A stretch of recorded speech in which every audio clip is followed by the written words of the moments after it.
Okay, we is streaming. Alright, starting right at the top of the hour. Not really, 1 minute after. Here we are. Okay. Oh my goodness.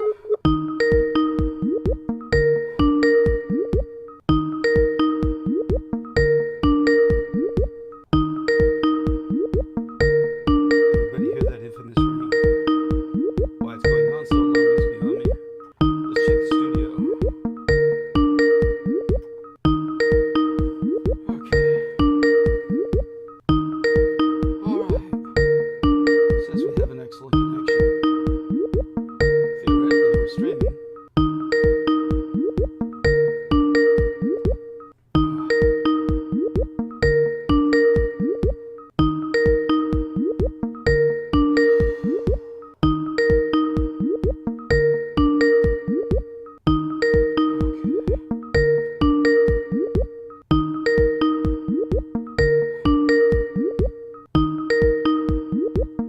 Okay, says Aristides is unavailable.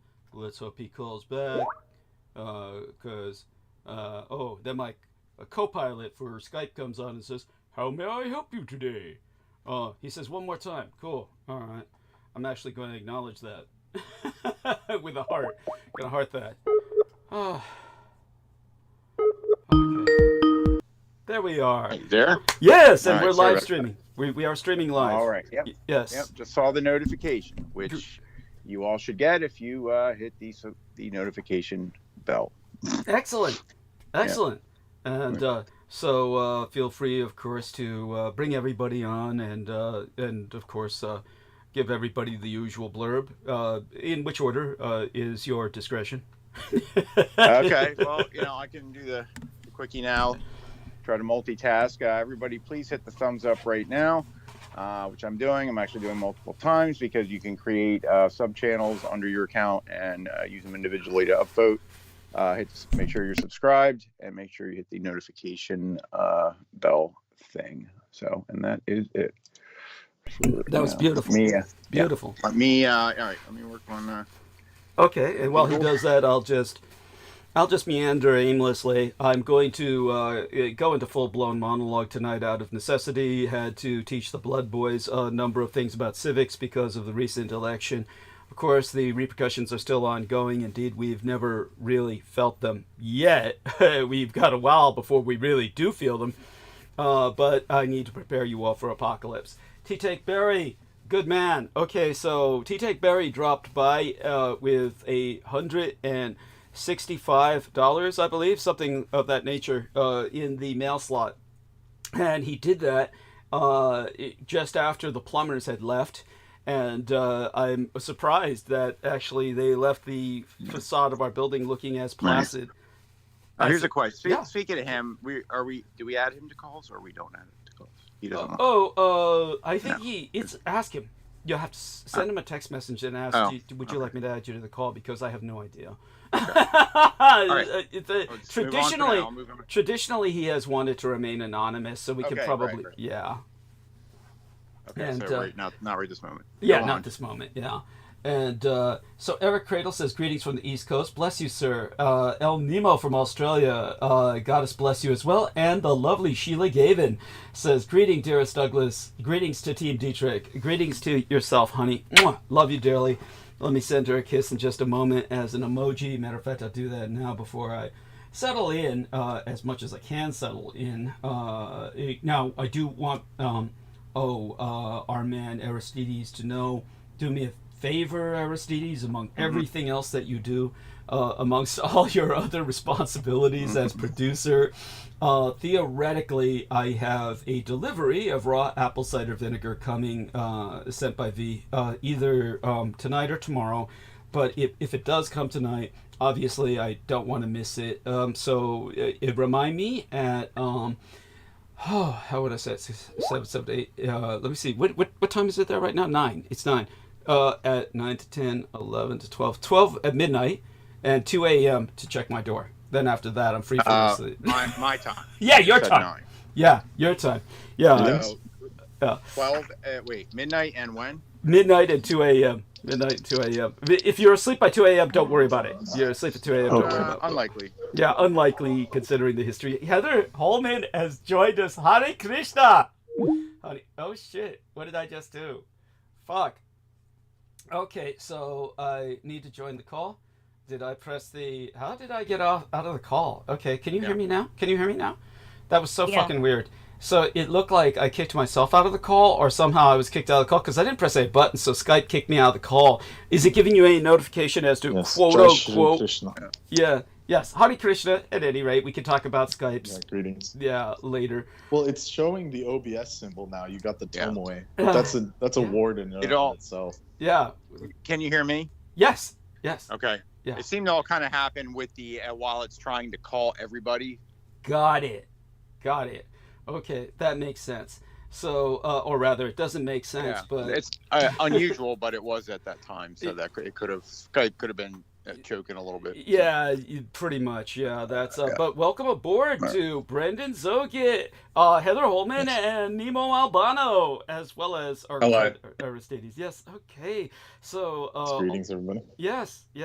So I do want everyone to know that I'll get to monologue tonight out of necessity, because I did have to spend a lot of time teaching civics recently to the Blood Boys. So basically, I might as well share that with everybody tonight as to my analysis of several things that I didn't get a chance to cover in my last 8 hours. Believe me, things like this take an 18-hour college course just to get the basics down about. So we'll cover some more of those basics tonight, and but hopefully we'll hold a good, lively roundtable first, and just get me into a more relaxed mood to entrance myself into that fugé state that I go into when I suck all the oxygen out of the room. So we'll start, of course, by a health report, a situational status report, primarily about her medical condition or situation, her health, her well-being, from Heather Holman. How are you, honey? Tell us what happened with the MRI. I'm doing great, and I had the MRI. Oh, you're kidding! Yeah, everything was fine. Oh man, I'll be shitted. How did you get through it? I don't know. I just did it. You know, it had a little bit of a hiccup going in because I went to the wrong place. Okay. And I kind of got panicky because I had to hurry and go to the other place. Okay. And are you talking about a near-death experience or the MRI? No, the MRI. You get the joke? It was a joke. Another place. I went to the wrong place. Then I had to go to the other place. There's actually a show, I think it's on Netflix, it's called The Good Place, and it's pretty decent. Well, hell, honey, you're living it. So go tell us more about what was it like? You closed your eyes. How did you stay still? Any like No, I stayed completely still. The guy, it was a better place because I went to the old place that I went to that I didn't like. Okay. And I was ready to do it, knowing what I was up against. Okay. But then they're like, oh, no, this is somewhere else. It's another place. So it was a better location, and the guy was really nice, and he did it really quickly. Wonderful. I keep thinking of her having a near-death experience while she says this. It fits so perfectly. Yeah. First, I was going back to the old place that I knew I didn't like.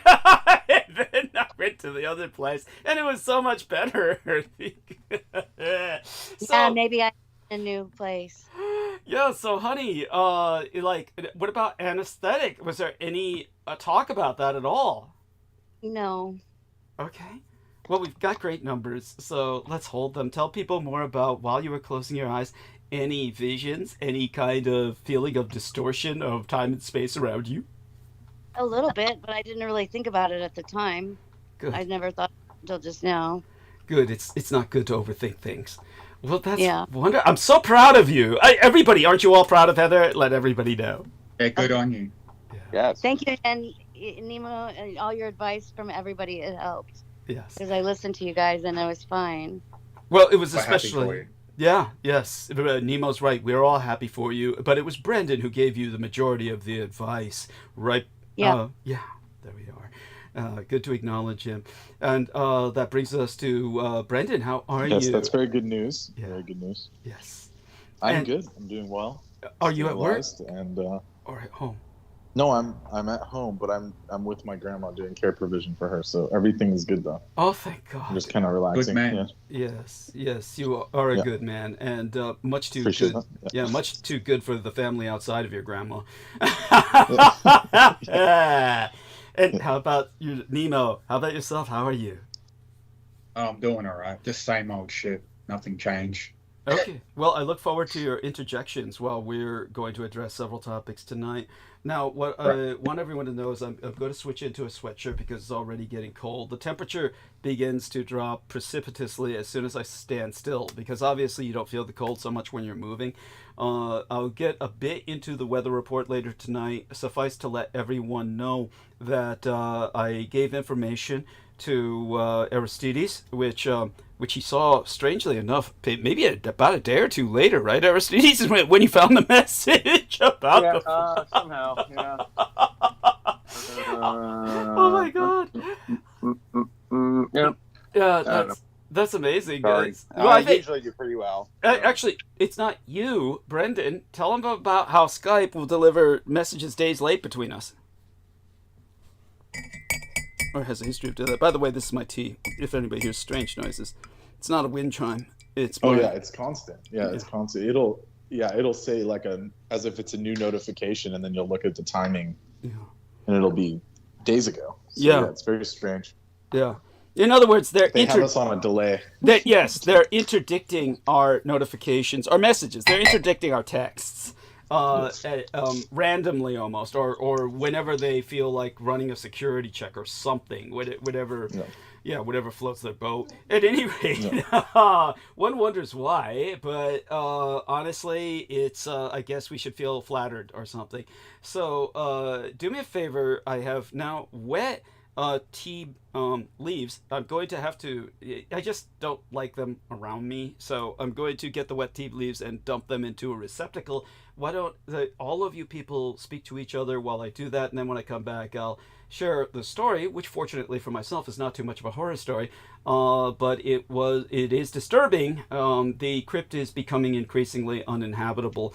The basement, which is actually the ante-room to the other basements that I tend to frequent, the one that is dominated and basically hoarded, is the best way to express it, by Flippo the speed freak who lives upstairs. The manager, the erstwhile manager of this crypt, basically the crypt keeper or the mausoleum keeper. Feel free to imagine the TV series Crypt Keeper character when I say that, because it would fit rather perfectly, despite the fact that he's a buff young Filipino who speaks as if he was trained for radio in terms of his...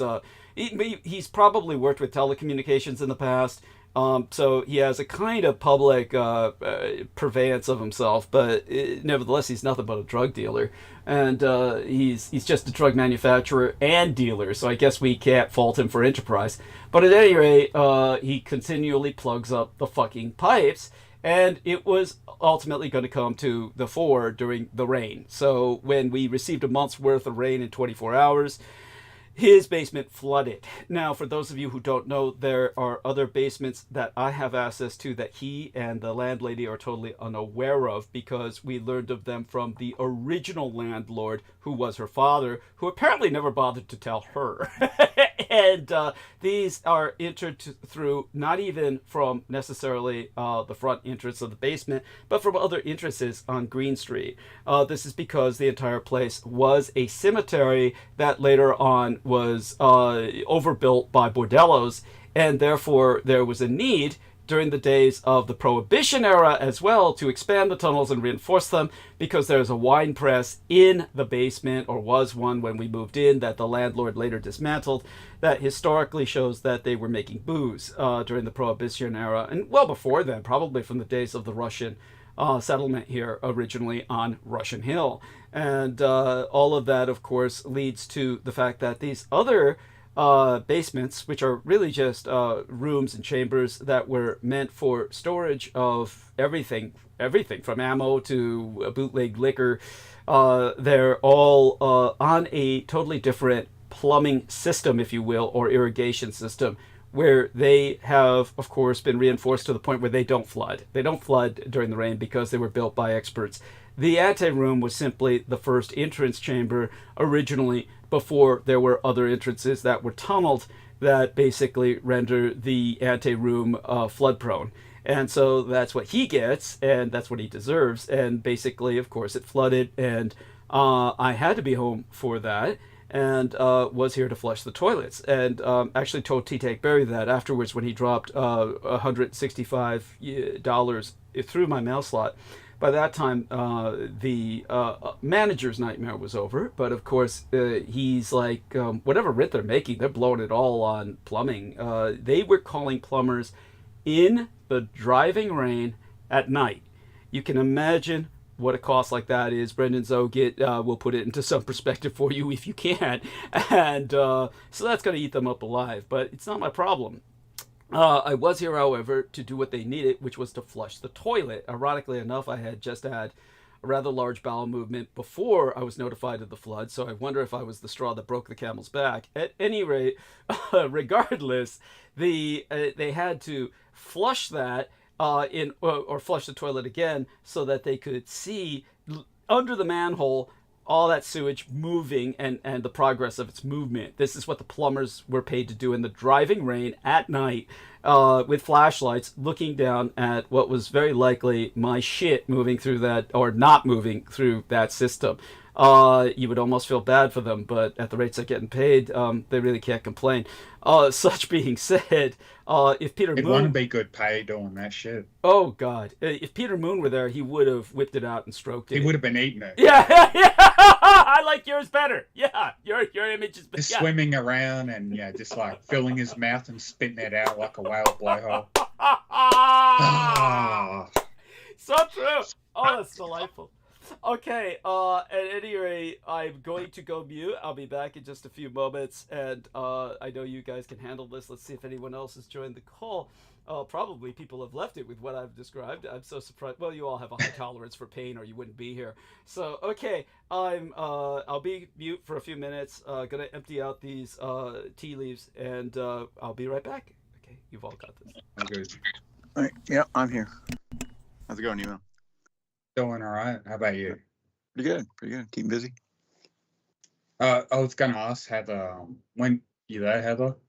I'm just going to quickly ask a question. Well, before you went to get your scan, did you end up getting a sedative, or you just stuck with what Brendan was telling you to, like, just keep your mind at ease and focusing on I did what you positive? told me to do, is chanting Hare Krishna. But that was Brendan, yeah.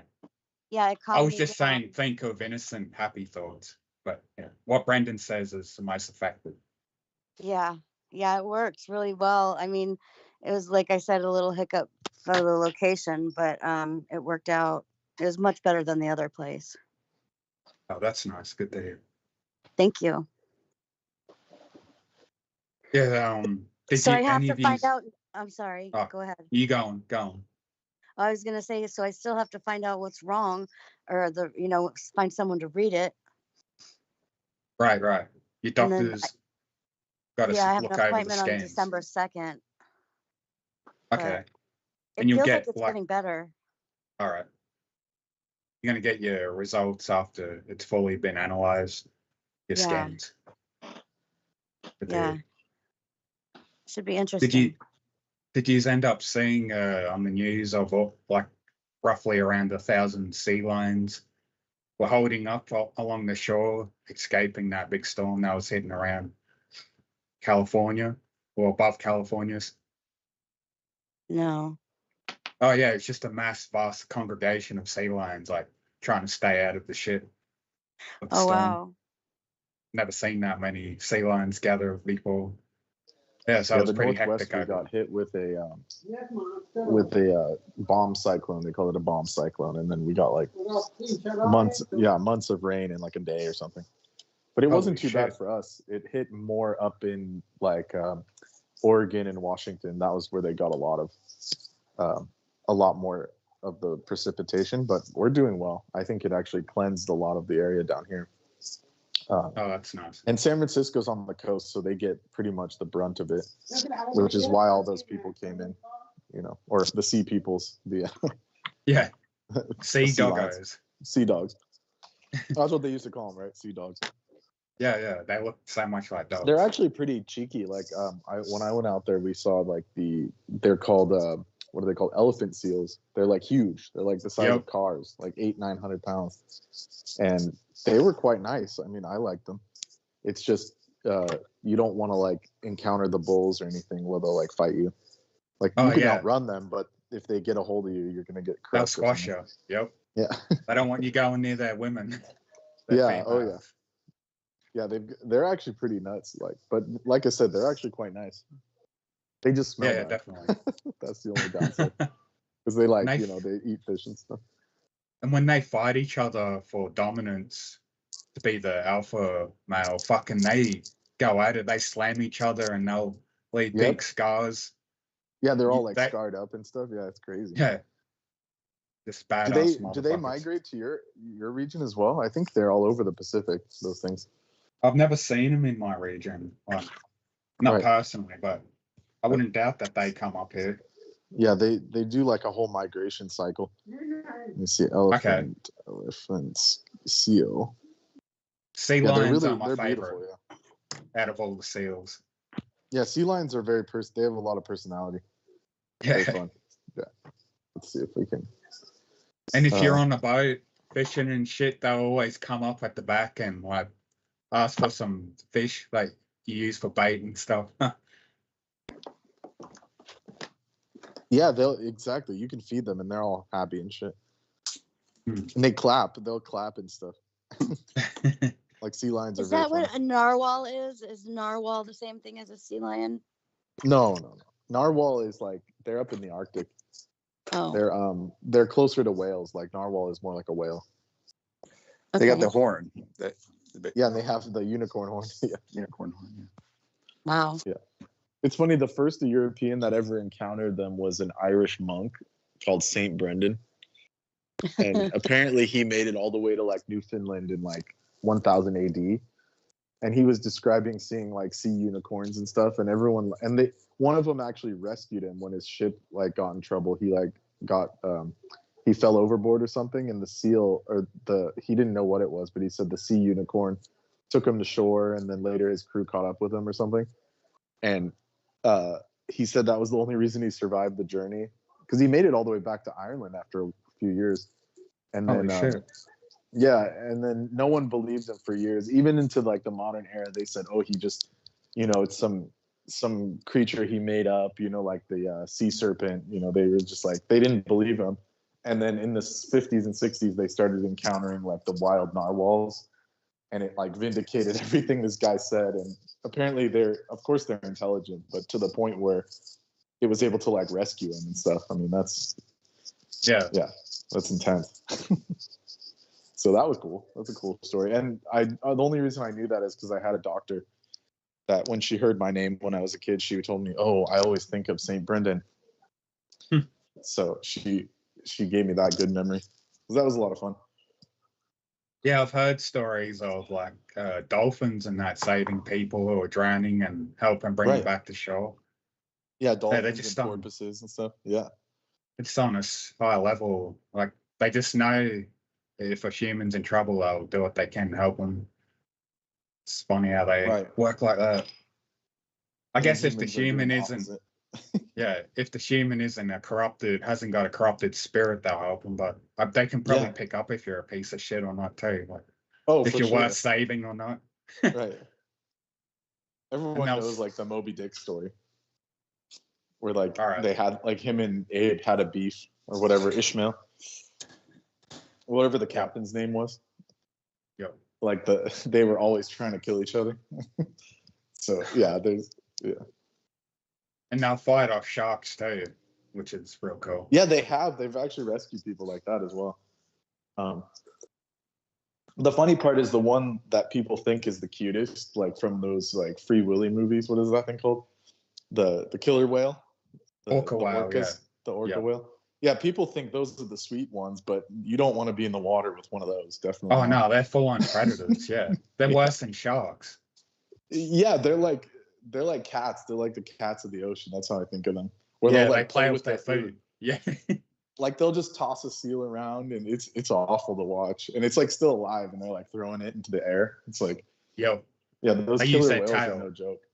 Yeah, flipping with their Yeah, tail, like they're playing like a soccer catapult. with it. Yeah. That's savage. terrible. That's terrible. But they're beautiful, very, very good looking. And yeah, they're elegant and all that, but they're too intelligent. Like they'll like mess with you. You know, and they don't hesitate. They'll take you out.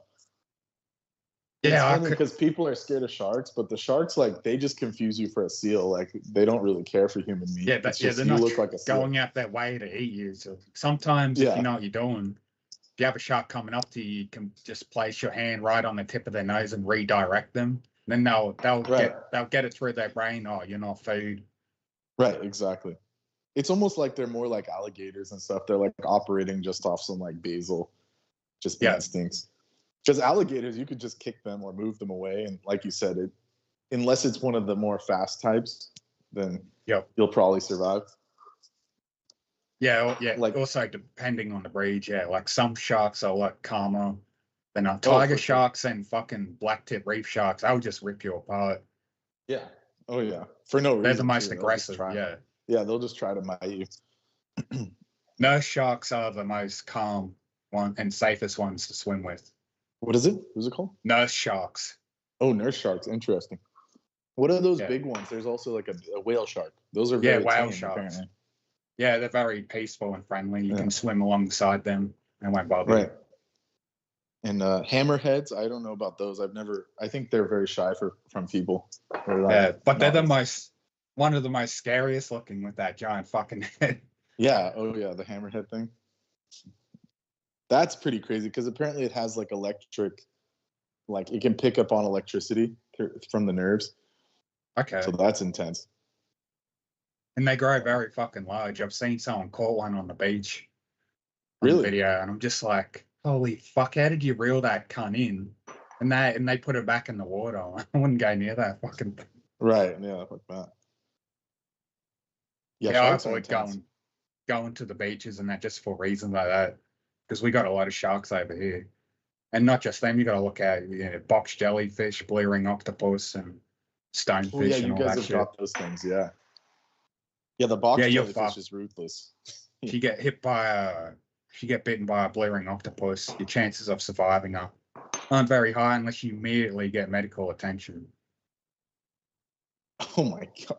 Yeah, what does it do? Does it it bites you with its beak or something? Or like how does That's what I'm guessing. Inject venom, they just.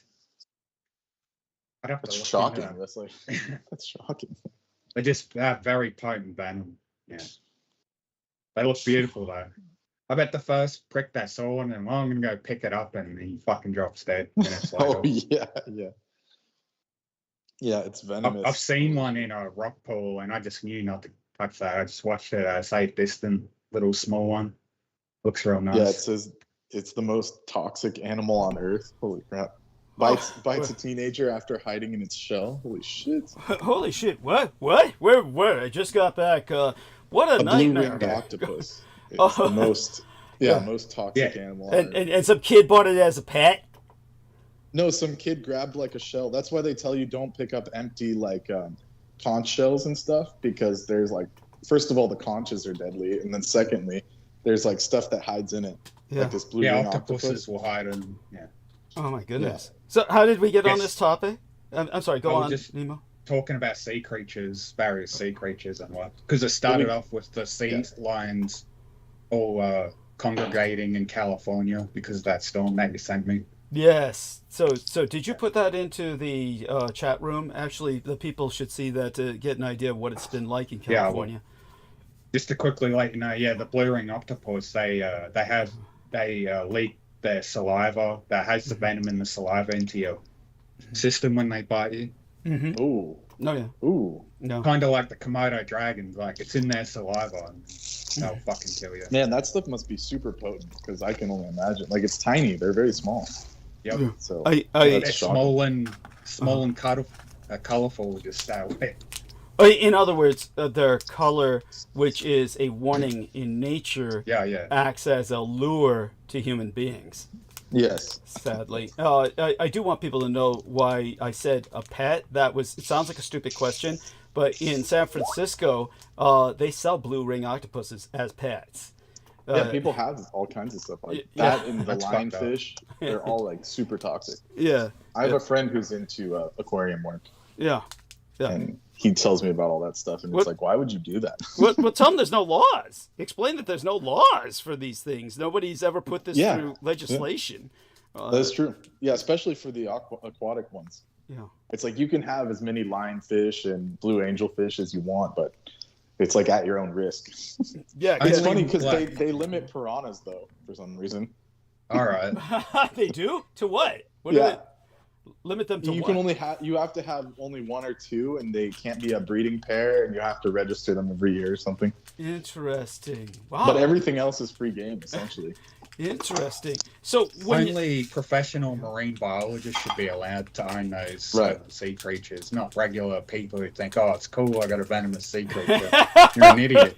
Yeah, no, it's terrible idea. Well, I appreciate your, shall we say, public sense of public responsibility, Nemo, but don't you think that a Darwin Award, a kind of Darwinian selection, is actually something we should encourage? Oh, yeah, but innocent people can, like, if he brings over a visitor or has kids and stuff, like, if you're living by yourself and you're a hermit, then do it. Fuck it. Put yourself at risk then. I don't care.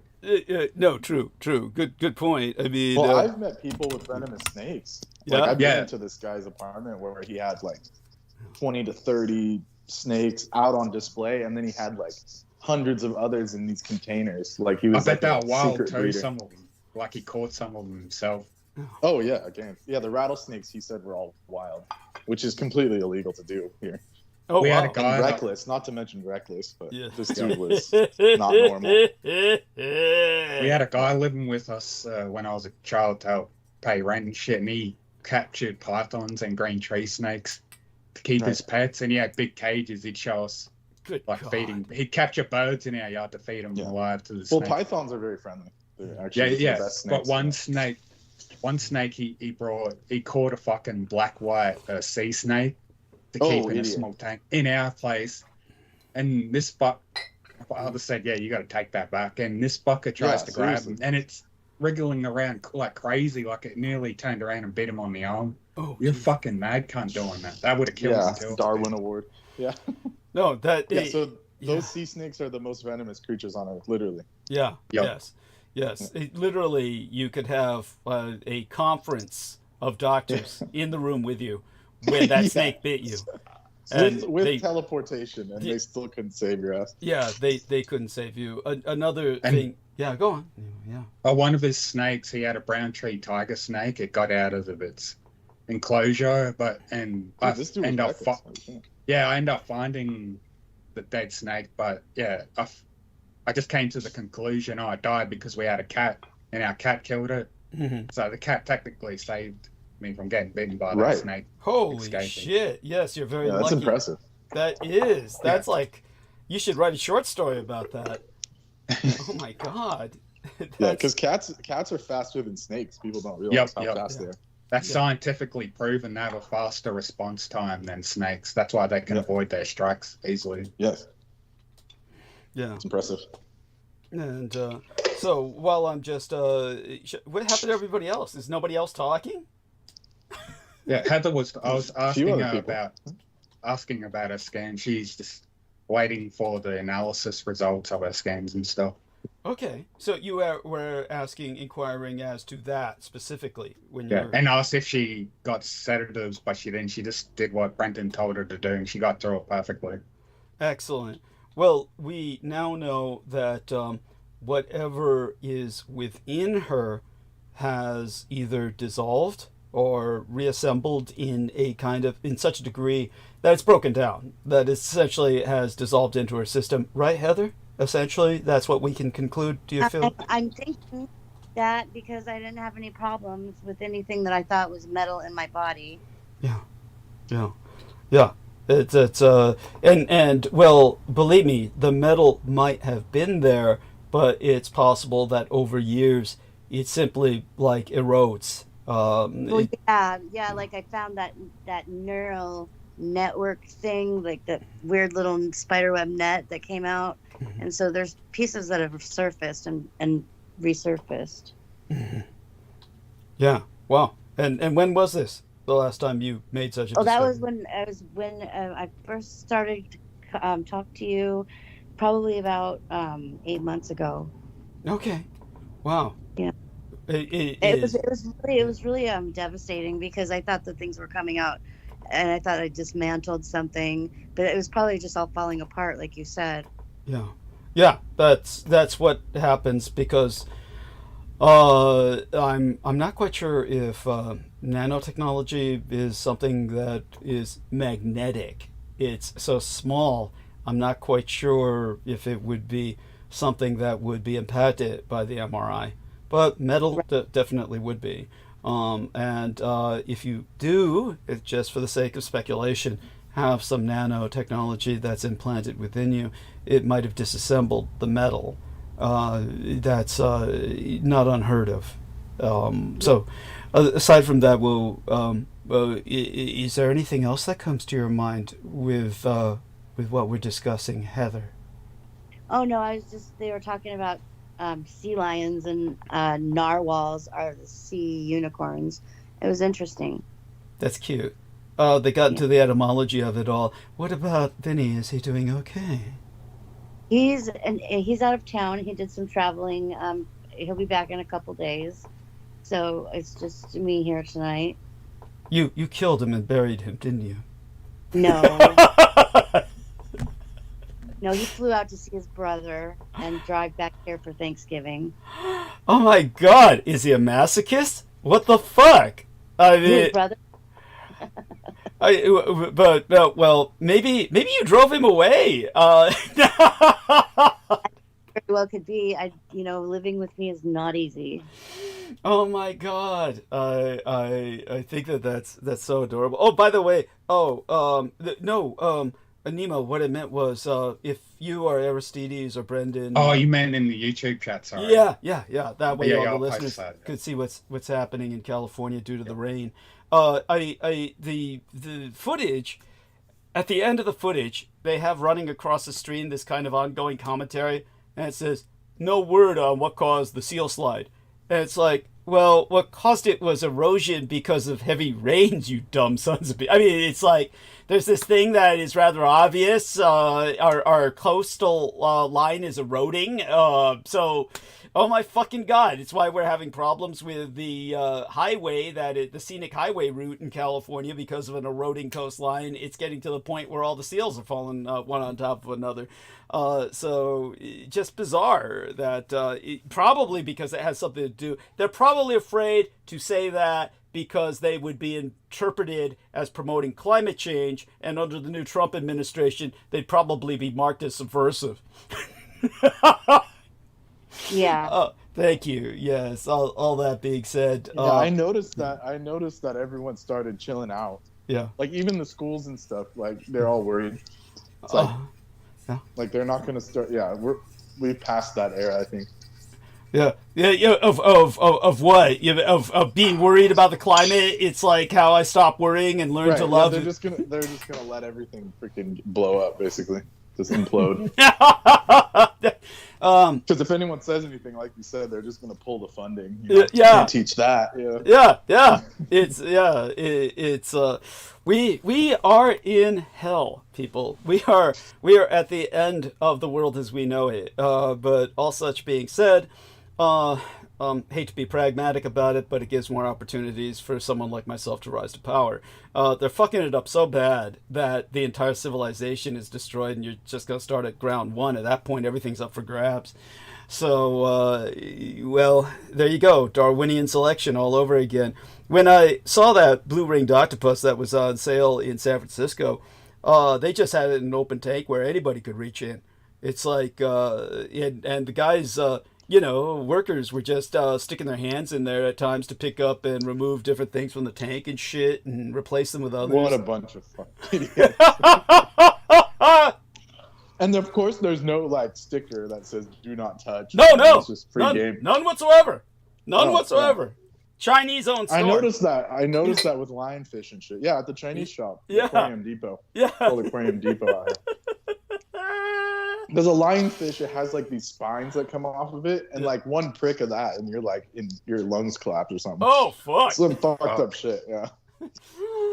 Oh yes, and again, like it like dissolves your lungs. Very It's just, like, invasive really... species too. Yeah. Oh yeah. As an invasive species, they're a nightmare. But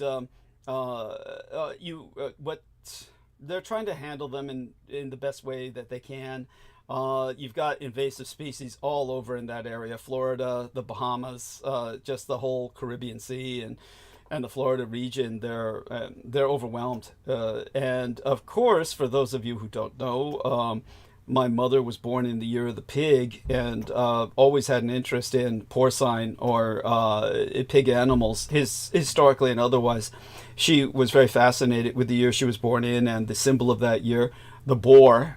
It depends on how you look at it. The masculine version is the boar, the feminine version is the pig. They both represent prosperity in Asia, warlike tendencies. Pigs are very violent, especially the boars and the yeah, and they'll eat you. They'll break your legs when they charge you and start eating you alive. Yeah. Oh yeah.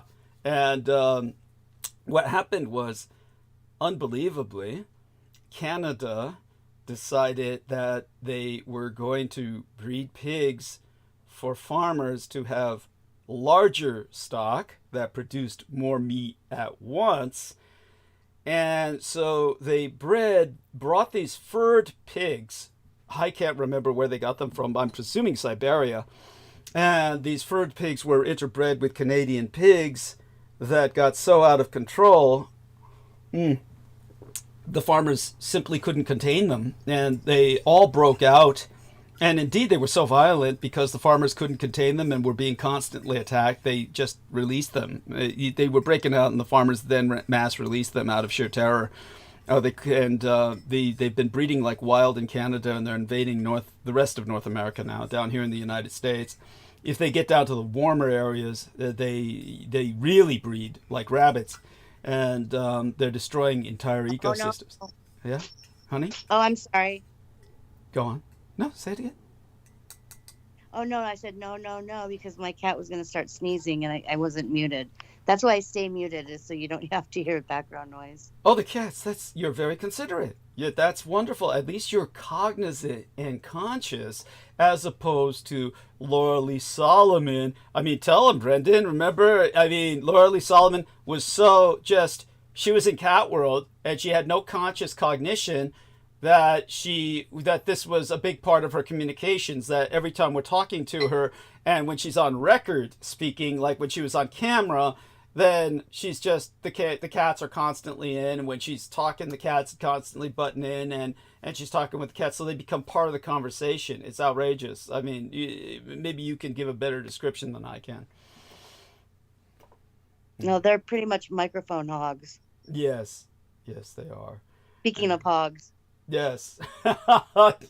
Yeah, Laura Lee would just let them freaking. They were like stepping on her keyboard and stuff, and you could hear her, like in that Bart's interview you guys did. It was just constant, like in the middle of when you guys are talking. It's like you could just hear them like tapping, like beyond, way worse than what Pete was doing. Yeah. Like, oh my God. So it was just funny. It was funny. Yeah, and tell our listeners about what this is going to cost my landlady. This guy clogging up the pipes all the time. What the plumbers responding. She lost whatever profit she made this year is gone. Yeah. Yeah. Doesn't matter how many tax breaks they get. It's toast. I mean. Yeah. So. Oh yes. Like some of it's a write-off. Like you could theoretically do a write-off, but it's just. I mean, it doesnn matter at this point. How much did you say a night call for a plumber was that you remember the price being? Oh, an emergency call is already in the thousands by the time they get there. I'm not exaggerating, because it's like $300 for the visit. And even if it's something simple, like where they stop the water, it's probably, that's like $1,000, just one visit. So then they have to follow up and repair and do restorations. I mean, theoretically, it could cost $10,000. Yeah. And they came in. Depends how severe it is. Yeah. Thank you. And they came at night, in the driving rain. We're talking In the rain. Yeah. But So that was already that emergency call. Probably everyone else in the city was calling. So Yeah. they had to pay like what is it called? A dragon's hoard or like a thief's ransom? What do they call it? King's ransom? Yes. Either Because way. the plumber won't even show up if you don't tell them like, he wants a deposit. I guarantee that. Because there's already like 50 other calls he's got to deal with. So yeah, they fucked up. But, yeah. Ah! Yeah. Holy shit! Oh my fucking god! Yeah. At any rate, thank you. And Nemo, put that link into the chat room for our listeners about the population of super bigs, please. You want me to send an invite link to Aaron if Aristide hasn't done that yet? Just Of course, Aristides. Did you call him already? I would have thought, unless somehow I didn't see it. Let me check on that. Nemo, you put the link, the seal slide or whatever link, and I'll check on that. Yeah, Yep. and also check on Brooke, of course. Make certain that you called her as well. Yeah, I did. Oh yes, and John. I'm sure I had it. Yes. I mean, yeah, Aaron's on. Yeah. Aaron and Brooke should be on. Okay. Yep. Excellent. And Yeah, John I got it. Warrington? Yeah. Okay, good. Now, I want everyone to know John Warrington is doing as well as he can. I'm going to do a little screen sharing right now and show everybody on Team Dietrich that's on the call a little bit about what John Warrington's been up to. It's really cute. You want me? I was just going to ask Yeah. with your permission to give him a heads up that he's invited in the call. Of course. Through Facebook. Okay. Oh, of course. Thank you. Thank you so much. And so basically, here's what it was said about John Warrington. He was like he going into his life recently, and I do want you to know, John, if you're listening out there, we're all rooting for you. You're doing as well as you can under the circumstances. He made all of these AI generated images. He called them Wambo as opposed to Weibo. Wombo, like I guess it's kind of Weibo Rambo or something. They won here co-pilot prompt make Douglas Dietrich. That was cute. So it's what they would imagine myself to be, and or AI, what generic AI imagines myself to be. Then of course he started going wild with it. That was adorable, and so I find these to be charming in their own way. So he says It's he all a was compliment. yes, it's very much the complimentary. He says these are called Wombo Dream AI creations, or maybe a Wombo is a term he's using. He says these are images I might use as an avatar image for the new Odyssey channel Douglas Dietrich shows. So what he wants, what he wants to do is put together a what did he say? He says here we are. He's trying to put together a channel separately for all my shows and gradually upload everything he's got on his hard drive. I asked him, I hope you found some joy on your latest birthday. And he said, I don't remember doing anything unusual. I gave up drinking alcohol November 13th, 2022. So congratulations on maintaining sobriety, John, if you're listening. William W., that's his brother, William Warrington's excuse given during the trial, it was implied, was that he was drunk when he killed both his parents, chopped his father's head off and stabbed his mother 44 times or whatever, and then turned them both into speed bumps by running them over with his car. Oh man, I was drunk. Yeah, anyhow. Yeah, because apparently they couldn't use the insane plea, right? Yeah. Yeah, he's already in an insane asylum. That's the next best thing. He went to the pub on his own. We had no choice. Yeah. Nothing we could do about that. Oh my God. Then he says, I don't think they even mentioned his history of stalking Kate Moss. I missed the second part of the trial, was locked out. Now, that's interesting that they locked John Warrington out. Well, John, at least you're lucky that, unlike your brother, you're not locked in. Probably because the handlers had to answer for what they did. No doubt. Then he says, my birthday was something I would celebrate with Mom. I don't think it involves anyone else. After 2022, no need to celebrate. I can kind of understand. So then he said later on, Christmas was something I'd celebrate with the siblings and Mom and sometimes dad, but since 2021, I don't think I've even been invited to anything for Christmas. The siblings got what they wanted after all, namely mom and dad's properties and possessions, with me inheriting only the stuff I could fit into a van. George W. breaking the TV in that van I got from the house that I'd paid rent for over 20 years, meaning George Warrington, another relation of his. Man, sounds like his family's as bad as yours, Brendan. Oh, man. Man, that's horrible. I feel so bad for Oh, my God. Yeah. It's almost worse. I mean, it's almost worse in a way. Yeah. It's yes. really sad. But John, we're rooting for you. Look, you know, a lot of that family stuff, really, think of the stress it causes. Maybe it's better you don't have to deal with that shit. You know, a lot of people wish they didn't have the families that they have. Just look out for yourself. Yeah. As a matter of fact, Brendan Zoget would be glad if his entire family was dead. At any rate, he says... I definitely wouldn't be going to any funerals or crying about it, that's for sure. So he says the case in which his brother murdered their parents is still open as far as I know. No progress has been made since it began. The lawyer hasn't responded to any of my replies after the siblings withdrew, and the Daily Mail reporter seems to have deleted their account after I replied in the affirmative to her offer of speaking about William Warrington post-case date, which was March 2nd of 2022. No new laws in the House of Parliament have been passed since 10 days before my birthday this year in 2024, as far as I know.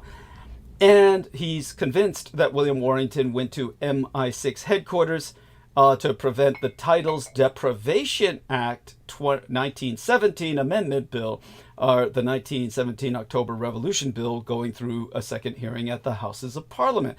This is where we get kind of into Warrington world, and it gets a little obtuse. So he provided that for me, and he says November 14th was the date of the trial. William Warrington for the murder of mom and dad. It was the date I loaned my life savings to mom, and it's King Charles III's birthday. So there might have been occult significance in William Warrington sacrificing his parents. Again, he says that was the date I loaned my life savings to mom, and then his brother comes along and kills her.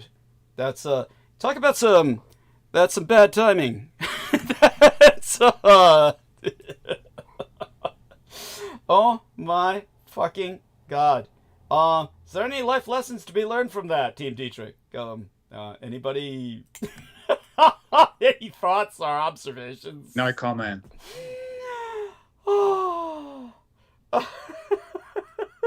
I wouldn't give a shit if most of my family was killed. I thought so. I didn't want to say it out loud in your case, but yeah.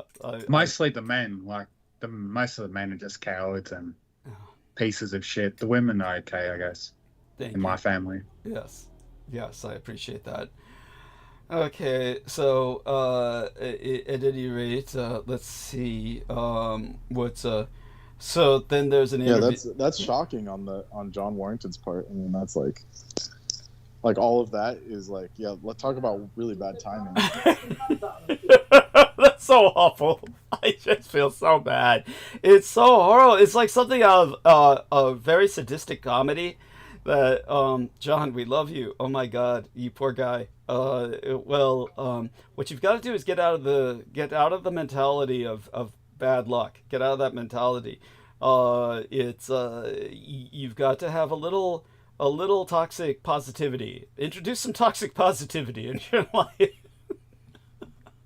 Start studying and utilizing Nordic. Yeah, there's a book called Toxic Positivity. Yeah. Apparently. But yeah, by the way, toxic positivity is when there is too much of a good thing, and there are times when you really need to be a pessimist. And I remember talking to Brendan about how pessimistic people live longer, and like he said, yeah, that's why we have so many old toxic old, sour, rotten people like Peter Moon around the world. It's just or Henry Kissinger, or just these types of just rancid. Yeah, Kissinger was like he was like the poster child for that. Yeah. Yeah. Him and the Queen didn't die for nothing. I mean, it took them how long? Oh God, yeah, in eternity. In eternity, it was like you thought they never would. You really thought that you grew up with these people having already been old when you were young. You never thought they were going to go away. It's just just the way of the world. So such being said, in terms of what else was everyone discussing while I was gone before I for instance take us in some direction that might keep us involved. Oh yes, Brendan, and Nemo, as well as Aristides and Heather. If any of you have any ideas as to how to respond to this lady, let's share the screen, and then we will take you to a lady who asked a question. Let's take a look at, here we are, and you know what happens to elite units? Elite units, they basically wind up with a kind of a mandate to act in a certain way, but at the same time, they become the firemen and they're dispatched to every break in the front line. So when you have a break in the front line and they've accomplished the impossible, more is always expected of them. And in a sense, we've reached that state. I'll be getting more into Bitcoin later tonight simply because this woman brought the topic up. And I believe it's a female, Gia Krzyzewski. So Gia Krzyzewski says, thanks for the breakdown. I have a quick question. I have a SafePal wallet with USDT, like deliriums tremens, United States deliriums tremens or something. And I have the seed phrase. And then she actually provides the seed phrase in parentheses.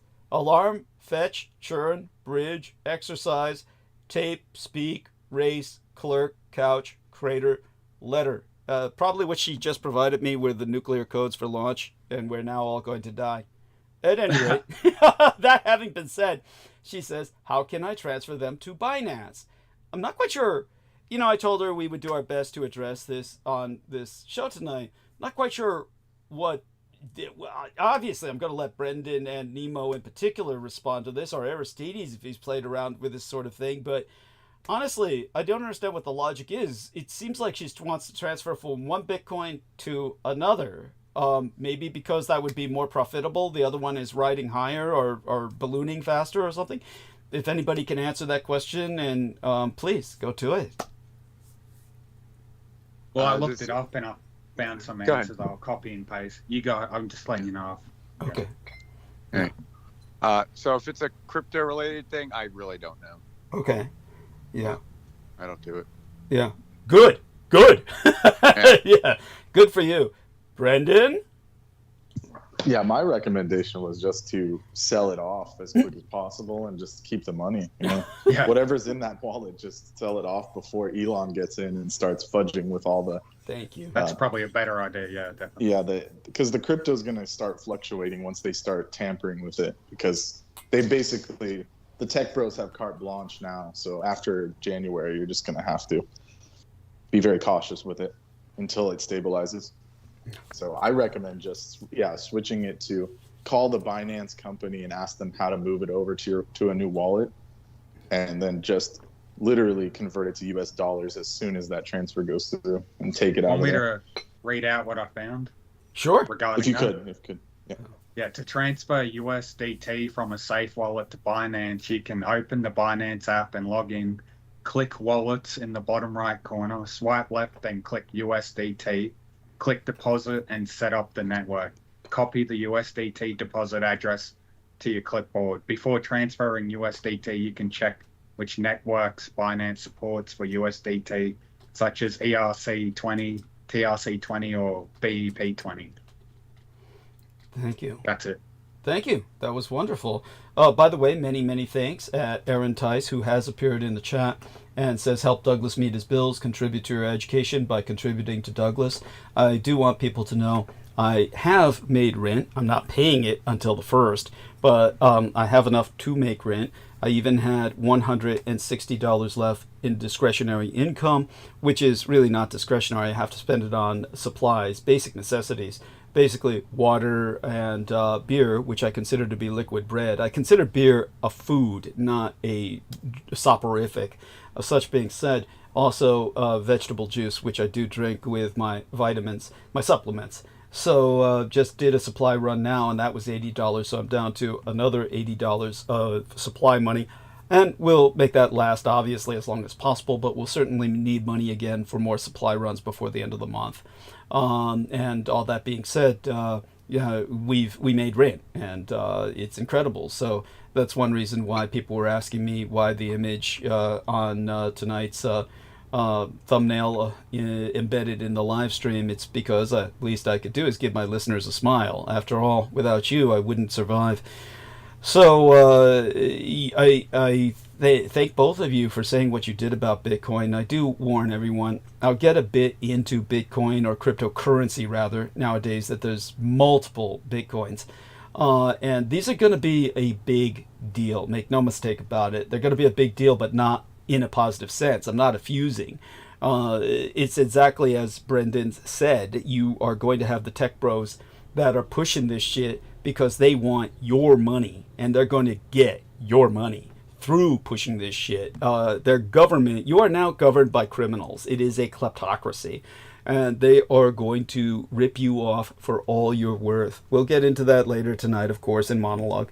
All that being said, I'll probably go tend to one of my eyelashes haven't fallen into my eye, taking that out. Here's Nemo with another screenshot, and this one, I believe, that is was just USDT. what I read out, yeah. Excellent, excellent. Thank you. Where did you find this? I just Googled it. That's interesting. Wow. I'm impressed in that something can be found so quickly. It's amazing what we can find. I, for instance, have been trying to find a legitimate way of expressing the Sino-Slavic synaxis as it evolves to include Israel. And I was trying to think of something that is euphonic and still has a, shall we say, a ring to it. And I did look up acronyms for Zionist, and it does turn out ZIO is a acronym for Zionism. So if we were... Sino-Slavo-Zio synaxis. Yeah. Can you explain that term? Sino-Slavic sign, because... Oh, I use it a lot. Yeah, so Sino means Chinese, and Slavic refers to the Russians. So it's basically the Russo-Chinese alliance. And synaxis is a term for an alliance, a united front, a kind of convergence.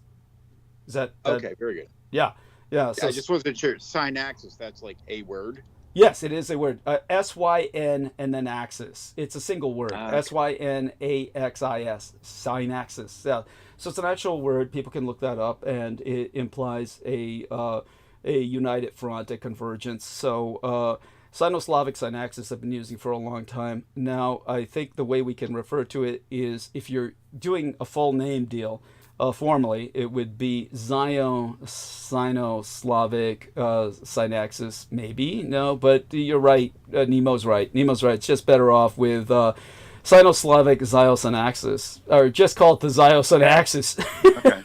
That kind of brings up something I wanted to ask, and that is, I want to look for a couple things saved that made me think of this, but the possibility of like how you talked about rift, with things changing between US and UK. How about the possibility of rift between Israel and Russia? Are there any factors? It's just I'm not even asking for a full answer. It's just something I wanted to put out there, and I will continue to look for the things that made me ask that. Okay, I don't foresee that at all. Yeah. They have too much in common. Basically, what I will say is, I'll get a bit deeper into it tonight without becoming monofocal or obsessive about it. But the reality is, for instance, my son's husband just recently returned from COP29, which is the Conference of Parties, the 29th Conference of Parties concerning global warming. People might remember that I played a big part in that last year in this entirely informal and unofficial sense, where I was brought in. But when it comes to the COP29, I'll go more into it, but basically we see it completely manipulated by a Zionist cabal. All of the places where they're holding COP29 are exclusively oil states that are totalitarian in nature, and all of them are allied with Israel. It's so sickening, and it's so obvious. Our entire world is going to end because of a neurotic minority known as the Jewish people, or masquerading as the Jewish people. They're not the true Israelites. It's appalling, and we cannot stand for it. It has to end. There needs to be action taken in this regard, because they're going to kill us all. They're responsible for the most amount of people ever killed in history through multiple genocides. And I've articulated this in the past and will continue to do so. So for the moment, what I'm going to do is step away from the microphone again for a few minutes. Oh, yes. So I spoke with V on the telephone last time I was gone. So she says to check at 11 p.m. and 1 a.m. Not the times that I gave. Aaron has just joined us, so I'll be right back in just a moment, Aaron. And I'm so glad you could join us, because it reminds me to speak of something else. I'll speak of that when I return, so I'll be right back, Aaron. But in the meantime, say hello to everyone. I'll be back in about 5 minutes to join you. How long are we blessed with your presence tonight, Aaron?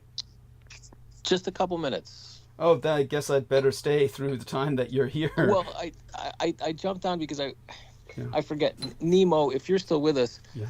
Did you say recently that Elon was Khazarian? I can't remember.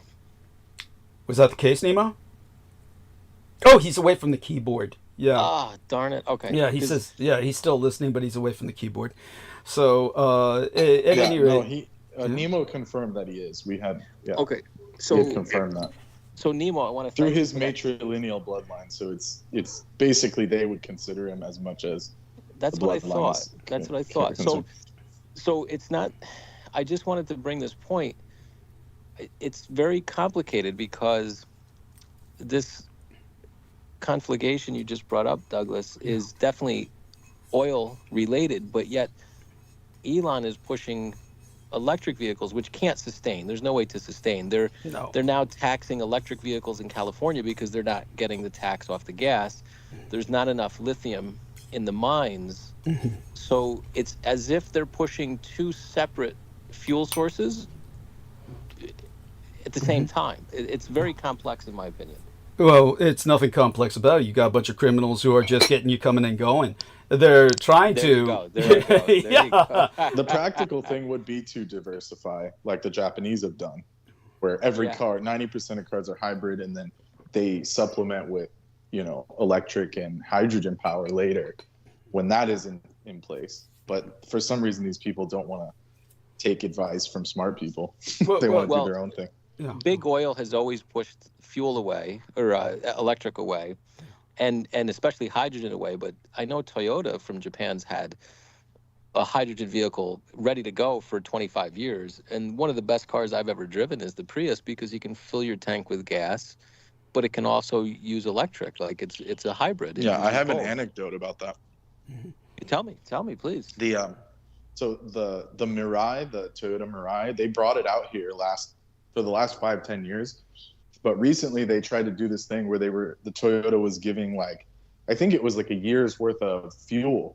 So if you bought the Mirai, which is a hydrogen powered car, they would give you a year's worth of fuel with it. And they had a partner with Shell, the company Shell, and these other companies they would invest in infrastructure.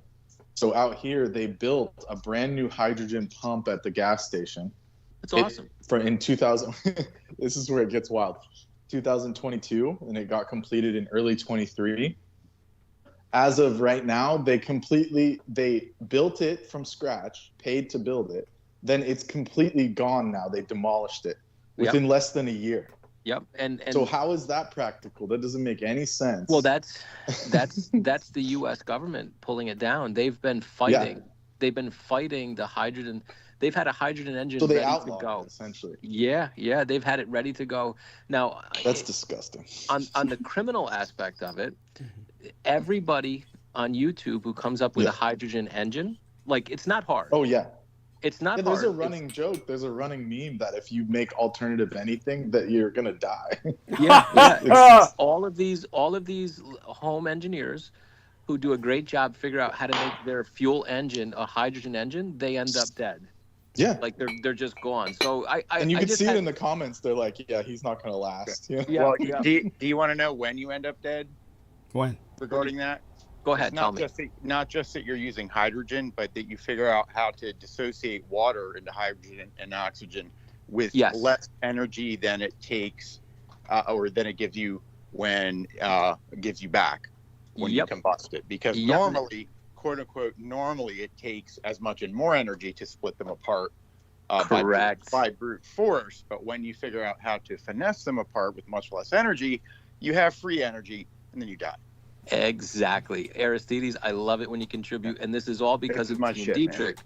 This is Nemo, Aristides, Brendan. This is fun. Like, this is what I enjoy, and that's absolutely fact. So I had to bring that to the forefront because I know Toyota's been trying for all these years, and they just can't break through the government barrier. So it's it's just. But they're not going to give you that. So what they're going to try to give you is just, they're going to already have the hydrogen, charge you through the fucking nose for it, and then all the logistics of, because it has to be compressed gas, and then they let these companies build logistics, and then they knock it down. I mean, can you imagine that? I mean, that was I couldn't believe it.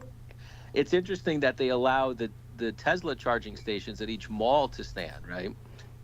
Well, only for the mall. I'll tell you this much: we obviously do not have the infrastructure to maintain electric vehicles as a nation. No. We don't have the national infrastructure, and nobody is going to invest the money to build it, certainly not under this administration.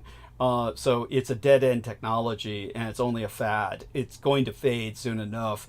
It would take a serious national mobilization under a completely different society to make it work.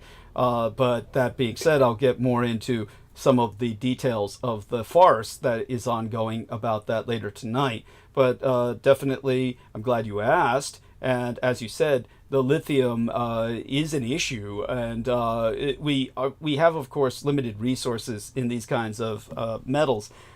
I'll touch a bit on that tonight, but definitely it is what it is, and it's something that in Japan, where they have electric vehicles, the entire philosophy is different.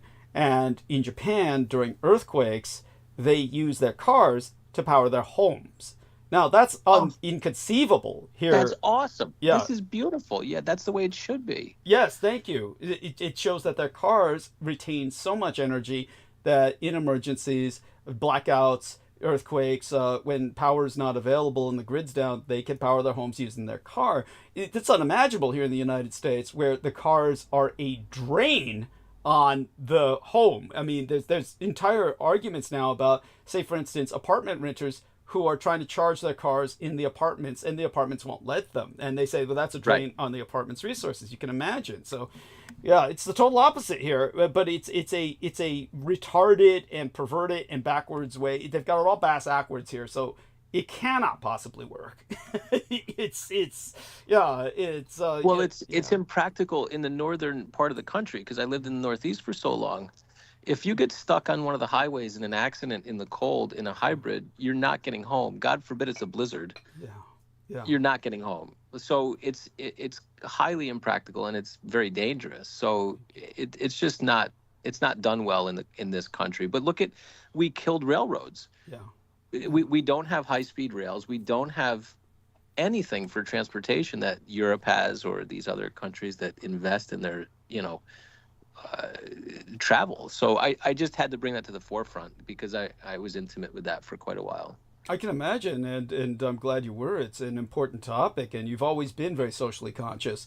We're, of course, we're following the advisement of Crystal River and transitioning from, of course, processing through what Peter Moon did under his criminal alias of Peter Moon. It's actually Vinnie Barbaric. But while our man Aaron is here, I do want to bring up something that I recalled to discuss while we were all here, was the fact that Brendan Zogit ran a reconnaissance into the cyber sewers and found a screenshot, took a screenshot of something Aaron Tice had seen some time ago, which was the Joel Derrick complimenting Vinnie Barbaric under his alias of Peter Moon on his AI work, which of course is grotesque and really has nothing to offer anything or anybody in the world. But that being said, it is a hard evidence connection of the fact that they know each other. I have the intuition someday that's going to be important. Such being said, I did display to everyone on Team Dietrich a young girl holding a genuine firearm. I mean, a very underage young girl who is probably around 9 years of age. I'm not very good with calling the age on kids, but she definitely looks like she's not bleeding yet. So she's about 9-ish or something of that nature, and she's holding a genuine firearm. And this was up on Joel Derrick's Facebook page. I don't bring that up simply to generate outrage, though well it should, but it was a signal that he and Peter had for each other. Peter had a underage Chinese girl in a photograph on his page forever, and it makes absolutely no sense why he has this so-called Queen of Chinatown on his Facebook page as his own Facebook icon. And when I asked him about it, he said, oh, well, I can always get away by saying it's historic, implying it was for something else. We have to really just face the facts that these men are signaling each other as pedophiles. And that is something that I will stake my reputation on, because I know it to be true, just from everything else that was said by Peter Moon that ultimately put that in perspective. So they were very brazen about it, very gormless about it, and the only reason Peter Moon doesn't take his icon down is because he doesn't know how. Paula no longer lives with him, and he really doesn't know how to work the internet in so many ways, which goes to prove that the person producing the AI images with him is actually Joel Derrick, who is coaching him and then will say, congratulations on what you made, because Peter Moon's not in any shape to really talk to the machine with his heavy slurring. But all that being said, I just wanted to get that out there while Aaron was with us, because, again, he dealt with Peter Moon far longer than even myself. And so he is the most experienced with this individual. If that brings anything out of your memory bank, Aaron, feel free to share it before we move on. Yeah, was that picture China? I forget her name. Was it China Mary, Chinatown Mary, or something? I forget the name. He would call her something similar to that, China Mary, the Queen of Chinatown. I have no doubt this young girl existed. Obviously, I'm very familiar with San Francisco Chinatown history, far more so than Peter Moon would ever be. But she was just, some young kid who was privileged and kind of just given a kind of honorary position due to various convergent reasons. She wasn't like somebody who was necessarily a dragon lady running the Tongs or the Crime Network or something. But Peter Moon was just like the image of a young Asian girl on his... I mean, did you ever ask him about that yourself? Because it's such illogical. When he put it there, he gave me the story of Chinatown Mary, and it was when he went to visit you for the first time. Mm-hmm. So he was very enamored of her story, and I forget the connections at this point. It's been so long, but yeah, he was very enamored of her story. He's just into young Asians that look effeminate is basically it, but go on. Yeah, it's more than likely that's the simplicity of it, right? Yeah. So yeah, I just remember that. I don't remember the details of her story that had hooked him so deeply, but I mean, he was deeply, I hate to get into this, but we'll just say he was deeply enamored of the young man's novel recently as well. So yes. So we'll leave it there. I don't want to delve into that, but I did want to bring my part of the puzzle to the hybrid, because I know Toyota's been so far ahead of the game, but they have to play by the government rules. So they can't get those engines out there. They're not allowed. Thank you. And I know that for a fact, because I was dealing with Toyota since 2001.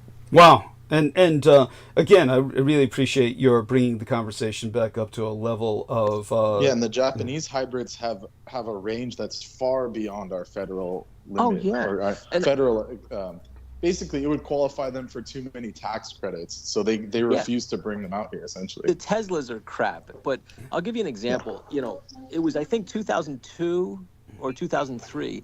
The Priuses in Japan back then had self-parallel parking. Jesus. They had everything. Like, we didn't have that till a few years ago. That's amazing. It was 20 or 25 years ahead of time, and it's because this nation is so litigious. Yes. So all the technology that is worthwhile is kept out of this country because they can't monetize it, and they want to sue. So I know that Toyota allows so much more in their home country, and even Europe gets better vehicles than the U.S.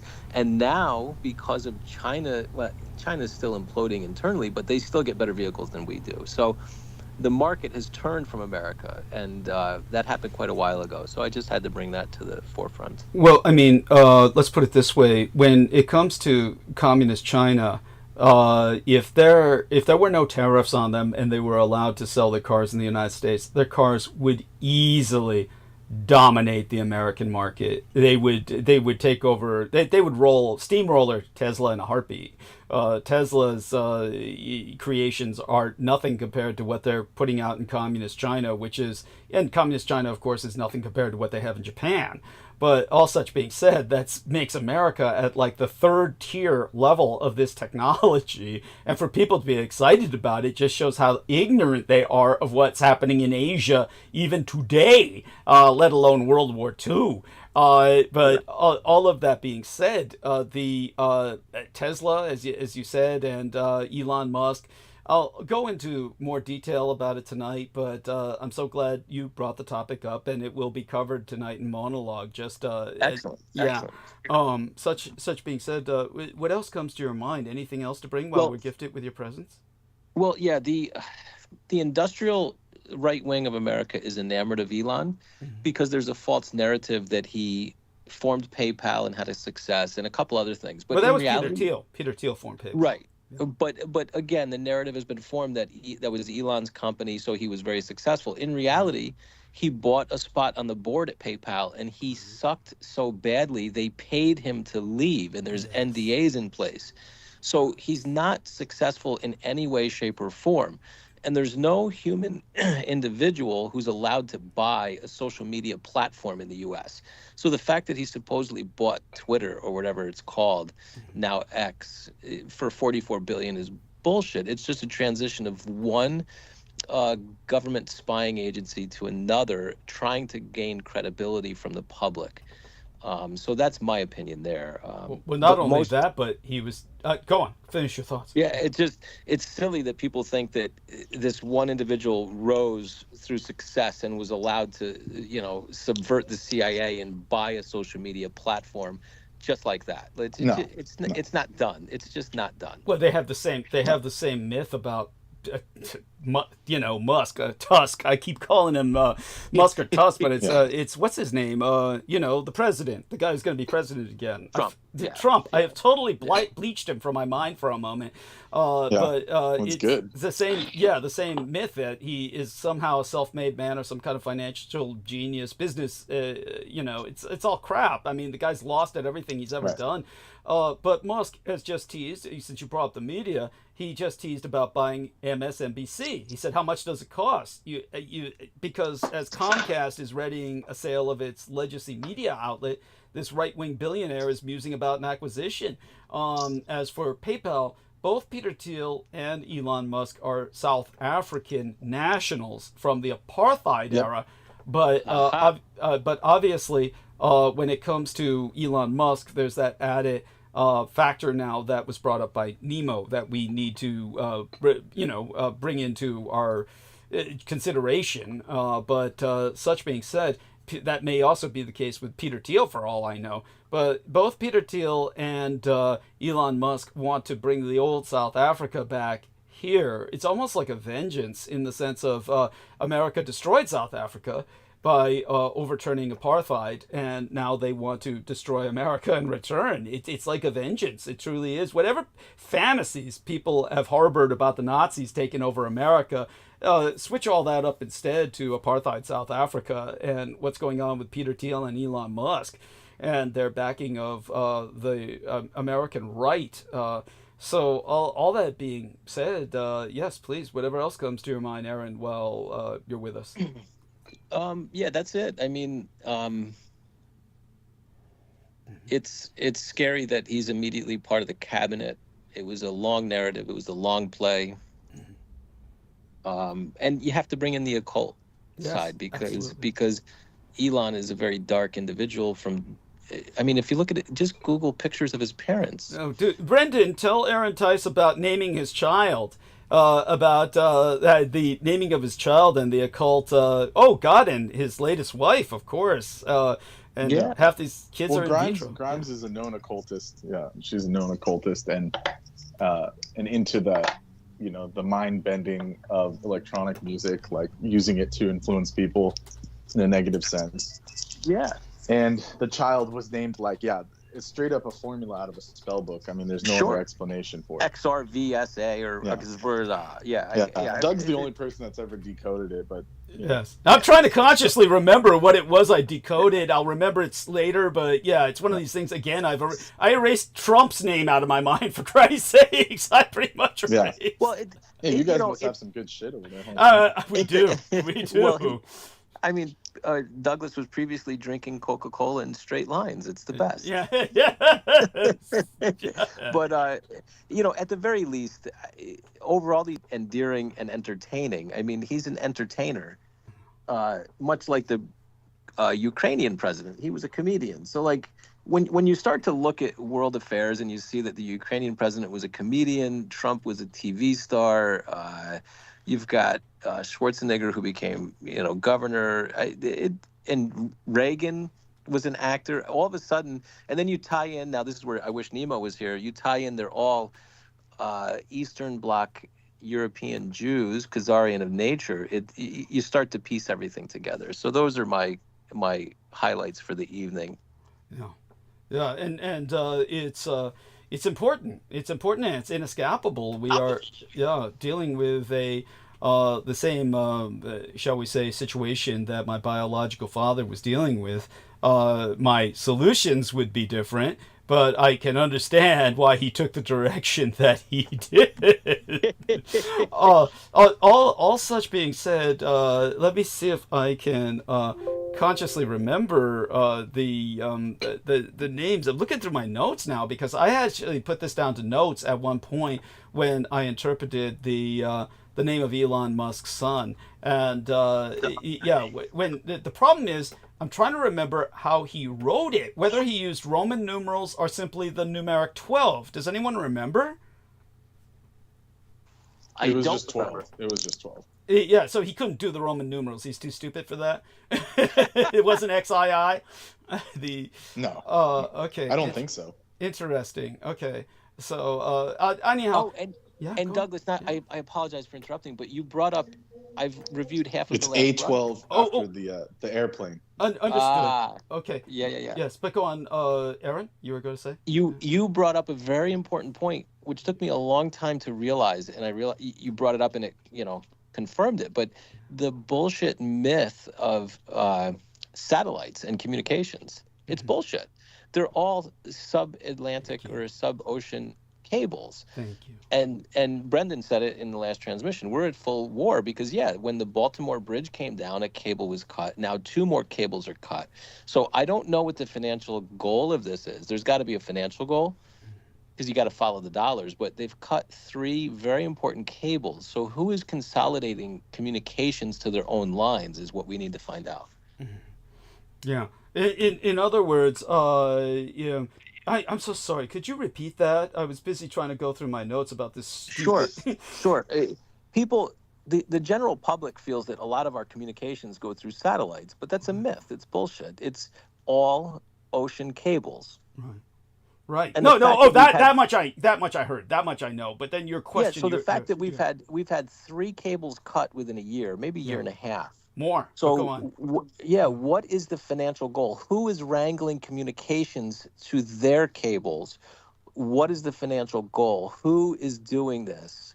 Okay. So And who's going to gain? right. So what you're doing right now is you're following the money, which is Right. logical, but you're thinking too much like an American. Understand that the Russians don't think like that. The Russians and the Chinese were both involved. This is I'll allude to this tonight during monologue, at least touch upon it, if not go a bit deeper into it. But the Chinese ships were spotted, and also I'll go deeper into some of the details. There was a communist Chinese ship with a Russian captain that was involved in another one of those operations. It's the Sino-Slavic synaxis in this case, or the Sino-Slavic Zio-synaxis, because Zio is actually a correct word as an acronym for Zionist. So Zio-synaxis, they are involved, but Russia and China are hand in glove in this. I mean, to the point where you've got a Russian captain of a Chinese ship, and they were responsible for cutting these cables, and they're claiming that it's an accident. And the world is just letting them get away with acts of war because the world is basically surrendering to them until it gets to the point where, we're engaged in till they're at our throats. Really, it's what it's going to come down to. But they are not thinking in these terms. Remember that Russia's economy, in World War II, Germany was a nation that was geographically smaller than Texas. Because they were able to project their power so efficiently and effectively, they wound up with a European conquest that was larger in land area than the United States. Now, when it comes to Russia, you've got a land area that's far larger than the United States, but its economy is the size, if not smaller, than Texas's. I mean, that's Yes. outrageous. And Yes. so their entire economy at this point is dependent on war. So they can't stop the war. Their economy would collapse. So it doesn't matter to them that they expand it. So it's not for economic gain they're cutting the wires. They're cutting the wires just to maintain the economy they have in a constant war footing. So they're on a war setting that will expand to all of us. But I found my notes now, and what happened is X is the Greek letter chi, which has a K sound in Greek. Greek, all chi, or chi, is pronounced kai. And then he's got this this AE sound, and the A12 refers to L, or the 12th letter of the alphabet. So his name is actually pronounced Kyle when they're at home. They're calling him Kyle. That's everybody else is calling him by this weird alphabet, but that's not what they're calling him at home. Everyone else is saying X, A-E, A-12, but it's really Kyle for the reasons I've just articulated. Okay. But other than that, that was something that I had to go through my occult notes to figure out, and I don't know if I'll put that in the book. I guess I'll have to slide that into the book somehow. It's I would hate. Worthy. Yeah, It's worthy. It is worthy. I'd hate to bring up Elon Musk because that deserves a book all its own, and God knows I don't want to write a book about Elon Musk. But holy shit, that would be sickening. I would just physically get ill. But anyhow, yeah, thank you for bringing that up about the cables. I'll go into them deeper tonight. And like you said, you were only halfway through the 8 hours monologue of the last episode. I'll probably have a similar monologue tonight, so hopefully you'll invest the time to listen to that as well. And it's all, and I look forward to your review. Yeah, it's just crazy. The insanity prevails worldwide, but it does make sense. I mean, we restrained trading with Russia once the Ukrainian war hit, I believe. So now, based on what you say, the cables being cut does make a lot of sense. Yes. Yeah, and they're just trying to provoke. Really, they don't care. They literally don't care at the moment. They're already in a state of war as far as they're concerned. The rest of the world is just in denial, and yeah, as I said, they will be until it's on our doorsteps. And when it's on our doorsteps, now of course, with Trump being a traitor and Musk a traitor, they're both puppets of Putin. We're in for some really, well, interesting times, as the Chinese would say. There's no other word for it. So it's only going to get weirder, and then you're gonna. Again, I'll touch on it more tonight. Yeah, it's so weird, and like you brought up, for those Q armchair warriors who think Putin is a decent human, you have to remember he shot down the plane with all of the scientists on it that had the cure for AIDS. Yes, thank you. So, you have to remember these little pinpoints of reality help us remember that these heroes are not really heroes. Thank you. And of course, again, it does need to be pointed out that Peter Moon's handler, Joel Derrick, is a Putinista, a diehard Putin cultist. And so we're talking about a traitor. And anyone who follows that ideology is basically an insurgent on American shores. This is where we're heading towards with this autocracy based on the tech bros. They want to dominate America's economy the way that the Russians oligarchs dominate theirs. It's something we cannot allow to happen. Well, it has happened, actually. So all we can do now is resist and then pick up the pieces after they collapse it, which I'll explain in monologue tonight. Of course, they will. And but all that being said, I hate to be the bearer of bad news. I do want to thank Aaron Tice, of course, for Aaron Tice has mailed, it's en route, an electric blanket as well as the Gerolsteiner water, which of course is a lifesaver. I'm replacing my Coca-Cola with that, and these things help. So I want everyone to know that everyone is doing their bit to support. Aristide sent a new computer and many other electronic implements beside. These two men, Brendan Zogit, they send me supplies that are completely a necessity, and we're going to start moving in directions with the new computer as soon as we can. That will, of course, make at least things a little more secure in terms of production. And as for Aaron, he's helping to keep me alive, literally. And this is, again, I couldn't do it without any of you. So thank you all so much. Publicly, you must be credited. Our dear John Warrington in England is doing his best to set up an Odyssey channel that's exclusively my programs that he's collected over years, going back to 2018. Or something of that nature that are on his hard drive. So that alone is incredible. So I want to thank everybody. I have a lot to be thankful for this Thanksgiving. And it's a great team. Everybody is an awesome part of the team.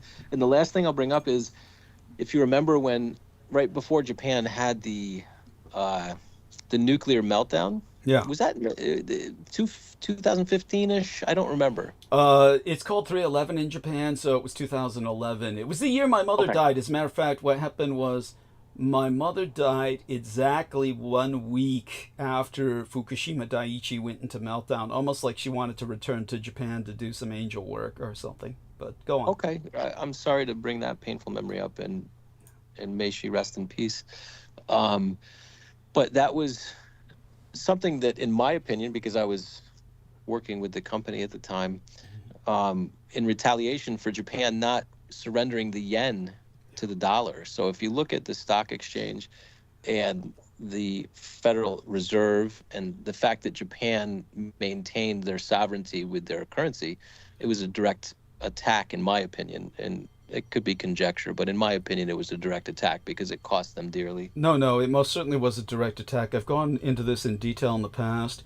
Obviously, it's not something we have the time to cover tonight, considering everything else I need to cover, but I will tell you in brief that basically what happened was the Jews of Israel worked with the Americans and the Jewish diaspora community in the United States to create Stuxnet to take down the Iranian centrifuges that in order to prevent them from enriching the uranium into weapons-grade materials. And Stuxnet was something that was pumped into their civilian computers at home because they would take their little disk drives, or excuse me, the little plug-in, what do we call them again? The little plug-in,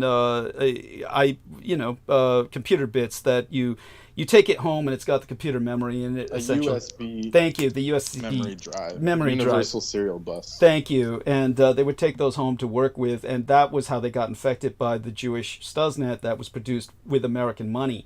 And then they would put that back into their systems at work when they returned to work, and that's how it infected the workplace and destroyed the German manufactured industrial control and safety systems provided by Siemens manufacturer. Those were the exact same German manufactured industrial control and safety systems at Fukushima Daiichi. And what happened was at Fukushima Daiichi, the safety system would have kicked in knowing the tsunami was arriving, because the tsunami, of course, is not something you can miss. You know it's coming minutes before it hits. Even with 15-minute warning, the industrial safety systems would have kicked in and shut down the nuclear power plants. But it couldn't because of the Jewish fucking Stuxnet virus had infested all of the German manufactured industrial control and safety systems that were purchased from Siemens in Germany for the Japanese as well as the Iranians. And the reason that this happened was not simply because it was infecting all Siemens units, it was because the Jews infected Japan's system in order to destroy as much of Japan as they could. The reason why was because Japan was getting oil from Iran, and Japan's oil with Iran had gone into an exchange rate where the Iranians attended entire gatherings at stadiums where entire stadiums would fill up and people would get lottery tickets to see who would win the lottery to go to Japan to work. So you had this entire Iranian sub-community in Japan, and they were literally fighting on the streets with machine guns and full auto and explosives with the Israelis in Japan. And the Israelis in Japan dominate all foreign crime. They are responsible for foreign crime that happens in Japan, as opposed to the Yakuza, who, by agreement with Japanese society, conduct their crimes outside of Japan. So the Yakuza empire is throughout all of Asia. So the crime in Japan itself is conducted by Israelis and American Jews. And because they couldn't stand the Iranians basically setting up this symbiotic economic relationship with Japan, oil for technology, then they put the reactors into meltdown. So it all goes back to a certain neurotic minority that's out to destroy the world. Nuclear meltdowns, the attacks on nature, that's part of their plan to make this world unlivable for all of the real humanity. We have to separate them from humanity. They're not interested in humanity surviving. And they are a different species. Yeah, no, it was a very succinct answer. I appreciate it. And Nemo's back, so I just want to let Nemo know the last 20 minutes was based on your ability to reference Elon Musk being a Khazarian. So thank you for that, Nemo. We appreciate the research. So if you get his great-grandmother had a Khazar name, very Khazarian name. Yeah, and if you, again, for anybody who's doubting this, just Google pictures of his parents. I mean, you won't have any doubts there. But not to mention his father marrying his wife's daughter. Your opinion and insight, please. Oh, I mean, this is a Woody Allen scenario. This is just high dysfunction. It's so strange. I mean, this isn't how the average family works in any country. This is just very strange ways of being. I don't even have words for it. I mean, producing children by his wife's daughter, no less. Yeah, it's just how they keep the money in the family. Yeah, and yes, that's exactly right, Nemo. But again, these are things that the average human does not want to address because it's ugly to look at and it's against social norms, so they just kind of ignore it and move on. But it's the reality of the leadership in most nations. But on that note, a lot of love for Team Dietrich and Douglas himself. We appreciate the education, and thanks everybody for doing your part and keeping in there. And I love you all. Yes, love you and Richard. Have a good one. Stay safe. You and too. Do well. Good night, everybody. Thanks, sir. All right, that's Aaron Tice. And thank you so much. Yeah, South Africa, they have a fair bit of wealthy white Khazarians over there. Yeah, like they do. Yeah, that's common. Yeah. Well, you don't need to use white and Hezarian in the same term. That's because that's rather oxymoronic, isn't it? Or it's either redundant or oxymoronic. Jews, It's that. See, it's by that I'm respecting the Jews' own sense of self. They want to be seen as non-whites when it's to their advantage. Then they'll say, I'm not white, I'm Jewish. But when it's to their advantage, they'll just slip in as white. They'll take that. They'll take the privileges that come with it, if any are there. If of course the blacks are revolting in South Africa, then they'll claim, hey, I'm not one of them. But yeah, otherwise they would fully take advantage of the apartheid state while it was active. You know what I mean, I'm sure. So yeah, it's just like back in the slave days, like because they own over 70% of the slave ships, and the slaves, and a lot of the slave masters were Khazarian or Freemasons. Well, definitely. And when all that ended, and when the blacks started getting citizenship and some civil rights, the Jews are like, they turn around and say, we're not those white guys, we're just Jews being activists for the plight of the blacks, and we're helping the blacks gain their civil rights. And they redirect the hatred and vengeance of the blacks towards European whites and not onto the Khazarians, who were the ones who were mostly controlling all the slave trade and responsible for the American enslavement of Africans. Yes. See, the wealthy Khazarians, they just get the Gentiles to go on the ships and bring those slaves doing all the dirty work for them, and they get the blame for it ultimately. Mm-hmm. Yeah, it's they run all the film and media and all that shit, so they just portray all those slave movies as just like fucking British Europeans owning all the slaves, and they never ever point out anything towards indicating those Khazarians that were owning and running all the slaves. Yeah, it's let's put it this way. Anybody who thinks that our man Nemo Albano is just some kind of Judeophobe, somebody who's a raving bigot, who is simply venting or catharting based on some notional concept that takes him into conspiracy directions, you are simply ignorant of history. As a historian, I can definitively tell you that everything he says is true. Now, of course, the first thing that's going to happen is I'm going to be confronted by people demanding evidence. And hopefully I don't fuck up tonight's show. I'm trying to get into the live stream right now through my studio because I've had problems maintaining the studio on my Windows. Jacob Waters says, cheers, everyone. Douglas Marks says, cheers, great show tonight. So let me tell you this much before I take another break and get that wanker out of my eye. The Jewish politician and slave owner who was the brains of the Confederacy was a man named Judah Benjamin. He was the largest Jewish slave owner in the South, and he was a key member of Confederate States President Jefferson Davis's government. And yet, with all the Black Lives Matter, with all of the toppled Confederate statues, there has never been a single call to topple any of the statues, and there's hundreds of them, of the Confederate States politician Judah Benjamin. So, explain that to me. Yeah, he's protected. I'm one of God's children. You can't desecrate my statues. Yeah. I mean, they're willing to take down statues of George Washington as a slave owner, of Columbus as a genocidal maniac, because most people think he's Italian instead of Jewish. But but Judah Benjamin still stands tall all over the United States, and people are so fucking stupid. They think he was in charge of the Underground Railroad, And Jewish media will probably revise history to make it look... I have no doubt that someone said that, yeah. Yeah, they'll revise... They always pull that, he was the only one that spoke out in the Confederacy. The largest slave owner!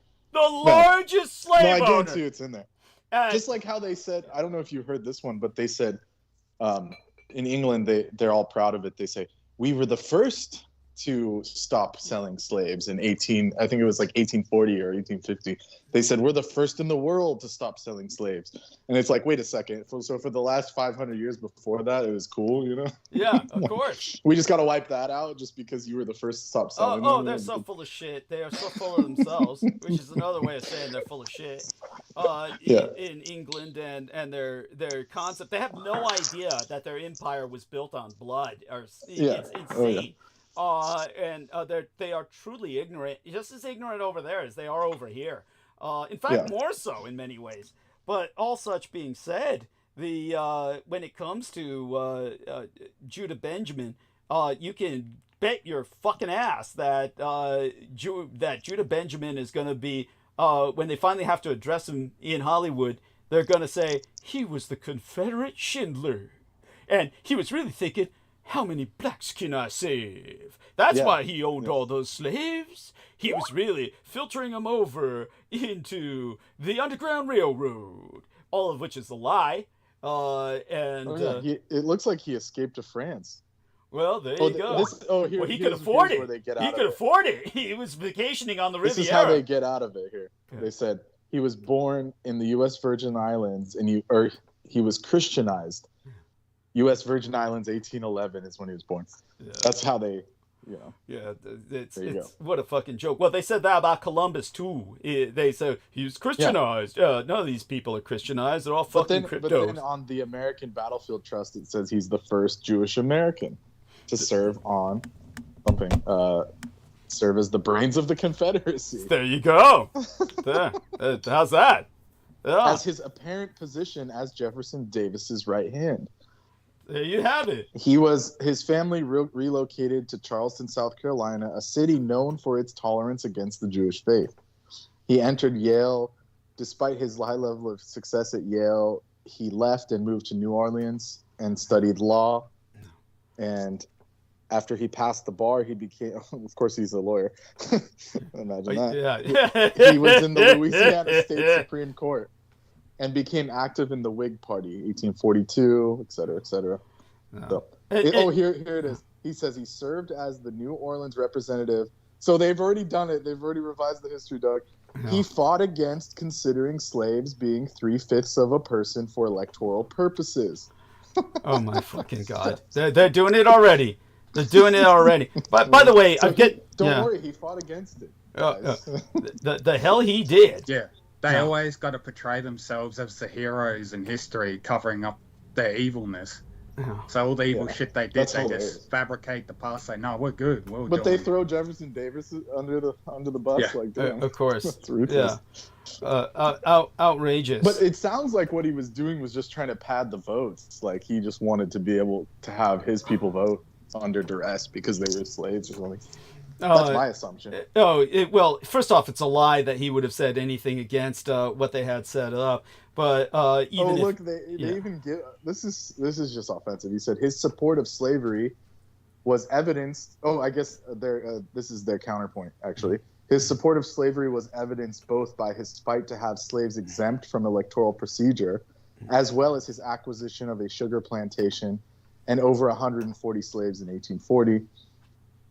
And then it just goes into his connection with Jefferson Davis. So there you go.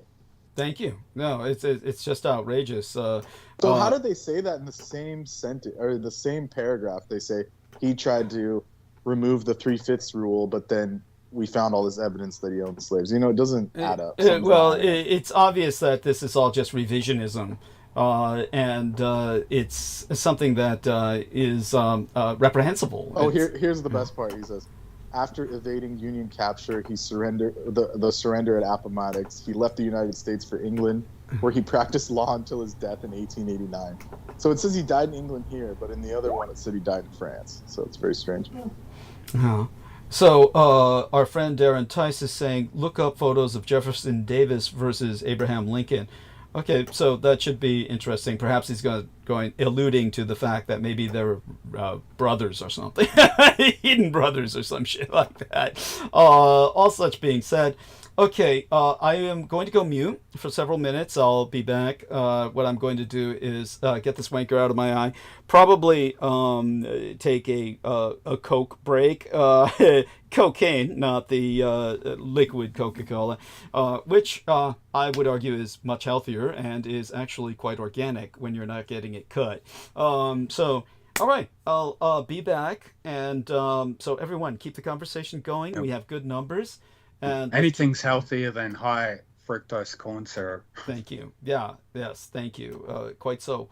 And yeah, we've got good numbers. Let's keep it that way. Engage in the conversation as you see fit. We brought up some very controversial topics. You don't need to keep it at that level of controversy, but right. Certainly relevant. You know, and I shall return. Okay. It's funny that the American people have not said anything about, you know, the high fructose corn syrup that's in all their sauces, drinks, candy, and all that shit. They're just like, nah, keep selling it to us, we'll keep eating it. People like me have been trying since I was younger to talk about it, and people don't care. And well, what they did is the companies came out and said they said, oh, it's healthier. Because the body isn't that fucked up? The body can break it down easier. And then they tried to attack fruit, so they switched it and said, well, the fructose in fruit is way worse because it's not split fractionalized like between glucose and fructose, which is what high fructose corn syrup is. It's like they fractionalize it, they split it between two types of sugar to increase its stability or something. So that's why it's like that. But they try and claim, oh, it's actually healthier that way because your body doesn't have to break down glucose. And it's like, wait a second. Yeah. You know, it's like they similar can't pull argument that shit. They had with the seed oils, trying to persuade everyone on how seed oils is actually healthier and it breaks down in your body. That's similar to no trans fats. That's what they try to say. Oh, trans fats are bad. Then they switched everyone to canola oil, which is like literally industrial lubricant.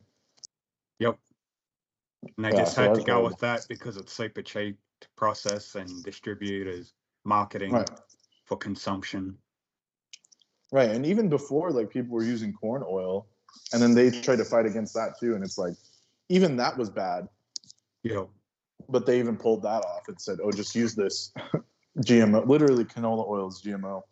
This like pure industrial lubricant stuff. And cottonseed oil. Yeah, isn't canola oil basically rapeseed oil, but they just named it canola? Like it's yeah. So rapeseed oil is the original one, but the Canadian Oil Company, that's where it gets its name. It's not even like a natural plant. It's named after the Canadian American Oil Alliance. Canola. Yep.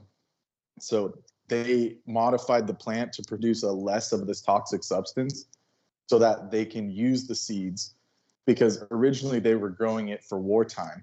So they used it to lubricate Navy ships, merchant vessels, because it sticks to metal. So where you can, in a wet environment, the lubricant doesn't wash off. So it's much better for ship lubricant and stuff like that. So that's what was used before synthetic lubricants were invented. Like in like later times, like in the 60s. So before synthetic lubricants, canola oil was actually the best form of lubrication for Navy ships, seafaring vessels, military vehicles that operate in the rain and stuff. So once World War II ended, they didn't want to lose all their profits that they created this infrastructure to make the canola oil. We got to sell it for consumption.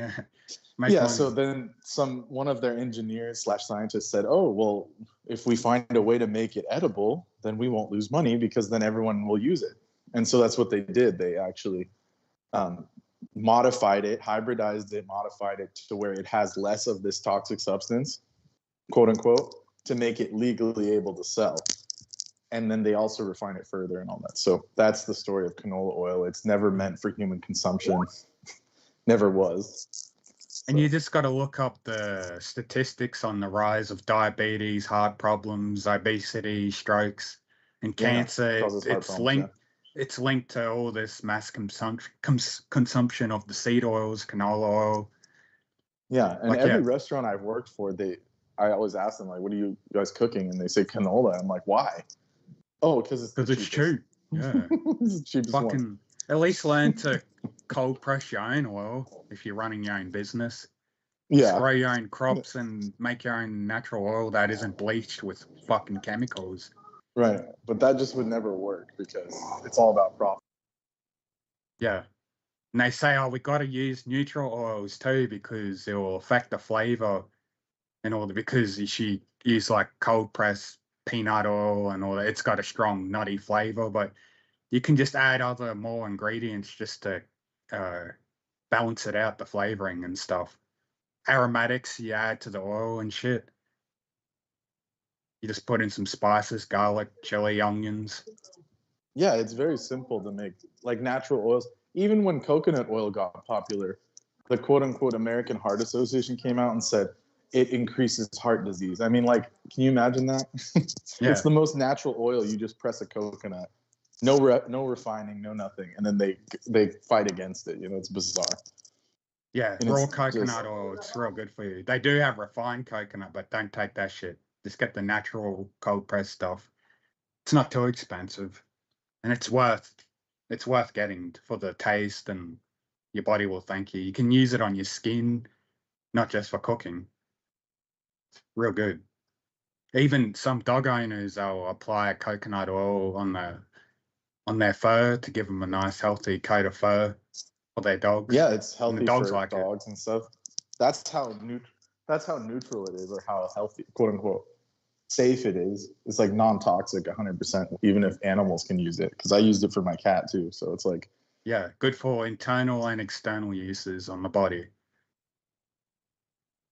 So definitely go out your way to get some raw coconut oil to the listeners. and the real How did you use scientists it have for your proven cat? You just rub it on their fur. it's good for their skin. Skin and Oh, fur, yeah? yeah. What Yeah, about like rub baths? it deep in. What about what? Baths? Baths? Giving your cat a bath? Only don't if think it's you gotta- absolutely necessary. Yeah. Like if they got something sticky on them or something? Well, yeah, you can give them a bath. Doesn't mean they'll like it or let you. Yeah, because I tend not to, and then I'm wondering if I'm neglecting. No. Cats are like vaginas. That's why they have the same name. You know, it's like you don't disturb that Pussy, their yeah. fur. Only if they really smell like shit. It's like and a they're just covered in self-cleaning. filth. Yeah, it's like a self-cleaning item. So it's like, that's what a cat is, you know. It's because they're actually some of the cleanest animals. That's why they've been, you know, they've been held together with humans Why for they 10,000 thrive. years. They're accepted in a lot of societies, yeah. Yeah, because they're considered clean. Even like in Islam, it's considered like the highest animal because Yeah, it's always they cleaning love itself cats. and stuff. Yep. Like Muhammad considered it to be the ultimate animal. Like, I don't know, you know, well, we know why, but cats are like above pretty much every animal to them. If only they didn't have that parasite. Was it toxoplasmosis to some shit? Yeah. Yeah, well, Yeah, 1 out of that's 3 more of a people modern have it thing. that have a cat. Yeah, that's if they like go outside and hunt and stuff. And So if it's born from a house cat and you raise it as a house cat, you don't have to worry about don't have to worry about it. All right. Oh, good. No, house cats. That's good to know. It only comes from if they hunt like mice and stuff. Yeah, because they all carry those parasites. Yeah. Yeah, it's not like the South Park where you're like sniffing, what is it, cat piss or something? Yeah, concentrated cat urine. Yeah, from the male cat. Yeah. Or was it from both? I thought it was. I don't remember. It was that episode was awful. It was hilarious. Yeah, they're just tripping balls like it's the most intense euphoric drug you can take, and highly addictive. I guess that was like saying like people will do anything. You know, it doesn't matter what it is if it gets you fucked up. Yeah, because at like the end, message of it. yeah, because at the end, when you see that their friend Kenny was no longer getting high on cat piss, he just walked up to a bunch of wild flowers and started sniffing the shit out of them and getting high off that. So yeah, saying like humans want to get high off anything. Right. Yeah, so that was the message. But the whole thing about Yeah, the oils. And it's well known, all ancient cultures have used completely natural cold pressed oils. Like the Greeks were famous for the olive oil. You know, they paid their salaries in it, Greeks and Romans. Yeah. You know, stuff like that. Yeah, salt, oils, and other herbs and spices were considered highly valuable currency for trading, like in the markets, definitely. Like some societies should go back to that bartering system. Those secular societies are more rural, but just live off growing own and exchange. It could happen. It could happen. Some places in Europe still do that, villages and that. Yeah, I think it's very common. It's actually very common. You know, like people in the mountains and stuff, like you can go and exchange goods. Like, yeah, this person has chickens. I'll give you some moonshine for some chicken and milk. Yeah, this person does something else. Like, yeah, because it's natural. That's like a natural human thing to want to share. Like that's what's funny is like they want people to think that human nature is all about greed and evil shit. It's like it's not actually. Actually, human is being very trusting and open and generous. But it's the society that like knocks that out of people, and the whole money concept. Like before, like money was introduced deliberately. Yeah, these parasites that got into control groomed us and corrupted us into being greedy and selfish. Yeah, exactly. Because like the money concept, like the paper money, it was only introduced. It was only supposed to be a trade item, but they tricked people. And once you create that system. So even back in the day when there were coins and stuff, people knew intrinsically that wasn't, like the wealth wasn't the actual coin itself, even if it was gold and silver, because they couldn't use it in their daily life, right? They knew it was just something that you could exchange for more. But nowadays, it's like people just think the money is everything.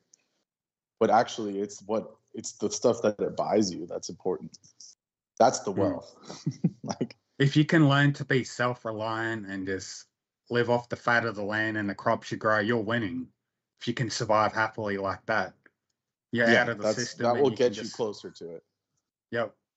Learn to live along with nature and obey the laws of nature. Yes. It's a lot of work. Get you closer to it. Yeah. But once you get right into it, it becomes natural for you where it doesn't feel like it's work and you'll appreciate it and like it. Yeah. Yeah. And this plane is ruled by like Saturn. Like Saturn is the Lord of Time. So it's like, yeah, work is fine, you know. It's a lot of work, but it's necessary work. So what do you think about, do you have any thoughts on the Mercury retrograde starting today? Yeah, I mean, it's nothing negative. Nothing negative. It's just when your planet's in retrograde, it's just slower. Like it slows down and goes the other direction. It looks like it's going the other direction. Yeah. Yeah. In the sky, like I'm saying, like from the visual. Like it does go in the opposite direction, like from when we see it, where we see it. Like it travels the opposite direction on the ecliptic plane. But it doesn't mean anything negative. People say, oh, Mercury retrograde is this super negative thing. Like it's the worst thing you could do. You can't travel. It's like none of that's true. It depends on the sign that it's in. It depends on the actual being's chart, the actual individual's chart itself, and all that. So it has nothing to do with negative or positive. It's just that situation is different, you know. It just means it's changing its pattern. You know, that's all it is. Just out of curiosity, if you could have a say in which planet could be ruling over our realm at the moment, which one would you prefer? Besides Saturn. They all rule over, you know, they're all there, all the energy. But what I meant is like, well, would you prefer the world catering to, like, which planet obeying under and going with the cosmic flow under? You know what I mean? Instead of Saturn. Oh, like if there was like a patron deity or something. Well, the Babylonians use like Marduk and stuff, like Jupiter. Okay. So you know, but they also appreciated Saturn. Like the ancients never picked one. That's the problem with nowadays is everyone just picks Satan. You know, they consider the dark side of Saturn to be like the ultimate. But all the planets have their place, and it's very important. I personally, because I'm ruled by Mercury, I would pick Mercury. But that way people would have easier communication. It would be more knowledge. Knowledge would be easier. to transfer between people and all that. So Okay. that was like the Hermetic times. They worshipped Mercury and stuff like that. You know, like the what are they called? The alchemists and these people. That their deity was Hermes Trismegistus, like the thrice-born Hermes. So that was all Mercurian stuff, because Mercury was like the highest element. Like, you know, even the physical Mercury is like, it's Quicksilver and all that stuff. So things would happen quicker and all that.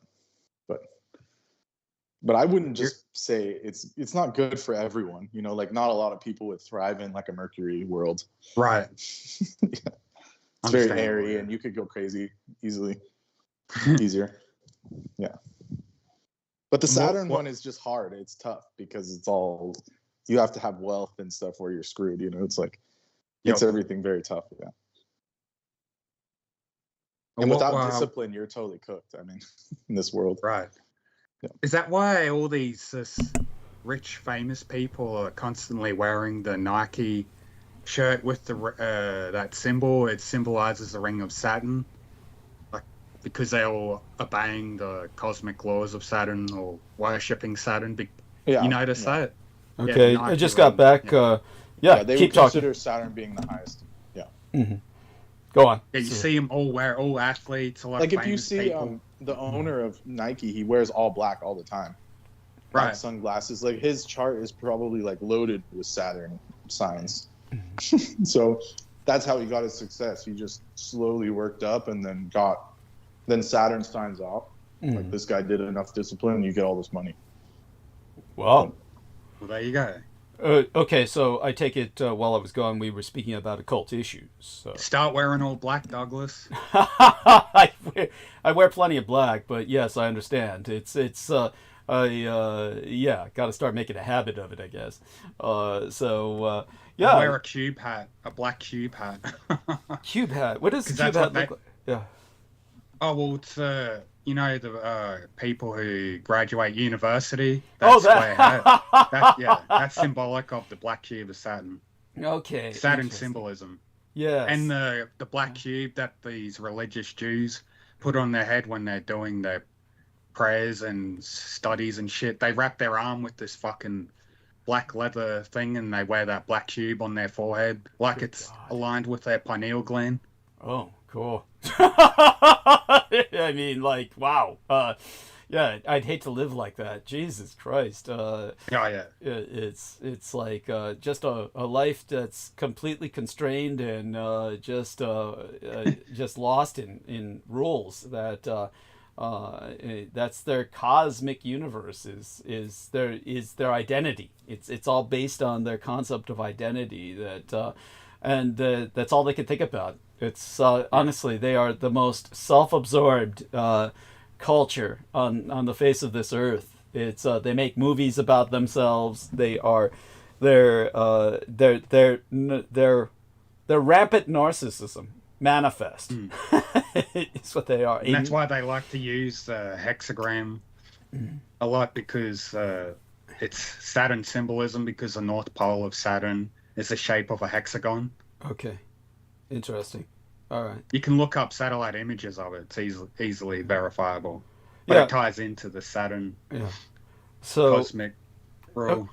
Okay. Wonderful. So Victoria's joined us. Victoria, why don't you come on to the call? Have you called Victoria, Aristides? Yeah, should have. Okay. Just make sure you have. I'll double check. Yeah, thank you. I appreciate that. And let's see now. How did I wind up with... Okay, here we are. Let me see if I can work this out. And just dealing with the production studio here right now. Everybody keep talking, please, while I gradually work my way towards monologue. Hopefully some other people can join us before I start on that road.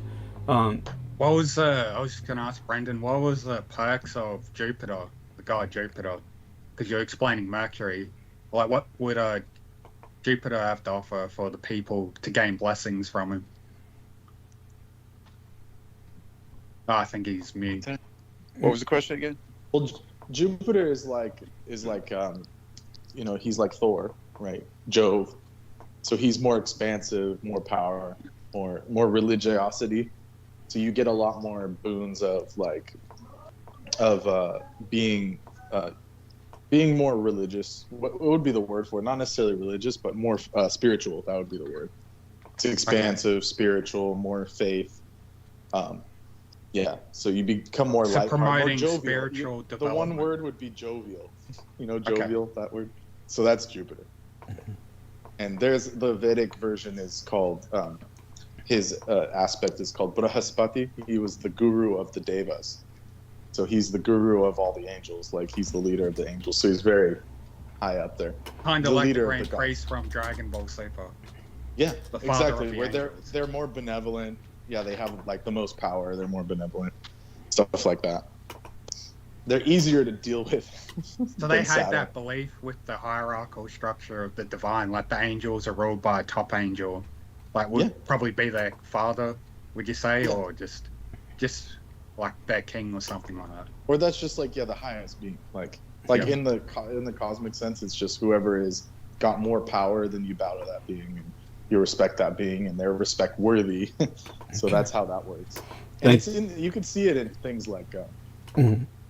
You know, the Journey to the West. If you watch like Monkey Magic and stuff like that, you can see how it operates in heaven. Where like you can't just go up there and be all like undisciplined and rude.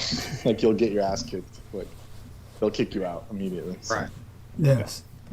Yes. No, very important points to be made. Dear Victoria, of course, lives on a mountain, so she apparently finds it hard to join on to the call. But Victoria, we're always thinking about you, and if you can find a way to get good reception, please do. Now, what's this that was just entered by... You don't have to mention that, but I thought I'd share it regarding the slave ships. Okay, I see. So here we are. We'll just leave this as it is. I thought you might like that. Well, I mean, it's I would have to check into it because some of these charts are it's you don't know whether or not they're you just need to I need to reference that and make certain that that's accurate. I'm How sure about the pricing for the slave? $1,200 to $1,350. Well, yeah, it's a where is the pricing on this? It's just near the bottom of that image on the far right. Okay. $1,200 to $1,350 for Negroes. Yeah, they had ads. They had ads like that. They did. Yeah. They did have ads. I know that. I'm not quite seeing the number. I'd have to make it larger to read. You got to. Yeah. I see it now. $1,200 to $1,250 for Negroes, and yet they show one with a knapsack. Basically, they show one with a bag on a stick like he's running away. So is this a reward for escaped Negroes? Yeah. That's what most it looks likely. like. Yeah, most likely. Yeah. There's like they're like running away. That's so messed up. Yeah. 1,200. Yeah. 1,200. There was some guy in London. From like I think it was late. He was late in the day. It was his, we're talking like 1870s, 1880s. His servant, quote unquote, ran away. And it was like this young African kid, and like he kept putting ads out, and like the dude was gone. I mean, he ran away. Like, but there's like some historical thing where they were saying this guy kept putting out ads for his lost slave, and you could go and see them. That's amazing, and he must have really missed his slave. Which makes you wonder why he was worried about it. They do. Yeah, because they have sex with their personal house slaves that they bond with to a degree and gain some connection. Yeah. I'm wondering, because someone wealthy like that, like, why would you obsess over one? Yeah. It's bizarre. Because they'd let him fuck him in the ass. Like George Washington, he'd dress up his slave and, fuck me in my ass. But by the way, I do want people to know that I actually am willing to accept that about George Washington. I want people to He would dress up like a woman, and the founding fathers. They lived double lives. Yeah. The founding fathers were just miscreants. The Benjamin Franklin, for instance, was one of the inspirations for Dr. Victor von Frankenstein as a literary character. Understand that there were multiple individuals that Mary Shelley drew upon, to basically render the core character of the historical figure of Johann Dippel, who was the man who signed his name as Frankensteinensis, meaning born in Frankenstein, which is a city in Germany. He was the man who was the owner of Frankenstein's castle. So he is the true Frankenstein, but his work, along with the work of people like Benjamin Franklin and many others, were amalgamated to create the Dr. Frankenstein character, making the literary character of Dr. Frankenstein himself like a Frankensteinian pastiche in the literary sense through Mary Shelley. But the reason that I brought that up... Yeah. And so Nemo says, Victoria, we love your voice and presence, though. So Victoria, I don't understand. What she's saying is, she says, look at the flyer I planned on spreading all over DC, laugh out loud. That's very funny. That is hysterically funny about the flyer that we're looking at. It's different from what people think. It's not what we were talking about. She's probably telling the truth, huh? Yes. So she says, I didn't want to start a war. I would have, though. The feds leave me alone now. Thanks, feds. So... Yeah, no need to antagonize. Well, there's no need to antagonize the feds, but why not come on the call, Victoria? Are you afraid that you can't control what you're going to say? Like, you can't control yourself? Like, you'll just cut loose or something? I mean, look at Nemo. I mean, nobody bothers him. I mean, he's not an American, but... Right. Maybe that's... The force has been fucking with me since I was born, so... Yeah. But and look at Heather Holman. I mean, my God, she just survived going through an MRI, and they didn't cook her alive. So, yeah, there you go, honey. It's, we'll welcome you whenever you want to come on. So go ahead and come on whenever you wish. I just wish you'd do it now. And speaking of non-politically correct terms, I just recently obtained these limes. They're called Marcout limes. You guys ever heard of these? Okay. So go they on. used to be called kaffir limes. Mm-hmm. But kaffir was considered a racist slur. Yes. For non-Muslims. Yes, that's right. But in South African apartheid era, well, in South African culture, just the Boer culture of South Africa, it came to mean basically black, but it was the equivalent of the N-word. The K-word was the equivalent of the N-word. So there we have that. And so if you care to add anything to that bit of trivia, please do so. Do want to let everyone know that I will take one more break later, not too long from now, to make another crock of tea before I go into monologue. So we've got probably a half hour before I do that, approximately. But at that time, I'll also check on the door. As I said, I would at, I've been checking on the door, of course, just compulsively. She's on with us. There we are. I can stop talking about Vic, petty little things. She doesn't like being called Vic, sorry. That's right, Victoria. Yes. Yes. It's all good. Let's see if you can hear me. I don't know. We hear you. We can hear you. Loud and clear. Really? Yeah. Oh, okay. Cool. Hi, guys. Hi. It's wonderful to hear from you. What time is it where you're at? It's 11:23, and I honestly can't stay too long because I have an early wake up for a flight tomorrow. Oh my God, where are you going, if I may ask? Just flying to see family in North Carolina. Okay, wonderful. And so I hope everything is well. I remember a few times when you were taking trips, it was because relations were ill or dying. How did all that work out? I know that I'm presuming the one man you went to see who was dying in Arizona, was it?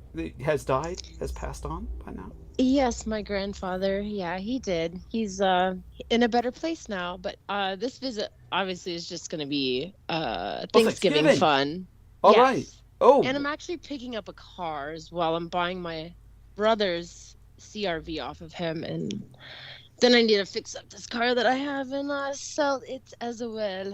I'm so excited for you. And thank you. Well, tell us a bit about your and anything you wish concerning your family, Thanksgiving, and your father's going to be there, your biological father? Yes, he's so awesome. He's amazing. I can't wait to see my family, and it's actually I'm excited because it's my 3-year anniversary of like rededicating my life to Jesus and just shit getting way freaking better. So I'm excited to have that time, you know, with family and stuff. So yeah, are you still on the carnivore diet, or have things changed in that department? Man, if I was less lazy, I would be. I should be. But I do my best. I definitely lean keto, carnivore, but I don't eat much, you know. I stick with, I don't know, what am I eating? These days I'm eating apricot seeds to get rid of little skin cancer spots before my dermatology appointment. Okay. So, yeah, no, I do stick with the carnivore stuff. Eggs, chicken, steak of, you know, beef, a lot of raw milk. A lot of raw milk. Nice. I'm basically a cat. Yeah. Wow. Just live off of raw milk now. I can relate. I would go carnivore if I were a regular baseline human. But yeah. Little gut bacteria. Yeah. Normalcy, right? Yes. As far as I'm concerned, yes. So, honey, what about Thanksgiving? You'll be with your family. Have you ever hinted to anyone that you talk that you're on a first name basis and speaking relationship with the son of Adolf Hitler?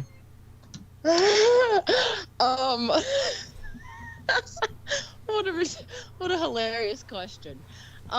You know, I would say no, but I would say that they are kind of in the know over the years that I have been leaning this way. Okay. They just probably don't talk about it. I kind of let I need other people to bring certain things up sometimes, or I just need enough time to actually sit down with someone, and I just don't want it to be over the phone. Right. So maybe I'll have time. Maybe I'll have time this visit. Yeah. I also like to have enough receipts in my brain to be able to spit out enough knowledge, and I do think I finally have that if they, you know, ask questions. I'm sorry, I'm chattering. I'm so cold right now. I need to turn up the heat, so if I sound crazy, no, don't worry. I just am super cold right now. I need to turn up the heat. Yeah, I can relate. I'm cold all the time. It's just I need to eat some of that beef that's in my fridge that I never remember to defrost. Oh my god! Yeah, that's so cool. I wish I was there with you to eat it.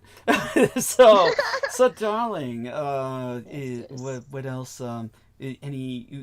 How you mentioned skin cancers? Are you exaggerating, or do you have some melanomas or some kind of? I mean, you know. I mean, nothing serious, serious. But I've done my own little tests with DMSO and frankincense, which normally frankincense is just good for wrinkles, hyperpigmentation, etc.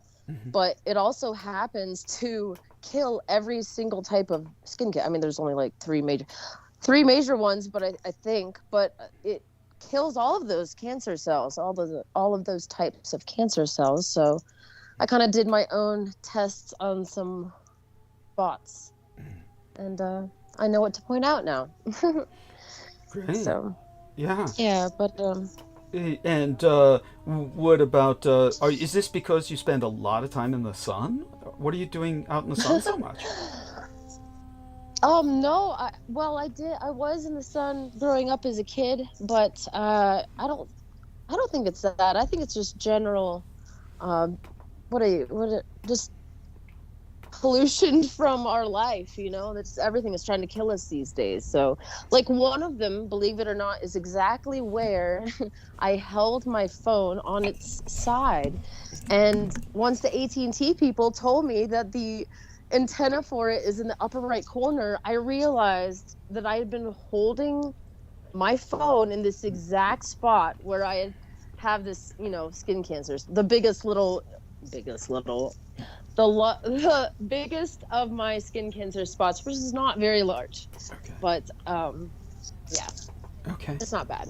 It just itches and stings sometimes. Ooh, wow, cancer's not supposed to do that, but I guess it can if it's a skin cancer and it's irritating the epidermis. Yeah. So, but you are following up with a professional dermatologist, as you said, correct? Yes. Excellent. And the melanoma, the two melanoma spots that I think are freckle size. The other one, which is not one that will kill you as as fast. It's just itchy, so it'll be easy to freeze off. Okay. And these are diagnosed.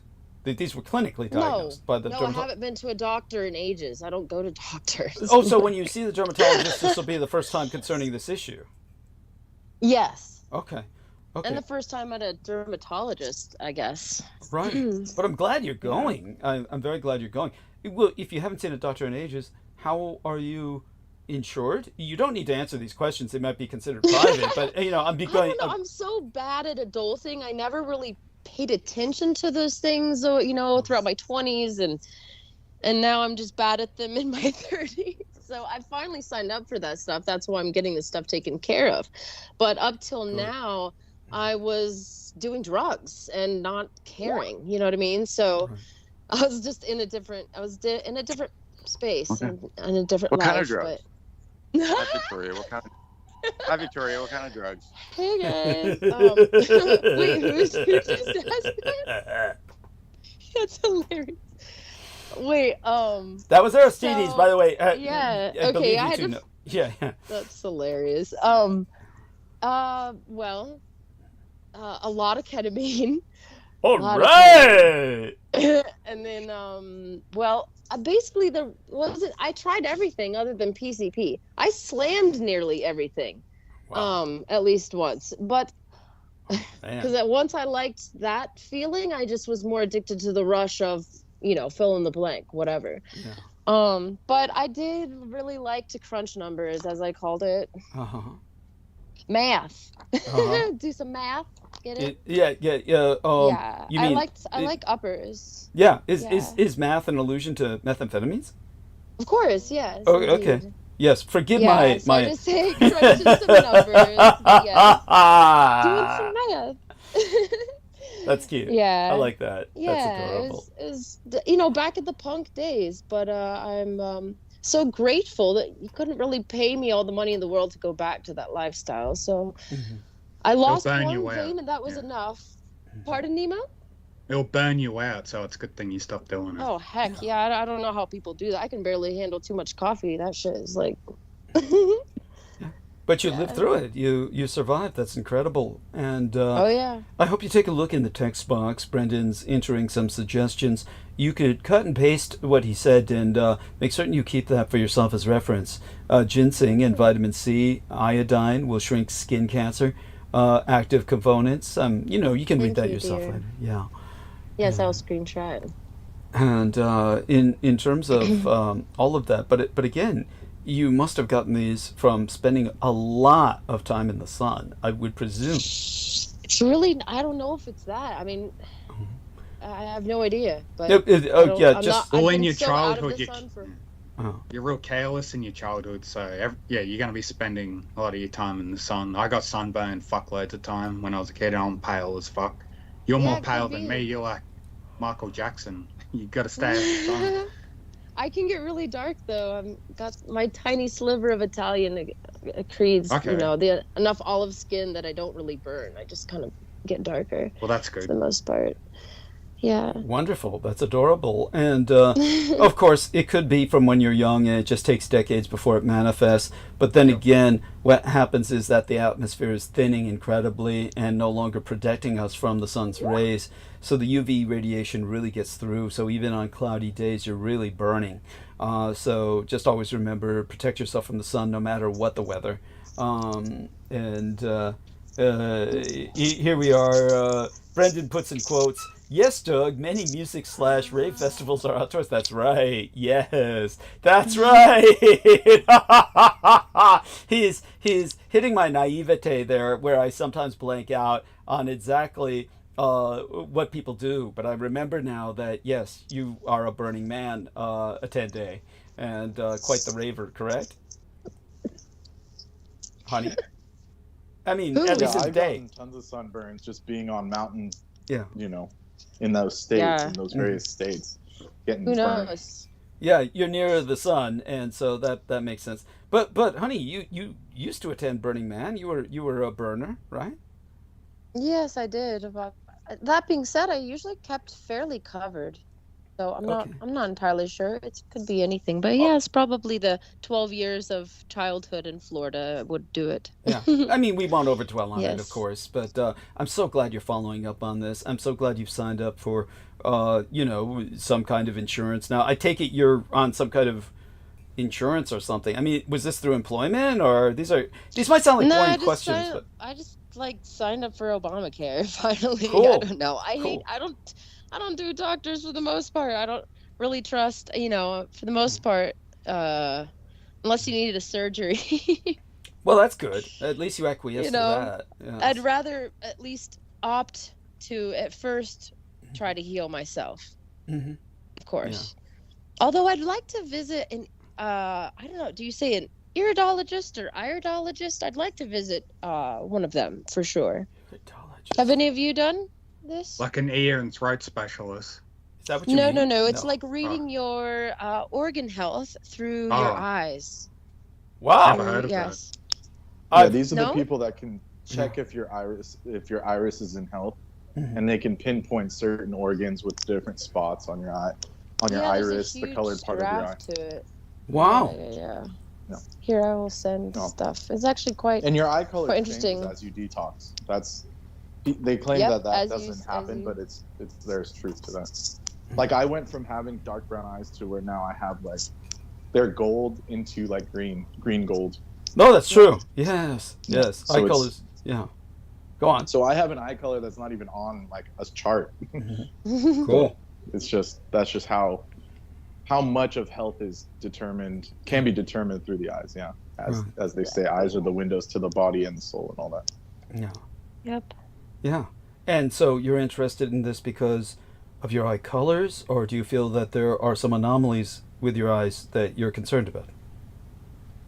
I just think it's interesting, and I know that you can keep track of your detox level through it. Mhm. Yeah, I'll send you stuff on it. It's quite interesting, but it's once you learn to see it, it's hard not to. Like I have a freckle in my eye, right? That is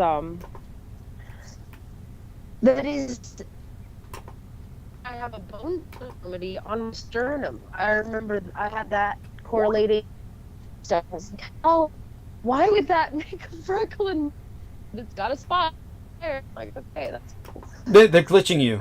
It's weird that they're What's wrong? glitching you. So can anybody hear her sorry. clearly, or is it's everybody? because I'm sending those. Yeah, those It's pictures. because I'm sending photos. That's right. Yeah, it's just because I sent the photos. I'm sorry. No worries. No worries. Yes. See, bandwidth can only handle so much at a time. Yeah. But I thank you for sending the photos. Yeah. And Yeah, it's quite interesting. they are. They are. I'll It's download a lot of times the cool looking eyes that we think, oh, they look how interesting, and they look like pools, or there's a lot going on. A lot of those times those people are really unhealthy. Their guts are just torn up, or their adrenals are giving their eyes all sorts of bands and whatnot. So it's once you see it, it's quite interesting. You can definitely read. My eyes also, Brendan, have changed over the years. A lot of people can heal their eyes and heal their body through doing vegan the right way, and I've done more of the carnivore thing, but still cutting out bad stuff, right, in general. And my eyes have also got lighter. So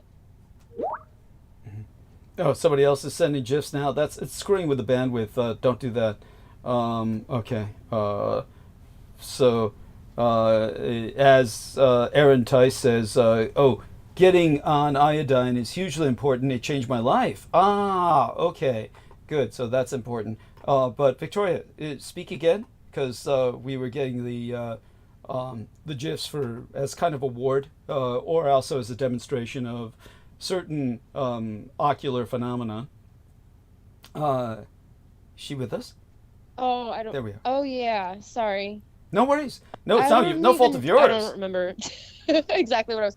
I'm on like hundreds of milligrams of THC as per usual to knock my ass out.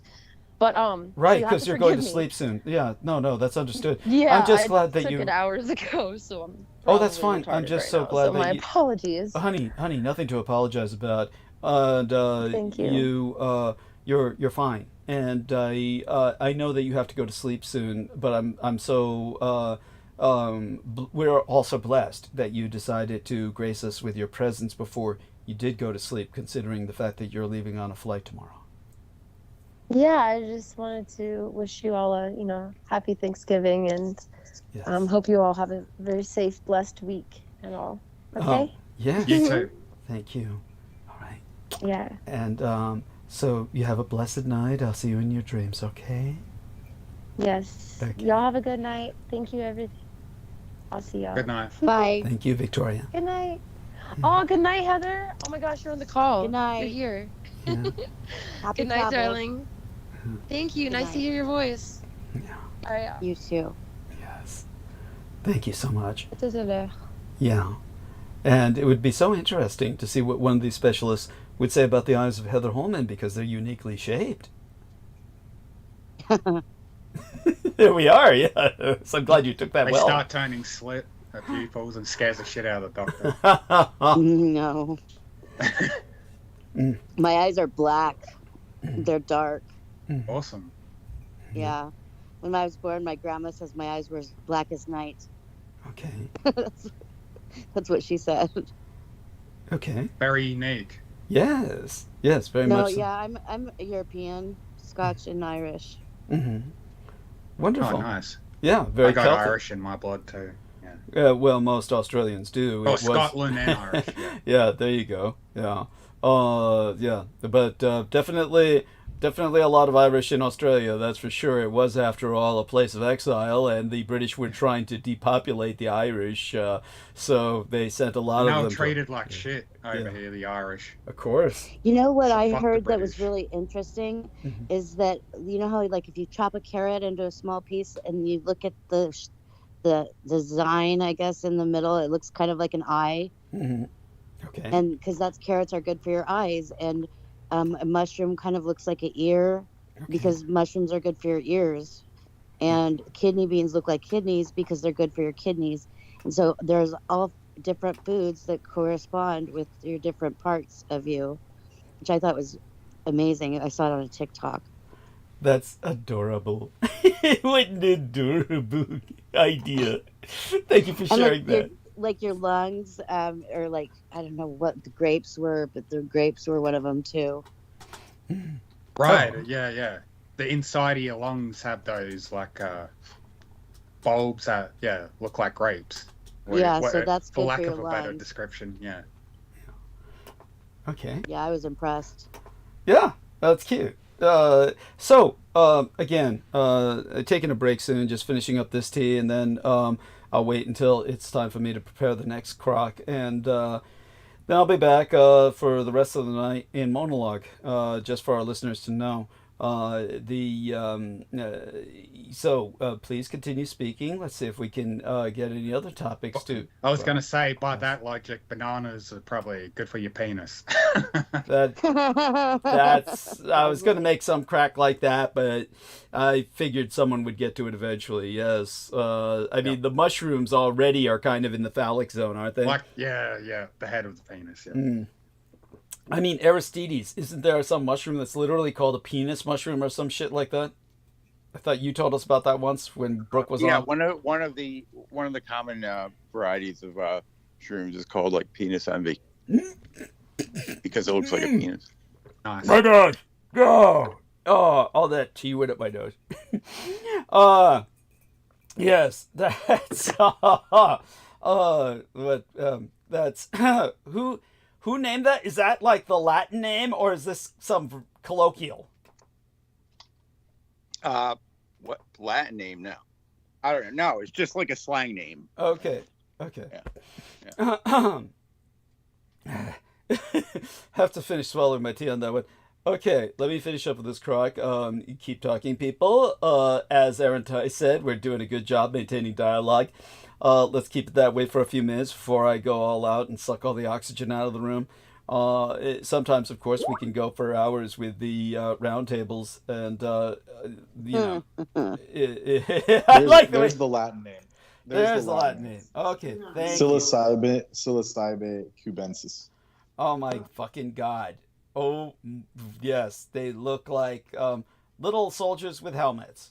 That's what they look like. Yes. Yeah, that's a pretty They tame look like those specimen, things by the way. that you can pull out of the sand if you pour salt in the hole, and then they come out and you pull them out. They're like, I don't know what they are, but people eat them, I think. Oh, you're talking about the fish, the penis fish. Yes, I think I am. Yes, that's It's right. a mollusk. It's a mollusk, but it's called a gooey duck. Yeah. Ew.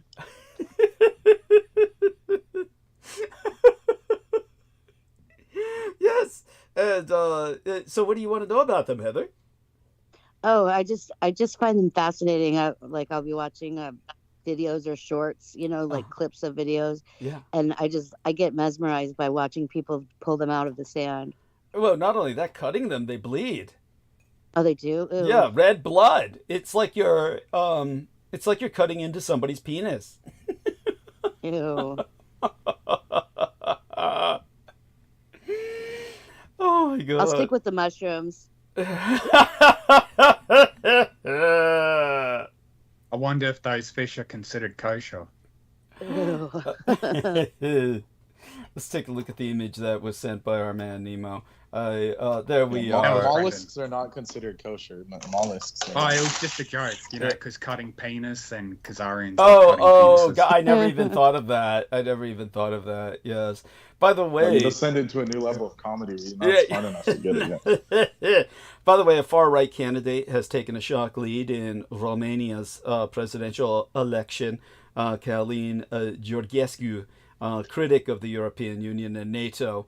He looks set to face the pro-Europe prime minister in the second round. Let's hope he fucking loses. We don't need Romania becoming an ally of the Russians.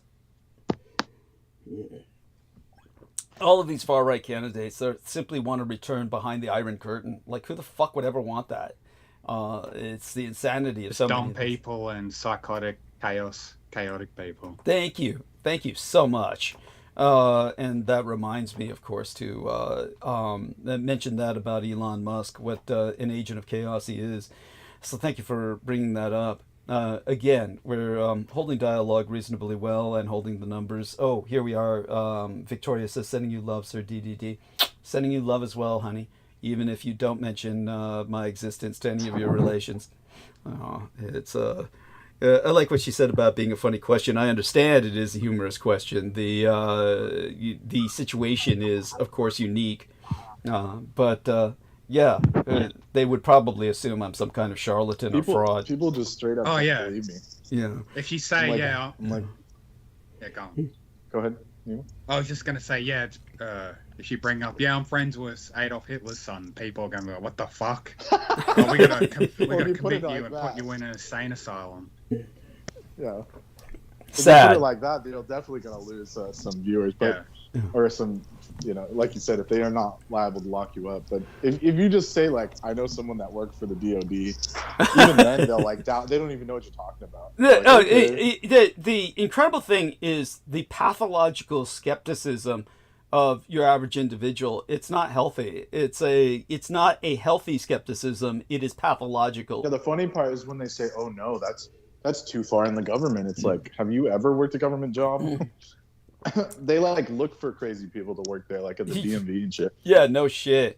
That's what So for them to say, "Oh, you can only get into the feds if you're like this outstanding top of your class," it's like, no, that's not. Oh, Jesus Christ! Look at all. Remember, I was complaining about all the security clearances that Elon Musk has, when he's a fucking illegal immigrant and everything else. Yeah.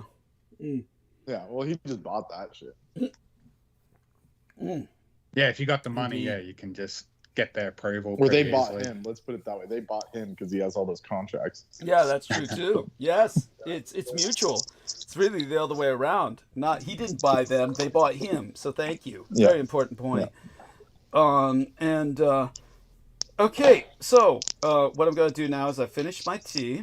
I'm going to take care of the next tea, which will last me throughout the night. So I'm going to take some time to make that, go through a little tea ceremony of my own. I will be back. Again, these people have got you covered. You've done well so far. And when I return, I'll just probably dive right into monologue. And okay, my love to you all. Thank you very much. I'll be right back in about 8-ish minutes, and hold the conversation and keep them warm. Okay. Yeah, with the mushrooms, what do you grow your own specific type of mushrooms at all for health benefits or spiritual purposes, Brendan? I do not, but I also don't use them very much because of their tamasic nature. So I'll only eat like mushroom-based foods like rarely to get more grounding or more. They're very high in vitamin D and stuff like that.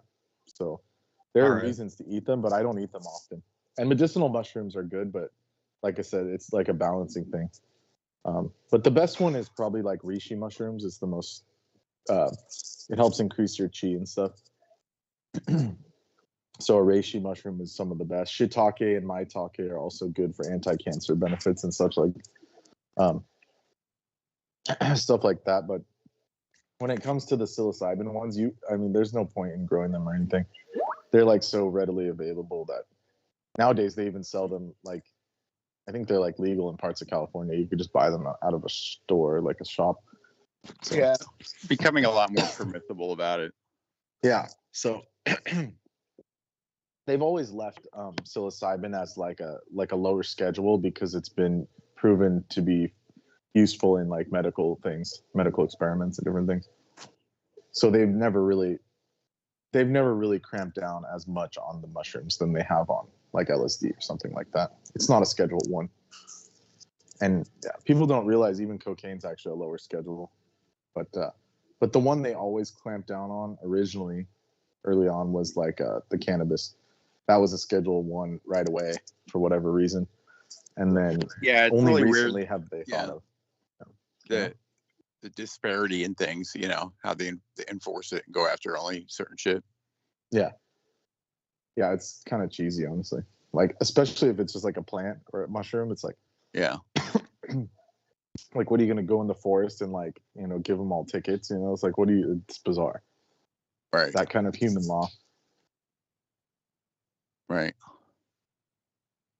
Isn't magic mushrooms legal to consume in California now? Yeah, it has been for a while, but it's also legal to sell now. So they're trying to commoditize it. Yeah. But since I was younger, like the police could see it and they would just be like, you're dumb. Like they wouldn't even consider it something that they can take to court. That won't acknowledge it as a crime. Yeah. No, they would just take it from you and throw it away, or quote unquote throw it away, like evidence locker, but they're just pocketing it. Oh yeah, for themselves. Yeah. Oh yeah, there were times when the cops were like, "Oh, this is some good stuff," and then it just disappears. Like, even if they let us go, it's just disappeared. Definitely. Like they just took it home or something. When's the last time you had magic mushrooms, and what type of magic mushrooms were they? Oh, the last time they were called golden healers. I don't know if you guys have heard of these ones. No. But they're or golden teachers. Excuse me, golden teachers. I call them healers, but they're called golden teachers. They're like a type of psilocybe cubensis, and it's been relatively recent, relatively speaking. And it wasn't like as profound of an experience as some of the other times, but it was just kind of very healing. It was like a more cathartic healing kind of zone, because each one has its own vibe. Yeah. In general, so. You don't get a big psychedelic effect from that particular mushroom. I mean, maybe I didn't take that much. It was probably like a micro, but also there wasn't as much visual component. That I could definitely say. More of like a body component. Okay. Yeah, some of the more visual stuff I had was like, I didn't know, it was like unknown type, because you just get them from someone or whatever. Someone just gives you something. So you don't know the type per se. Other than that, you can essentially tell if it's cubensis or not. Like, that's pretty easy to spot. Did you ever end up seeing what you'd consider the unseen forces while you're on that trip? Oh yeah, for sure. Not this most recent, but I have many times, or recently. What were they like when you encountered them? So a friend and I, we were on this like ridge, and took maybe, I mean, like, we're talking like 2 grams each or something, very small amounts. Then it was like a state park kind of area, so it was all wooded. There was like an oak woodland on these hills, and then you go down into a ravine, and then there's like a lake at the bottom of it. So we were walking on the top of the ridge in this area, and we saw in the distance like this blue line, or these like 2 blue lines, and they were both like going in and out of each other, kind of like, I don't know how to explain it, like, you know, like a DNA helix, like a double helix, but like almost something out of a video game where they're like intertwining and then separating from each other, like a screensaver, kind of like that. Right. And our first reaction was like, oh, there must be like a drone show, because like it faces towards another city that's nearby us. So there's like lights out there, like city lights. But we said, oh, there must be like a drone show, right? Like some, you know, those drone where they have the drones go up and do all the light shows. And we're like, oh, it must be a drone light show and all. And that's super cool. You know, we're like looking at it, and slowly we're realizing, all right, we're both seeing the same thing. So this is something outside of us, right? It's not an independent hallucination, quote unquote, as some would claim, right? But it's like outside of us, and we're like, all right, we're seeing this like blue multicolored dragon split into 2 and then join up again, like something out of a screensaver. And then after a while, we were like, wait a second. So it's like pointing towards an area that's like completely uninhabited, essentially, like a part of the city that's like pointing towards like, you know, what would we call the boonies, you know, like way out, far away. So we're like, how can there be a drone show out there? And so we were just like, because at first we didn't remember the psilocybin. We were just like thinking like, that's weird, you know, that's kind of cool. But what we were seeing, I presume, is like the energetic kind of line or some kind of being that like lives in the energy grid. Because it was bizarre. It was something that I can't even describe properly. Like it would take like CGI to like recreate it, that kind of thing.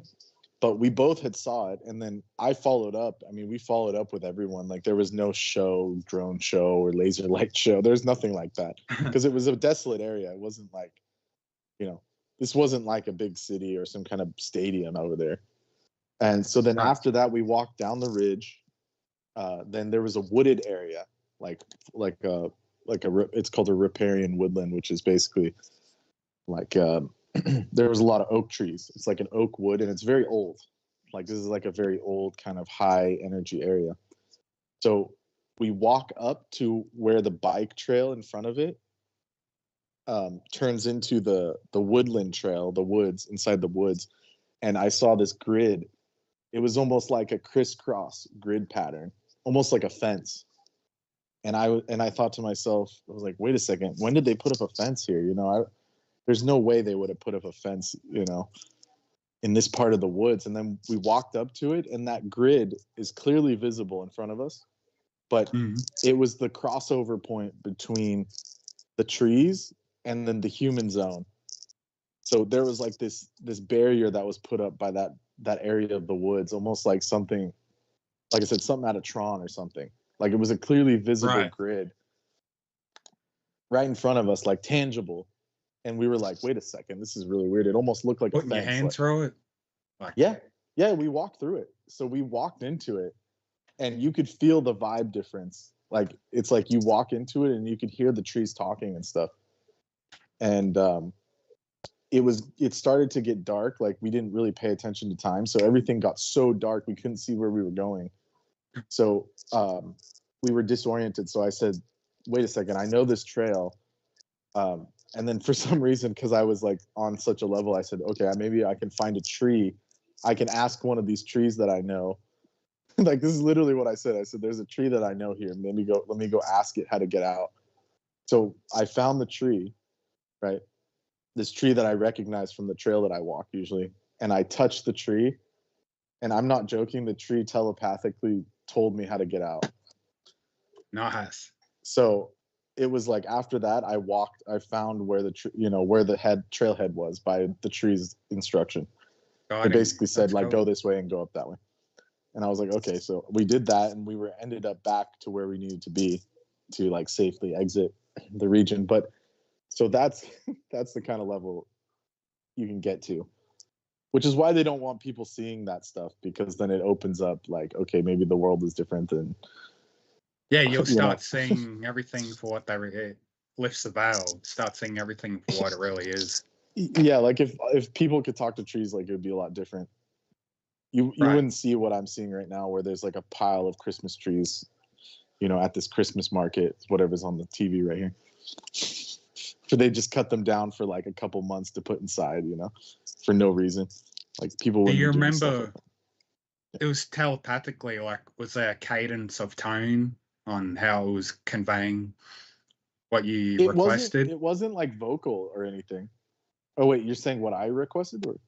Yeah, like how did it, in the way it responded, was it like a gentle voice or beep or? No, it was completely non-audible. It was just like I knew how to get out. Like it just relayed the information into your brain. Yeah, it was like instant transfer. It was like just like, okay, yeah, like there was a resonance, like a harmonics, like where I felt the tree felt me, like it was intelligent, but then it just was like I knew how to get out. Like it was that quick. Oh, nice. So it's very efficient, and that's actually how they communicate with each other. It's like there's like mycelium in the soil and stuff, and it communicates through that to all the other trees around it. Like this has been proven that the forest, like any forest, especially the old growth forest, is completely sentient. The whole structure, it can talk to it. It can talk across the forest to itself, to other trees, through its root system and all the mycelium, which is fungi. So they've proven this, like it's quite true. And the trees, do they appreciate a company of humans, like communicating? No, they don't like that, or they don't like being bothered because of what humans have done. It's like that. Oh yeah, but I mean, like people who are. If you're respectful, they'll have fun with you. Like I said, they don't mind. But it's like how they showed and how Tolkien showed it. It's like they're very apprehensive because humans usually just come in and like cut them down and shit. Yeah. So, which is why I was telling you earlier about the druids. Like the druids always ask permission from all the trees before they picked a fruit or. Yes. Or even stepped underneath, like some of the sacred oak trees, they wouldn't even step foot under it without its permission. Like it was written in their laws and stuff. Like this was like druidic law. They respected the boundaries and rules of the trees. Exactly. And I've seen some of these structures in England that were built by those beings. And it's a whole different thing. Like there's like this, I went to this ring structure in the countryside, and inside of the ring is a forest with like super rare herbs, like all these different healing herbs, and they only grow inside of the ring. Like this is like a mile long, like hill fort. They called it a hill fort.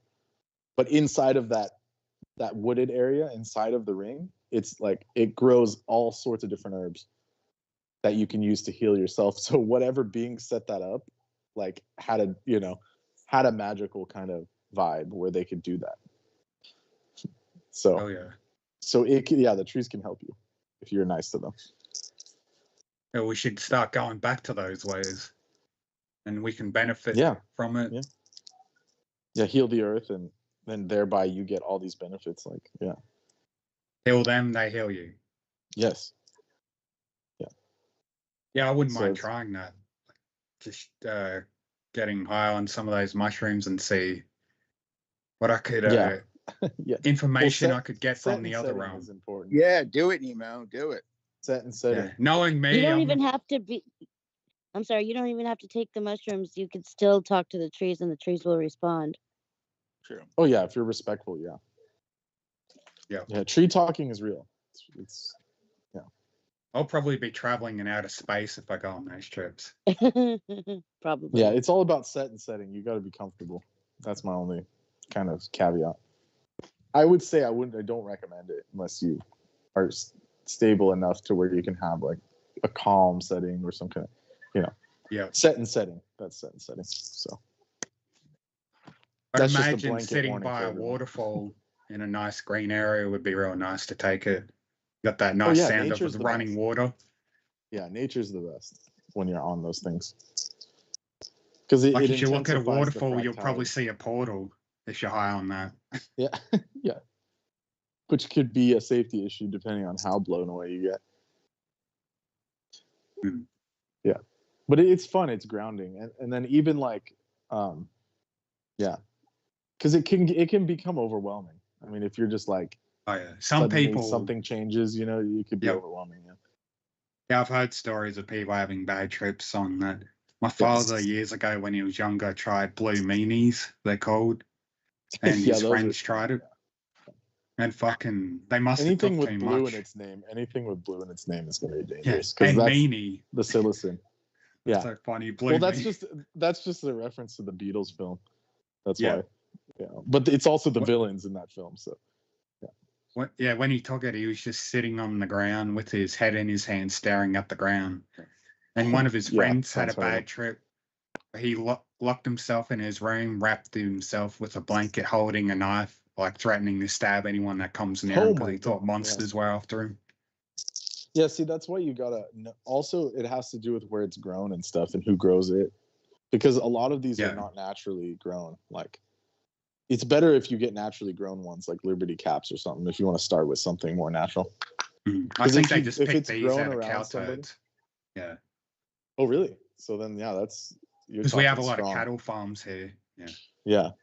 Well, usually if it's a named strain, it's like that. Those are cultivated. Typically. So it's hard to tell. And they took it through a drink, like in their coffee, like they. Oh yeah, bad idea. Yeah, don't really mix. It's not good to mix. You know, I mean, alcohol can help calm you down, but it's not recommended. Yeah. Like, and I always keep stuff like valerian on staff, you know, on stockade, just in case something happens. You got to be able to do something to calm the nervous system. I would imagine having sex while on mushrooms would be incredible. If it was possible. I mean, I'm sure people have done it, but it's really like, I'm having sex with an angel. Fuck. Yeah. Yeah. I mean, you could get to. I mean, it's just too difficult. It's like, it just makes like you can't concentrate in that sense. But I'm sure so people much going on. Sure yeah, definitely. Definitely, LSD has happened like that. Like that's very common. Have you taken LSD? Allegedly, yes, maybe. Like, you didn't take it by your own accord. Like, no. You didn't know you took it. I have, but it's allegedly I have. Yeah. All right. Yeah. For future reference. Yeah. Yeah. And if you did, someone put it in your tea. Could have been a dream. Yeah, I don't know. Yeah, I've watched videos of back in the 60s of people being used as test subjects. They drank a bit of water with the LSD, and the doctor or whoever's doing the analysis on their experience, he's just sitting there asking them questions, what they're seeing and experiencing. Oh yeah, that's like torture. I mean, that's like pure torture, I can imagine. Yeah. Well, the lady I was watching, she was having a real good experience. She was just so happy, and she was saying something that she really wanted him to see. She's like, I wish you could see this with me. It's so wonderful. Yeah. It's beautiful. Yeah. So yeah, that could definitely happen. It's a lot of fun, but you know. Yeah. That also I've never tried any of them. Yeah. I'm only gonna do mushrooms under certain circumstances. Yeah. If I ever decide to use them. What's the legality in Australia? I think they're illegal. I haven't looked up at the recent laws regarding those type of drugs, but I don't think they like them. They don't like to have those drugs legalized. Well, it was legal in UK for a while. I can imagine that it might be the same there. Right. Well, there's no reason to make them illegal. Like, no. Even if you put all these laws, people are still going to have access to them. They're not hard to grow and obtain. And if they if they grow naturally, you can't stop anyone. Like, pretty much anywhere that has like that thing cows, you can get them. So. Yeah. It says you can get it for mental health. It's legalized. Okay. Just tell them you have depression. They'll just probably give you free ones that are like pharmaceutical grade and shit. Yeah. Well, it says when I looked it up. Oh, wait, here you go. Major magic mushroom bust in Queensland. There you go. You can find some discounted ones after they got busted. There you go. Yeah.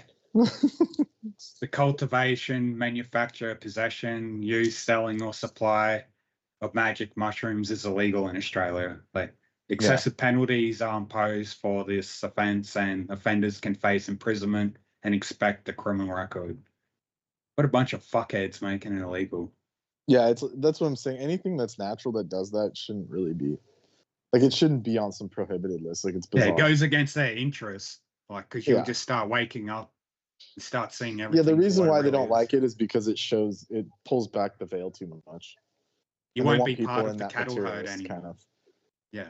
Yeah, it helps with that. It helps, but it doesn't. It's not a guarantee. But No, if it more just helps people you. see like a glimpse of divine, then it changes your mind. You know, in that way.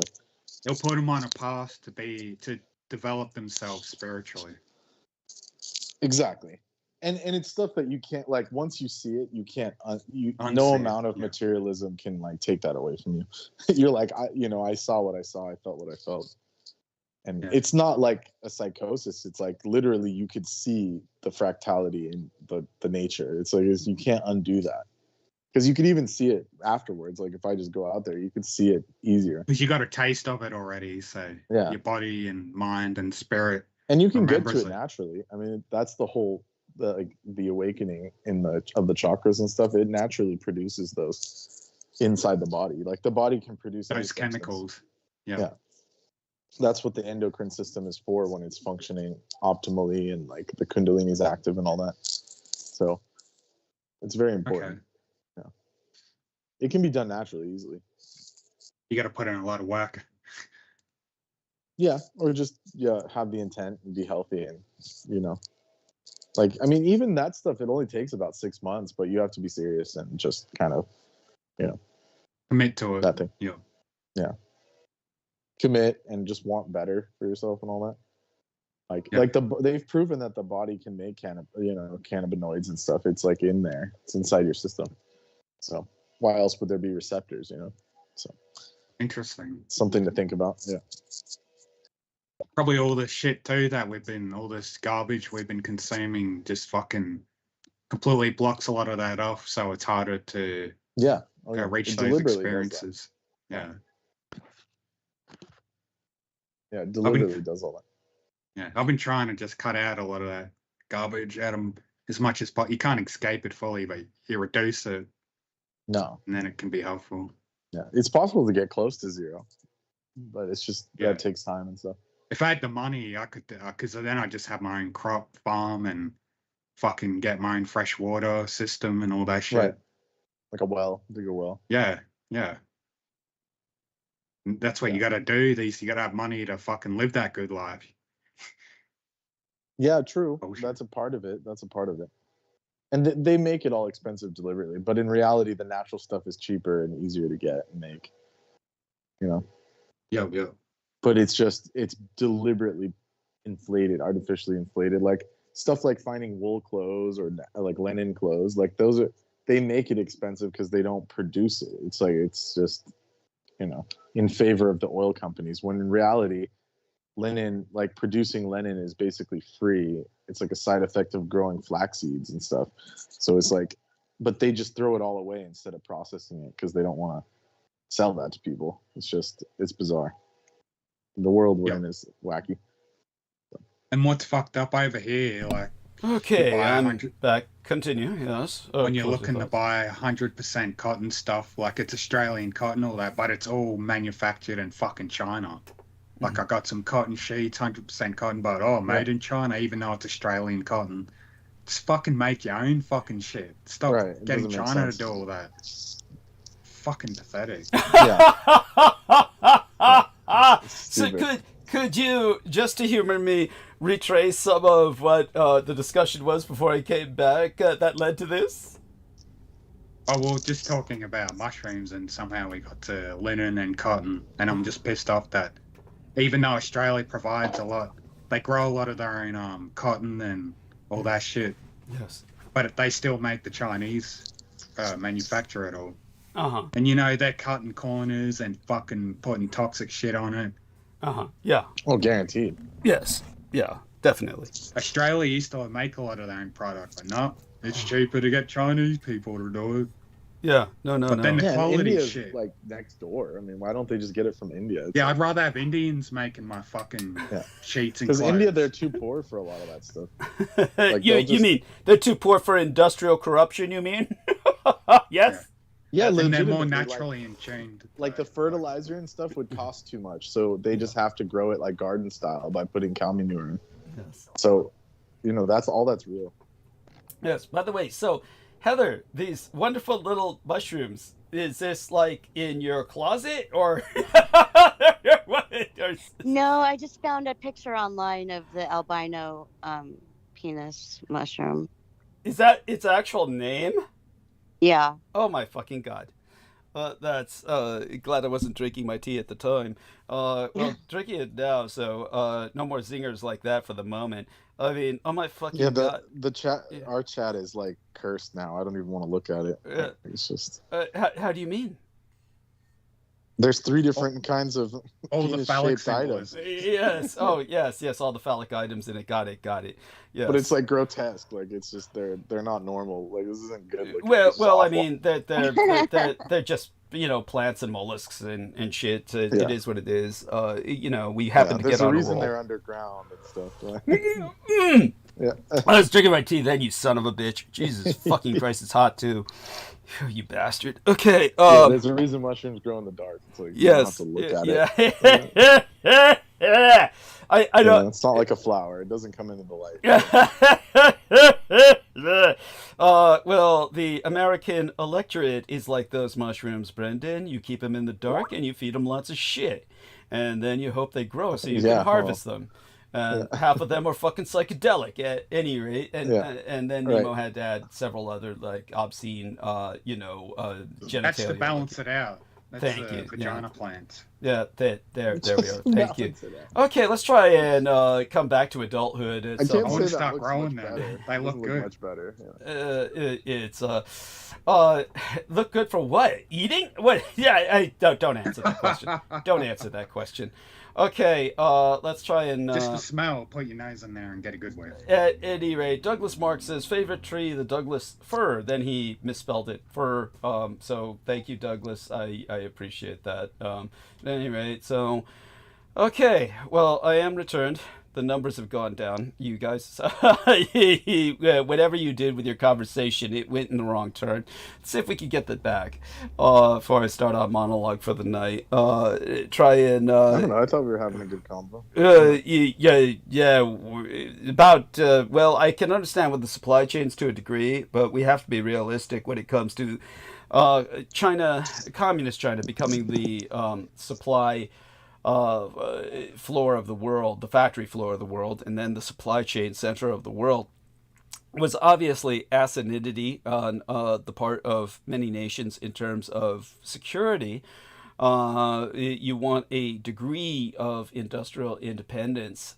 Certainly when Nemo brought up Australia, it was incredible that Australia in World War II, without a car industry, one of the first things that a nation needs is a domestic automotive industry if they have any pretense of maintaining a power status. Obviously, if you do not have certain things that you can manufacture for projection of force, you're going to be steamrollered.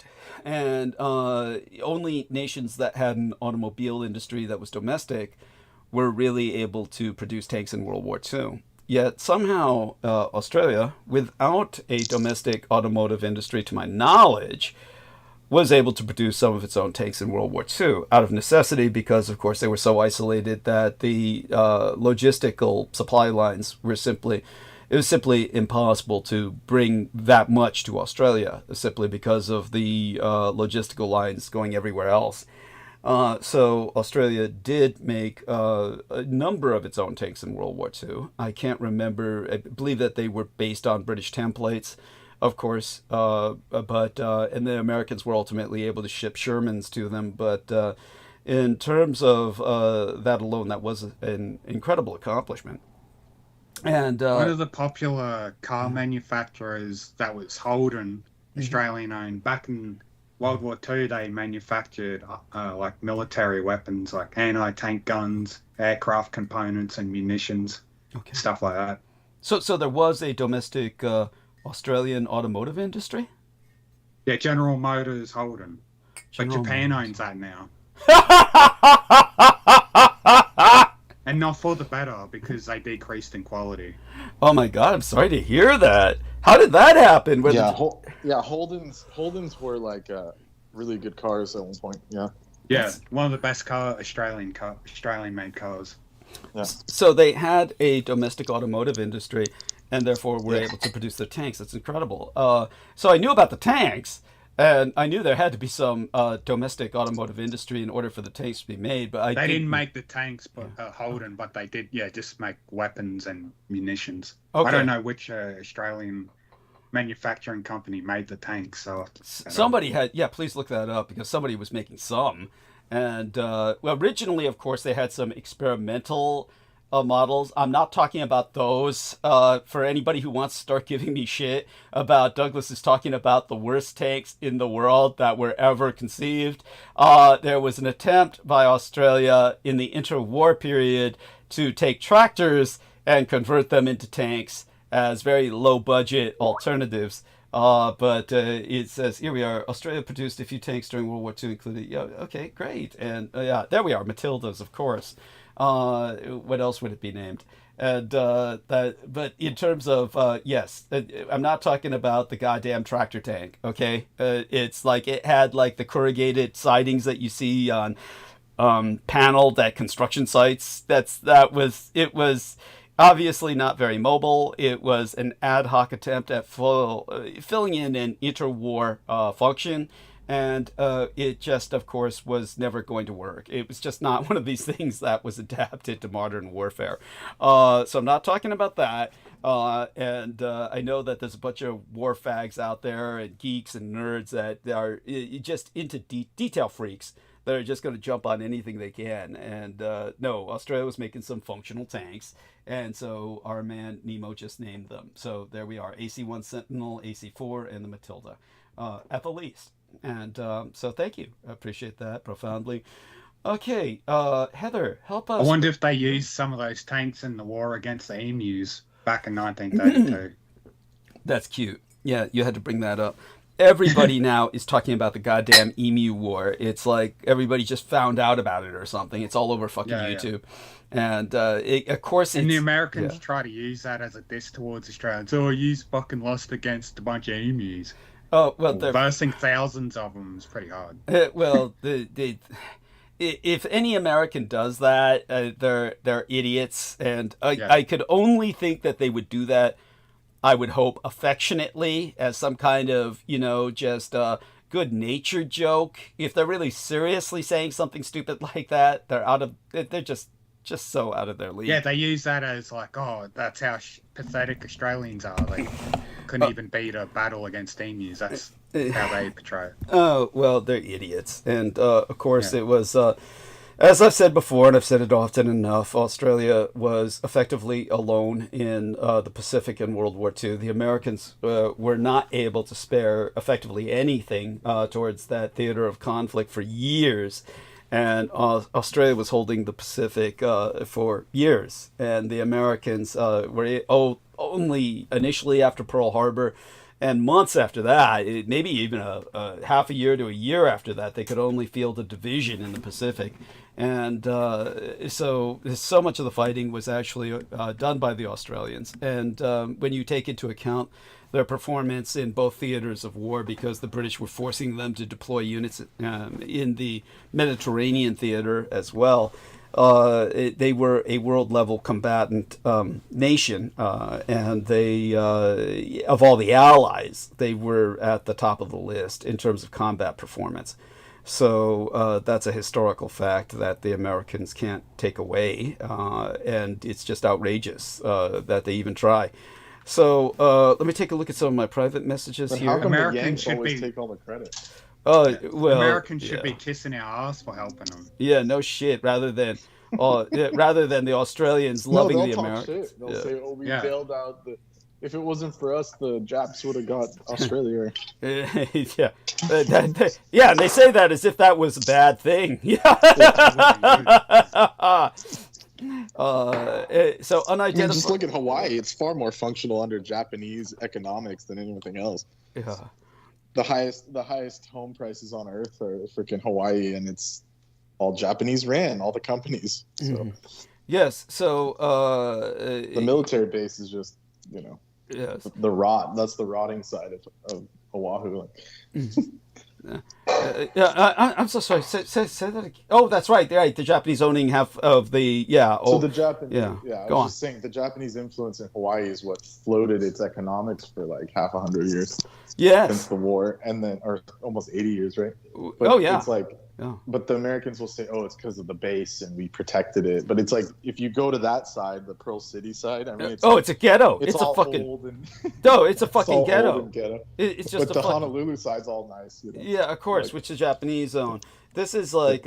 By the way, do me a favor, bring the numbers back up by talking about both these subjects. The memorial held at Japan Sado Gold Mines to honor all the workers, and the fact that the South Koreans are boycotting it. And the unidentified drones seen over the United Kingdom air bases. I'm just going to check on the package once again. Be right back. And it's like past due for me to do that. And then I'll check on it again. Maybe this will be the last time. I'm sorry. I'm sorry. I spaced out. I was just to remind you 12. I'm glad you remembered. Yeah, no worries. I'll take a look at it now. And in the intro, hold the conversation with these gentlemen, please. And I'll be right back. All right, hey guys. So who's all here? Yeah, I'm in. Oh, cool. I'm here, but I won't be here for very much longer. The gang's all here. Wait, Brendan is on mute, maybe, but he'll come back. Yeah, my phone's gonna die pretty soon, and once it goes, it has to go on the charger. No worries. Yeah. What are your thoughts on about Hawaii? How the economic system's booming from Japan rule? Were you listening in on that when Brendan was talking about it? Yeah, Japan and what else? Have you been to Hawaii? Oahu. I have not. Okay. I haven't. I was friends with a fella, made online friends with this dude who was born in Hawaii, but he was American. Like both of his parents were white Americans, and he just had that typical American voice. And he said, yeah, it was real good living there, but cost of living's a bit higher. But he had his own band going on, and he was actually making a decent living, like a musical band and shit. Then he had to come over to Australia, get some chick impregnated, and now he's trapped there with a kid, struggling to fucking make a living because he's like half blind too, so he can't drive. He's got to ride to work all the time. But yeah, he's like, I'm talking to him about with the history of Hawaii and the culture. He's like, yeah, I'm Hawaiian, so I know all that. I'm like, you're not fucking Polynesian, you dickhead. You're American. He just happened to be born in Hawaii. It's funny how some of those white Americans will claim that they're Hawaiian, like they're natives to that land if they've lived there for a while. Fucking idiots. Same with New Zealand. Yeah. Fucking islander yokels. Right? Yeah, they want to lap as the natives. Right. Oh, I'm one of them. No, you're not. Yeah, they just the people that grew up there, that were born there, they're called Makaina. They're never given the full title of Hawaiian. So Makaina just means like family. It just means like you're local. It means you're localized. So you're not family. What? Excuse me. Maybe you know this, local. Brendan. Is there only one bird in New Zealand, or one nocturnal bird, or one bird? You talking about the kiwi bird? Yeah. I don't know. There's only one bird that's in New Zealand that's naturally from there. Oh. Well, most likely, yeah. It's probably the kiwi. That's why they call them kiwi. Yeah, that's why. Yeah. Yeah. So that makes sense. There were also people there called kiwis. Yeah. Yeah, the people there are kiwis. So but the bird is called kiwi. I'm sorry, what? Go on. We're just talking about New Zealand and its botanical life and Right. Yeah, I'm sorry. We probably lost more of the viewers, but it's okay. We did our best. So no, the numbers went up. So with Brooke, I called her and her phone said, the person cannot accept calls at this time. Sorry for the inconvenience, was the automated response. And that would imply that the bill wasn't paid like last time or something. I mean, so do you have any knowledge of what happened with that, or any idea of what that could be? Well, other than what she told us that she needs to pay the bill, that's the only thing I can think of. Okay, did she not get around to doing that as far as you know? Last time I talked to her is when we were talking to her, so that's how. Okay. So at that time, she had not paid the bill at that time? No. And she was talking to us strictly on the computer, right? Okay. Through the internet, yeah. So she hasn't paid the bill yet? No. Doesn't sound like it. Or she may be switching to a new number due to all the stalking. Maybe she's not bothering to pay the bill because of all the incoming, because of all the incoming stalking. Does that make sense? That would solve a lot of problems, yeah. Yeah. I'm sorry, say that. Why would that solve problems? Just because he would wear out after a while, just with her not responding? Because then he couldn't manipulate her every 5 minutes. Yes, you know? Yes, excellent. Like that's the problem with these, like, it's called like battered woman syndrome. Yeah. It's literally a real thing. They pull on the heartstrings and play off their emotions. Yeah, like even if they are abused, they still will still talk to them if they text them or something. You know, it's like, and that's total psychotic behavior. Like, yeah, it's completely pathological on the part of both parties, the victim and the abuser. Yeah. And he was doing that with her, even talked her into letting him in to wash his hands. You know, all that shit. He washed more than his hands, for sure. Yeah. Yes. That's I'm sure he can find a puddle outside. Yeah, which is funny because he was already doing yard work, so he just totally lied about the hand washing thing. I mean, like you said, you just use a fucking hose. Yeah, it was a good point. But these people are just liars. I mean, of course, through and through. Yes, they just they will exploit everything they can exploit, and they can't help but lie. It's like some bizarre shit like that. Oh yeah, it's true. It's true. Well, even if the truth is like we'll help them, they'll still like fib on something. It's bizarre. I don't know if lying was really the problem with him, though he lied all the time. That was more like just sublimated into his other behavior patterns, which were generally abusive. It's more like it's not so much that he's lying so much as that he's seeing things that aren't there half the time, always on a paranoid state of mind due to the meth and his criminal experiences. By that I mean his prison time. But when it comes to somebody like Brandon Young, you know, the enemy has forced that on myself, at least. And I know they've impacted plenty of other people because so many other people do what I do. And they'll say Brandon Young instead of Brandon Zogit and Brandon Zogit instead of Brandon Young because... Everyone says I'm a trust fund. I'm like that trust fund guy. They've conflated you by now in the subcultural mind of what little subculture is aware of you. They've conflated you with Brandon Young. Fucking idiots. Right. Yeah, probably because of your erudition, your knowledge of arcane items renders them thinking that, well, he must be rich. He must have a lot. Remember what George Knight said when he first saw my video? Wow, he must be rich. It's an assumption. Well, because they figure, how does he have time to know anything? Right. No, that's true. And yet, if you were to talk to a truly wealthy person, generally speaking, you would be impressed by how stupid they are and how they can't hold a conversation at all because there's almost nothing that they know how to talk about. Even the monarchy isn't like that anymore. It's like back in the day, it was like, what was that film where like they showed that? I'm trying to remember. It's one of the older films.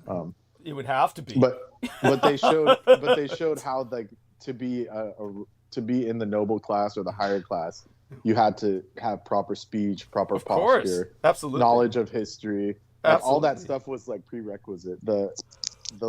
The Chinese had a concept of literati. Like you wouldn't be considered fit for government service unless you had mastery of poetry, art, and alchemy or something. Well, it's where the term Mandarins came from. What the language is named after was the Mandarin class. Yes, the Mandarins. Thank you. Yes. Yeah, so that would be the history book I learned from called them literati, which means they were literate, the literate folk. Yes. So they could do rhetoric, they had like eloquent speech where they can convince you, but then they also had knowledge of poetry and art and all of that. So culture. They were cultured. You had to be cultured or you would not be accepted in the higher nobilities. But now it's like money is just the only item. Well, and it's eroded that class. I mean, they have nothing. They have nothing left. Yeah. Yeah. Well, hopefully that changes someday. But I would still argue that, of course, when it comes to people like Prince Harry, yes, you see that. Yeah, that's Harry's the one that now may be deported. Now that Trump is in charge, as a matter of fact, since he is technically an illegal immigrant.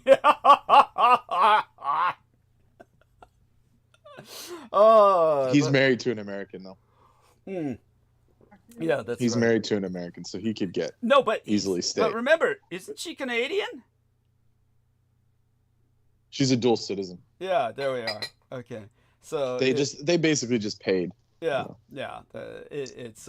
so it is what it is. We'll see what happens. I doubt anything's going to happen in that. Being deported back to Canada isn't a bad thing, though.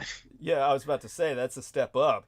You know, it is when the tax is 50% on your Hollywood earnings. Yeah, yeah. Then it's that's why they're in California. Yeah, your point well taken. So if anyone thinks if anyone thinks California is bad and communist, just go to Canada and pay taxes, and you'll be cursing it up. Yeah, cursing up a storm. Yeah, but at the same time, you'll be you'll have a quality of life you don't have in America because you have actual services. So that and then I wonder if that's another myth, because I was talking to Nemo about the medical. It's basically the same in all the Commonwealth.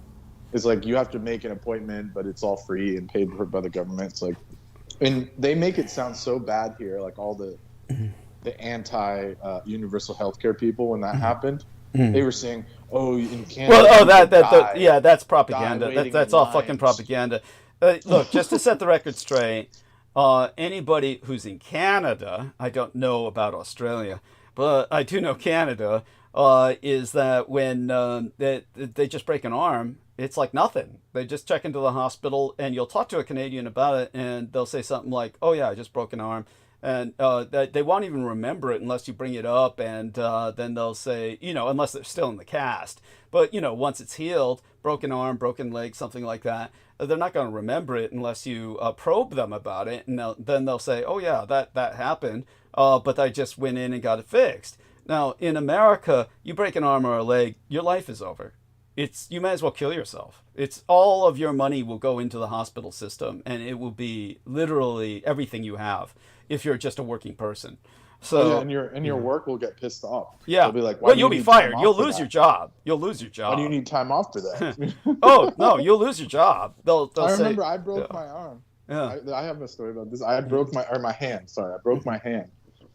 And I think, where was I working at the time? I'm trying to remember.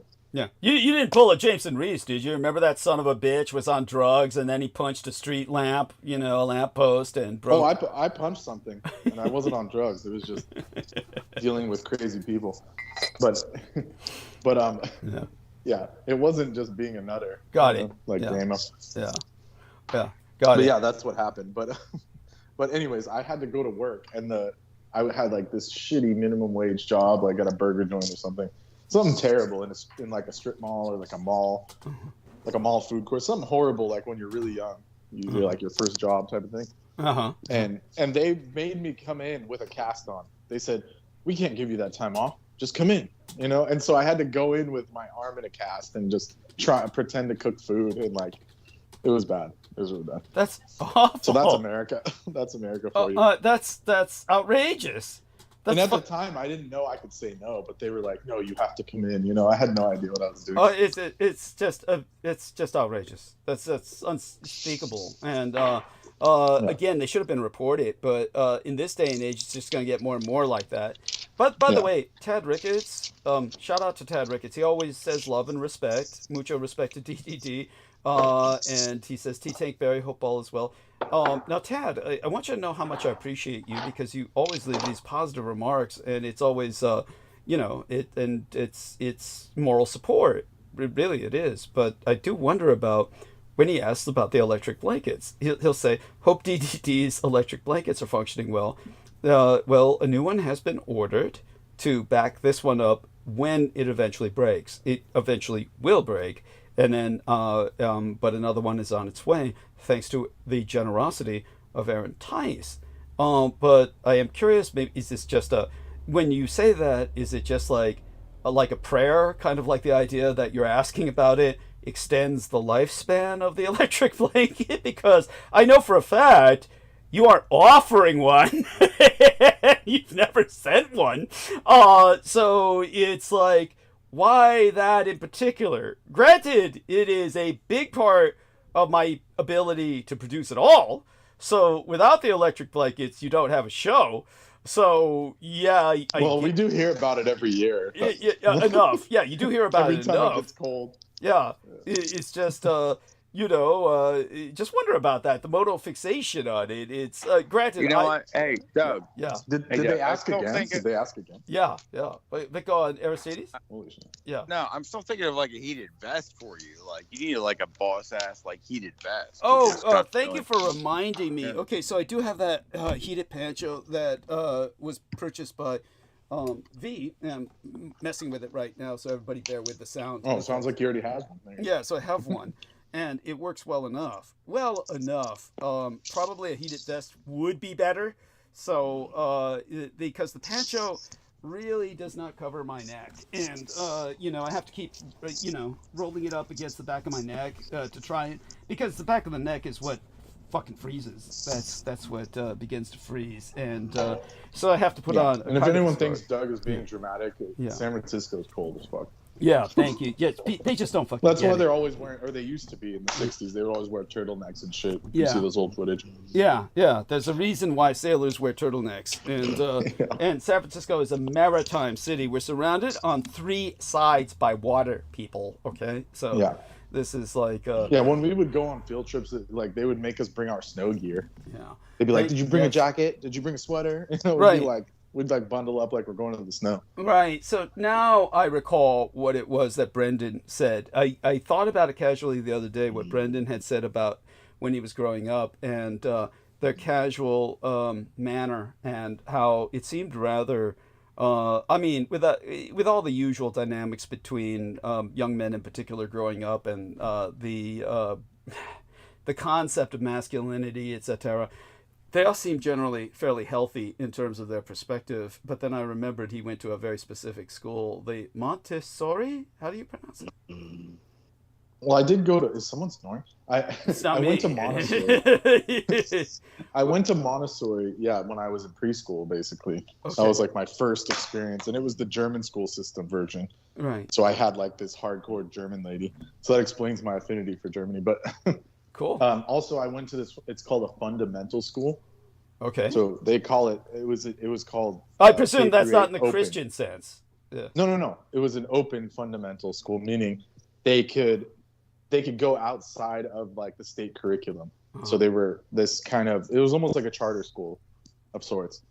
So they did the public program, but then at the time they had the freedom to add on a bunch of stuff, like hundreds of field trips, literally in my entire school life. It was like from 0 to 8th grade, I went to hundreds of places. We went so many places off donations and off the school funds from the parents. But do you hear that snore? Oh shit! Oh, mute him. Whoever's snoring, I believe we know who it is. Poor guy. He needs to sleep. Yes.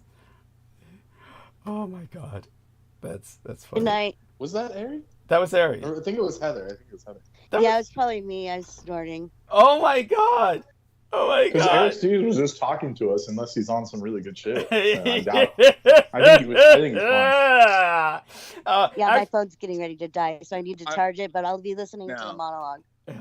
Okay. I wasn't on good shit. I was just on mute. But what's up? No. It was Heather snoring. We thought it was you. I thought it was you. It was Heather. We love you, Heather. Blessed night. I'll see you in your dreams. Have a good night, Heather. Thank you, guys. Oh my god. Thank you, honey. And so, Ari, I'm so sorry. That was an unworthy thought about it. Yeah, it's all right, whatever. Oh my god. And anyhow, that's the joke I wanted to make to Victoria was well, we get back to that later. We can talk about that on a private call. And you know, especially if she's on it, hopefully we can get her on a private call sometime soon. So we're down to 4 people right now. That's why Brooke is not I wonder on when with us. George's going to come back on. Well, you know, he won't. Have you been in contact with him? He's fine as far as I understand. I mean, he won't be coming Yeah, back. England's getting hit with a storm right now called Bert. It's called. Oh shit! It's a northern storm. Yeah, it's he won't be coming back on if I'm doing monologue because he's just going to be his time is different enough where it's more convenient for Nemo because it tends to fall in his high noon, right? Your afternoon, or is it? Yes. Is it, yeah. It starts at 12 o'clock currently because of daylight savings, but right when not on daylight savings, it's 11 a.m. Okay. Appropriate time for me most of the time. Thank you. I appreciate that. And with George Knight, it's a little different. It's at like 2 a.m. in the morning for him.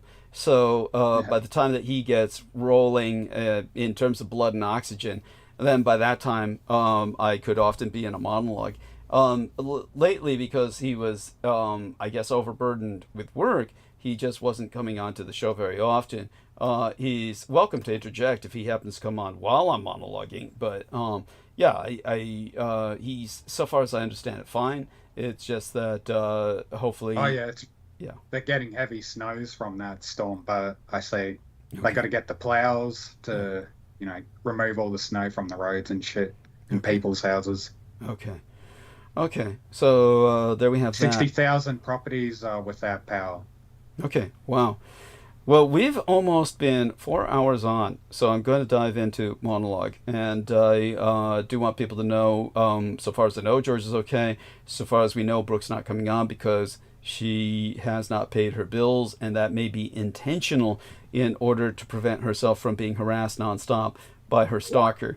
And for what it's worth, her stalker has a name. It's David Larry I think it's what is it again? Martinez, I believe. Yes, did I get it right? Martinez? Yes, Martinez. Yeah. Was he half Mexican or something? Yes, somewhere in his background. Yeah, his dad, I believe. Yeah. Yeah, that would make sense because it's a surname. Yes. Yeah. But no one. He doesn't look it. He doesn't look it. No, he looks real white. Yeah, that's why I asked if he was in the Ku Klux Klan. Right, yeah.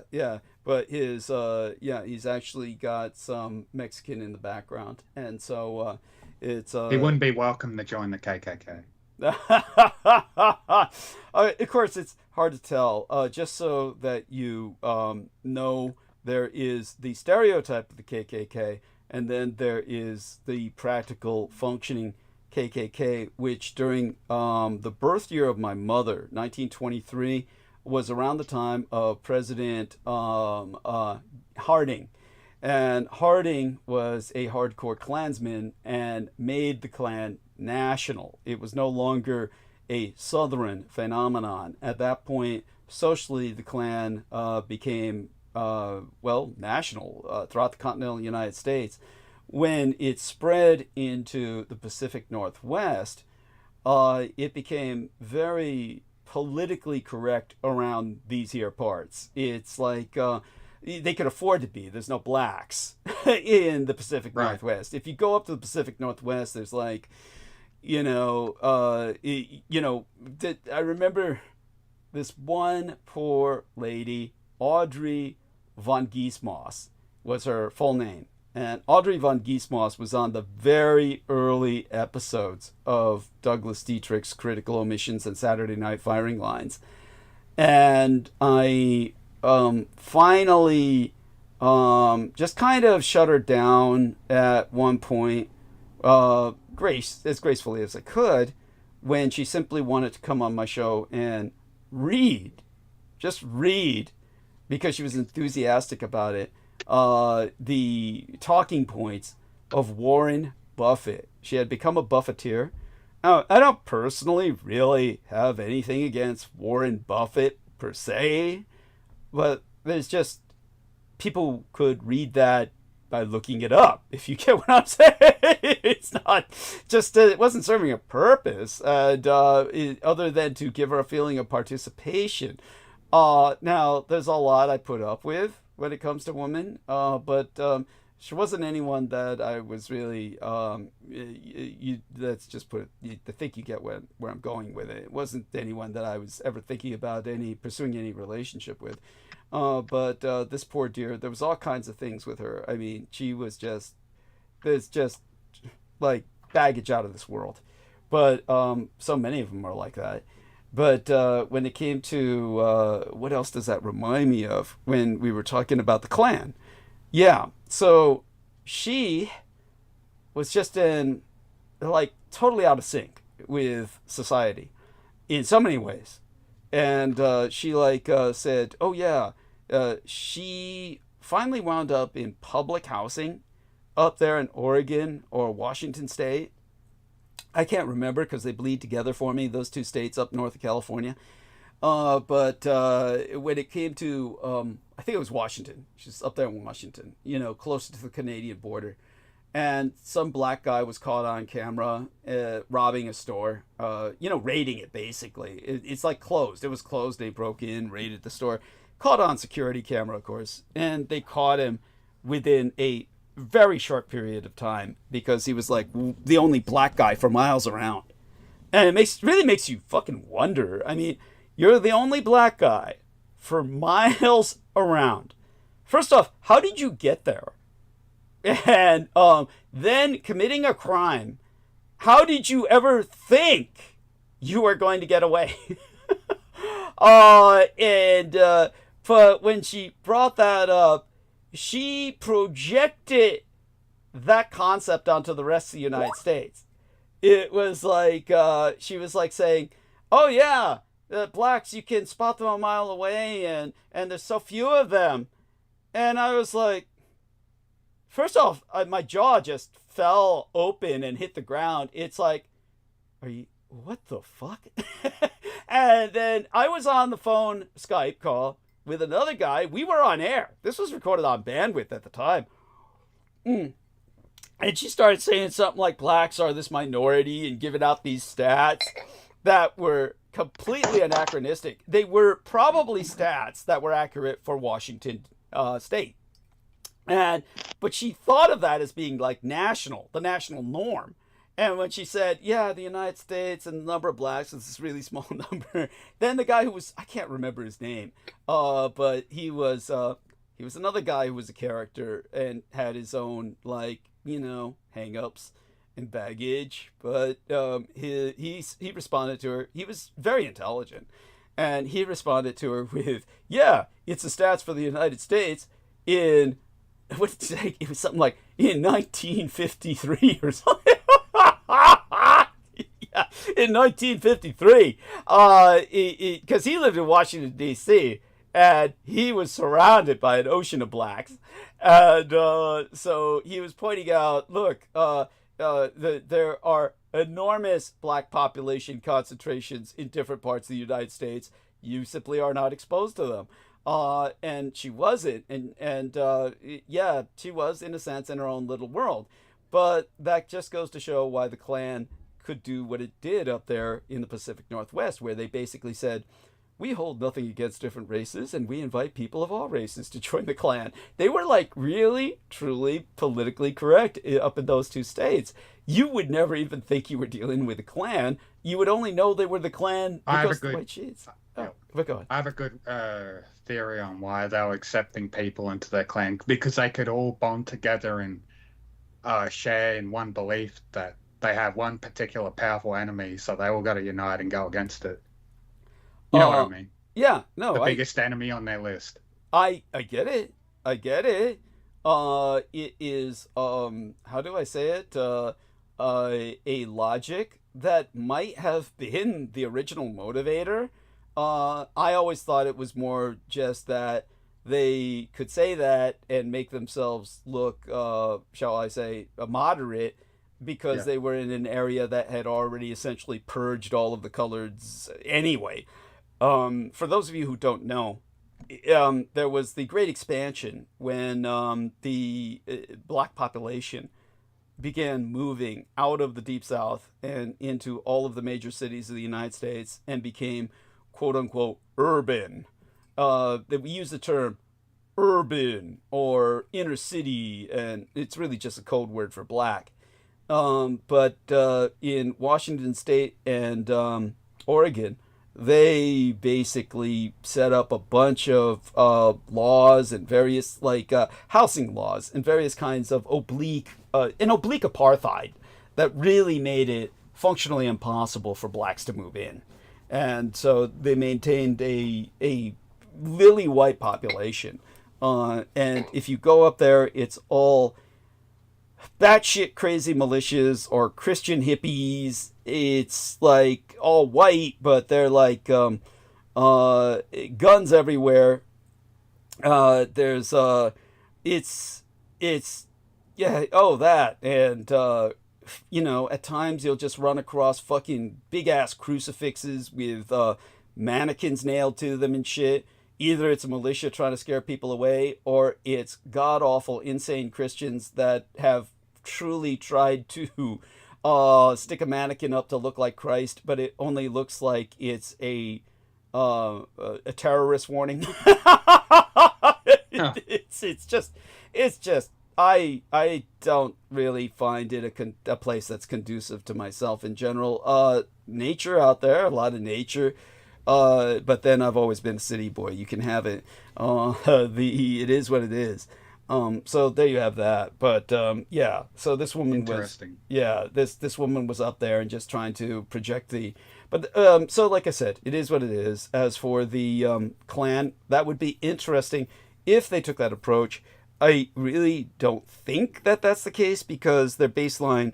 What people don't understand is, of course, that there is a religious cosmology to the Klan. And as I explained before, it's Anglo-Israelitism. And it is against race mixing, but of course that means in a sexual union or in the production of hybridized peoples. Right. And they'll still be allies with people of other ethnicities, just don't live and breed with them. Like, that's what they're going by. Well, certainly the neo-Nazis, the original Nazis, the original American Nazis under the America Führer, George Lincoln Rockwell, they had that practical mindset, and therefore they were in a united front with the black Muslims, and all that was fine. It is what it is, and it was, as far as I'm concerned, a practical and intelligent political maneuver, and it made sense, separate but equal, and taken to its logical conclusion. As for the Klan, maybe there's branches of it that can handle that. Originally they were pretty exclusive, but of course, yeah. But yeah, and aside from that, some of them are probably realized, oh shit, we can't just fight this big battle alone, all on our own to fight the Edomites. So we got to start recruiting people from all walks of life who can bond on that, that common idea of who they're fighting against. Because, Mexicans and Arabs and that, they share that similar belief as the CRYPT, and they're like, all right, maybe we got to unite and work together. And once the problem's dealt with, then we can all go our own merry way separate. Yeah, and interestingly enough, the Klan formed, of course, as a result of the Civil War, but it was much different from the original Confederacy. This is best shown by, of all people, an individual who I don't like at all, Spike Lee. Now, Spike Lee actually did produce what I would consider probably his masterpiece. In fact, there's nothing else Spike Lee has ever produced that I would even have an interest in watching, to tell you the truth. As far as I'm concerned, anything else he produces is just inaccessible to me. It's not. He doesn't produce material that's of interest to myself. But the one thing he did produce that was of interest was, of all things, that movie about the Confederate States of America. I think that might have been the actual title. Somebody could look that up for me. The Spike Lee, The Confederate States of America, in which there was a Southern victory militarily over the United States completely, to the point where they took over the entire North American continent, except for Canada, up to the Canadian demarcation line, the 49th parallel. So in this film, Spike Lee portrays a Confederate States of America that has evolved into the modern age. And as a historian, I can testify. It's called CSA. It's called CSA. Thank you. Thank you. That's the full title. CSA. Right. Confederate States of America, comedy/war movie. Yeah, and it's really, it's considered satire. There's nothing funny about it. If you watch it, I can't understand why anyone would laugh. There's nothing. Yeah, they call it a mockumentary. Yeah. But on the coattails of that, believe it or not, he decided he was going to go a step further and produce one about a Third Reich victory, but it was just stupid. It was just stupid. Lame. It was lame. Thank you. That's the word I was looking for. It was lame. Really fucking lame. I mean, it was so stupid. It doesn't even bother referencing, other than for the historic fact that it also drew my interest, obviously, but how he could succeed, we know why. He could succeed with the CSA concept because he's black, but he could not succeed with portraying a Third Reich victory because there's very little as an American black that he would have anything to relate to. It's not that, how do we put this? Obviously, oh God, I'm trying to remember. And his Edomite masters would never allow him to produce something like that. Well, that brings us back to CSA. In the mockumentary, as they call it, CSA, he does something that he could only get away with by claiming it's comedy. And again, if you watch it, there's nothing funny in it as far as I'm concerned. It's like maybe certain things you might find bemusing. For those of you who don't know it, there's amusing, which all of you know about. Oh, I'm amused or I'm not amused. But bemusing. It's bemusing, not amusing, but bemusing, meaning that it captivates your interest. You are fascinated, but it's not funny.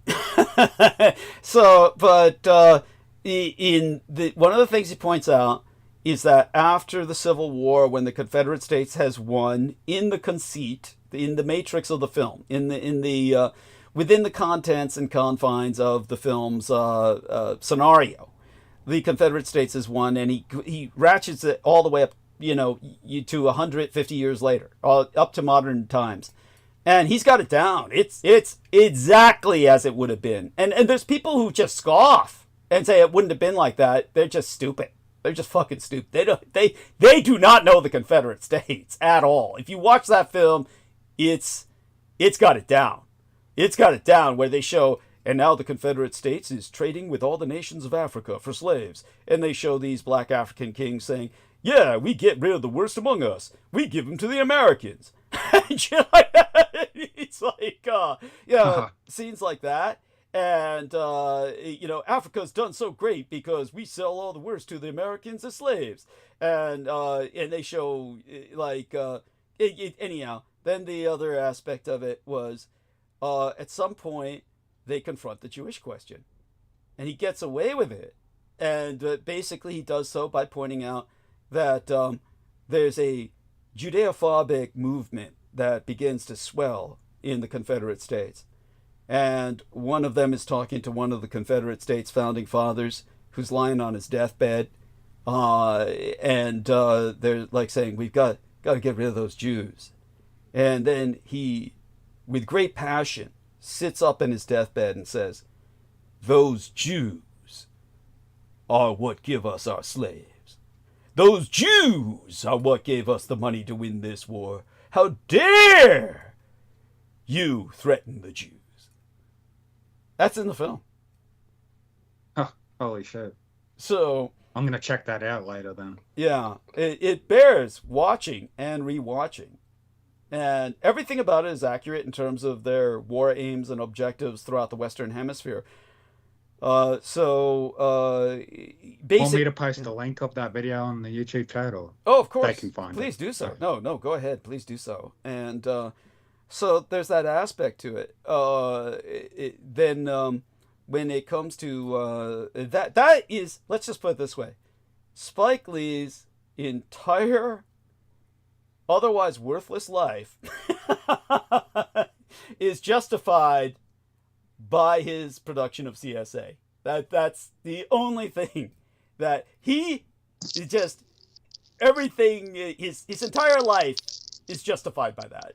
It's like, it's worthwhile that he was born and that he lived and died for the sake of that one thing. That was his purpose of coming on this world, just to make that. Yeah, yes, that's how I see it. Yes. Otherwise, the guy's an idiot. As far as I'm concerned, he only got to where he did simply because he was otherwise, shall I say, just like a token. Like one of those tokens they needed to succeed. You remember how Peter Moon was talking about how him and you remember how Peter Moon hated that black guy who claimed he wanted to time travel, Dr. Lewis Mallet? I don't know if you ever caught that. I didn't hear that. No. Oh, Peter Moon. If you just wanted to set Peter Moon off, you would just bring up that black guy who said, I'm trying to develop time travel, named Dr. Lewis Mallet. Because Spike Lee was going to make a movie about that guy. And it never went anywhere, I don't think, at least as far as I know. But then again, I was never interested enough to follow up. But Pete Moon did. Vinnie Barbaric, he hated that black guy. And he hated Spike Lee. He always claimed, of course, he was black himself. And maybe he was just so crazy, just so sick, so twisted. Nothing about Vinnie Barbaric makes sense. It's just like multiple fucking personalities, except except they're not. It's all one piece of shit, and one twisted, delusional clusterfuck mind. Thank you. That's basically reminds me of what I told Brooke Gibson about Daniel. That's it. Daniel Larry Martinez. When I told her about Daniel Larry Martinez, I said, you keep trying to take these peanuts out of that turd and put them under chewy caramel nougat into a Baby Ruth bar, but all of those peanuts really come from a turd. When I told her she was trying to separate the positive elements of him, or positive experiences she had with him, from what he was at the core of his being. But there you go with that. But so that having been articulated, no positivity can overshadow the negativity he brought out. Oh God, yeah. Bestowed. Yeah, and I do believe she's come to grips with that. Well, hopefully she speaks with us. Last time she spoke with us, it looked like things were going, and she did check in with us after that, right, Brendan? She did check in with us after that with that little. By the way, she asked Brendan how he was doing, not me. She asked Brendan, which was cool. That's all right. And yeah. And she said, "Are you exhausted?" Yes, she knows how taxing she can fucking be. Oh my fucking God. Well, that's because I asked her if she was good. That's why she was asking me. Yeah. As a response to my question. It was, true enough. Yeah. But also she says, she don't care about you, Douglas. No. What was that? Say that again. It sounded funny. I said she also said she doesn't care about you, Douglas. Did she really say that? I would find that funny. I would actually find that funny. No, she was on air saying, "I love you, Douglas Dietrich." Oh, that's right. What are you talking about? Oh, yes, that's true. Yes. Even if she would say that to us, she doesn't. That's not what she's thinking. Yeah. That's yeah. She did say it was godlike. Yeah. You did that vampire thrall shit. It's like that's whatever right. you did. That's true. Yeah, that's right. That's right. That was in the last episode that she was on. Yeah, when she was when she had found some of fucking Larry's meth. Yeah, she was on a level for sure. Yeah. Yes, that's right. Oh my God. And she said she was so embarrassed, and she doesn't need to be. It's kind of like, when Victoria was saying, "I'm sorry, I'm high," when Victoria said that tonight, and I felt like saying, "Oh, that's nothing, baby. You should hear Aristides." That's what I wanted to say. Yeah, it's like Like that's kid stuff. I mean, Yeah. we're on another level. Wait. What He did I heard do? it. He heard it. He reanimated. Oh, shit. God damn. Yeah. He's got the ears of You a gonna fucking hawk. invoke my good name? What are you talking about? Yes. Oh my God. It was Doug. Yes, it was just testing. I said when Victoria was on and she was saying, I'm so sorry. I'm really high right now. A lot of THC. And I said, I felt like saying, oh, that's nothing, baby. You should hear Aristides. Well, it's a lot of things. Sometimes just being tired, man. Like, I'm trying to do a job in the middle of the fucking night. Like, I know. Yes. Yeah. We're good. Love you, Aristides. We're good. Love you too, man. We're good. It's like Blue Lotus, Yeah. That one time I literally like blacked out when you guys were talking to me. And then everyone was like, what were you on? You must have been on something heavy. And I'm like, no, it was just Blue Wait, Lotus. was that on air? Was that on air? Yeah, it was. That was sleep recently, talking. right? Wasn't that like the last 2 episodes? No, this was like a year ago. Okay. It was a while ago. Okay. No, what happened the Like last when I few first got the Blue Lotus. All right. No, what happened the last few episodes was your phone died. Your phone got knocked That was out. like a straight up spell. Yes. That was a straight up spell. Yeah, and then we were left with, while I was gone, Aristides and Nemo. No, that's when I was talking about how to. Yeah. No, that's when wait. Oh no, this was recent. You're saying this was the last episode. The last few episodes. Yeah. Okay. Yeah. Remember? I was gone. No, I honestly don't remember. I was gone. No, well, you remember your phone got knocked out. Oh yeah. Yeah. Then you came back, and Aristides and Nemo were holding a conversation. Yes, that's right. Yeah. What were you guys even talking about? Oh. I can't remember. But it was funny. It was funny. But I appreciate you guys probably you had to save whatever I was saying because it just cut off. But yeah. So they had that. bookmarked it. Like they told you what you were talking about. No, the topic was different when I came back. But okay. Yeah. So there you go. There we are. At any rate, thank you. I'm looking at the CSA. I gotta try that Blue Lotus. Oh yeah. It's like, is that legal? I mean, it's not that strong. It's not that strong. Oh, no, I'm not mailing shit to Australia. I'll just look for it. He can find it. Oh no, Nemo's got the internet fucking golden thumb and shit. I don't want to one day go to Australia and they'll be like, so it's you, By the way, Aristides, because they keep tabs. Aristides has got the internet golden thumb as well. I mean, these two guys, like, they're masters at the internet. They really man. Well, actually, Australia has a really big. I don't know what your fears are. I literally set up 2 computers and just got them online. Like it was like. Oh, okay. Nothing. Cool. Okay. So we'll do it soon. Soon. Yeah. And who knows? Yeah. I mean, maybe it'll make it difficult. Remember, you're not Douglas Dietrich, and Douglas Dietrich. I know. Yeah, my internet. Yes, they monitor everything I do, and they. Yeah.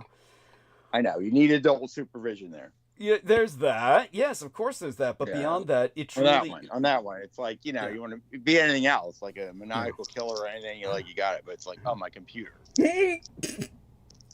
It's true. It's true. Yes, you got me on that one. But it's true. But we got you here, man. I know I do. You do. I know you do. Okay, well, with that in mind, I think it'll be fine. Yes. Well, I'll do it with both of you behind my back when we do that. We're good.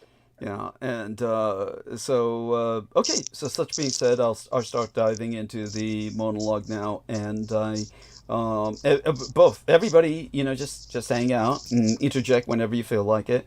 Anything any of you want to say before I suck all the oxygen out of the room and go into the deep dive? I looked up Warren. I looked up Warren Buffett when you mentioned him, and I'm like, I see his net worth. It's just under 150 billion fucking dollars, and this dude's 94 years old. Fucking hell, he won't drop dead, and he's gonna have all this money to himself, and he probably won't even give it to his family. He's just like, bury me with my money. I want to take it with me to the afterworld. Yeah, it's sad. Well, that dude doesn't even know anything about any worlds. I mean, this dude eats McDonald's for like lunch every day. I mean, yeah, but yet he's still they're at the thriving. lowest rung. Yeah. Fucking, he just dumped assets of Apple and Bank of America, because Apple is so shit right now, and he had to put in $752 million in new assets after dumping Apple and Bank of America just recently. Yeah. It's I doubt he's managing his profile anymore. I mean, he's super old. Yeah. He ain't managing that. No, he's got an army of financial. Yeah, go on. Yeah, he'll tell people he is, but he owns Berkshire Hathaway. It's a huge company. Yeah. So he's CEO of Berkshire Hathaway. No. Yeah, it's just. I mean, that's the same myth mongering where they say, "Oh, he built it from scratch." It's like none of these people did. I mean, this is all lies. Of course not. Including Bill Gates. Bill Gates, his family was a lawyer. His father was a lawyer or something. I forget what it was. Well, yeah, remember Rush Limbaugh. His dad was a judge. And, yeah, exactly. They don't build anything on their own. Yeah. I remember that, man. I remember like riding around in like the '90s, listening to Rush Limbaugh. Oh my god. Yeah. Oh yeah. And remember when he had to get off Oxy? Oh, when he was still like young and good before he like just all fucked up. I don't know what the fuck happened to him. I don't even care. OxyContin. He got addicted to drugs. Yeah. Oh, nice. Yeah. Nice. Yeah. He got his drugs by blackmailing illegal immigrants who were his servants. It's like his maid, his gardener, everybody was an illegal immigrant. He only hired illegal immigrants. That was the qualifier. They had to be illegal immigrants so he could blackmail them with the threat of deportation, and he made them all get onto OxyContin so that they would turn their prescriptions over to him. Nice. Yeah. He so died from He died from lung cancer. Yeah, thank God. In 2021. Yeah. Right. Yeah, not soon enough. Should have been much earlier. Yeah. But the joke was his father was a judge, and that's why he was so judgmental. But he was just a natural asshole. What a clown. And then he was given that medal by fucking Trump, if you remember that. It was just a right-wing propagandist piece of shit. Oh God, yeah, he was disgusting. And yet he was moderate.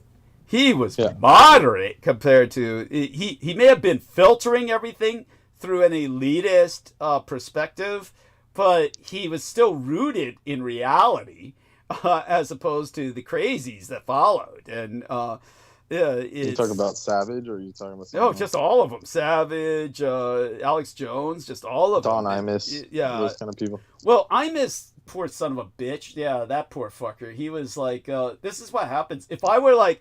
Say, for instance, if I were doing this every night, I would really fuck up, because Imus was doing like 8 hours a night practically every night. It was like 6 days a week. So, and you can't do that. And it's like, so at some point you're just going to blow a gasket, and your brain's going to take a shit. And that's what happened. He had this big brain fart where he said what he said. And it wasn't cute. It wasn't funny. It was just, and that destroyed him.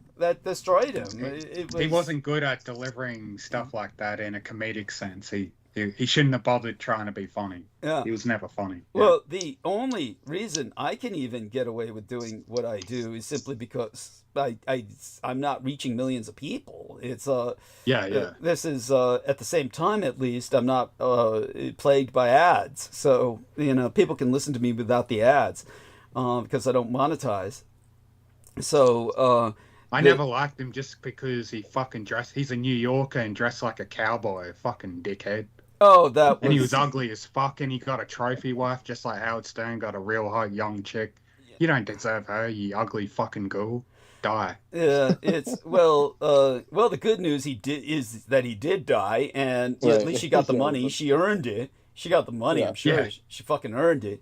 But it is what it is. It's funny, the red pill people always bring that up, like, how do all the women millionaires get rich, and it's all by divorce, and it's like, well, that's a job in and of itself.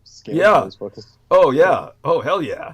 Hell yeah. It's they never give them credit. You know? Yeah. It's a job just having sex with an ugly fucking corpse like that. You deserve millions of dollars if you're going to be fucking that. Yeah. Right. But it's bad when hot women do it. But then when people like Tony Robbins scam people, it's like they're like the pinnacle of masculinity. Yeah. Like Andrew Tate. Yeah. Oh, they hacked him. Did you hear about him getting hacked? No. Look it up. Look it up. They hacked his. He deserves it. Yeah. It's at any rate, there you go. And I thought that was funny. And okay then. Yeah, someone made a joke about, they were like, Tate offers to box Jake Paul after his case is up, his case is finished, which sounds so lame and stupid, like jailbirdy anyways. It's like he's already criminal. But then someone said, "Oh, just when we thought we couldn't find someone that we want to get beat up by Jake Paul, here he is." You know? They like, no one was thinking outside the box. Then they're like, "Yeah, we'd actually root against Tate in this case." Did you hear about both Mike Tyson and that guy he was boxing against, whose name I don't even remember? They've both been banned. Jake Paul. Jake Paul. Okay, there we are. So that's who you were talking about. Yeah, they're both banned from boxing now. Yeah, because it was a rigged freaking dumb waste of time. I wanted to see Mike Tyson actually like pretend like he was gonna give him a fake show up until they get in the fight. I just wanted to see him punch Jake's fucking teeth out. Oh my god. He couldn't have done that. He's pathetic. After I saw that, I'm like, fuck you. You're not a fucking tough manly cunt. You're a pussy slave. Fuck you and die. Yeah, it's like, what does he even need the money for anyway? I don't understand. Like, yeah, he's already. There must be something else. There must be something else behind that. It just doesn't make sense. They got nothing going on. They've got him like MK Ultra with all the, because he like does psychedelics all the time and is always high. Yeah. They must have like zapped him or something. Oh fuck yeah. Yeah. They've got nothing going on in their lives. It's pathetic. Yeah. Oh, here it is. Pro-trans rights worker hacks. Pro rights hacker. Pro-trans rights hacker targets Andrew Tate's website. All right. His educational platform got fucked. Yeah. Good. Oh my god. Hacktivists have leaked 700,000 users of Tate's so-called online university. Well, I like this is the YouTube. Someone made a YouTube video. Top G, Andrew Tate penetrated by LGBT hackers. That's actually funny. Yeah. Oh, delightful. Yes, couldn't happen to a more deserving piece of shit. That's right. So yeah, life is turned. And I bet him and his brother have sex with each other because they look like the type of guy that like to have sex with someone that looks like themselves, and they both look like each other, just like Howard Stern and Ralph Sorella. Well, I think that's going on with the evil Polish bro sisters who made the Matrix. I mean, they both got a sex change to become females. I mean, when do brothers do that? I mean, seriously, maybe one brother does that, but what would make the other brother say, "Oh wow, he's done it. I want to do it too"? It's like, where does it's got to be shocking. Yeah, I want to have sex with a female version of myself. As a woman. As a woman. Yeah, and they said, then the other one said, "Oh, that's a good idea." You know? Yeah. It's like weird shit. It doesn't make any sense. And then they both came back from Havana and they were like, "Wait a second." Yeah. That's funny. It's like Lost Weekend taken to an extreme. Yeah. Okay. I was supposed to be the one to do it, and then they're like, Or you're the one that lost the bet, and then they won. Yeah, somehow. Oh, well, there you go with that. And they're hideous. They're both hideous. And it's like... Oh, for sure. It's like they did it only to, bring onus to the phenomenon. Oh, that's, most likely. Yeah. So, like I said... With that other person, was that the dude that was in the Olympics? I mean, it just is offensive. Like, whatever. What's his name? The sex change? The Kardashian guy. Caitlyn. Who's married to Caitlyn. Caitlyn Jenner. Yeah, Caitlyn Jenner. I couldn't have gotten that out. That's right. Yeah, poor son of a bitch. Yes. Who voted for Trump? Who campaigned for Trump, no less. And then said he regretted it. Of course they did. Yeah. But the funniest thing I saw him do is when he threatened what's that stupid let me not Ben go Shapiro. It was on the TV Shapiro show on air. Oh my God. If you say that again about me, I'll smash your face into this table or something. What he said was stupid. Like, I liked that he was threatening Ben Shapiro, but he said something illogical. He said, "Oh, you'll be taking a trip back to home in an ambulance. Like, if you're in an ambulance, you go in the hospital, not back home." But, yeah. There you go. I wanted to see Bruce beat the shit out of that fucking mouse. That would be hilarious. Yeah. Weasel little bitch. We can talk about it privately. He's such a weak pussy. There's a video of him punching a speed bag, pretending it's someone he's arguing with. And when he punches a speed bag, it bounces back and smashes him in the face. Then he immediately runs off in embarrassment because he was being filmed. It's just someone that you just he deserves to be bullied and should be fucking dunked in the toilet every day. It sounds like he's doing a good job of bullying himself. Yeah. All that being said, okay. And I bet he's a closeted homosexual. He's definitely got that behavior and traits, and I see it. Well, he's supposed to be a pious. He's supposed to be pious and religious. He's anti-gay, but I bet he's closeted, definitely. Well, most anti-gay people are. It's that. I'll go into a bit of that tonight. I'll have to touch into it inescapably. If I was in prison with him, he'd be my bitch. There we go.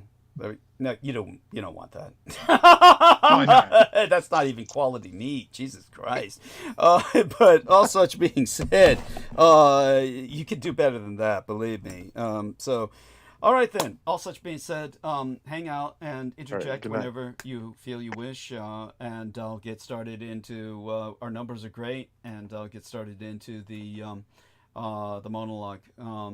Let's start with.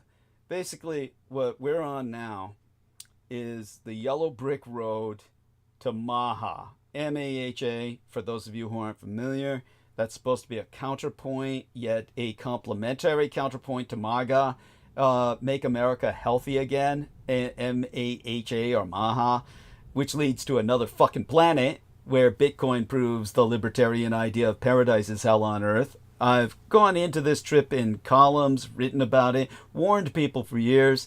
We're going to obligatorily provide that warning tonight because I will be talking about crypto. Whereas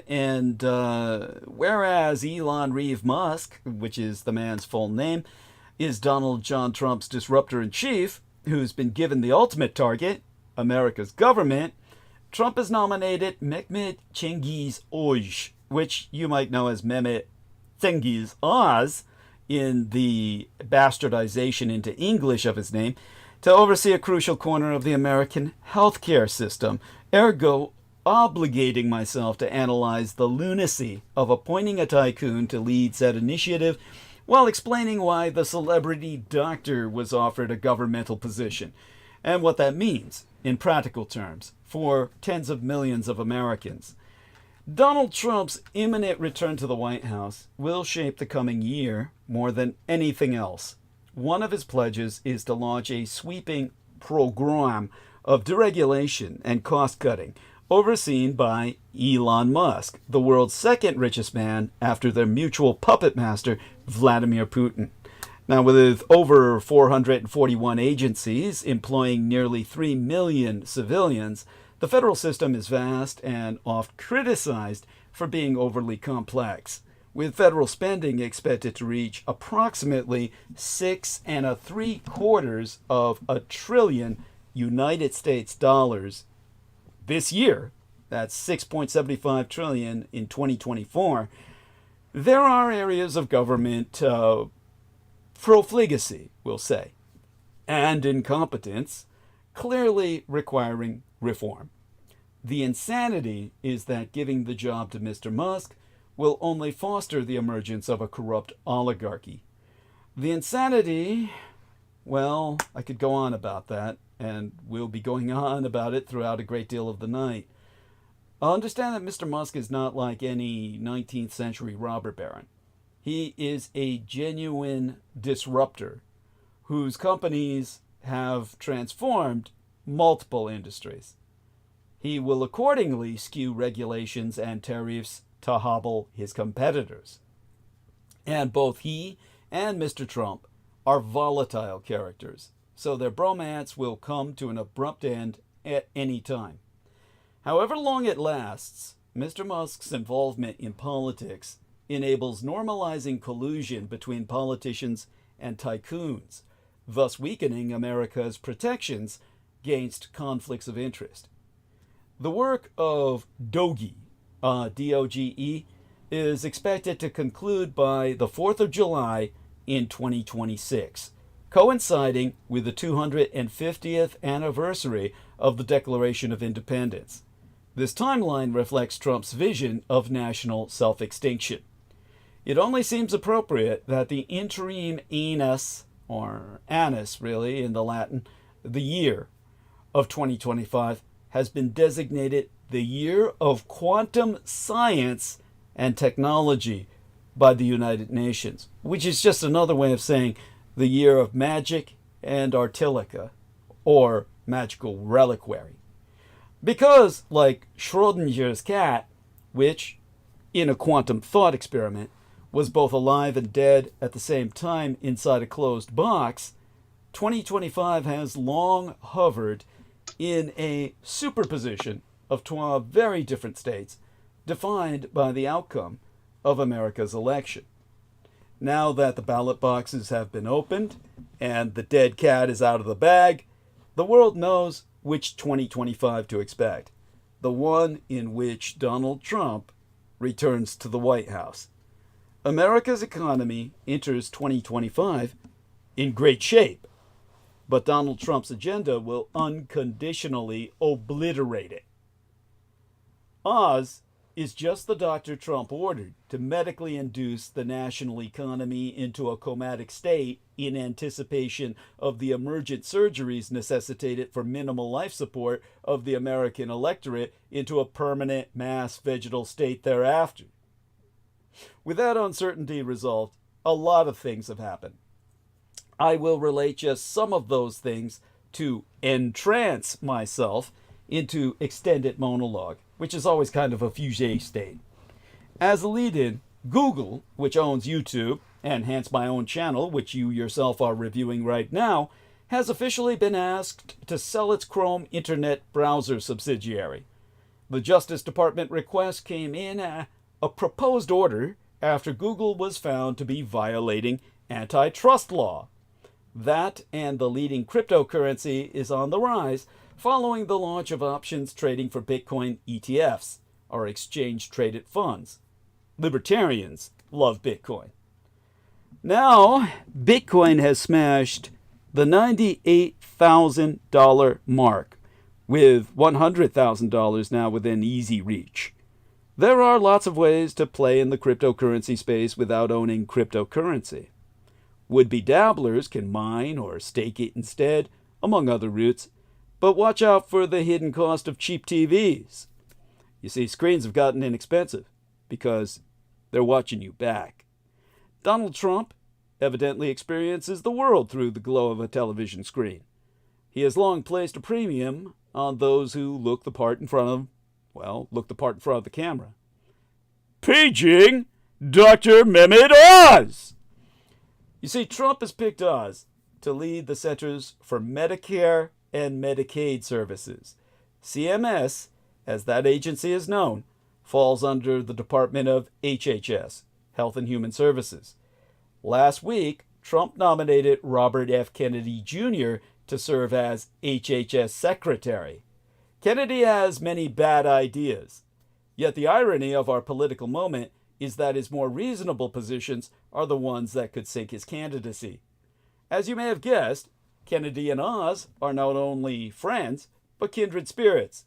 Oz is a global advisor at iHerb, a for-profit company that offers Earth's best curated selection of health and wellness products at the best possible value.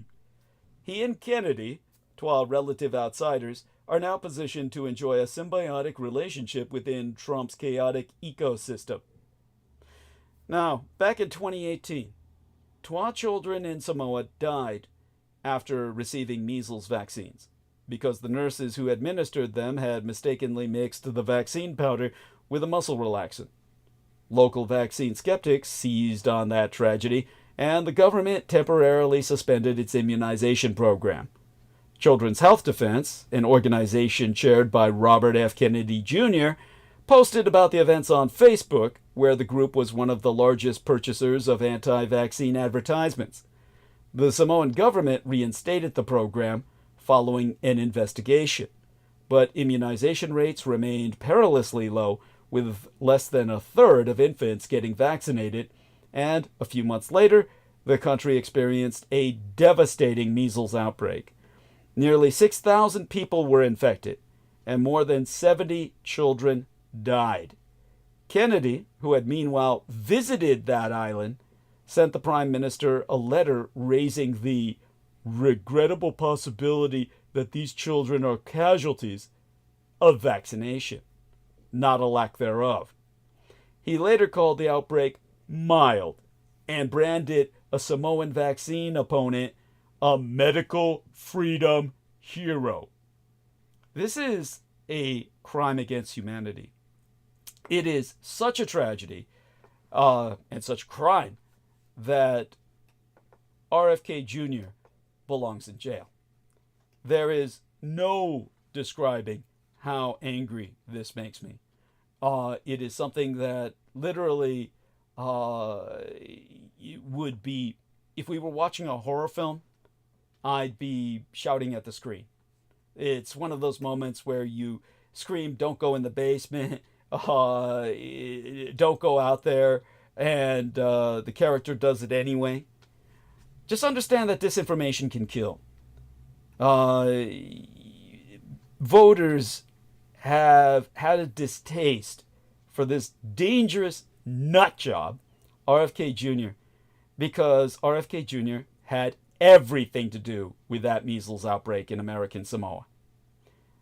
So, to reiterate, basically, Kennedy was responsible for that 2018 measles outbreak in American Samoa that initially resulted from 12 infants dead. Understand this. RFK Jr. is widely known as an anti-vaccine activist. He has a much larger platform now that was running for president and now is serving the president. He says many of his views are misunderstood, they're taken out of context, but he's been promoting false information about vaccines forever by now. He's been promoting the notion that vaccines cause autism, which is clearly not true, or cause a variety of other chronic diseases like diabetes or multiple sclerosis or attention deficit disorder. And all that's not true. So what he does by putting information out there, he causes people to make bad decisions that put themselves and their entire family at risk. In Samoa, to reiterate, basically highlighting how Kennedy's conspiracy theories led to a precipitous plummet in the percentage of the Samoan population receiving inoculations to the highly contagious virus. In Samoa, there were 12 children that died immediately following receipt of a measles vaccine. And the way it works in Samoa, they have an MMR, they call it, double MR, a measles, mumps, and rubella vaccine in powdered form. It needs to be diluted in water. And 12 nurses made a mistake. Instead of diluting it in water, they diluted it in a muscle relaxant. And those children stopped breathing and died immediately. Now, very quickly, within a fortnight, within 14 nights, 12 weeks, it was realized what that mistake was. It was a nursing error, but nonetheless, RFK Jr. personally seized on that. He flooded Facebook with the information that the measles vaccine is killing children in Samoa. He then went to Samoa himself. He personally met with anti-vaccine activists. He met with senior officials in Samoa and kept the drumbeat alive that the measles vaccine was killing children in Samoa as a consequence. Now, vaccination rates fell from 70% to 30%, and between September and December of 2019, there was a massive measles epidemic in that island nation of only 200,000 people that can fit on such a tiny landmass. There were 57,000 cases of measles and no less than 83 deaths. All of these deaths were in children less than 4 years of age. That's mass child sacrifice. Robert F. Kennedy Jr. had everything to do with that. It not only shows you how disinformation can kill, it proves that Robert Fitzgerald Kennedy Jr. is a Satanist who conducted a mass sacrifice of children and got away with it scot-free while being hailed as a hero by American media. That's how insane America is. Understand, I'm not talking out of my ass. Kennedy's connection to the Samoan measles crisis was chronicled in a 2019 article by the Washington Post. I'll read therefrom. Kennedy visited the country in June, appearing next to officials at Samoan independence celebrations. In other words, he was standing next to their leaders in an official status. His visit was for a program that is not government related. An official in the Prime Minister's department actually told Samoan news media that at the time. Now, Kennedy has asserted that, this is still reading from the Washington Post here, Kennedy has asserted that vaccines cause autism, a claim disproved by extensive research. Members of the Kennedy family have publicly criticized him for helping spread dangerous disinformation. Their words, of his own family. Now, still reading from the Washington Post here, the World Health Organization estimated that in 2018, only 31% of infants in Samoa received the measles vaccine, a drop from 60 to 70% in previous years. The WHO, the WHO, the World Health Organization, attributed the extremely low rate in part to a public health scandal. The preceding year, 12 infants in Samoa died within hours of receiving the MMR vaccine.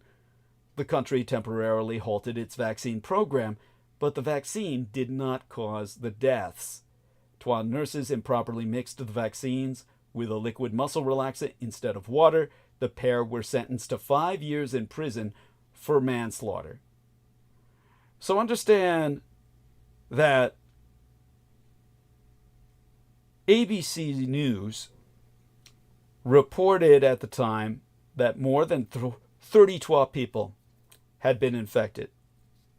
The outlet referenced the events of 2019 when, in their words, in American Samoa there were 12 measles cases and no deaths reported. However, in the nation of Samoa, there were more than 5,700 cases and 83 deaths reported, all of them occurring in children under 5 years of age. So here you have the son of a former Attorney General of these United States, Robert F. Kennedy, and nephew of former United States President John Fitzgerald Kennedy. And this son of a bitch kills almost 100 kids, 83 children, all of them between under 4 years of age.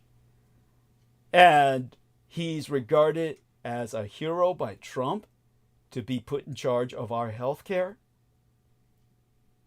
You can understand why you're not likely to survive this administration. And I'll go more into depth into that soon enough. Throughout the night, President-elect Donald Trump has now nominated Kennedy to lead the United States Department of Health and Human Services.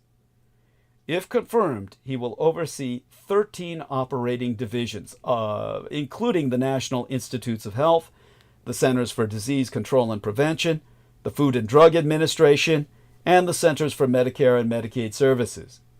His reach will extend into virtually every corner of this nation's healthcare infrastructure, from messaging on public health and investment in biomedical research to the approval of new drugs and the delivery of medical care itself. Trump, who in April called Kennedy a radical left lunatic, recently encouraged him to go wild on health, medicines, and, Trump's words, the food. Kennedy seems poised to oblige. And understand, the United States is producing less food. We were a food superpower for ages. How we've fallen from that status is beyond me. But the United States' fruit and vegetable production, as well as the number of farms in the country, have been declining for decades while we increasingly rely on other countries to fill in the gap. This is according to the United States Department of Agriculture itself. The president and co-founder of Farm Action, Angela Huffman, has stated, "We have nearly 1 billion acres of farmland. We have a population of just 330 million people, yet we're not even feeding ourselves, and we're increasingly reliant on imports for our key foods." Fruit production is down nearly 36% in 2024 from 2003, while vegetable production is down 6.3%, according to the USDA, the United States Department of Agriculture, where I'm sourcing these statistics. Imports make up a growing share of fresh produce availability, with 60% of the total fruits and 38% of vegetables in these United States supplied by other countries in 2021, with Mexico as the largest supplier that Trump wants to cut off and go to trade war with. Meaning we'll lose our major supplier of what we eat. The United States prioritizes growing commodities like corn, soybeans, wheat, and sugar. Corn and soybeans are valuable because they're mainly used for livestock feed and ethanol. The American empire also dominates in meat production, and global consumption continues to grow. While commodities are necessary for the American economy, they don't feed people. You cannot eat the soybeans that are produced for pigs. They're inedible for humans. And that's a big sticking point for many small to mid-sized farmers growing fruits and vegetables. As costs like labor, fuel, and fertilizer continue to rise, it's tough for these farmers to survive. The USDA reports that farm labor costs are expected to increase 6.9% this year, for example, and many farmers that grow fruits and vegetables cannot harvest their delicate produce with machinery the way they can with commodities. You see, commodities are mass bulk products that you can toss around with threshers. It requires people on the ground to pick fruit and food you're going to actually eat. Chip Kent, co-owner and sixth-generation farmer at the Locust Grove fruit farm, I think it was called, in Milton, New York, said, "We could use a little help. I mean, who's going to grow our food? You really want to buy it all from overseas?" Talk about dependency. Under the Farm Bill, which is passed roughly every 5 years, commodity farmers receive a disproportionate number of subsidies, which are government payments that act as safety nets. They protect farmers from fluctuations in price, revenues, and crop yields. The largest and wealthiest farms, growing the big five crops, corn, soy, wheat, cotton, and rice, receive the majority, raking in more than 78% of those federal dollars over the past 22 goddamn years, according to the Environmental Working Group. The USDA Secretary Tom Vilsack himself said, "I think there's some degree of appropriateness to the criticism of the disproportionate share that larger commercial-sized operations get via the farmers who are struggling on the edge, who happen to be small and mid-sized." Well, the 2018 Farm Bill extended into 2024 but expired in September. A new bill likely won't be decided on until 2025, and the new administration could make big changes in subsidy allocations and payments. I think all they're going to do is blow it out of their fucking ass. In the past few months, Kennedy has indicated that he intends to re-examine safety data for approved vaccines, advise municipalities not to add fluoride to their water supply, halt infectious disease research at the NIH, the National Institute of Health, and fire 600, that's over half a thousand of its employees, and reverse the FDA's, the Food and Drug Administration's, aggressive suppression of, among other things, discredited COVID remedies such as ivermectin and hydroxychloroquine. Earlier this year, Kennedy said that he would seek to prosecute medical journals if they didn't start publishing real science. The Lancet, one of the alleged offenders, recently published a study proving that vaccines have saved more than 150 million lives in the past half century, or about 6 lives every goddamn minute. Kennedy wants to stop all that. That means you're going to start dying at the rate of 6 of you every minute. That's what I'm saying. The chances are high you're not going to survive the next 4 years. Amid the rising threat of bird flu, why this month a teenager in Canada was infected and hospitalized in critical condition, Kennedy has suggested that we should relax restrictions on the sale of raw milk, which, because it is unpasteurized, well, if it's unpasteurized, it will inevitably spread that virus. In another era, the sheer volume of Kennedy's bizarre and misleading statements might have disqualified him from running the local wellness spa, let alone the world's largest health apparatus.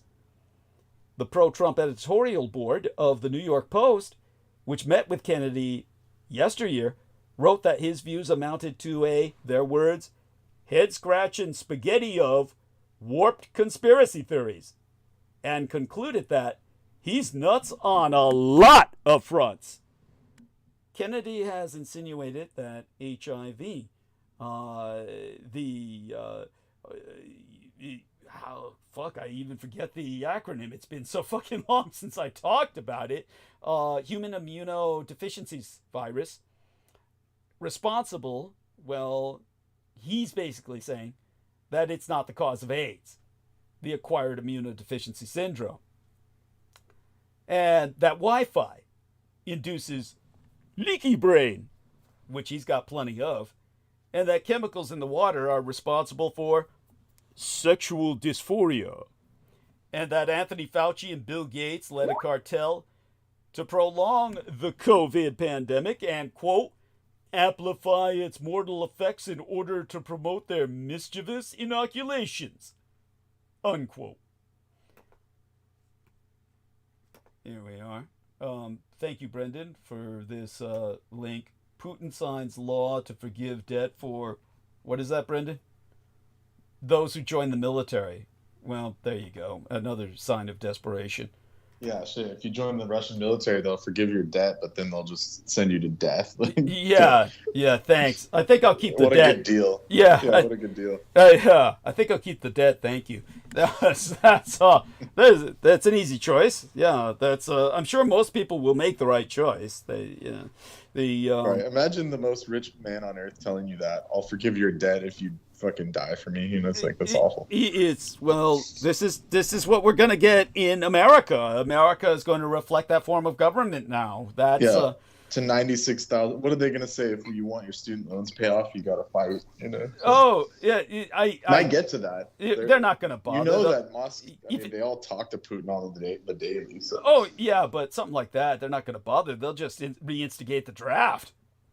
Yeah, to get it for free. Yeah, American style. Yeah, hell yeah. American style. America.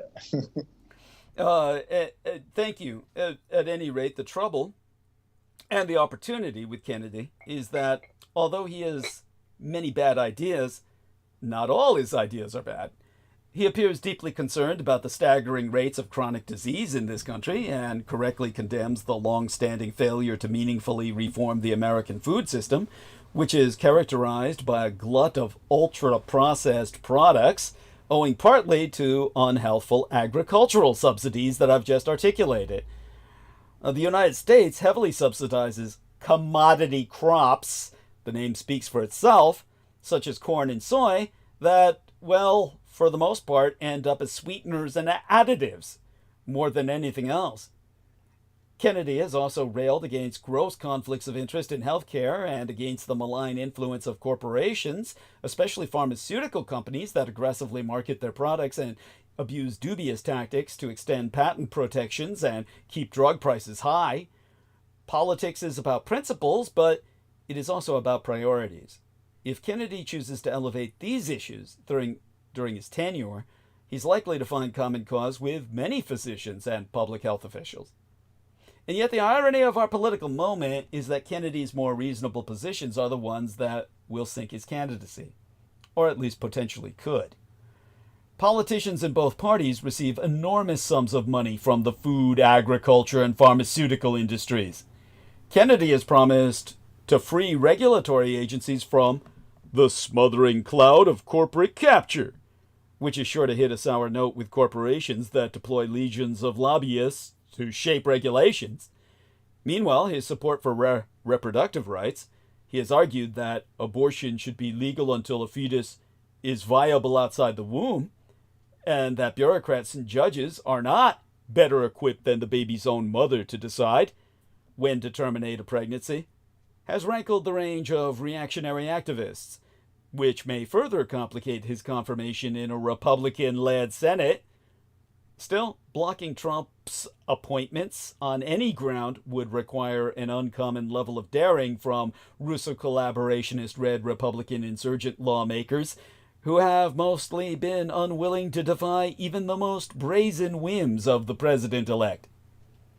The fundamental problem with Kennedy, the deficiency that unites his strange and sundry views, is that he doesn't subscribe to what the writer Jonathan Rauch has called the reality-based community. Membership isn't a matter of being right on every issue, but it does require adhering to practices that reliably, if imperfectly, bring us closer to the truth. Subjecting one's claims to scrutiny, critically appraising available data, correcting errors when the weight of evidence contradicts prior stances, the norms that animate the scientific method. With Kennedy, it isn't clear how he arrives at his views or what it would take to change them. For years, he has propagated half-truths and outright falsehoods in an environment of mistrust that he helped to create, and he will now be abetted by a cadre of MAGA influencers who share his passions and proclivities. When it comes to reducing human suffering, the scientific method may be the most important idea in history. We could soon be forced to test whether scientific institutions can function at all with a leader who rejects it. As for the bad Dr. Oz himself, he was last seen running for a Pennsylvania Senate seat in 2022. He lost to John Fetterman, who, despite dealing with the after effects of a stroke, carried the state by 5 points. Throughout that race, Oz struggled to combat the perception that he was a charlatan and a carpetbagger who primarily lived in New Jersey. Fetterman's team repeatedly exposed Oz as an out-of-touch elitist, trolling him, for example, when he went grocery shopping for crudites and lamented high prices. After that electoral defeat, Oz's political dreams seemed all but dashed, but he connivingly remained loyal to Trump, a person who has the ability to change trajectories on a whim.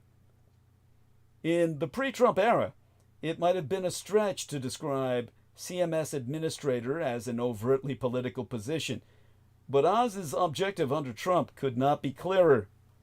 In a statement, Trump, using his reliably perplexing capitalization, telegraphed that Oz will bring a certain ethos to the job, a little MAGA, a little MAHA. Oz, Trump promised, will cut waste and fraud within our country's most expensive government agency, which is 1/3 of our nation's healthcare spend and 1/4 of our entire national budget. And because he's Trump, he mentioned Oz's 9 Daytime Emmy Awards. Some 150 million Americans currently rely on the agency's insurance programs, including Medicaid, Medicare, and the so-called Obamacare of the Clintons' Affordable Care Act. Oz has been a proponent of Medicare Advantage for all, Though that sounds like the Medicare for All initiative championed by progressives such as Senator Bernie Sanders, the 12 programs are quite different. At its core, Medicare for All would set the United States on a path toward nationalizing health care. Trump would never go for that. But Medicare Advantage already exists within America's patchwork private/public system, and Oz might push to strengthen it. He could also face budgetary pressure to weaken it. Oz's own healthcare views haven't remained consistent. Though he once praised the mandatory universal models of United Germany and Switzerland, as a Republican politician he threw his support behind privatized Medicare. When asked about Oz's nomination, Fetterman, his former opponent, told CNN, "As long as he is willing to protect and preserve Medicaid and Medicare, I'm voting for the dude." Now, some people were pissed. Victoria Perón, who served as the directress of operations on Fetterman's Senate campaign, called out her old boss on social media. On Musk's own echo bubble, X, Perón posted, "Dr. Oz broke his pledge to do no harm when he said red onions prevent ovarian cancer. My sis died of OC, ovarian cancer, in June of 2022. This is a huge personal betrayal to me. We know he won't protect the Medicaid that paid for her treatments. I feel like I've been duped and 2 years of working on your campaign was a waste." The aforesaid argument is illustrative of another Trump reality, or another reality Trump acknowledged in announcing his pick. Make America Healthy Again just keeps growing. Trump has declared that Oz will work closely with Robert F. Kennedy Jr. to take on the illness industrial complex and all the horrible chronic diseases left in its wake. He even went a step further, promising that Oz will bring a strong voice to the key pillars of the MAHA movement. Oz holds degrees from Harvard and Penn State, and he worked as a professor of surgery at Columbia. In spite of that pedigree, Oz has spent years facing damning expositions of medical quackery for his endorsement of dietary supplements. In 2014, he received a dramatic dressing down on Capitol Hill. Senator Claire McCaskill read 3 statements that Oz made on his eponymous show. "You may think magic is make-believe, but this little bean has scientists saying they've found the magic weight loss cure for every body type. It's green coffee extract. I've got the #1 miracle in a bottle to burn your fat. It's raspberry ketone. Garcinia cambogia. It may be the simple solution you've been looking for to bust your body fat for good." Oz's defense that day was that his job was to be a cheerleader for the Dr. Oz audience. He testified, "I actually do personally believe in the items I talk about in the show. I passionately study them. I recognize oftentimes they don't have the scientific muster to present as fact, but nevertheless, I would give my audience the advice I give my family," who is probably all dead, a lot like other families we know of. Or maybe he wants them all dead, like other people we know. He emerged from that hearing largely unscathed regardless.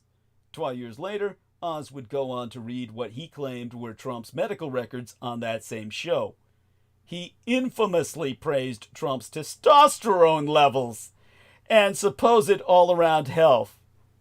4 years after that, once Trump was president, Oz sent emails to White House officials, including Trump's son-in-law, Jared Kushner, who's actually transgender, pushing them to rush patient trials for hydroxychloroquine, an unproven treatment for COVID, meaning he would have been responsible for as many deaths, or probably orders of magnitude more, than John F. Kennedy Jr., or RFK Jr., I mean to say.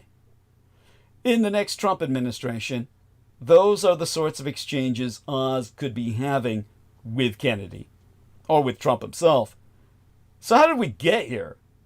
Oz landed this gig because he's good on TV, yes, but also because when he entered the political arena, he fully aligned himself with Trump. The 45th and 47th president rewards loyalty. If there's one thing that's become clear from his administration nomination so far, it's that. Now, some of Trump's appointments will be less consequential than others, but anything involving the health and well-being of tens of millions of Americans, including myself, is inarguably serious. Oz's confirmation is not guaranteed, but his selection has already confirmed that nothing about Trump 2.0 is mere bluster. That brings us back to the television world he lives in, and the television I came of age with, a quasar from the very early 1980s, was more like a piece of furniture than an electronic device. It was huge, for one thing, to use one of Trump's words. A roughly 4-foot cube with a tiny curved screen. You couldn't always make out a lot of details, partially because of the low resolution and partially because we lived in one of the worst slums in San Francisco, with a lot of interference from pirate radio, didn't have cable, and relied on an antenna. I remember the screen being covered in a fuzzy layer of static as we tried to watch the World Series in our very own US of A. The whole contraption was housed in a beautifully finished wooden box, implying that it was built to be an heirloom. The price implied the same. My parents didn't remember what they paid for the TV, but it wasn't unusual for a console TV at that time to sell for $800 US, or about $2,500 today, adjusted for inflation. That's probably why our family kept using the TV across, I think, 3 different decades. We moved it with us here into Russian Hill when we finally moved. That, and it was god-awful heavy. It took 3 of us to move it. TVs aren't like that anymore, of course. Like so many other gadgets, TVs over the decades have gotten much better and much less expensive. But while, say, new cars are priced near where they were 10 years ago, in the same time frame, TVs have gotten so much cheaper that it defies basic logic. For example, Review.com's list of the best TVs of 2012 recommended a 51-inch plasma HD TV, or high-def television, for $2,199, and a budget 720-pixel 50-inch plasma for a mere $800. I just saw a 4K 55-inch TV, which offers a much higher resolution, at Best Buy for under $350.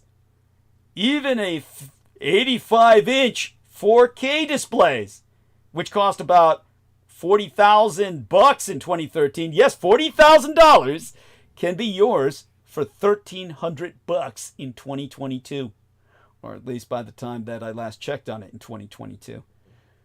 Or take this chart from the American Enterprise Institute comparing the price over time of various goods and services. Let me put that into both our text and chat boxes. So whenever I say text box, I mean our private conversation, which is not private at all, here on Skype, and that'll be text. Here we go with text. And when I say chat, I mean what the public can access who's listening to us. Okay? And there we go with that. It actually fits, or really actually works. Actually fits sounds a bit obscene, like I'm trying to penetrate some underage girl or something. Anyhow, most things, such as food and medical care, are up from 80 to 200% since the year 2000, as is demonstrable by this graphic. TVs are down 97%, more than any other product. Why are TVs so much cheaper now? Dirt cheap TVs are counterintuitive at first. For $800, you can get an 11-inch iPad Pro, then use it mostly to watch Netflix in bed. Less than that amount of money can get you a 70-inch 4K television that you use mostly to watch Netflix on the couch. The difference is that an iPad computer or phone has a screen, yes, but that's not the bulk of what you're paying for. TVs, meanwhile, are almost entirely screen. Kyle Wiens, the CEO of iFixit, is quoted as saying, "A TV is a control board, a power board, a panel, and a case. There isn't much secret sauce in there." He has been known to say that the most expensive component in a modern television is the LED panel, and that TV manufacturers can buy those panels from third parties at lower prices than ever before because of improvements in the manufacturing process. One of the biggest improvements is simply a large piece of glass. The ones today are huge, roughly 10 feet by 11 feet, and manufacturers have gotten more efficient at cutting that large piece into screens. This and various other improvements can be thought of as a Moore's law for televisions. Over time, the companies that make components can dial down their manufacturing process, which drives down costs. These developments affect most gadgets, of course, but the TV market has another factor that makes it different from the rest of tech: massive competition. Unlike in the smartphone market, which is dominated by a handful of big companies, low display prices allow more TV makers to enter the market. They just need to buy the display, build a case, and offer software, for streaming. Basically, a new company trying to enter the American market will do so by being cheaper than established companies such as Sony or LG, which forces those companies to also lower the prices. But the story of cheap TVs is not entirely just market forces doing their thing. Perhaps the biggest reason TVs have gotten so much cheaper than other products is that your TV is indeed watching you and profiting off the data it collects. Modern TVs, with very few exceptions, are smart, which means they come with software for streaming online content from Netflix, YouTube, and other services. Perhaps the most common media platform, Roku, now comes built into TVs made by companies including TCL, Hisense, Philips, and RCA. But there are many more operating systems. Google has Google TV, which is used by Sony, among other manufacturers, and LG and Samsung offer their own. Smart TVs are just like search engines, social networks, and email providers that give us a free service in exchange for monitoring us and then selling that info to advertisers leveraging our data. In explaining that newer companies such as TCL and Hisense have taken a lot of market share in the past couple of years from more established brands, James K. Wilcox, the senior electronics editor for Consumer Reports, has gone on record to say that these devices are collecting information about what you're watching, how long you're watching it, and where you watch, then selling that data, which is a revenue stream that didn't exist a couple of years ago. TV panels are cut out of a really big sheet called the mother glass. A few years ago, you would have a lot of waste. Now you can punch more screens out of that same mother glass. There's nothing particularly secretive about any of this. Data tracking companies such as Inkscape and Samba proudly brag right on their websites about the TV manufacturers they partner with and the data they amass.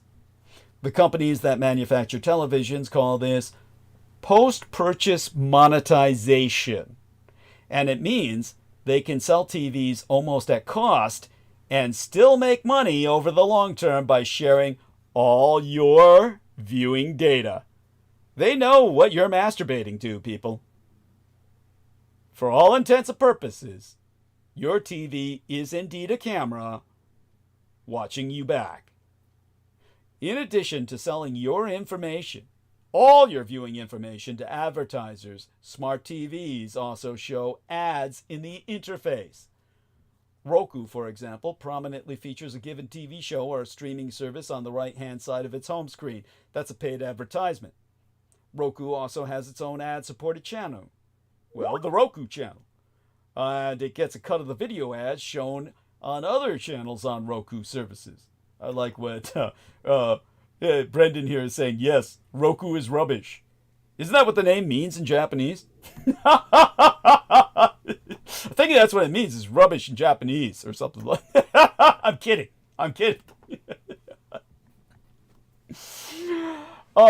This can all add up to a lot of money. Roku earned $2.7 billion in 2021. Almost 83% of that came from what Roku calls platform revenue, which includes ads shown in the interface. And Roku isn't the only company offering such software. Google, Amazon, Dotcom, LG, and Samsung all have smart TV operating systems with similar revenue models.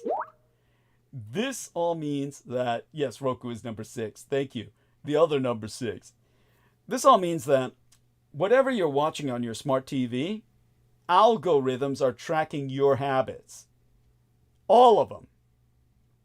This influences the ads you see on your TV, yes, but if you connect your Google or Facebook account to your TV, it will also affect the ads you see while browsing the web on your computer or phone.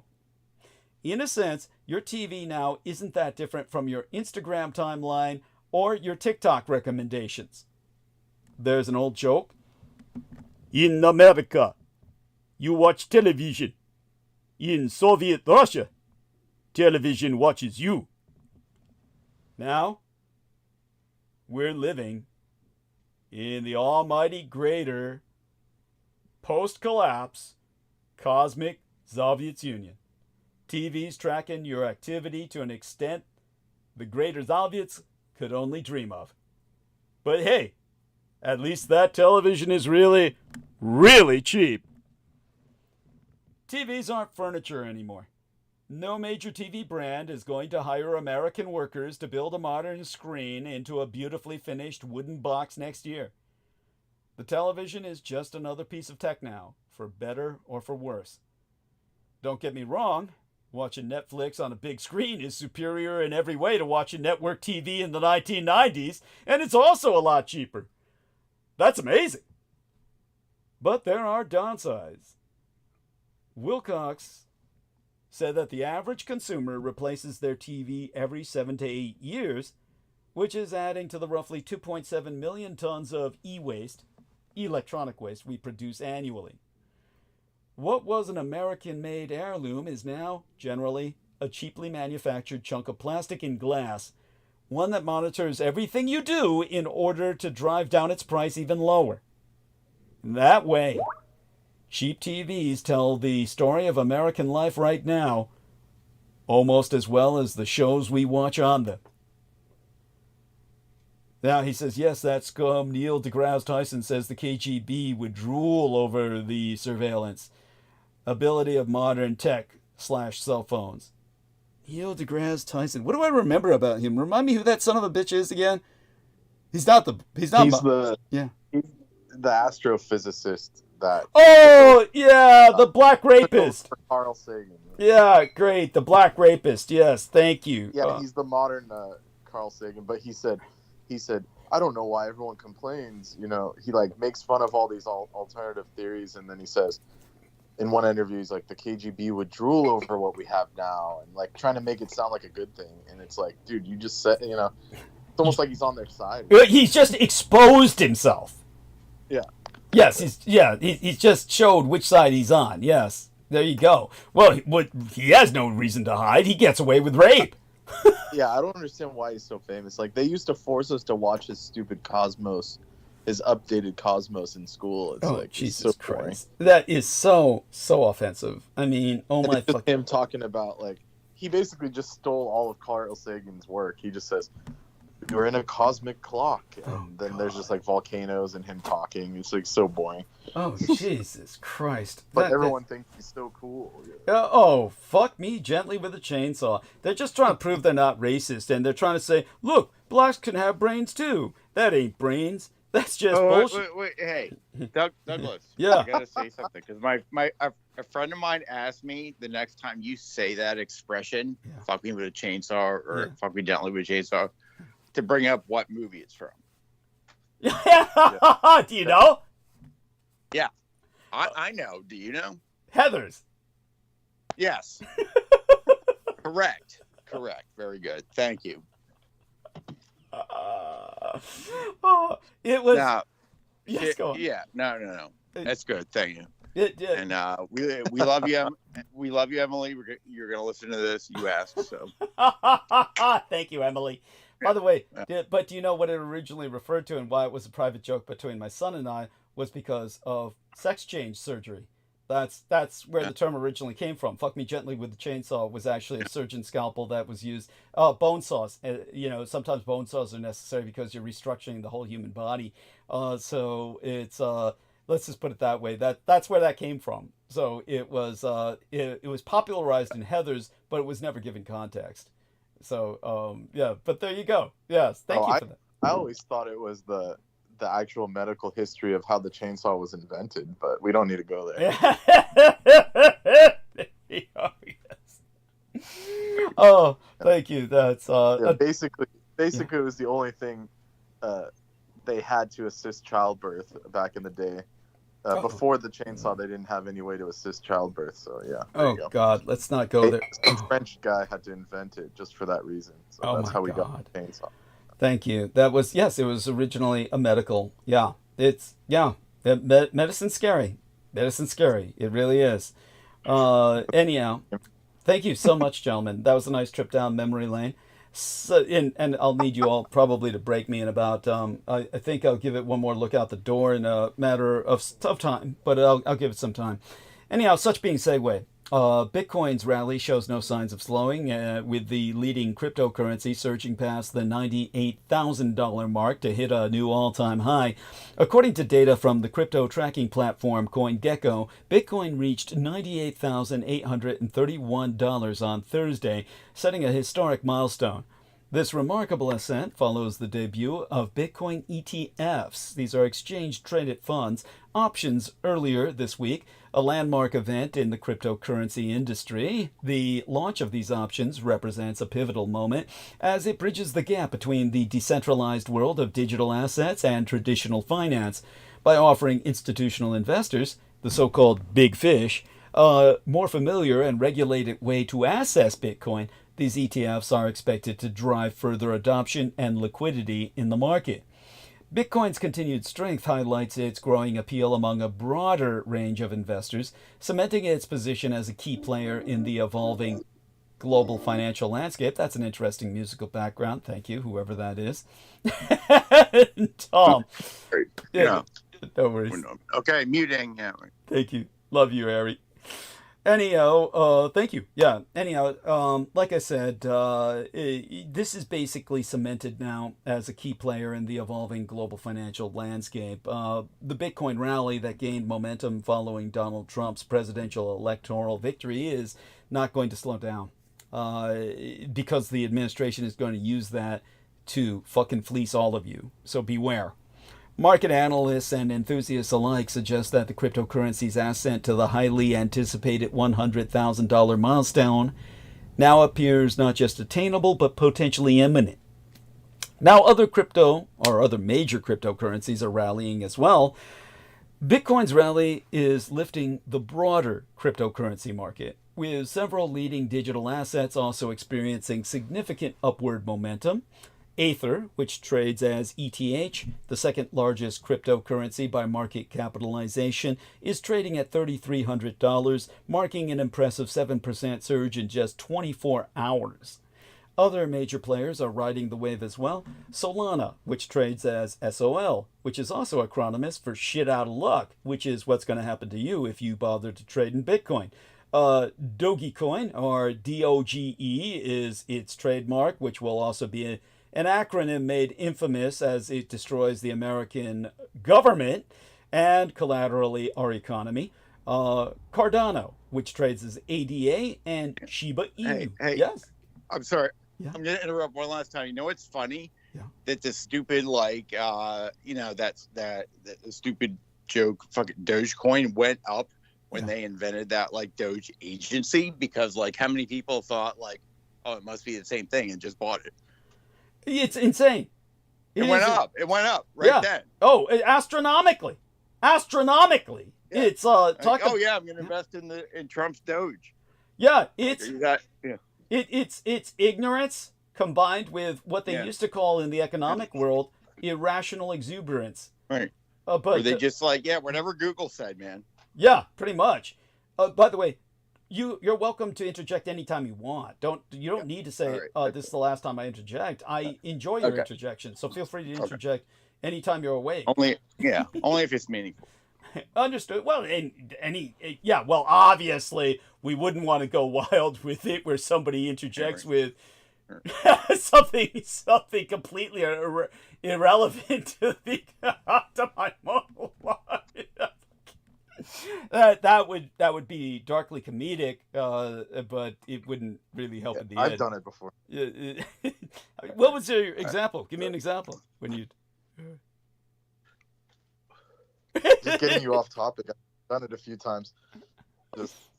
Oh, well, there you go. It happens. Yeah. There's the Shiba Inu, which sounds suspiciously Japanese, which makes it almost certain that it's not, trading as SHIB or SHIB. They've all recorded gains within the 2 to 3% range over the same period. This widespread. I'm sorry. The reference to the meme dog. The meme dog was a Shiba Inu. That's right. That's the whole joke. It's based off the Japanese dog. But the Doge coin, Doge, is the same. It's also referenced off the Japanase dog, right? That's what they're calling it. Yeah. So the dog was a meme in the early 2010s. Yeah. It was everywhere. It became like an internet phenomenon. But then the joke was, we can make a coin. Like, it's like crypto is so cheesy that we can make it into make it out of a meme and people will use it. And so that's joke. Yeah, it was supposed to be a joke, but now it's just reaching absurd levels. Where now all the fake Doge coins are up now.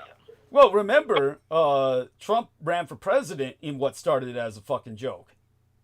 He really never thought he was going to win or get anywhere near winning, and then it went off the rails, and he realized, hey, they all live in a fucking fantasy world, and I'll cater to that fantasy, and then he got lost in the fantasy. Then the comedians would say, that's the power of comedy. We changed the world. It's like, no, people are just dumb. Thank you. It's idiocracy come to life. Thank you, Heather. You fucking jinxed us. She kept saying, idiocracy, have you seen it, Doug? It talks so much about what you talk about. And I'm like, why would I see it? I live it every fucking day. Yes, it's at any rate, this widespread market uptick highlights the interconnected nature of the crypto space, where Bitcoin often sets the pace for other digital assets. As enthusiasm builds across the board, these altcoins are drawing increased attention from investors eager to capitalize on the bullish sentiment sweeping the market. About 44% of the online cryptocurrencies users self-identify as libertarians. They love the fact that it's not controlled by a government or central bank, so no online Fed can print more of it and inflate our way out of trouble. They love that it's decentralized. It's the currency of the people, not the man. They love that it's mined, a bit like gold, because that makes it a bit like the gold standard, which libertarians think real currencies ought to be tied to. Speaking of libertarians, I hate to get you off topic, but did you see what I sent you about Ayn Rand being a furry? Oh my fucking god! Yeah, I didn't have a chance to open that. Yeah, tell us about that. Give us a little background on that. Like, I thought that was a joke. Someone online said it, like, oh, Ayn Rand's a furry, but it turns out she wrote a letter to her husband, where at the time in like the 70s, where she was like a cat and she was talking to him like she was a cute cat person. Jesus. And she's like, my tail wags for you and shit. Like, so she's a fucking furry. That's incredible. I kind of want to read part of it, but it's like, it would, speaking of, getting you off track, it would be too. Do me a favor. Why don't I check the door for the package one last time? If it's not there by now, it's been stolen or not delivered at all, or it's coming tomorrow, which is most likely. But let me go check for that while you read it out loud so our listeners can enjoy this shit. Later on, I can read it privately. And just so everybody knows, no, Brendan does not read this to me privately. It's like, no, it's not like that. It's, he's reading it publicly so that all of you can hear this, but no, it's not a thing between he and I. Hey Doug, let me read you Ayn Rand's furry letter. That's a funny image. Actually, yeah. Well, I mean, and the photo they include of her is just like, oh man, it's hideous. I'm sorry to say. I like that. Well, she's always been hideous. No, she's not. She's hideous. She is. She's. Yeah. It's like, you know, I would like someday, though my son refuses to pay for it, I would like an escort to be paid to read me my porno novels. I'd like to hear my porno novels read by some escort right next to me. Just to see her responses. Just to see her responses. Well, just to watch her responses while she reads it. They'd have to pay quite a lot for that. Yeah, my son refuses to pay. Yeah, that's been outside of their budget. I mean, you make them go broke just over that. Yes. You know why? Because you're paying for all the therapy that we go after. Yeah, exactly. By the end of it, they'll say, "Oh yeah, here's my bill for my shrink." You know. Yeah. Okay. I'll be right back. Gonna check around. Read that out loud so the listeners can get a grasp of how warped Ayn Rand truly is. I'll try and stomach it, but it's pretty gross. Yeah. So her husband at the time, let's see if it gives her his name. But anyways, so she sends this in August 1936. She says, "Cubby sweet." That's with a sketch of a lion cub. This is how it starts. This is her pet name for the husband. She says, "Here is the first love letter I've ever had a chance to write. And it's nothing to say except that I miss you. As a matter of fact, I don't really miss you. It's a funny feeling. I feel so blue that I could cry, but on the other hand, I feel very proud and virtuous that I've actually done it and let you go away and stay to do my duties. The worst thing was coming home from the station. It's terrible, and I enjoyed it because it was completely new, something I've never felt before. The whole city was empty, that it's not such a cliche as it sounds. Really, not anywhere on any street really mattered to me. I felt free, yet bitter. I wanted to cry. I did not look back at your train once. How did you feel?" This is her talking to him. Yeah, so there's one good thing, however. The absence of my inspiration inspires me more than anything else. I've done grand work, and I feel like working. I feel guilty, yet I stop for a moment because I have no right to be here if I'm not working. So I am working. I just reread the last scene of the first act, and it seems grand. I hope I like it tomorrow. No news of any kind, except that the script has arrived from Reed. I haven't read it yet, so this is just some kind of business they're dealing with. But the furry part's at the end.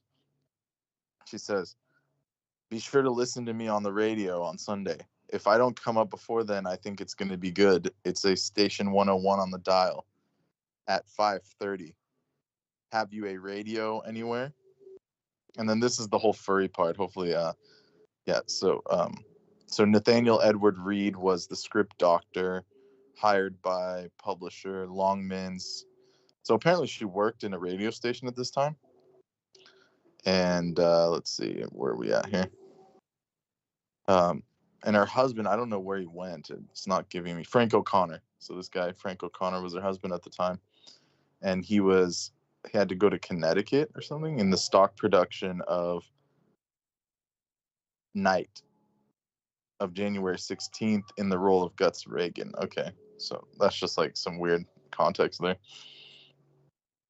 But this is her words about this is the furry part that's just cringy. She says, "Tweetness, I miss you. This is fun writing to you, but it seems silly and unreal." I'm back. Time to hear this. Go on. Oh yeah, great. You're perfect timing. She says, "Tweetness." She calls this guy Tweetness. This is, "How can you do it? I'm a poor little feline with a can tied to my tail, and my tail is down and my fur is up. I am a Siberian blue Khitan. Oscar and Oswald are no help. They're moping around. Do I have to tell you that I love you? Here is a picture of us and how we look. Tears, and a sketch of two cats crying, sketches of cats with fur up and a can tied to its tail. Drawn from nature." And she says, "Good night, Tweet. Your fluff." That's how she's signing it. P.S. Lion is feline. and it's grotesque like photos of her, or like little drawings of cats and shit. But I think the most offensive part is that she would, towards the end of her life, she got all bitter and was like saying people are weak and love is, she was like going against all this shit. But at one point she was in love. Or at least pretending at it. She's psychotic, remember? She's pretending to be in love to manipulate this guy, and she's just appealing to his fetish. That's even more grotesque, Yes, yeah, that's what's going on there. Someone psychotic, people don't become psychotic, they're born that way. So she's she's a pronounced psychotic, so it's not like at one time she's in love in her life and then somehow it all gets rancid. Well, before that she says this is fun, I miss you, it seems unreal, but I'm waiting for. Well, actually at the beginning when you were gone, that's the part that was psychotic. She says, I have nothing to say except that I miss you, except I don't really miss you. It's the funniest feeling. I feel I could cry any minute, yet on the other hand, I feel proud and virtuous that I've done it. That lets you go away and stay to do my duty, in quotes. Oh my God. Yeah, well, there you go. It is what it is, and she's anyways, that was just funny. She's a furry. She's a textbook case in catering to another man's fetish and manipulating him with it. But yeah, she's basically putting herself in the headspace of a furry, and She signs it as your fluff, It's pretty furry. Yeah, that's pretty fucking furry. Yeah, she seems to have pioneered it. Yes, admittedly. I mean, again, not to go off topic, but holy shit, there's a who are those two guys who recently, she was a California girl, and she wanted to join the military, and she got involved with the furry community, and these two guys wound up killing her parents for her because she claimed her parents were molesting her. Who knows whether that's true or not. Everybody portrays her as evil, but if you grew up with your parents raping you, you obviously to be maladjusted is begging the question. But let me see. Wait, who is this person? Oh, let me see. Furries kill for underage girl. Furries kill for underage girl. Underage girl. Let's see. Here we are. That's this is it. Let's make certain there's no sound on this thing, and let me give you the share for it, and give me a second here. And personally, think her facial features. Obviously, she's been through a lot of stress, so she's kind of like at her worst. But her facial features are rather fascinating. I like what one guy says about them. He says her smile is terrifying. It is like when an aggressive chimp or baboon does that thing where they flip their upper lip. Oh, that was the girl? Yeah, that's the girl that they killed for. Here we are. So if you flip through it, you scan through it, you'll see.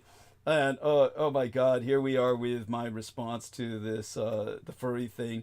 And let me make certain to heart these various things like that. Scum Neil deGrasse Tyson says the KGB would rule over what we got, and anyhow, so there we are. The girl in question has a very uniquely structured skull. Where her is that her actual face? Is that her actual face? Yeah, you can see why she became a furry. I mean, it's. She was definitely a horse furry for sure. Yes, yeah, it's rather.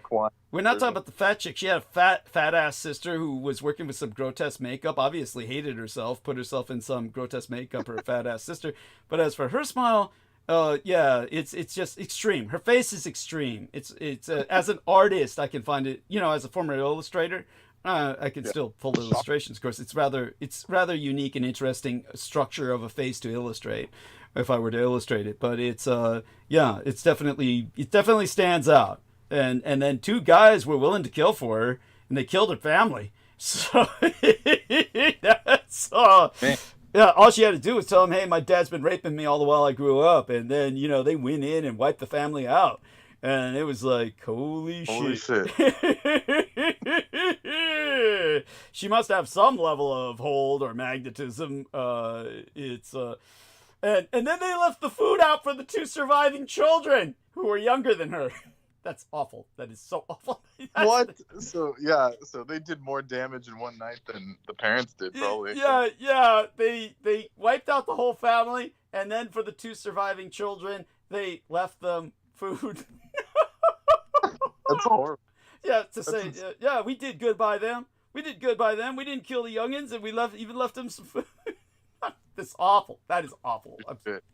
At any rate, that's California. That's California. Yeah, if you look at them, you wouldn't believe it's California. You would think it was South Carolina. Yeah. I'm waiting for Brooke to come on. Waiting for Brooke to jump on with that. Yeah, but her phone is down. Pity. But you would think it was other stereotypical places West Virginia, where RKC comes from. He's a product of a family like that. And you'd think of the Appalachian Mountains maybe, but no, they wouldn't be like that because they wouldn't have that level of, discretionary time or income to play furry. So, they'd be, living it. They'd be living it. They'd be out in the back fucking the pigs and shit. That's stereotype. Stereotype people. I don't believe that. Or rather, I don't believe they're all doing that. So all that being said. Okay, let me see if I can get back on track after that. By the way, we were the only ones talking through all of that. Was that just too shocking for Nemo to to roll with? What the fuck? No, I think Nemo's all right. Okay. He's probably in like a game lobby or something, just gaming away or something. There we are. We'll get back to that subject soon enough. Okay, so I'll see if I can get my mind back on track. Basically, as I said, these libertarians, the libtards, these are the real tards out here. They call liberals libtards, but the libertarians, I guess we'll call them the libertards. Instead of libertines, they're libertards.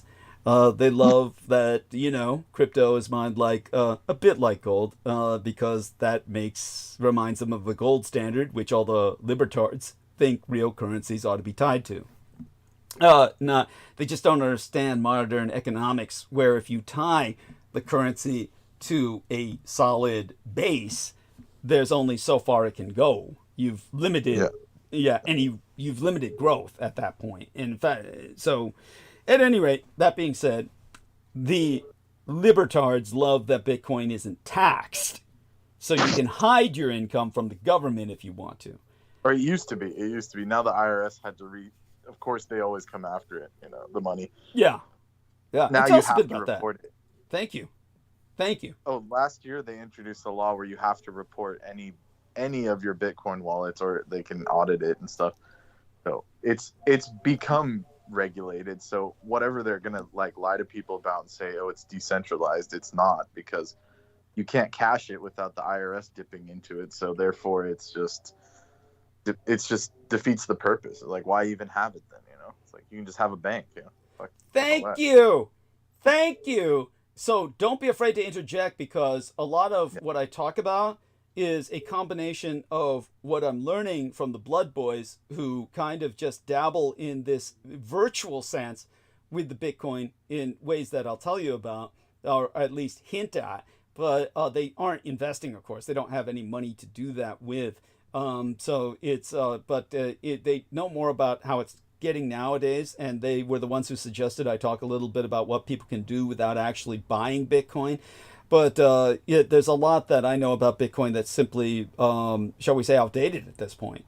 And so I want you to interject when you feel necessary. When you feel it necessary to do so, please do so. Anyhow, the libertards love the way that crypto's value reflects pure supply and demand, and not a value forced into the system by regulation or monopoly. And they love that it's fairly lawless. It's difficult to enforce rules other than the rules of the market when everyone in the market is anonymous. So even bearing in mind what Brendan has said, there's still that to a degree. So the Bitcoin experience does give us a glimpse of libertarian paradise, what life would be like with as little government interference as possible in a market free of burdensome laws and taxes. However, I'm thinking in a dated sense, and as our man Brendan just said, the Uncle Sam is getting his cut, and essentially this is going to be like liquor or gambling, where the government will get its cut, but the crime is allowed, or the vice is allowed. And remember, this is advice. A vice, not advice, though I'm giving you advice to stay out of it. It is a vice. And it is something that, like gambling, you will ultimately pay a price for unless you're a dedicated professional who's willing and able to accept great losses along the way. And when it comes to the libertarian paradise it gives us a glimpse of, unfortunately, that experience looks like a total fucking nightmare. It's characterized by radical instability, chaos, the rise of a boss class of criminals who assassinate people they don't like, and a mass handover of wealth to a minority even smaller than the 1% that currently lauds it in these United States. So if Bitcoin was a country, crypto-lucrestan, as in filthy lucre, another word for money, crypto-lucrestan, it would be Somalia on steroids. Consider Bitcoin is most useful to criminals. At least that's what it was in the beginning when it was first introduced and my Tong brothers were exploiting it. For ordinary people, at least currently, cash and credit work just fine. While some mainstream businesses do take Bitcoin, there is no compelling reason yet for ordinary people to use it at all. If you're a criminal, however, there are very compelling reasons to use it. You can transfer vast sums of cash completely anonymously. Cash transfers are a real problem for criminals. When you can't use bank accounts, lugging around vast sums of cash gets old pretty quickly. Bitcoin solves that. So Bitcoin, at least was, in the days when it got started, very, very empowering for criminals. Now, regardless of whether that's still the case or whether the feds are getting their cut, there is a Bitcoin crime wave going on right now. Given that Bitcoin is good for criminals, it should not be surprising that those criminals are targeting other Bitcoin users for thefts. The most spectacular theft that I know of was the sheep marketplace robbery, in which one hacker appeared to have emptied a massive Bitcoin marketplace of up to $220 million in Bitcoins. Now note that sheep marketplace was basically a trading post for drug dealers. Bitcoin exchange and account thefts are very common.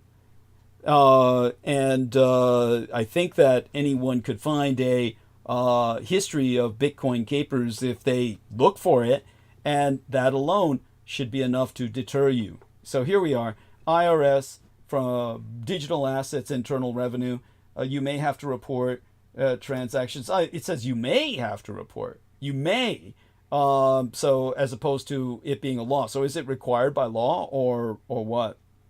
You may have to report transactions. Yeah, it's required. It's required. Okay. They introduced this new rule that said you had to report any digital assets and any assets gained through crime. Wow. That's like, why not turn yourself in? Right, that's what I said. I said, what is the point of that? And then this tax person told me, well, it's because if you, basically no one's going to do that. So they can basically take you and they can put you in jail like Al Capone style. Well, in They'll other say, words, look, go on. They'll audit you and say, oh, this money is from something illegal and therefore they can prosecute you or something like that. Okay. So in other words, they can put anybody they want who's using these digital assets in prison. Exactly. Yes, I got it. Okay. So in other words, it's still anonymous then, and nobody's going to report to them, But if they target you, they can fuck you up with a legal rationale. Exactly. There we are. Okay, because they have it on the books. So that's the only reason it's on the books. Nobody's going to follow this law, but the law can be used to further fuck somebody over. Okay, there you go. Because I was asking them, I was like, why would you go to the IRS and say, look, I made $1 million off selling drugs? You know, like that doesn't make sense. Well, of course, no one's going to do that, but they need it on paper simply to cover their ass. This way, they cover their ass, and that way they can bust somebody on suspicion. Like, you're making all this money, it must be drugs, right? So, like you said, this is like the Soviet version of psychiatric diagnoses as a method of political repression. So this would be similar to that, but basically they want everybody on crypto. They're going to try and get everybody on crypto so that you'll all be vulnerable to this, right? Makes sense. Yeah, correct. Exactly. Yeah. Which is why I won't do crypto. I've never bought it. Yeah. Thank you. Thank you. Because the minute you buy it, your information is tied to that bit on the blockchain, or that whatever, there's like a box or whatever they call it. For eternity. Yeah, for eternity. And even if you sell the coin, it shows that you bought and sold it. Yeah. For eternity. Yeah, it's self-replicating. Excuse me, as long as they're online, you know. Yeah, it's a self-replicating trail. Yeah. In that sense, there's nothing anonymous about it. Yeah, there we have it. That's why everything they say about it is totally just, I don't know how else to put it. It's disinformation. Thank you. It's like they're saying you could, early on they were saying, oh, you could use it without anyone identifying you and blah blah blah and all that stuff. And then later on, it's like they went in and cracked they like went and stole all those wallets, and it has everyone's info on it. Yeah. So it's bizarre. It's almost like it was a red herring. Yeah, it was like almost they gave like it to people. Yeah. Said all the exact opposite of what it does. Yeah. And then pumped a bunch of money into it, because even the Satoshi, quote unquote, the original Satoshi, he still holds a lion's share of the coins. Of course. And no one knows who he is. That's right. That's right. And they said that's the best thing he's ever done. He's never cashed in those coins, and he created this platform like he's a Jesus or something. Yeah, I know. He created the platform for us. Yeah. He's a libertarian. So it's all floating. It's all floating on that mysterious person. So if he wants to pull the plug, he'll just have all the cash. It just doesn't make sense. I mean, it just doesn't make sense. It's a well, there you go. It's a scam. It's a pyramid scheme. Well, of course, but it's also how would I say it? What will ultimately happen under the oligarchy? What they want is everybody on this so that the elite can again amass all their fortunes and just fleece everybody and leave everybody with nothing. Everybody's going to be lured in by the fact that it's riding on air. A bubble that's expanding, of course, eventually has to pop. So, and thank you for that. Again, never hesitate to interject. So, Yeah, so here it is, the 2023 rule of the IRS. Okay, go on. Here it is. It says,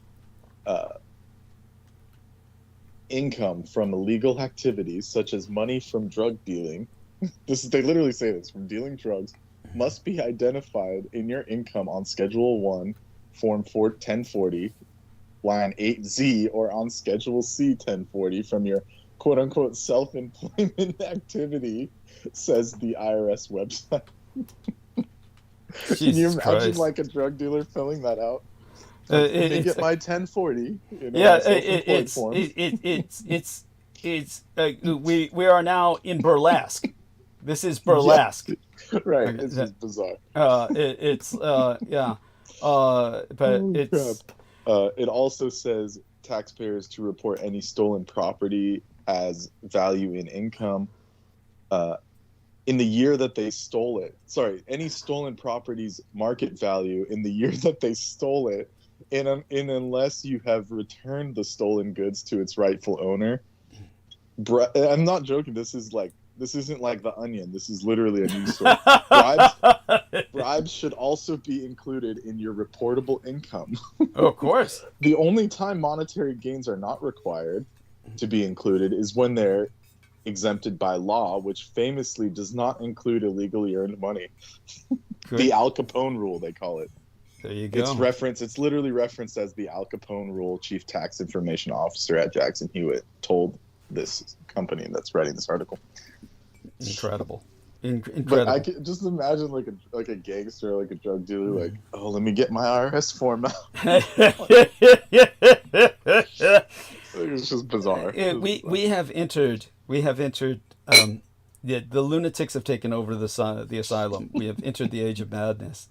Yes. Yeah, Yes. and all such being said, so regardless of the government putting forth these obviously almost burlesque, like almost satirical laws for the sake of covering their ass and giving themselves an opportunity to rationalize busting somebody, money made from illegal activity. Incredible. That's incredible. I'm just looking at this and I'm not believing I thought it was a joke when I heard it. I was like, yeah.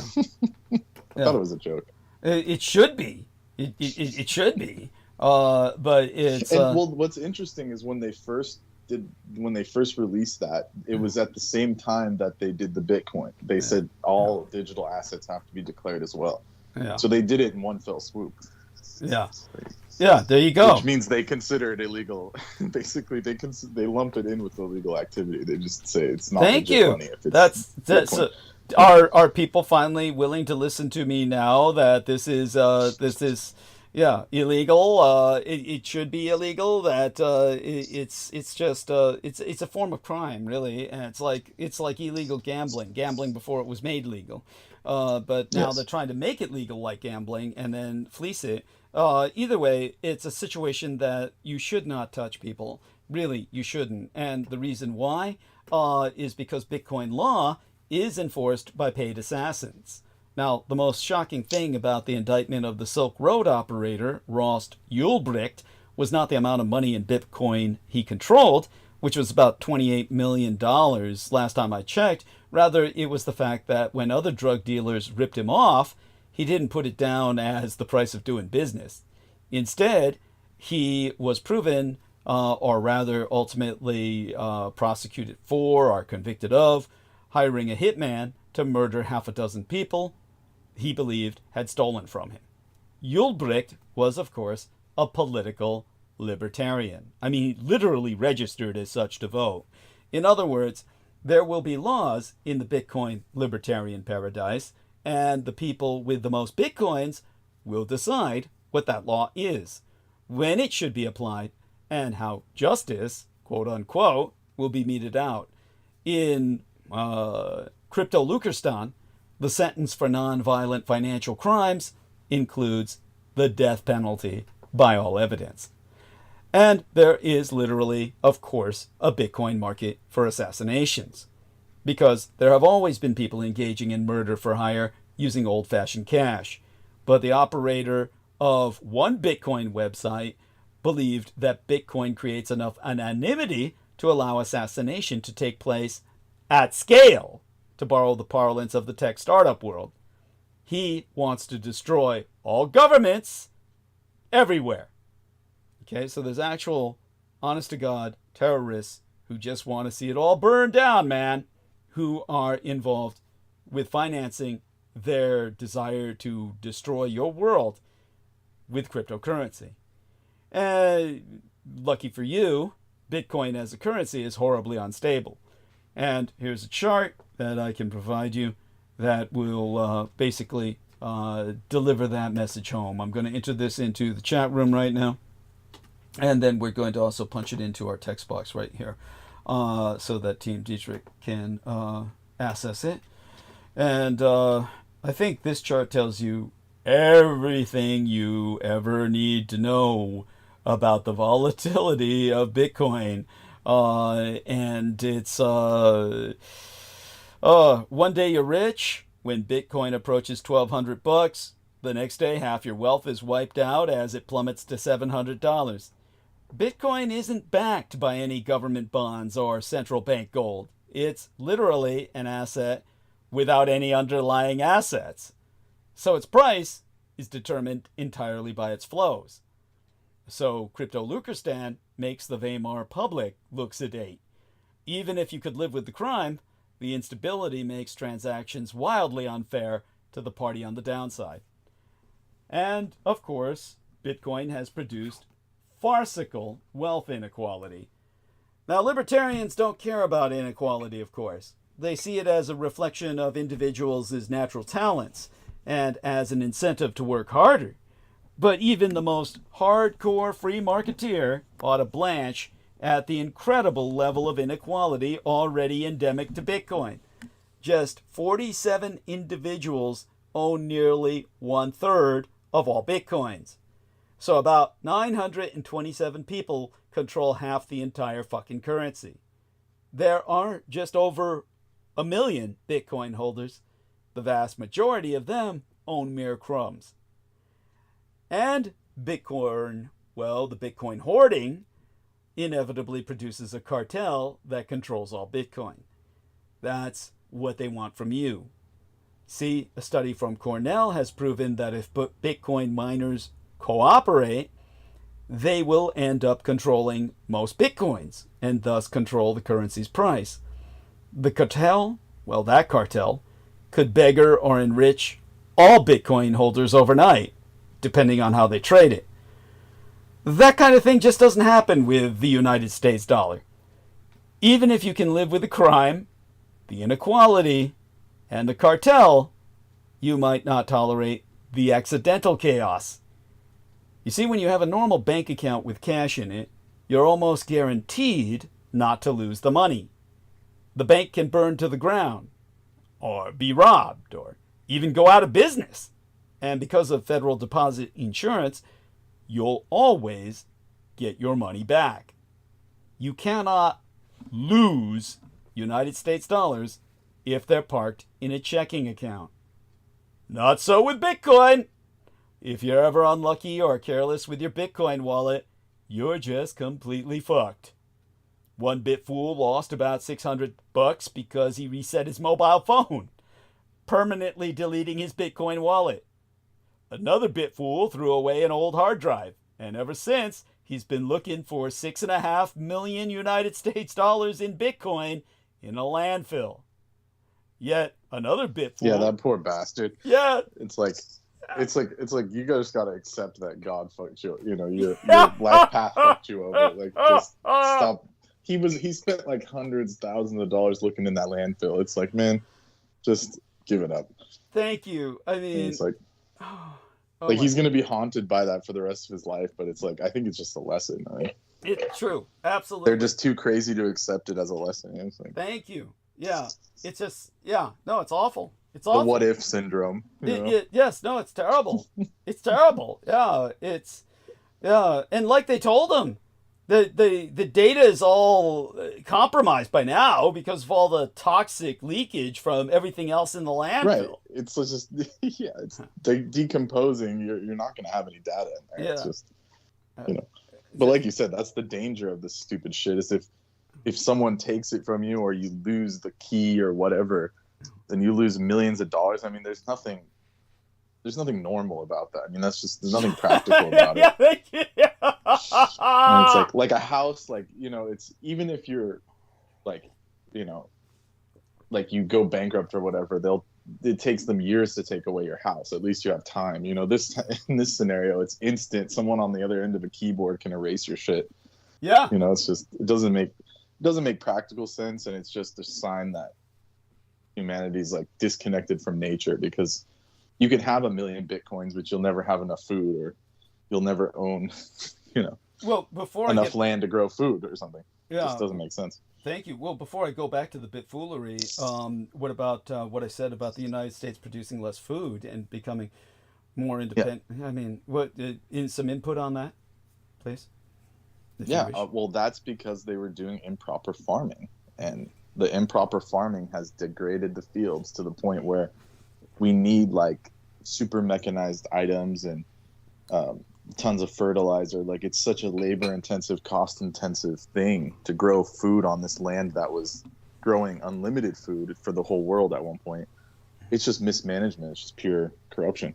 Well, like I was saying, while everything you say is true and has merit, and certainly was the cause of the Dust Bowl, that's not really the problem right now. They've got all kinds of fertile land going fallow because basically they're just farmers are being paid not to grow, whereas the agribusinesses have turned it all into commodity crops. Yeah. Yeah, and so they're just, giving us this fucking glucose sugar or whatever the fuck it is. Yeah, fructose corn syrup. Yeah, there we are. Thank you. Yeah. And Monocrops, the mono cash crops. I mean, that's just going to kill everyone. I mean, there's just no point in doing that. yeah, and becoming dependent on foreigners for your food. That's something Trump should be worried about. He's not even aware of the problem. There was this. Yeah, when those people say, "Oh, these people are coming in and taking our jobs," it's Oh, Jesus Christ! It's like I said, they need. good luck farming. Yeah, Yeah, who's gonna pick your food? It's not you're not gonna go down there and do it. Yeah, that's the joke I have. Like, it's like if the way they treat like maintenance workers and stuff is like, if they were all gone, everyone would die of like dysentery and shit. Like, it's true. It's like true. no one has any idea of how much those people, and they get paid barely anything, like Yeah. including janitors and custodians. It's like you don't understand. Within one day, your whole world would be destroyed. Like, Absolutely, and that's what. trash would be overflowing. And Well, they're gonna find out. They're gonna find out when Trump starts his mass deportations. I'll get to that. yeah, and then they thought they were shorthanded now. Yeah. Oh, Gonna get intense. Yeah, to say the least. And that's putting it mildly. Like, you should see some of these people. They're like, "How come you haven't vacuumed this classroom in a week? I haven't seen it done in a week." And I'm like, "Oh shit," Yeah, talk about reality disconnect. Yeah. Now, Meanwhile, the Japanese schools are spotless because the students all clean up after themselves. It's like, it's true. Yeah, that's right. Yeah, they. and when I bring that up, you won't believe the hate I get for bringing that up. Oh man. Like, well, it's different. It's different for them, and I'm like, well, it doesn't have to be. Thank you. There you go. You guys could just be normal human beings and teach the kids to clean after themselves. It's not like it's something insane.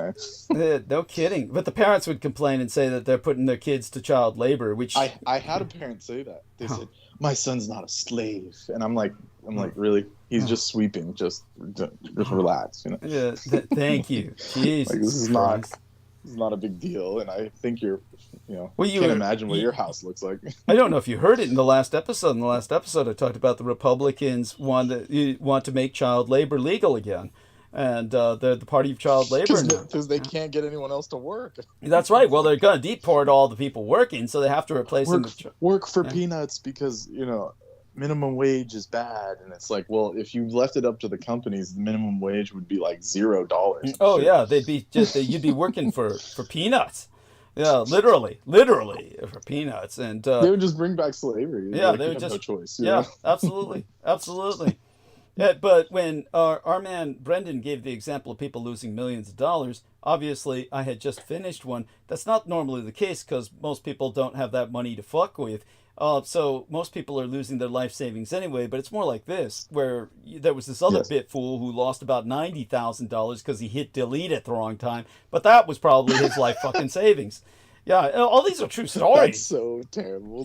Yeah, I mean, and it's that's why anyone who's in finance will tell you do not put everything in one sector. It's called diversifying, because you won't believe how easy that is. Just one thing goes wrong and your whole life savings is gone, Oh yeah, you're literally. But apparently these people didn't get the memo. They thought Bitcoin's gonna make me a millionaire. Oh well, yeah, it is. Like Selena. It is a form of Darwinian selection, but it's sad. It's sad because a lot of good people or innocent people are sheep who are fleeced. Oh, by the way, Nemo says I'd rather have.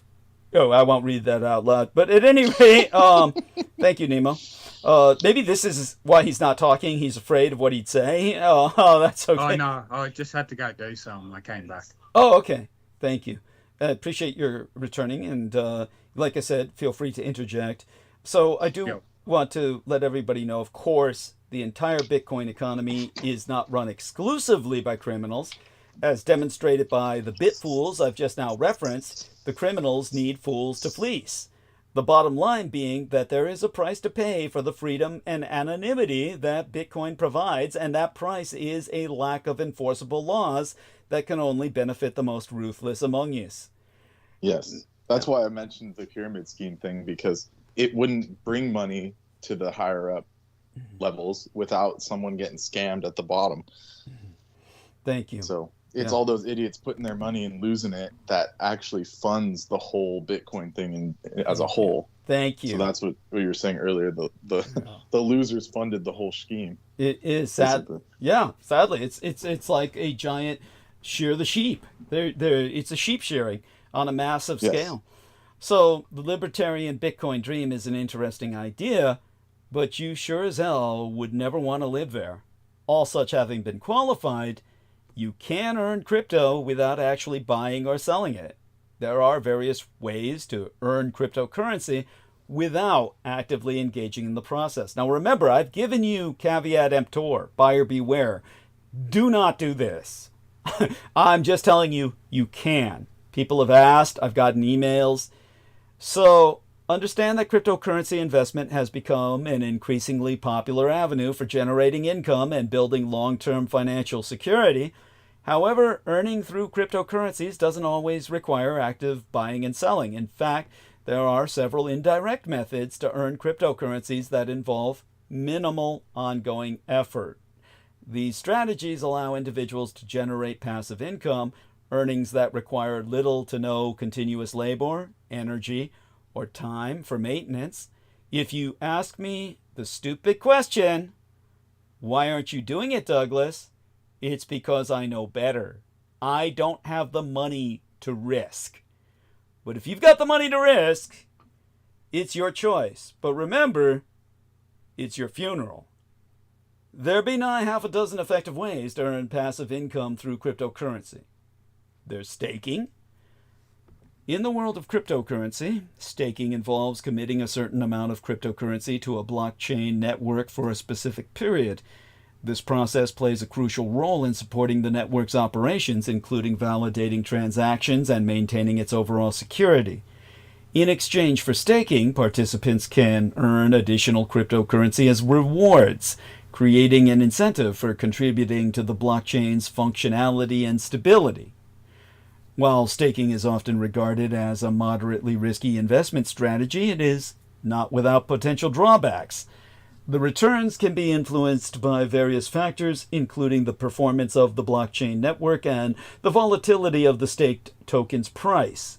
This means that even though staking can generate passive income, fluctuations in market conditions or network issues could impact the overall profitability. And always bear in mind what I've told you about those fluxes. Then there's mining. The term mining might evoke images of digging for precious metals, but in the world of cryptocurrency, it refers to a digital process with a similar objective, adding valuable assets to the system. Now, cryptocurrency mining is the process of generating new digital tokens while simultaneously supporting the operation of a blockchain network.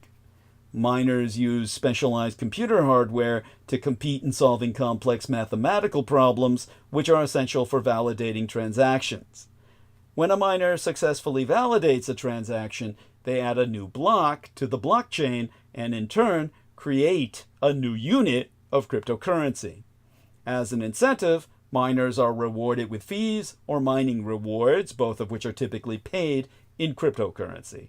A notable advantage of mining rewards is their consistency, which makes it easier to predict the potential passive income miners can earn for each validated transaction. However, there are significant challenges.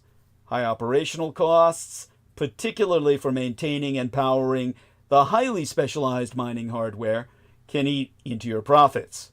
Additionally, if the value of the mined cryptocurrency declines, the effort and expense required to mine may outweigh the financial benefits, making it a less viable investment of time and resources in the first. Again, as I said, these are options. I wouldn't do any of them. Lending, for instance. Cryptocurrency lending is a process where individuals lend their digital assets to borrowers in exchange for earning interest. This arrangement allows lenders to generate passive income without having to sell their cryptocurrencies, enabling them to retain ownership of their digital assets while earning a return. The income earned through crypto lending depends on several factors, including the loan amount, the duration of the loan, and the agreed upon interest rate. One of the key benefits of cryptocurrency lending is the potential for stable and predictable interest income, making it an attractive option for those seeking to maximize the value of their holdings. By lending out their digital assets, individuals can capitalize on market opportunities while maintaining exposure to potential long-term appreciation.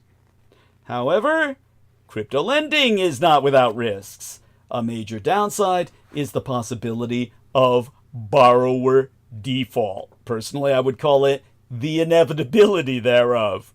If, or rather when, a borrower fails to repay their loan or declares bankruptcy, the lender will face significant challenges in recovering their funds. Let's just say you can put your head between your legs and kiss your ass goodbye.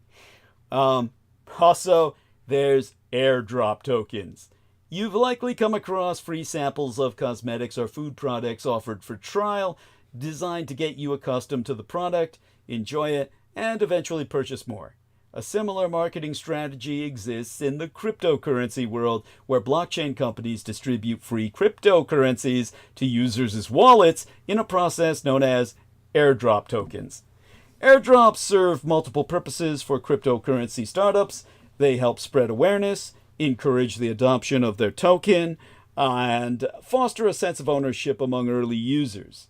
By distributing tokens for free, companies aim to build a community of supporters who might later trade, use, or promote the cryptocurrency in question, boosting its value and utility thereby.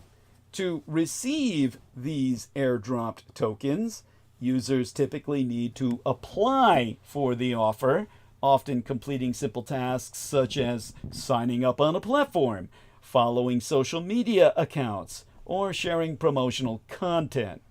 While airdrops can provide a legitimate and easy way to earn extra cryptocurrency, they are not without risks. I hope you're beginning to see a fucking pattern here. In some cases, fraudulent airdrop campaigns have been reported. Imagine that, with malicious actors abusing the promise of free tokens to steal wallet credentials and personal information, which they then use to rob you blind. This highlights the importance of exercising caution and verifying the legitimacy of airdrop offers before participating. While I acknowledge this one text message here, finally, as far as I'm aware of, there is the play to earn option, and this is probably the worst. Online gaming has emerged as a popular way to earn cryptocurrency without the need for traditional buying or selling. P2E, that's play to earn. Games like Axie Infinity and Decentraland. Are those familiar names to you based on what I was saying about crypto Lucastan and shit? They've taken it to a whole new level of unreality. They've captured global attention, even becoming significant sources of income in certain regions during economic hardships. Exempli Greciae.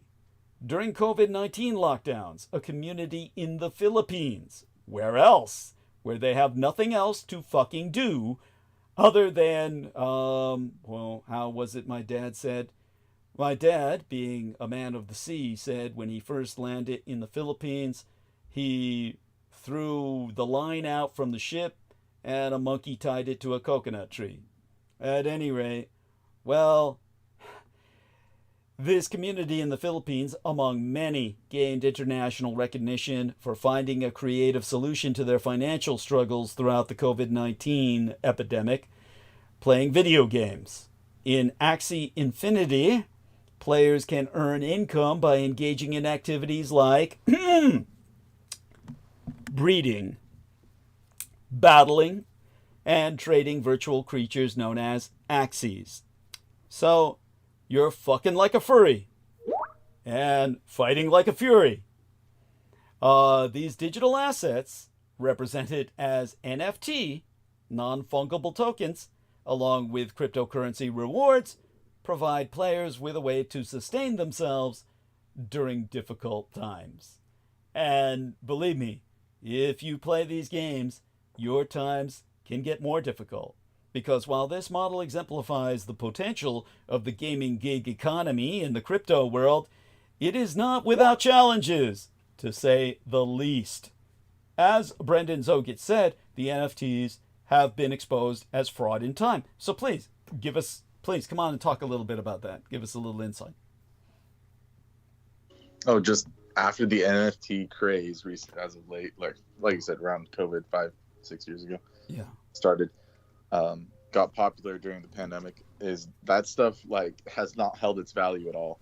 So people bought into them, like some of them like in the $50,000-$100,000 range. Oh, more than that. But they were like real Mona Lisas and shit. But go on. Yeah. They were straight up art pieces or whatever. But the thing is that people were overvaluing them, saying this will hold its value, and people sunk a bunch of money into these things to the point where they were lied to. They said, oh, it's going to hold its value. They're worth like 10% of what that value they put in was, and then also no one buys them. Thank you. So it's like people think, oh, it's worth 10,000 still. It's like, no, you lost everything. There's no one going to buy it from you. Thank you. So they've been proven to be fraud, and then people like Mr. Beast are coming under fire because they're all crooks. You know, they're just a bunch of crypto scammers. Him and Jake Paul and Logan Paul, they've all been exposed at this point. You guys look into it. No, go on. I mean, we don't need, what I was going to say was we don't need to dignify them by calling them crypto scammers. We may as well just call them ordinary scammers. These are just scammers, period. I mean, they're using a certain kind of technology. The problem is they're targeting children. That's where it becomes, that's where the line. Then the term we need to use is pedo scammers. Yeah, no, that's true, because I mean, they're targeting children that play video games. And then also people on the Mr. Beast team have been proven to be straight up, pretty much pedo adjacent, if not, and in the situation is there. I mean, anyone could see it. There was like posters of, different things in their early videos on the wall of like these, basically stuff you used to draw, essentially. The artist was in the same genre, but these people were putting it in their videos. But do disambiguate the fact that I tended to draw not children, okay? Generally speaking. Yeah. But I'm saying like the violence aspect. The violence, yes, got it. Like it was just something that shouldn't be, that you shouldn't advertise. Something you shouldn't advertise about yourself. And then they had it in their early videos. And then later on when it came out, they like re-edited all the videos, like they just made themselves way more sketch than they needed to be. They're targeting children and having them buy these like stupid Prime drinks and whatever Mr. Beast is scamming, like the chocolate bars. I mean, it's like, this is just, it's all just pure evil. Oh, thank you. Just for money. I mean, it's like they're already multimillionaires. Like, why do you need more money? No one's ever been able to answer this. Is beyond money. This is beyond money. They're predators. They're predators. And they feel they obligate, like, oh, I have to scam more. Yeah. It's well, they're getting off on it. That's what you're missing. They're getting off on it, and then therefore, like I said before, a normal person, like once you're at 10, 15 million, it's like you're set for life. You don't have to do anything. It's just where that Andrew Tate shit comes in, where they're like, I have to be the best. It's pathological. It's pathological. And so understand that the NFTs, when I'm getting some questions in the email, so I'll respond to this. When I said they're like real Mona Lisas and shit, I mean that they are fake Mona Lisas that are digitized, but they were pricing them like they were real. That's so you were getting to millions and millions of dollars for a non-fungible token. And the art world's already just a money laundering scheme where they sell like a banana taped to a wall for 10 million. So it's like, so then you digitize that. It's like a scam within a scam. It's like a scamception. Yes, thank you. It's just getting to, like you said, it's beyond idiocracy. This is beyond that. We've entered some kind of new dimension of this is like it's like imagine you told someone back in 2005, this guy on The Apprentice is your president. Yeah. Imagine the future. And they're like, no, dude, come on, man. Well, remember, it was bad enough with Back to the Future when, what's his face? Marty McFly said Ronald, when he was asked who was president, he said Ronald Reagan. And the guy just laughed and said, man, you're so fucking stupid. You can't even tell a believable lie. Yeah. Right. Yeah. So imagine that scenario, but then we're like, so not only is that guy, you know, the WWE guy, the president, and they're like, dude, come on, this isn't funny. And you're like, they're going to be scamming where the computers will have all this fake money and people will buy it. And you're just like, dude, this is dumb. Yeah. Oh, yeah. You wouldn't believe it in a science fiction scenario. Yeah, like a science sci-fi, you'd be like, come on, man, this is stupid. And here we are where it's like the reality, like, you know, it's a picture of a picture and we're going to sell it for money online. And it's absurd. Well, understand that this is what it's leading to is, if you remember in the 90s, the economy of the 80s and 90s post-apocalyptic dystopias never made sense. You had mega corporations running the world and everybody else was in the streets. So who were the consumers that were keeping the mega corporations in profits? It was like they didn't have any money on the streets to be buying whatever it is the mega corporations are pushing, so the mega corporations would not exist. Yeah, so yet, despite the fact that there's no middle class in these dystopias, these 80s and 90s post-apocalyptic scenarios, this is what Elon Musk and Jeff Bezos and all the tech bros surrounding Trump want to realize. They want to make those 80s and 90s post-apocalyptic dystopias a reality where the mega corporations are running everything, but everyone else is in the streets. The way they're going to do this is through Bitcoin. And the way that they're going to do this is through P2E, play to earn. So understand that one major downside is the fleeting nature of popularity in the gaming industry. A P2E game may lose its appeal over time, leading to a dwindling player base and reduced earning opportunities. And additionally, as the game evolve, or as games evolve, competition among players often intensifies, making it harder for newcomers or less skilled participants to earn any significant rewards. And there's also the psychological and physical toll to consider. All too many players have shared stories of the demanding hours required to remain competitive, oftentimes at the expense of sleep and overall well-being. In fact, they often die. Both you, Nemo, Brendan, give me some examples of people dying while gaming.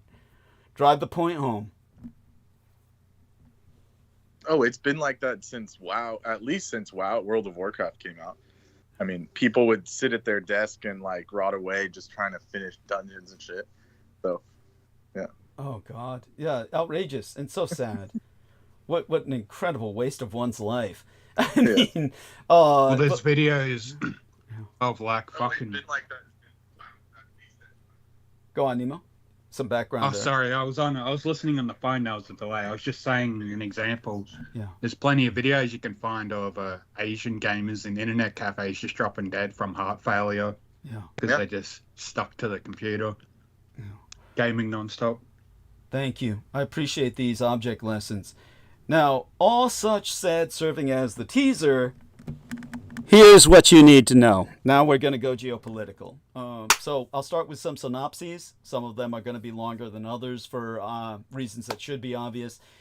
First in synopses. As alluded to earlier, I myself had to be on site the crypt atop Russian Hill as I was recalled for the triple cyclonic rain bomb carried upon the atmospheric river, as I detailed in our latest episode amid my 8 hours of monologue, midweek monologue, to contend with our flooded basement. A powerful atmospheric river is unleashing torrential, flooding rainfall across Northern California and parts of the Pacific Northwest in the wake of a strong bomb cyclone, and another storm is on the way. Now, according to the Weather Prediction Center, a rare level of 4 of 4 high risk of flooding rainfall is currently in effect. An additional 5 to 7 inches of rainfall was deemed possible across the region into this weekend, with isolated totals of more than 10 inches. Already, some areas in Northern California have seen 11 to 17 inches of rainfall as of Manic Thursday night. I call it Manic Thursday for reasons I'll explain throughout transmission tonight. Meanwhile, in the Northeast, the first snowflakes of the season were beginning to fall as chilly air and stormy weather finally filter in after weeks without them caused a historic drought and highly unusual wildfires that presage the future. The future's going to come burning in, people. California itself is in the midst of a strong atmospheric river that's caused flooding, evacuations, road closures, and mention of it is all over the news and social media. And this comes in on the heel of 12 previous winters where the Golden State saw damaging storms of the same kind. If you have the feeling that in the past few years you've started hearing the term AR, atmospheric river, a lot more, you're not alone. You're not even wrong. In recent years, atmospheric river has become used much more frequently in scientific papers and in media coverage. According to experts who study climate and weather, a couple of reasons may explain why. Technical weather terms in general are now more used in the news because of climate catastrophe, which our government is going to deny the moment Trump steps in. Atmospheric rivers are a thriving area of research, more of which must, per force of climatologically catastrophic circumstances, be filtering into media coverage. Because these storms are also expected to intensify and become more damaging as our climate burns, which means there's more attention on them. So just what is an atmospheric river anyway? Because I got some emails about that after my last episode. Before we even get into why we're hearing about them more, let's go over the basics of what an atmospheric river is. While the term itself was coined in a 1994 paper by 12 researchers at the Massachusetts Institute of Technology, these storms have always existed. They occur around the world, often on the west coasts of the mid-latitudes, where an ocean meets a landmass. They're long filaments of concentrated water vapor in the lower atmosphere occurring along with strong winds, and they're the primary way water is moved horizontally. In California, a normal winter might see 5 of these kinds of storms, and as many as 20 could occur during wet winters. A typical one can be 300 miles wide, a mile deep, and 1,000 miles long. When plotted on a map or looked down upon from a satellite in space, they look just like rivers in the sky. For a long time, they were colloquially and scientifically referred to as things like the Pineapple Express or Rum Runner Express. Those turned out to be just a subset of atmospheric rivers. However, ones that originated near Hawaii or in the Caribbean heading toward Europe. Not all ARs are particularly warm or begin in those locations. So what's happened is how we talk about the weather has changed. One reason people are suddenly hearing about atmospheric rivers more is because those who communicate about weather to the public have made a shift to using the terms that the scientific community uses. In fact, I myself am the public informant who first testified that this dates back to the 1940s during World War II, when meteorologists were advising Allied forces in the North Atlantic Theater. The atmospheric river is similar. Now scientists have done a lot to understand atmospheric rivers better. In recent years, ARs have been a blooming area of research, some of which is filtering into mass media coverage. This now vibrant area of research has made some recent discoveries, including how to better predict their effects, how they impact both snowfall and snowmelt in the polar regions, and links between AR intensity and climate catastrophe. Now, the weather news in California has flipped from being about drought to being about storms.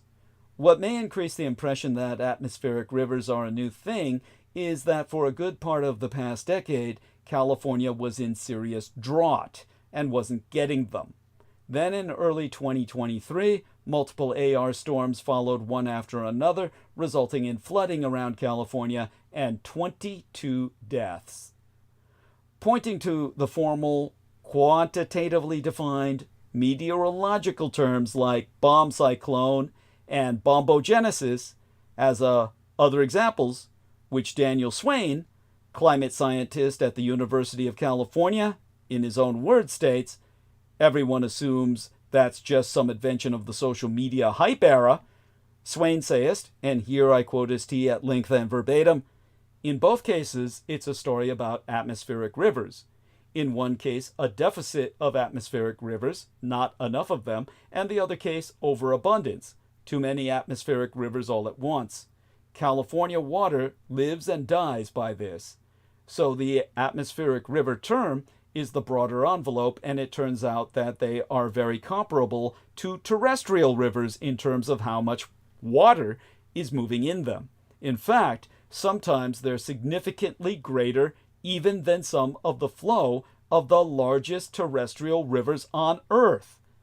Now, I will interject at this moment that that includes the Mississippi or Amazon River. So back to what Daniel Swain is saying, I think a lot of it probably has to do with the media landscape and the popularization of certain technical weather terms. Instead of just making something up out of the aether, there's been an interest in what are actually meaningful, technically correct scientific terms to describe various weather phenomena, which I'm not so sure is a bad thing. Now understand this, people.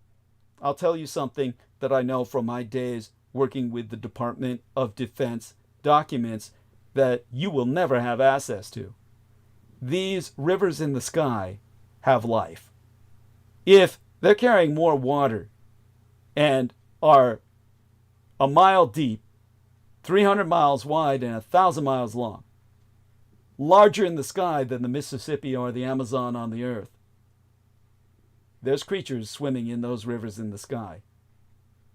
You will never learn of them in your lifetime.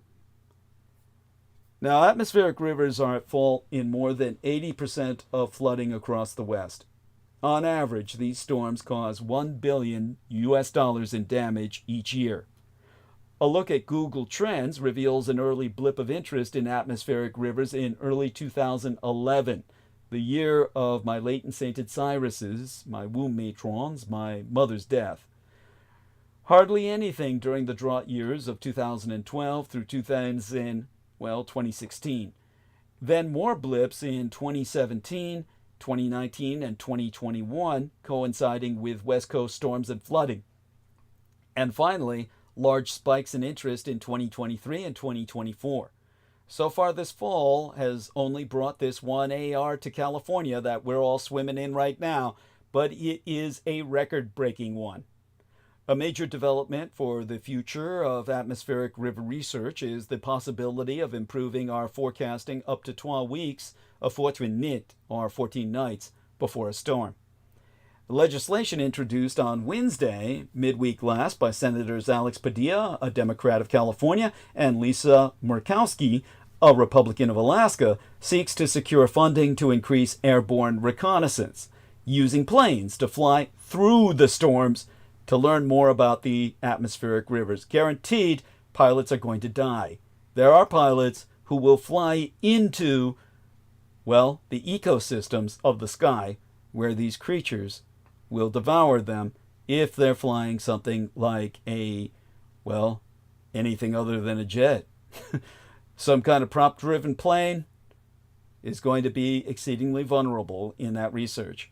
But that's the kind they're going to use because the jet's got too much torque and would burn right through it and learn absolutely nothing.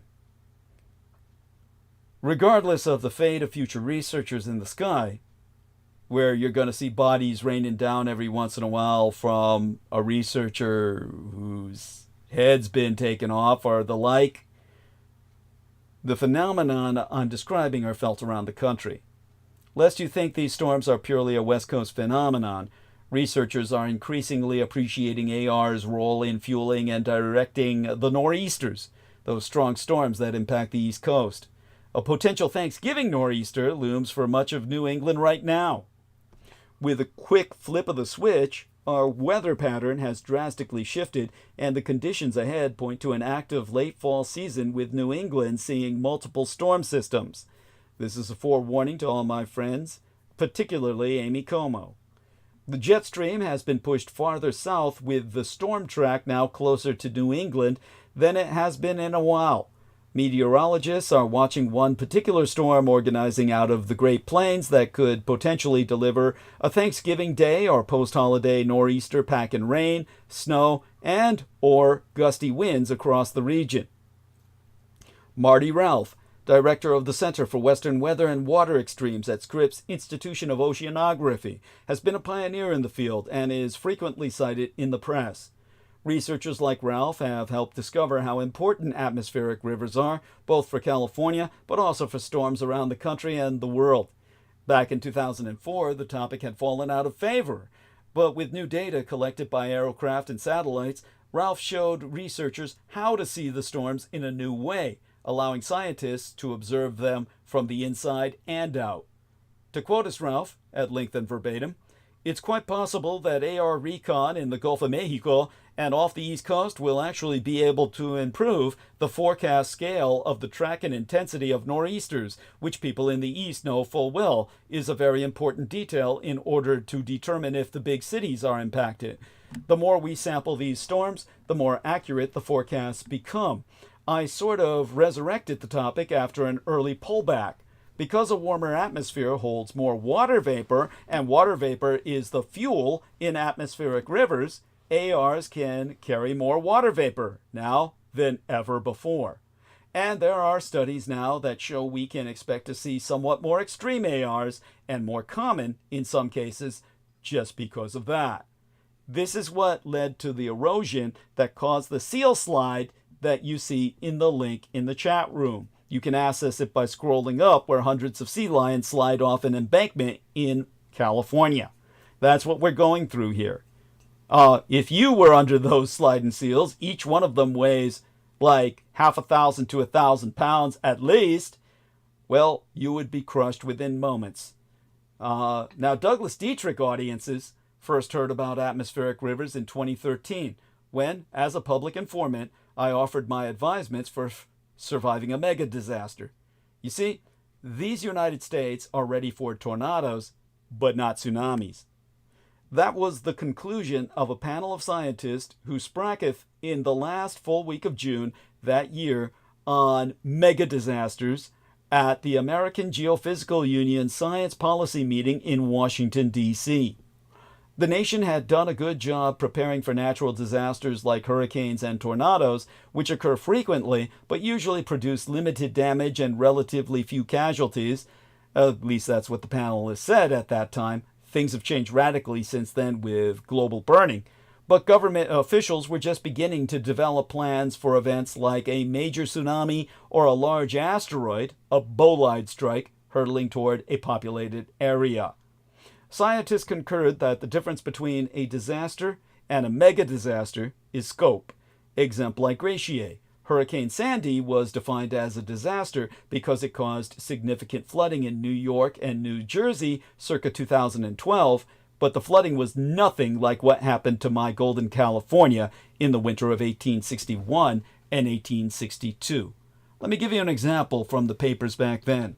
Here we are. I'll put this in the text box first for the people. So basically, yeah. Go on. We can get a tsunami from the sky if these atmospheric rivers drop on us and shit. Can that happen? No, tsunami is a wave. So yeah, I meant, yeah. It may feel like a tsunami. Yeah, but can these atmospheric rivers actually collapse on the land, like in a big mass, and crush everything? Now, I would say yes. That's what I would say. Yep. So that's why I meant like a tsunami from the sky. Kind of. Yeah. No, it's your point's well taken. And let me just do something here. I made a mistake and entered this in the wrong area. So if anybody takes a look at that deluge, yes, good term for it from our dear friend Brendan. And that's a good term for it. Instead of tsunami, you would use what comes from the sky, the term deluge. So... Yeah, I've seen that actual photo. Excellent. Like, where did you encounter it? Here in the museum. That's you know why? Because that's the inundation of the state capital, the city of Sacramento. Yeah, that street still exists. I've been on that street. Yes. That strip right there. In 1862. That's incredible. Sure, what else? Yeah. They've preserved a part of the town called Old Town, and it's all like 1800s architecture. They left all the buildings, so it's literally like that photo right there. Looks just like that. Thank you. Incredible. I appreciate so much. And actually, yeah, go on. A lot of people couldn't figure out why, but the foundations go down about 25-30 feet underneath those buildings. Yeah. And they basically said the reason why they were built on stilts like that is because of the flooding that has always happened. Yeah. Thank you. Thank you. Profound. It's a huge to occur. Yeah. It's a huge, say that again. It's a huge floods used to occur in the past before they dammed up the river and stuff. So it would be like the whole Central Valley was like partially a lake at one point, which they've brought out with like Lake Tulare and stuff like that. Incredible. Thank you so much. Very important. And I want to thank Nemo so much for this illustration. Where did you get this, Nemo? I just found it from Googling. Google image on the atmospheric rivers.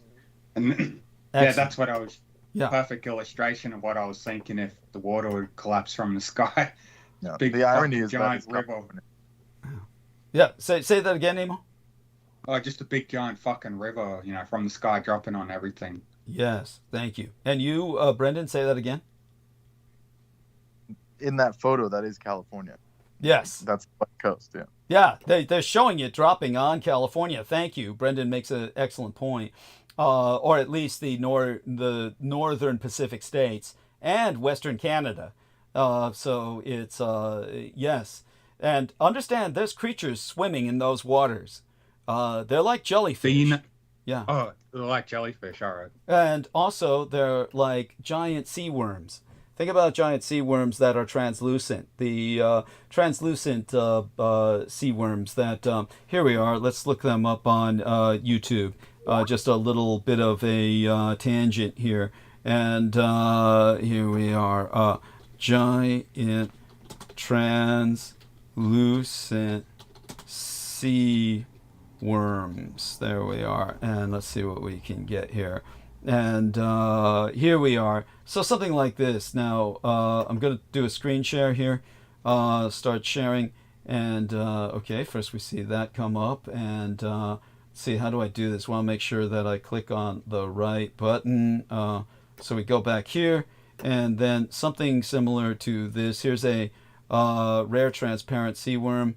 And so they're pointing their fingers. There you go. This is something that's minor. But if you imagine those that just hundreds of feet long, those are in the sky. That of course, this is like almost a joke when they say that, giant sea worm. Here we are. This thing. Here we are. Look at this. Giant translucent sea worms. This one, of course, we get the obligatory ads. Oh, join the Air Force. Oh, yeah, after what I'm talking about.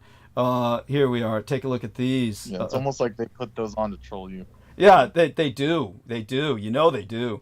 So if you take a look at these sea worms, what has been found with some of these tube worms, see how big this one is? Look at how big that one is. Yeah, these are smaller ones, but they found that oftentimes these translucent worms, there are certain species of them. You see how this is kind of red? They call them fire bodies. Yeah.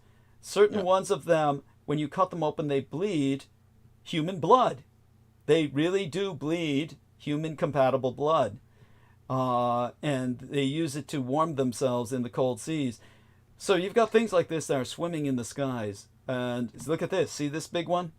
Look at that one.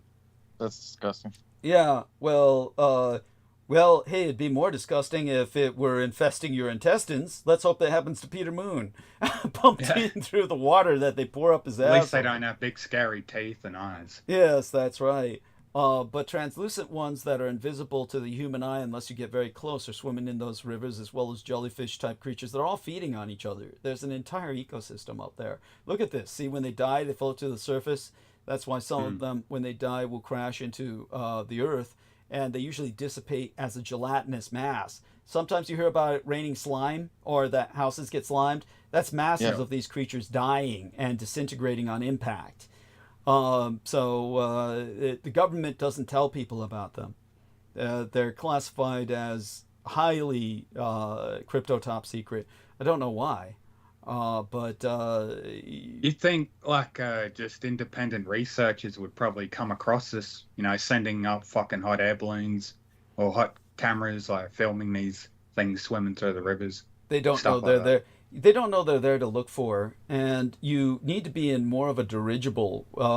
And the point is that who can pilot a dirigible, which makes no sound and wouldn't scare the creatures away? Who could pilot that through an atmospheric river? Get what I'm saying? Yeah. Or at least alongside it. I always wondered why they completely removed the dirigible technology, because it just doesn't make logical sense. Well, I think there was one of those crafts I saw recently that it was able to circumnavigate to like all these cities, the Earth, in like, I think it was something like 8 days or something.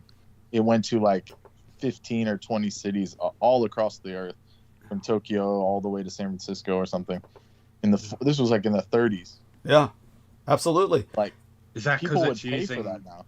You know, riding along the jet streams to get across real fast? It might have been, but what? I think it was just fast enough. It was like 80 knots or something. It could just maintain a constant speed or something. Crazy. Remember the West didn't know about the jet streams at that time. And the only people who knew about it were, of course, the Germans, because of the information they were exchanging with the Japanese, who discovered the jet stream. So when it comes to the these dirigibles, that's one of the reasons they took it away, was because of encountering these kind of cryptid or wildlife. Understand that when the Kon-Tiki sailors, people can look up the Kon-Tiki, and I'm not talking about the bar that that Brendan drove by in Arizona, and that explain to people what the Kon-Tiki was. You majored in anthropology. Just tell them a brief summary of what the intent of the Kon-Tiki was. Yeah, there was this guy named Thor Heyerdahl that he was Thor Heyerdahl. Yeah. He was trying to prove that that the Polynesians were able to navigate to remote islands completely with just star navigation and stuff like that, through the ocean currents. So he was able to go, I think he went from South America, is that the case? Mm-hmm. Yeah, I believe so, yes. All the way to Tahiti. Yes. So he went from like 3,000 miles through like the most remote parts of the Pacific, on a ship called the Kon-Tiki. It's not a ship. It was just a wooden raft. But go on. Well, he used he had Polynesians help him build it. It was basically like as close to authentic as he could get with, primitive, quote unquote, primitive technology. But it was actually all very ingenious. Like the actual raft, it just held together by sheer force of that type of twine. Twine. Yeah, twine. Yeah, it was all twine and everything, but it and the way they positioned it, they positioned it in a very cleverly cut way, so that it was like a puzzle, like Japanese using their carpentry. Yes. Yeah. Yes. And the important thing was that they had water literally flowing over the craft regularly. So understand that they were constantly bathed in salt water, and that means that while they were sitting on the raft, water was constantly overflowing the raft itself. So their supplies had to be on stilts to keep supplies that needed to be kept dry as possible. They themselves were often bathed in the salt water, and this created a problem with dehydration that they fought with salt tablets. But imagine that, taking salt tablets because you're dehydrating because of salt water. But that's the paradox of the sea. But most importantly, because the craft was making no noise and had no engine, they encountered cryptid sea creatures because they weren't scaring the sea creatures away. So at night, their raft was overflowing with translucent glowworms and jellyfish and various other sea creatures that were never cataloged before or since, that literally just flowed over the raft along with the sea, and that oftentimes they couldn't pick up because it would disintegrate when they touched it. Creatures that were truly ephemeral, and they knew that motorcraft would never encounter these creatures because they're simply plowing right through them. So that's the same with very slow prop planes. You'd have to be flying a World War I type biplane or a dirigible at the levels of the atmospheric river to encounter that ecosystem. Does that make sense? Do you understand what I'm saying? Because then with that kind of engine, you would not be scaring them away. But we don't have World War I level biplanes that can hit the thermocline like that. So because you'd die of lack of oxygen, you'd have to have an oxygen tank in that kind of plane. Now we have pressurized cabins, so conceivably people could do something to make kind of like an airborne prop-driven craft that could withstand that level of water, but you're basically trying to create a prop-driven submarine. So imagine the paradox of the challenge that I'm talking about. So this is, And that makes sense that the dirigibles were the most viable, and before they could advance the technology with pressurized cabins and all that, they just cut, no more airships. Like, just they may be brought back someday, but only under a regime like ours, and that would acknowledge the existence of. Well, maybe both of you could speculate as to why they're hiding this ecosystem. Yeah, well, because it would bring a lot more. Raise a lot more questions about our world. Yeah, about the waters in the sky, the firmament, all that stuff. There we People are. would have to get into it. Yeah, the firmament. That's important. Yeah. Victoria and yourself have spoken of the firmament. We'll speak of that more in the future. Well, the last thing they want people to know is about anything above us. Like the sky is always the other worlds. Yeah. Yes. Thank you. Now understand what we've shown people is a classic mega disaster. So scientists have been studying that event that flooded California in 1861 and 1862 in an effort to make my state better prepared for the next big flood. One thing they've learned is that the California flood was caused by something known as an atmospheric river, a ribbon of concentrated water vapor that can produce extreme storms. Today, however, meteorologists know how to detect the formation of these atmospheric rivers. Also, my golden California now has an extensive system of dams and flood control channels that did not exist in the 1860s, as Mr. Brendan Zogid articulated. So it should be possible to start releasing water before our system gets overwhelmed. Qualifying that even though studies prove a storm slightly smaller than the one in the 1860s would cause flood damage in nearly a quarter of the homes in California, Lucy Jones of the United States Geological Survey confirmed a century and a half later that, in her words, they have the rain potential of hurricanes, or even more so, because they go on for weeks. It rained for 45 days straight, 40 days and 40 nights, and 5 days thereafter, thus creating a lake in mine own Golden State Nation, Central Valleys, that stretched for 300 miles.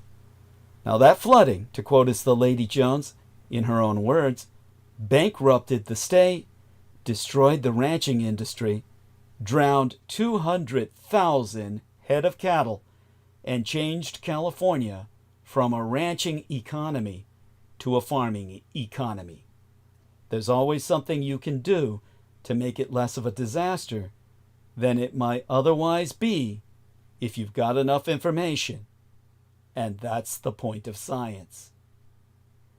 Now, another threat from the skies comes in the form of asteroids and comets. As was pointed out by Brendan Zogid, there was the man who wrote about Atlantis, that the name, again, can you remember it, Brendan? Because I had to help you remember it last time. Donnelly, Ignatius Donnelly. And he wrote a book about the comet's tail that had once coursed over the Earth. Yes. And Ignatius Donnelly wrote a book titled The Age of Fire and Gravel. And that is about a comet whose tail had brushed over the Earth and caused an apocalypse of the time. In this case, of course, the damage can be global. And when we think of the dinosaur asteroid, that was a planetoid thought to have wiped out all life on Earth, the majority of it, and many other species besides the dinosaurs, that is, about 66 million years ago. But these extinctions work like clockwork. So it wasn't just a casual bolide strike in a chaotic sense of randomness. it was part of a clockwork mechanism where these bolides are thrown into the inner solar system like clockwork by an enormous cosmic body, a miniature solar system in and of itself that surrounds our, well, binary star, our dark star, really a brown dwarf star, known as Nemesis, in the military records and documents which you will never see. Scientists now believe that the asteroid that they blame for killing the dinosaurs was probably several miles across, but an asteroid just half a mile across would still create a dust cloud that would encircle the globe.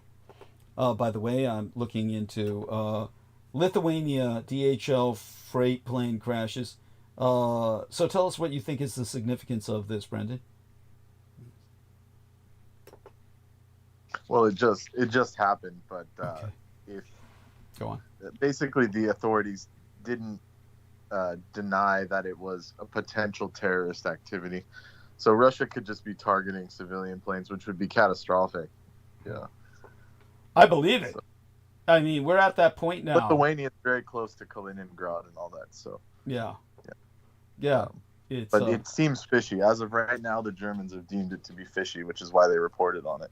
So it's going to be, this could be like one of those pivotal moments where if they start attacking civilian stuff, then it's going to be really trouble. Like a lot of problematic things come after that, like full on armaments. Yeah. Well, I mean, all of this, it's better that it happens before Trump gets in office, so he's stuck with a war. That way he can't negotiate for peace. Well, he can try, but it's gonna definitely take the wind out of his sails, that's for sure. But it's just not what we want, in a sense. It's not what we want, and yet at the same time, it is what we want because believe me, anything to believe me. Otherwise, he's going to surrender the United States to Vladimir Putin. So this will impede his doing that. For those of you who just don't get it, this man is a traitor. And he's a Russian asset. He's nothing more than a foreign agent. Well, they all are at this point. It's like you said. Yeah. I mean, what's that guy's name? Musk. Yeah. He's been talking to the Russians since the '90s, and it's like they just let him do that, and then get into the tech industry, get into NASA. Getting grants from NASA and all that. So yeah. There you go. Yeah. Understand the entire Republican Party at this point is a Russian insurgency. So you've just got to see it for what it is, people. Thank you. Appreciate that. Tad Ricketts says, gratitude for your reply. Glad to hear you are well. We all know the nonsense you go through on a daily basis. May the roads rise with you. Thank you, Tad Ricketts. Deeply appreciate it. And so in terms of the individual that I've just cited, I think that there's another person that I should cite now. Basically, in his explaining that the idea is to identify any large object headed toward Earth and then deflect it, NASA's Lindley Johnson has attested that by 2012, said agency had found more than 10,000 of these NEOs. These are NEOs, near-Earth objects, and that NASA's strategy for big asteroids is to, in his words, find them before they find us. Hit it with something really hard and fast, and the change in velocity would change the orbit enough that it would not hit the Earth. The ocean is another source of mega disasters. In 2004, a tsunami in the Indian Ocean killed more than 230,000 people, which I've explained at length was an American tsunami bomb. And in 2011, another American tsunami bomb killed more than 15,000 people in the Japanese home islands and destroyed a nuclear power plant. Even the mainland Japanese archipelago, which has been preparing for tsunamis for decades, was overwhelmed by the damage to coastal cities. But the result would have been much worse in these United States, as testified by Eddie Bernard of the National Oceanic and Atmospheric Administration, who, emphasizing that tens of thousands of people who lost their homes are still living in government housing because of the event, in his words, exceeded their capacity to recover because in many cases the city was washed away. Qualifying that, in his own words, Japan was much better prepared, and they are recovering much easier than perhaps we would because they've thought this thing through. By way of example, roads were restored in weeks, and communities that did survive had electricity again within 10 days, whereas, as testified by Bernard himself, a government study found that if a similar tsunami struck the coast of Oregon, some areas would be without electricity for months and without water for more than a year, by which time the entire population would obviously have died. If that happened, residents would simply abandon their homes and businesses would fail, leaving nothing but a ghost town. To avoid that scenario, the Oregon legislature thereafter held hearings on how to make communities more resilient in the event of a catastrophic earthquake and tsunami. Now, second in synopsis, administration hopefuls have descended on Mar-a-Lago since Election Day. The Florida club has played host to a rotating cast of characters from MAGA world, all vying for positions of power. President-elect Donald Trump has named former Florida Attorney General Pam Bondi as his new pick for Attorney General after Matt Gaetz withdrew from consideration Thursday. Gaetz was facing significant scrutiny over sexual misconduct allegations, which I detailed in our last episode before tonight, which he, of course, denies. Republicans on the House Ethics Committee voted Wednesday not to release the results of their investigation into him because it was too, well, damning. Sources tell me that the committee was told of a second sexual encounter between Gaetz and a 17-year-old from 2017. Thought Gaetz was a bad attorney general pick? Get a load of Pam Bondi.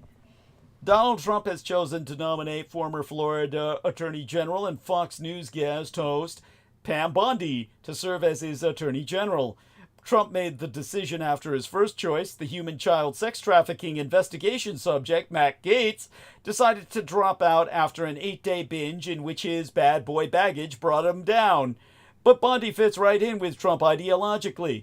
During her time serving in Florida, Bondi focused on attacking the Affordable Care Act, which Trump has long pushed to appeal. In 2012, she worked with other Republican attorneys general on a lawsuit meant to undo the law, which has extended health care to coverage to millions of Americans. Bondi clearly relished her role as the public face of that suit, and a 2012 Tampa Bay Times story quoted Bondi asking her team to take photos of her in front of the Supreme Court following a news conference there. The case failed, and the law has remained in place, with coverage expanded by the Biden/Harris administrations. Bondi was also part of a 2018 lawsuit that sought to strike down provisions in the law that require insurance companies to cover people with pre-existing conditions. That effort also ultimately failed. Like so many others in Trump orbit, Bondi is a frequent part of the rotation of guests and guest hosts on Fox News. In her appearances on the network, the attorney has distinguished herself by referring to Kenosha mass shooter Kyle Rittenhouse as merely a little boy out there trying to protect his community, and by calling for schools to follow the post-9/11 airport security model in response to school shootings, as opposed to gun regulation. Trump enlisted Bondi to argue his case on the Senate floor when he was impeached for abusing the presidency to solicit political favors from the Ukraine. And she was one of the public faces of Trump's efforts to promote electoral lies following his loss to President Joe Biden in the 2020 election. Trump lost Pennsylvania to Biden by over 80,000 votes. But at the time, Bondi claimed, "We've won Pennsylvania," and in a Fox News appearance came up with a story about fake ballots purportedly being counted in the state. Trump has frequently said that loyalty is extremely important to him, and Bondi has been an advocate for him for years. Those ties have also led to the appearance of corruption. In 2016, Trump was forced to pay a penalty to the IRS after it was determined that he had broken tax laws by giving a political contribution to a Bondi-connected nonprofit. Following that 2013 donation of $25,000 from Trump, Bondi decided not to investigate fraud claims against Trump University in her role as a Florida Attorney General. Years later, Trump paid out $25 million in settlements to students who testified the organization had duped them with promises to impart the secrets of success in real estate. Unlike Gates, Bondi may not have any ongoing sex trafficking investigations, that are publicly known at least, but she has proven herself a die-hard Trump cultist, which is his top qualification for the most important positions. Bondi's selection will be subject to Senate approval once she is formally nominated, but Trump's allies believe she will have a much easier confirmation process than Gates. She is demonstrably considered to be one of Trump's favorite barristers. But Matt Gaetz is just what Trump voters wanted, and now they deserve an explanation. Third, in synopsis. In lawfare, as opposed to warfare, everywhere else, the ICC, International Criminal Court warrant for the rogue Israeli dictator, has drawn a global dividing line.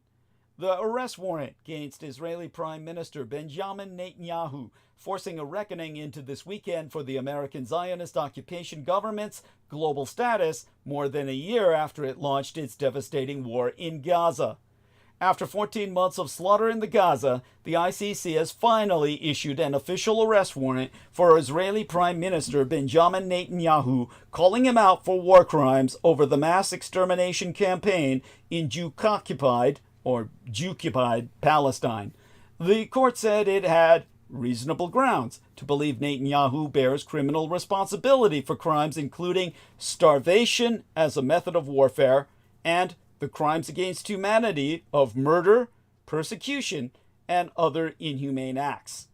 Netanyahu's office whined that Israel utterly rejects the absurd and false actions and accusations. Israel's former defense minister, Yoav Gallant, and senior Hamas commander were also indicted. According to the health ministry therein, the ICC announcement came as the Palestinian death toll from Israel's genocide in the Gaza Strip rose to more than 44,000 dead. The International Criminal Court's announcement on Manic Thursday that it was issuing arrest warrants for Israel's prime minister and former defense minister put the spotlight on individual governments. Will they or won't they enforce such demands? Who would arrest Netanyahu? Jewfuck Hungary pledged Friday to defy the International Criminal Court, breaking with many of its European neighbors, so it all means nothing if governments around the world don't enforce it. And there's no time to waste. Thousands of children have already been mass murdered by Israel in the Gaza, and the second Trump administration will only give impunity to American soldiers who commit atrocities. These warrants, also issued for the former Israeli defense minister Yoav Gallant and the Hamas military chief Mohammed Deif, drew a diplomatic dividing line between countries who vowed to back the International Criminal Court and those who pledged to defy it. While he faces accusations of war crimes and crimes against humanity for leading his country's assault on the Palestinian enclave, Netanyahu is unlikely to be in handcuffs anytime soon, as long as he avoids trips to Ireland and the Netherlands, who both made clear they would arrest him on the spot if he visits their lands. Magyarország, or Hungary, in contrast, promised not to arrest the Israeli dictator. Its strongman leader, Viktor Orbán, sent a letter condemning the decision and inviting Netanyahu for an official visit on which he promised to ensure your safety and freedom. The Israeli leader praised Hungary, who he said had, like our friends in the U.S., shown moral clarity and steadfastness on the side of justice and truth. He contrasted this to what he called the shameful weakness of those who have lined up alongside the outrageous decision. The White House said Thursday that President Joe Biden's administration was deeply concerned by the prosecutor's rush to seek arrest warrants and the troubling process errors that led to this decision. In other words, please don't fuck with our Jew masters. Neither Israel nor these United States recognizes the jurisdiction of the ICC, which is based in The Hague, Netherlands, and has no police to enforce its warrants. Under the Rome Statute that created the ICC, its signatories are obliged to carry out arrest warrants, no matter the rank of the accused. But most governments also abide by the international legal principle that heads of state have legal immunity from other courts. The court said in its statement that there was no reason to believe that Netanyahu and Gallant used starvation as a method of warfare by restricting, well, they said there was every reason to believe. I'm trying to read from their own papers here, and it's really small print that I'm having to enlarge while I'm talking. The court said in its statements there was reason to believe, every reason to believe, that Netanyahu and Gallant used starvation as a method of warfare by restricting all humanitarian aid and intentionally targeting civilians in Israel's campaign in Gaza. Charges Israeli officials dismissed as false and, quote, anti-Semitic, unquote. According to local officials, the arrest warrants in question were announced on the same day that the death toll in the enclave passed 44,000 and followed mounting international condemnation over the dire humanitarian situation in the Palestinian enclave. The World Health Organization has warned that northern Gaza is at imminent risk of famine, while health organizations have deemed it necessary to vaccinate hundreds of thousands of children for polio in recent months.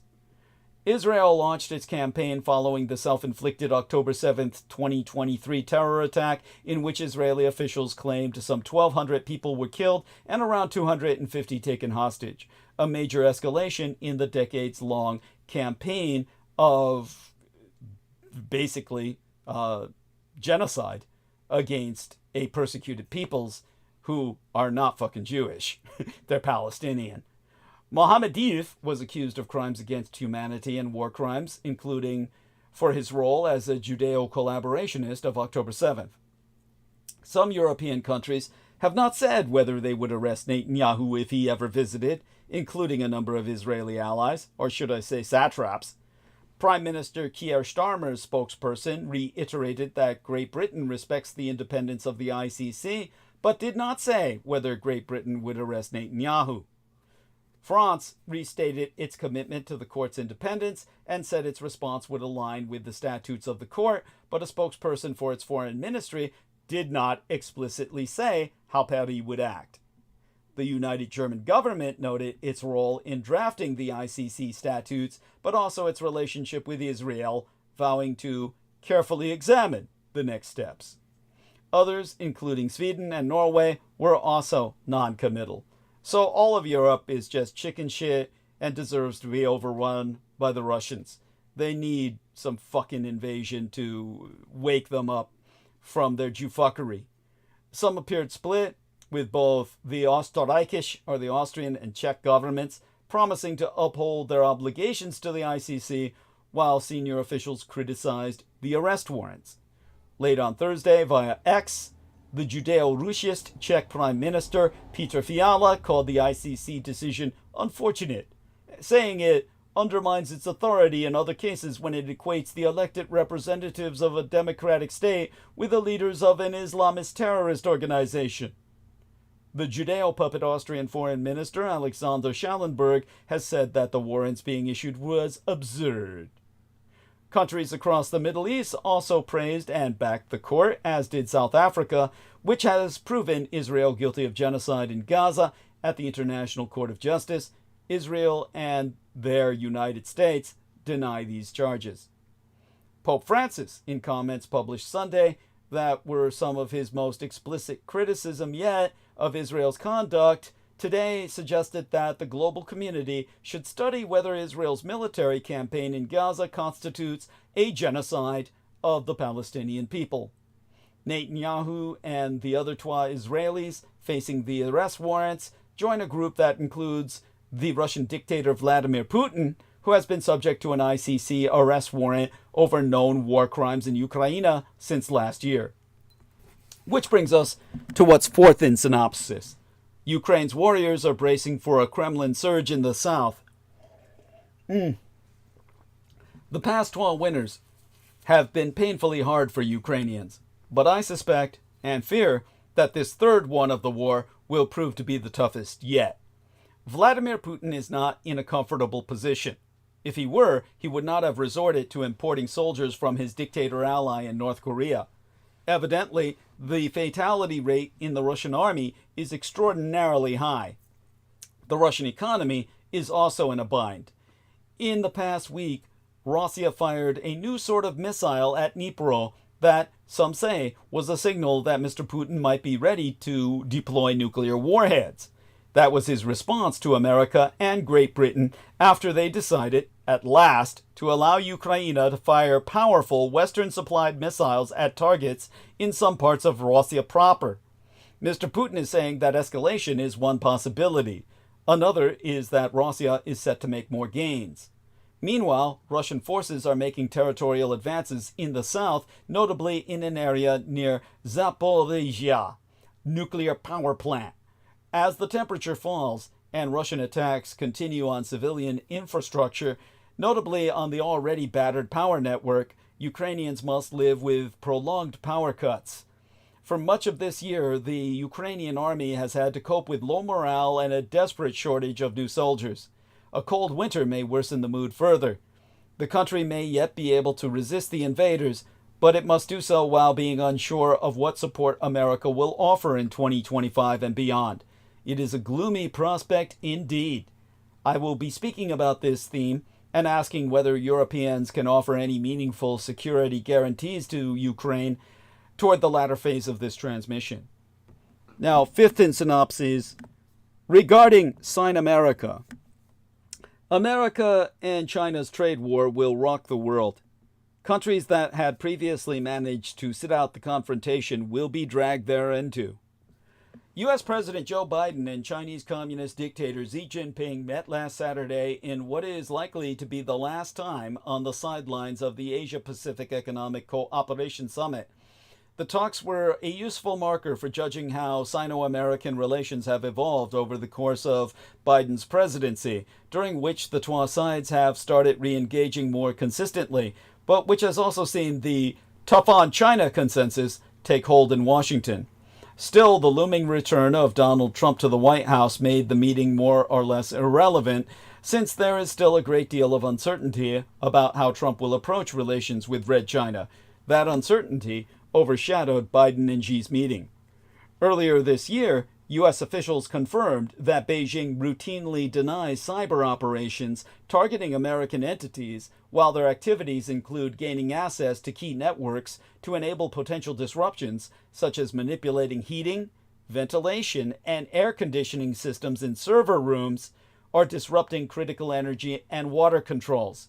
The air conditioning systems in server rooms mean that computers burn up and overheat without their air conditioning or ventilation. The Chinese are shutting that down in America. Yet America's aging infrastructure is conveyed to be the culprit, while Elon Musk, Sebastian Gorka, Steve Bannon, Sylvester Stallone, and scores of others have arrived in Palm Beach, Florida, to jockey for proximity to the president-elect. Referring to members of the Senate who will vote on potential cabinet picks, an individual involved in the administration's transition requested anonymity while telling the Fourth Estate that, in their words, it's Game of Thrones meets Hunger Games. It's like a moral obligation to make their lives a living hell until they give Trump what he wants. I respect the Constitution and advise and consent, but at the end of the day, we live in extraordinary times. To iterate in detail, Red China wiretapped Americans in what has been called the worst hack in our nation's history. The United States tracing the act of cyber espionage against telcos to Communist Chinese hackers. You see, on Friday, a top American cybersecurity official confirmed that Communist Chinese hackers are positioning themselves within critical American infrastructure, IT, or information technology networks, for the coming clash with these United States. Now, just how bad was Salt Typhoon? To quotist or read from the WAPO, the Washington Post, the Chinese government espionage campaign that has deeply penetrated more than a dozen U.S. telecommunications companies is the worst telecom hack in our nation's history by far, said Senator Mark R. Warner, Democrat of Virginia, chairman of the Senate Intelligence Committee. Now let's start by finding some method to the madness.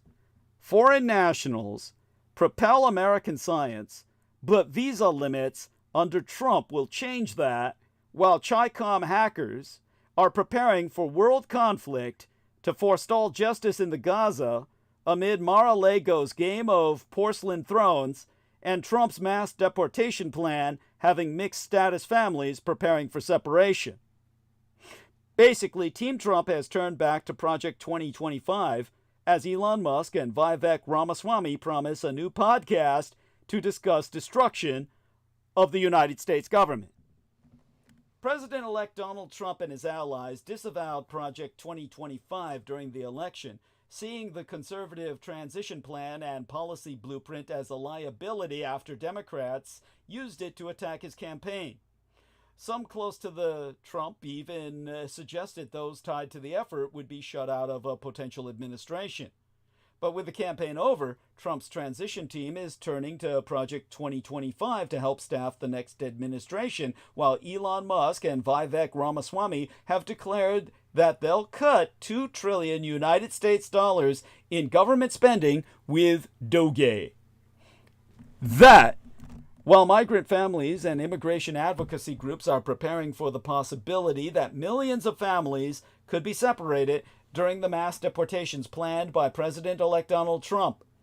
President-elect Donald Trump's promise to carry out mass deportations is already rattling many workers across these United States. Saying he thinks undocumented employees will start to get worried and not report to work, a San Francisco restaurant founder told me that, in his words, people are afraid of walking the streets right now. There's a lot of fear. Trump has said he will prioritize criminal non-citizens for deportation, but ultimately intends separating and deporting families. One U.S. citizen whose husband is undocumented got passports for her U.S.-born children and plans to get a power of attorney drawn up. To quote a she, "If something happens and my husband is detained or he's deported, it would be very difficult for me to get passports for my children, for our children, to be able to leave the country to go see him." There is an estimated 10.5 million undocumented immigrants in these United States, as proven by relevant data. Of those, about 8.5 million are gainfully employed. Business owners and economists alike warn that mass deportations, along with stricter border measures and the revoking of Biden-era protections, can only have a seismic impact on the labor market and the American economy. Critical industries such as agriculture, leisure and hospitality, construction and healthcare will take the largest hits. Then, too, foreign-born workers account for about half of the doctoral-level scientists and engineers working in these United States. Many were initially hired under H-1B visas, which are granted to as many as 85,000 highly skilled specialists each year, allowing them to work in these United States for up to 6 years. But the incoming Trump administration has signaled that it will crack down on H-1B visas, which could make it harder for universities, research institutions, and tech firms in these United States to find enough highly educated workers to keep our economy afloat. The result will look like what happened in the United Kingdom after Brexit made it harder for European scientists to work there. Raimundo Baez Mendoza, who runs a lab at the Leibniz Institute for Primate Research in Göttingen, United Germany, was born in Mexico City, got his master's degree in Tübingen, United Germany, his PhD at the University of Cambridge in the United Kingdom, then worked under an H-1B visa as a postdoctoral researcher at Massachusetts General Hospital and Harvard before returning to United Germany in his escape from America. Baez Mendoza's lab is equally international. It includes scientists from 5 countries, including defectors from these United States. His own resume is demonstrative of just such, with Baez Mendoza having himself testified that in the world of science, to quote his T, "Top talent is very mobile. A lot of countries in Europe benefited from Brexit. in the sense of capturing really amazing scientists that were once working in Britain. This brings us to the visas under Trump. In 2017, just months into his first term as president, Donald Trump spoke at a Snap-on Tools in Kenosha, Wisconsin. Standing in front of a flag made of red, white, and blue wrenches, he unveiled a plan to restrict visas for foreign scientists and engineers. To quote his T, "Widespread abuse in our immigration system is allowing American workers of all backgrounds to be replaced by workers brought in from other countries to fill the same jobs for sometimes less pay. This will stop!" And bear in mind that these are foreign brains that can do what American brains cannot. It's that simple, people. Americans can't think. Well, most of them can't. It's without these foreigners, your science and your technology, well, you won't have any. Trump signaled out H-1B visas in his speech, perhaps unaware that Snap-on used them to hire some of its own employees. Soon, he was issuing executive orders designed to restrict H-1B visas. And in 2020, he suspended new H-1Bs and some other temporary work visas. President Biden would reverse many of these measures, but the events made a lasting impression on Layli Mortazavi, a brain scientist who was born in Iran and is now completing a doctoral program at Stanford University. Mortazavi almost missed her chance to attend Stanford because of an executive order in early 2017 that became known as the Muslim ban. It temporarily closed the border to most people with an Iranian passport. Mortazavi got a Canadian passport at the last moment. Then, during COVID, Trump announced a plan that would have deported her and many other international students who were attending all classes virtually. Mortazavi now affirms that with the second Trump administration about to begin, she's worried about getting a visa to work in these United States at all. One reason is that Trump has named as a deputy Stephen Miller, the major architect of the president's immigration strategy during his first term. So Mortazavi is looking at jobs in other countries. Thanks, Trump. That's one less brain surgeon we've got, one less brain scientist. Well, you know why Trump wants her out? Because she would identify the fact that he has no fucking brain between his ears. To quote a she, University of Toronto has a lot of great labs relevant to my work. I also visited Oxford and University College London last summer and would really be interested in working with them. I really like Stanford. People here are great. The resources are amazing, but I would have to see what kinds of changes happen under Trump. There was talk about asking all the international students to go back home, which was a very, very stressful time. Luckily, it didn't go through, but I still remember that very, very vividly. Well, all the research institutions are quiet for now. During Trump's first term, businesses and universities went to court to challenge some of the changes to H-1B visas. For the moment, though, these institutions are staying mum about the prospect of more restrictions.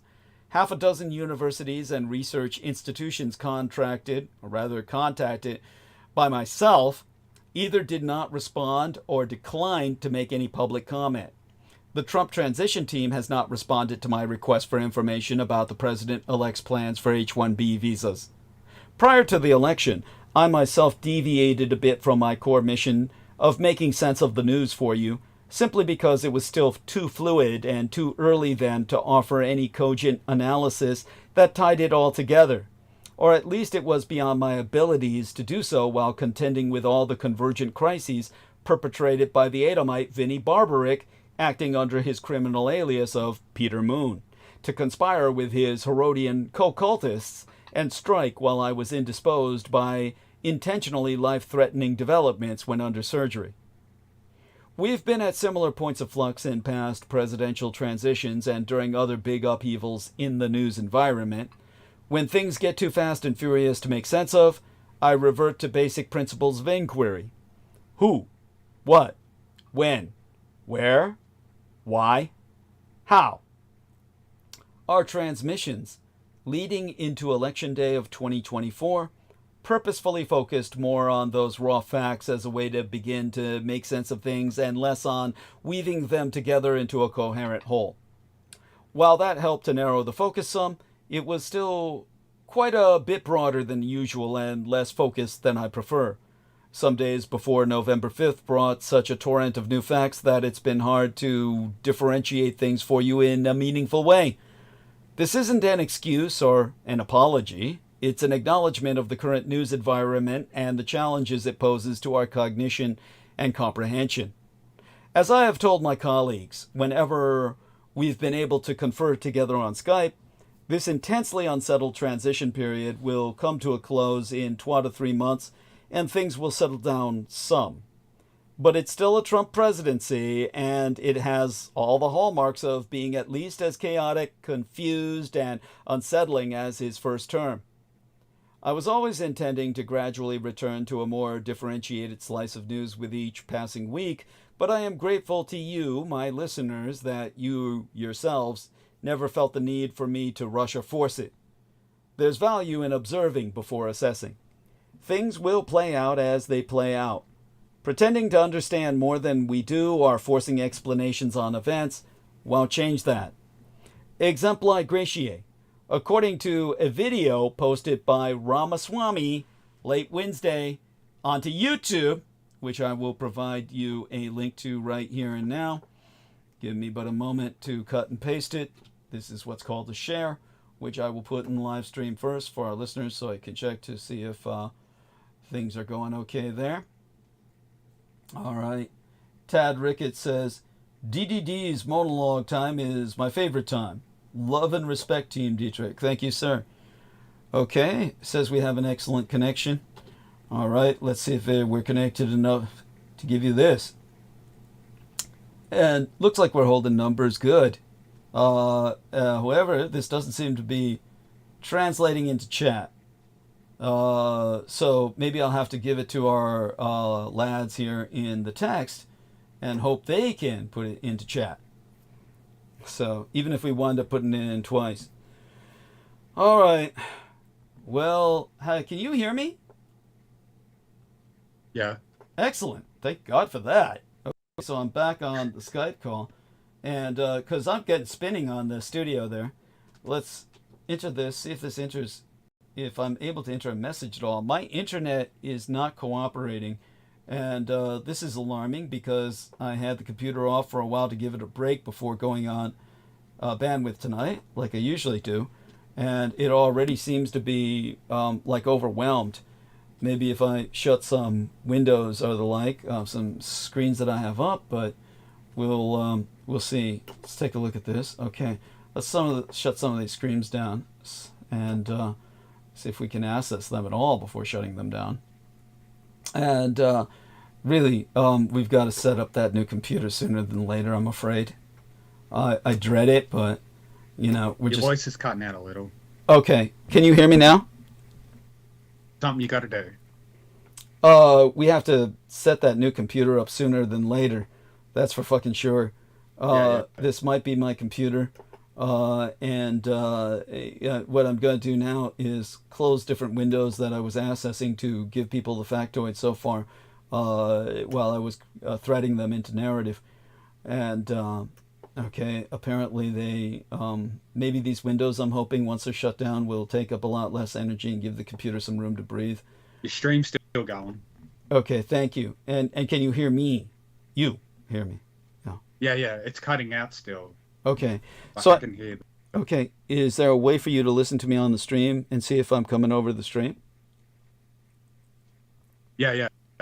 Okay. Yeah, it's still playing your stream, the audio, yeah. Okay. Just your voice on Skype.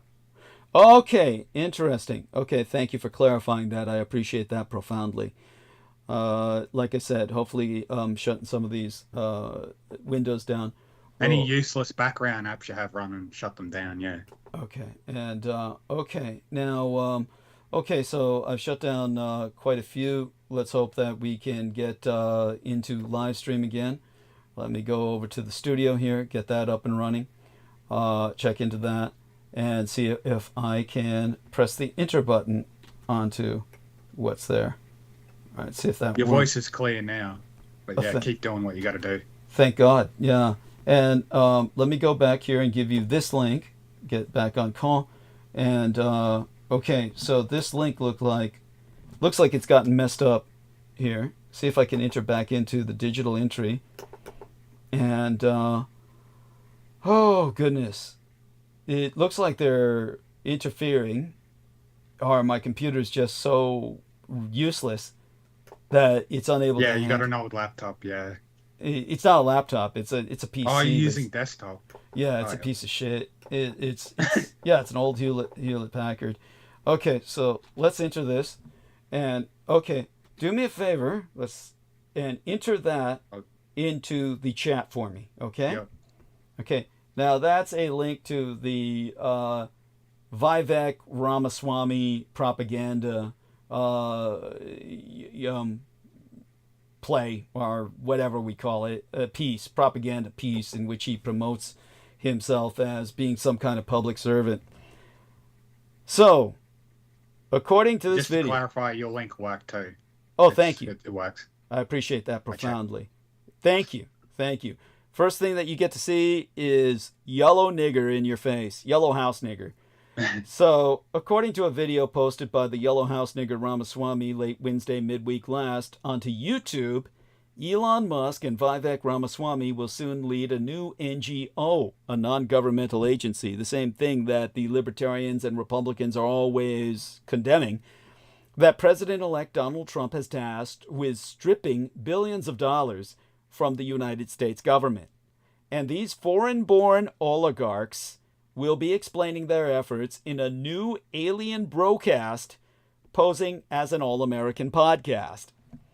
Musk and Ramaswamy were named to what they're calling the DOGE, D-O-G-E, Department of Government Efficiency, a new commission of sorts that will be attempting to fire thousands of workers and abolish entire federal agencies. But the 12 immigrants don't have any official authority to do those things, at least not yet, according to long-standing norms. So in a midweek video posted on Wednesday to YouTube, which we are now linking to yourselves, while I was swimming through floodwaters to host last episode, Ramaswamy said, and here I quote his tea at length and verbatim, "Elon and I are going to start a separate track of Dogecasts or Dogecasts that explain exactly what we are doing to the public to provide transparency. And what is a once-in-a-generation project? We want to bring the public along with us to lift the curtain, to take us behind the scenes of what actually that waste, fraud, and abuse in government looks like. We don't want Doge to exist forever. To the contrary, we want this to end, and the need for it to end by July 4th, 2026, which is appropriate. That's the 250th anniversary of the American Declaration of Independence. And I can think of no better gift to this country than a downsized government that would make our founding fathers proud. And that's what we hope play a role in delivering for them. Elon and I, we're not politicians, we're businessmen.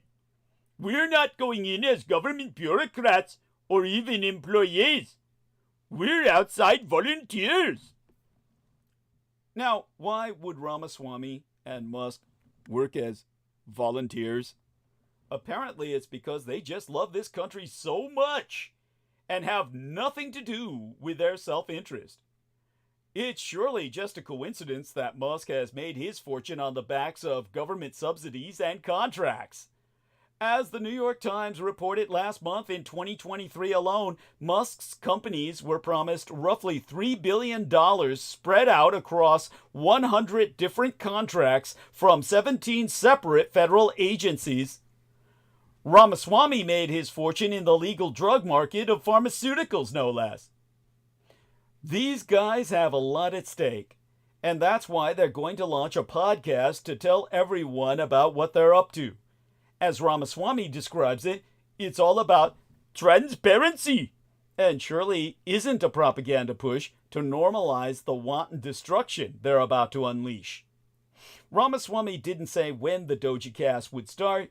Instead, they're neck deep right now in transitioning to the new dawn on January 20th.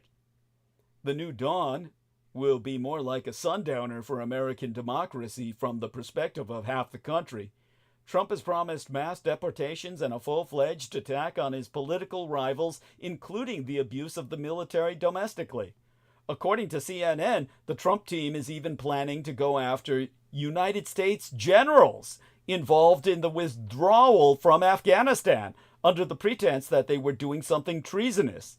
U.S. Army General Mark Milley, who Trump has previously said should be executed for treason, is obviously high on that list of kill targets.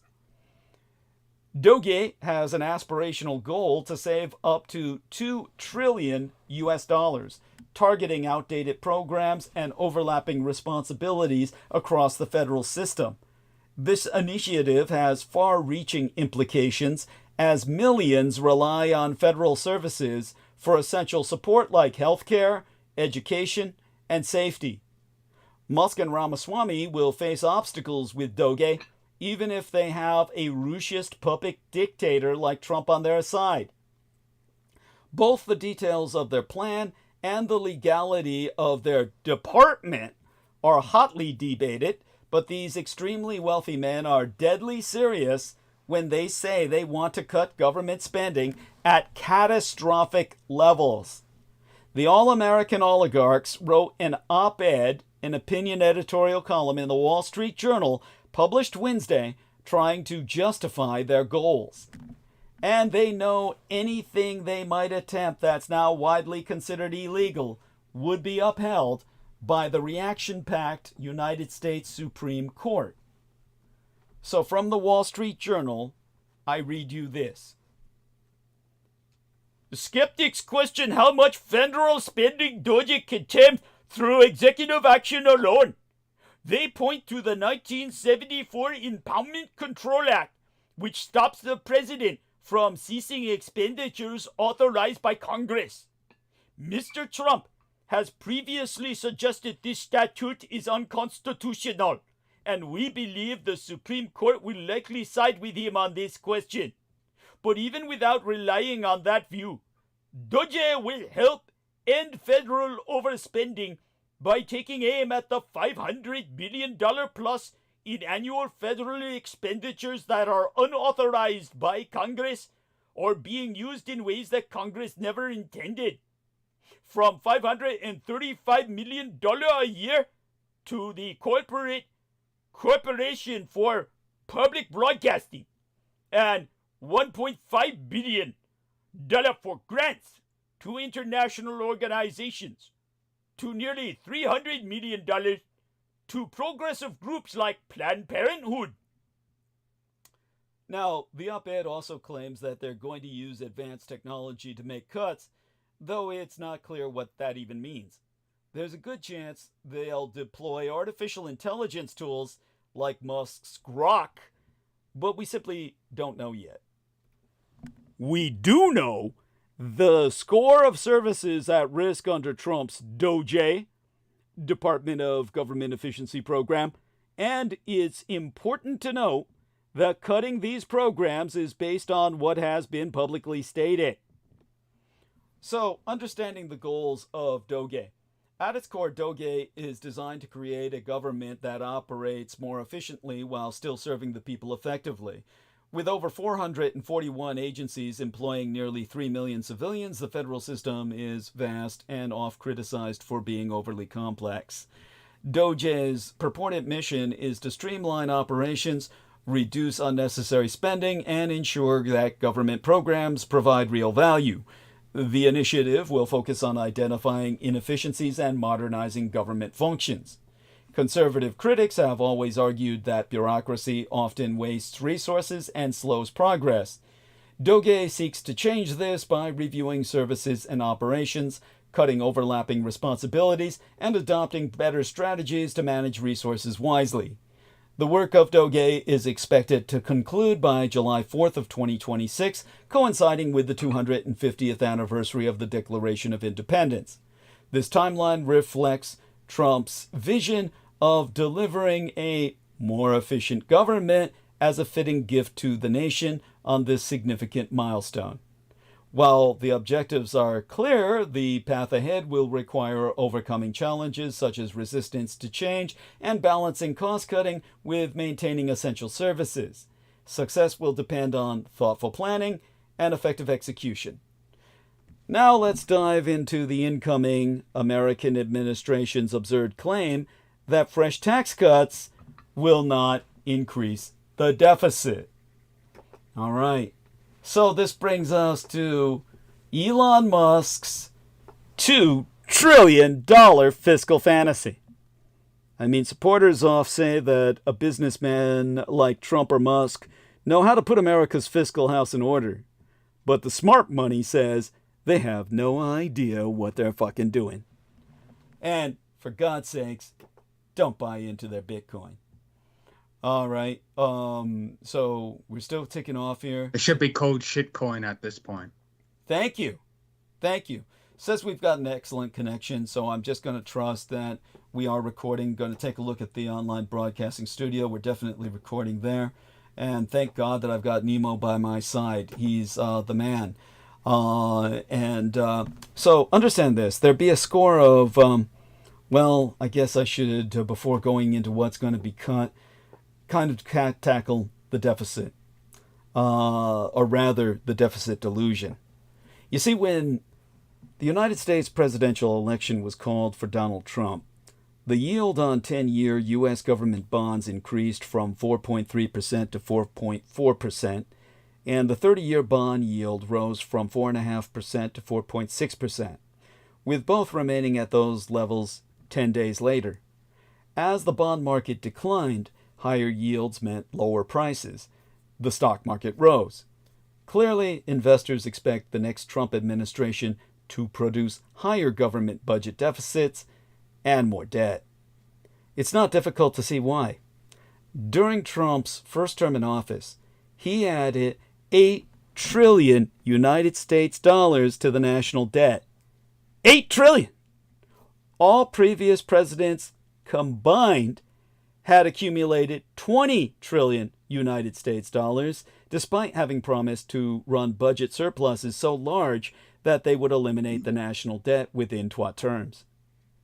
In the campaign, Trump vowed to cut taxes for seemingly every group that caught his fancy. According to the Committee for a Responsible Federal Budget Central Estimate, Trump's tax proposals imply $10 trillion in foregone revenue over the next 10 years. Add to that an extra $1 trillion in interest accrued on the national debt, and the losses far exceed the $3 trillion in added revenue that would come from the sky-high tariffs that Trump has pledged to introduce. This will require the federal government to sell a lot of bonds, a practice that will keep their price low and interest rates high. The Republican Party line is that the lost revenue will be offset by spending cuts. It is a refrain that we have always heard before.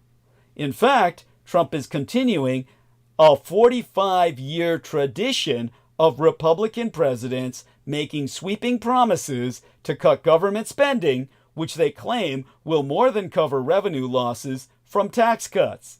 From Ronald Reagan to George W. Bush, and of course Donald Trump, they have all failed spectacularly. Trump is also upholding another Republican tradition, appointing a toothless advisory commission of business people. This time, it is the new Department of Government Efficiency, the DOGE, D-O-G-E, to be headed by Elon Musk and Vivek Ramaswamy, which is supposed to cut waste, fraud, and abuse from our federal budget. According to Musk, DOGE will be able to slash at least $2 trillion from the budget per year. Per year! This objective, which amounts to 31% of annual U.S. spending and 7% of U.S. gross domestic product, is sheer fantasy. Do not let the word department fool you. DOGE is an advisory commission, not a government department. And although Republicans control all branches of government, its recommendations are unlikely to be enacted. They might not even develop into actionable policy proposals.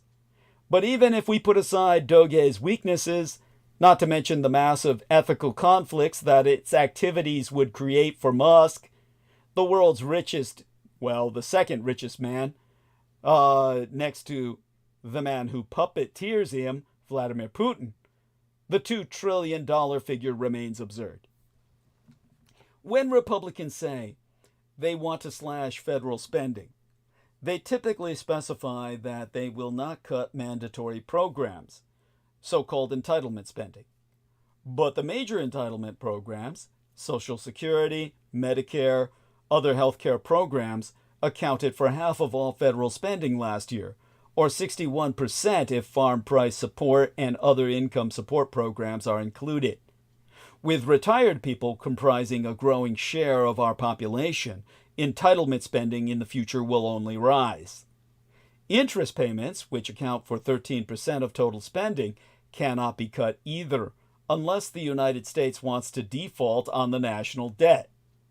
Though Trump has revealed he's actually reveled in his ability to default on debts, having declared business bankruptcy no less than half a dozen times, most Republicans are not interested in the United States of America doing so.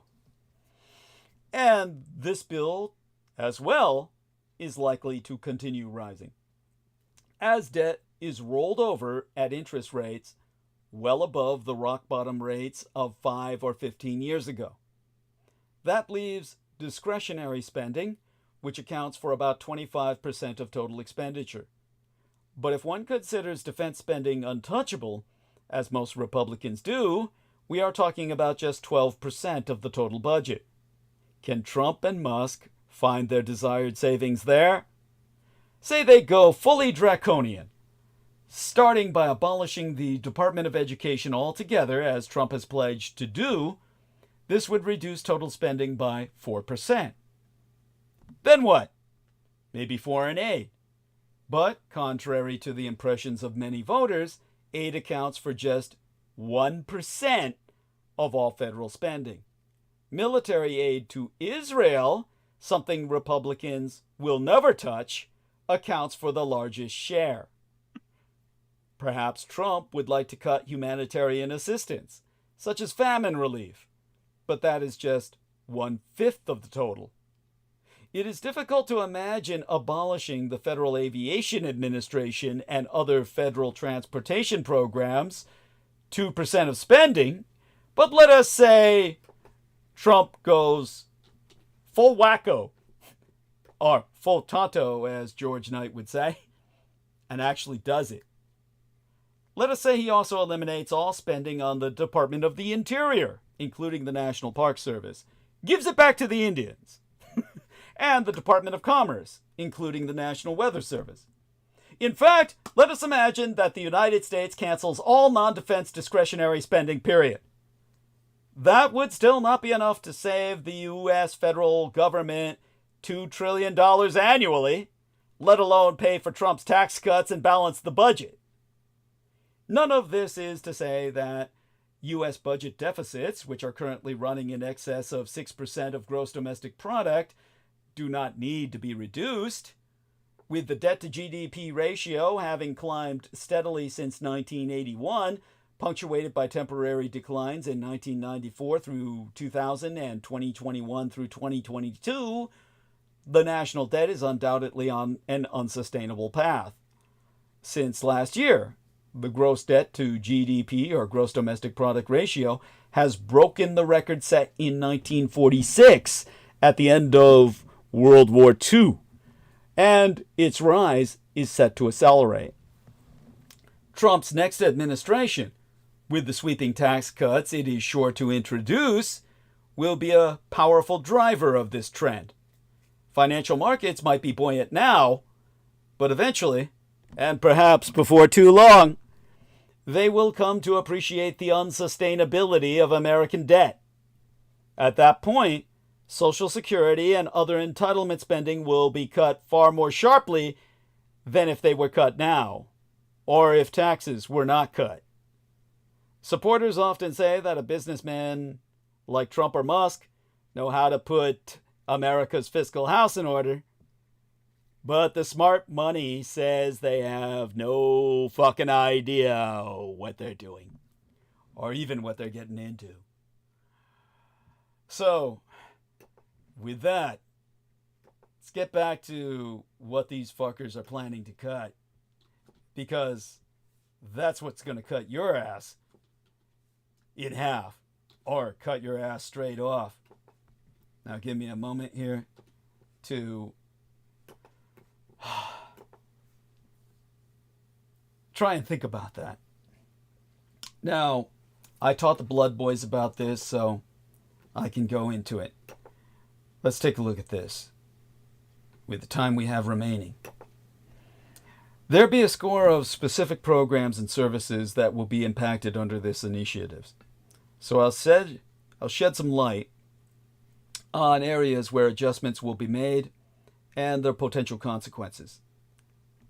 Okay, United States embassies. U.S. embassies are critical for maintaining international relations and providing essential services to citizens abroad. They assist with legal issues, emergencies, and diplomatic negotiations, which promote security and cooperation globally. Reducing their budgets will lead to fewer staff and limited operations, weakening their ability to support travelers and foster international ties. This may also impact American influence in critical regions, making it harder to address global challenges. Ensuring their effectiveness is vital for diplomacy and protecting American citizens outside these United States. NASA. NASA plays a key role in advancing science, technology, and space exploration, which contributes to innovation and national pride. Programs such as Mars missions and climate research depend on robust funding to remain on track. Cuts to NASA's budget will slow critical advancements in technology and science that benefit various industries. Reduced funding will also hinder international partnerships, where NASA often leads collaborative space efforts. Keeping these projects funded ensures continued progress in understanding our world and beyond. Veterans healthcare programs. Healthcare services for veterans are designed to meet their unique physical and mental health needs after military service. These programs include critical support for conditions like PTSD, injuries, and chronic illnesses. Budget reductions could increase wait times for care and make it harder for veterans to access essential services. This would place added stress on individuals who have already sacrificed greatly for their country. Ensuring these services remain effective honors their contributions and safeguards their well-being. How about FBI operations? The FBI is essential for protecting national security and enforcing federal laws, tackling challenges like cybercrime and terrorism. Budget reductions will reduce resources for investigations, training, and technology, weakening the agency's ability to address threats. A less equipped FBI risks leaving communities vulnerable to organized crime, fraud, and emerging security issues. Maintaining strong operations is crucial for upholding safety and trust in law enforcement. Ensuring proper support for the FBI benefits every American by protecting public and national interests. How about the Weatherization Assistance Program? The WAP. This program helps low-income households reduce energy costs by improving home energy efficiency. It supports families in cutting utility bills while lowering environmental impact through better insulation and energy use. Reducing funds for this program will increase energy expenses for vulnerable households, forcing them to choose between basic needs. A lack of assistance also risks higher energy consumption, which contributes to pollution. Supporting energy efficiency programs helps families save money while benefiting our environment. And then there's, of course, the Social Security Administration. The Social Security Administration ensures that retirees, disabled individuals, and others receive essential financial support. Its work includes processing applications and distributing payments to millions who depend on these benefits for basic living expenses. Cuts to administrative budgets could delay processing times and make customer service less accessible. This would create unnecessary hardships for those already facing economic challenges. Supporting efficient administration is key to maintaining trust and delivering timely assistance to the public. Then, of course, there's the Medicare programs. Medicare provides critical health access, or critical health care access for seniors, helping them manage medical costs and maintain their health. Funding reductions will result in fewer coverage options and higher out-of-pocket expenses, especially for low-income seniors. This in turn will cause many to delay or even skip necessary treatments, leading to worse health outcomes. Well, let's just say it'll kill them all over time in a genocide of the elderly. Preserving Medicare ensures that seniors can access quality care without financial strain. Reliable health care for this population reflects our nation's commitment to our aging citizens. Then there's the EPA, the Environmental Protection Agency initiatives. The EPA works to safeguard public health and natural resources by enforcing environmental laws and regulating pollutants. Reducing its budget will weaken efforts to monitor air and water quality, leading to, inevitable increases in pollution. This would pose serious risks to public health, especially for vulnerable communities. Without strong environmental protections, long-term consequences will include damaged ecosystems and rising healthcare costs linked to pollution-related illnesses. Supporting the EPA is essential for a sustainable and healthy future. Then there's the public health programs. Federal public health initiatives aim to prevent disease, promote health education, and respond to outbreaks. These efforts include vaccination campaigns and awareness programs that reduce the spread of preventable illnesses. Budget cuts will leave communities more vulnerable to health crises, especially in areas lacking robust local healthcare infrastructure at all. This would increase the burden on hospitals and lead to higher costs for treating preventable diseases. Ensuring adequate funding strengthens public health systems and protects everyone. How about that federal education funding? Federal support helps schools maintain quality education and provides financial aid for students pursuing higher education. Reductions in funding will widen educational disparities, particularly in underserved areas where resources are already limited. This will impact students' access to technology, skilled teachers, and extracurricular opportunities, which are key to academic success. A decline in support for higher education will also make college less affordable for many families. Protecting education funding ensures all students have the chance to succeed and contribute to our society. And finally, the TSA, the Transportation Security Administration operations. The TSA ensures the safety of air travel through screening passengers and cargo for potential threats. Budget reductions will result in fewer staff and outdated equipment, leading to longer wait times and gaps in security measures. This will increase risks during air travel, creating vulnerabilities that will be exploited. Efficient airport security is essential for public confidence and the safety of passengers and crew. Sustaining TSA operations protects one of the most widely used modes of transportation. How about those national park services? National parks preserve natural beauty, protect wildlife, and offer recreational spaces for millions of visitors each year. Reduced funding will lead to less maintenance, resulting in degraded trails, facilities, and ecosystems. This will harm visitor experiences and reduce tourism, which supports local economies near these parks. Protecting these treasured areas ensures they remain accessible for future generations. Investing in national parks reflects a commitment to environmental stewardship and public enjoyment. How about the HAP? HAP, the Housing Assistance Programs. Federal housing programs help low-income families access stable and affordable homes.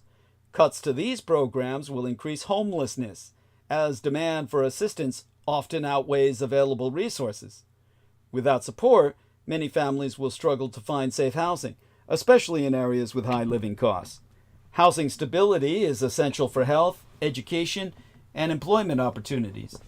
Continuing these programs strengthens communities and reduces economic strain on vulnerable populations.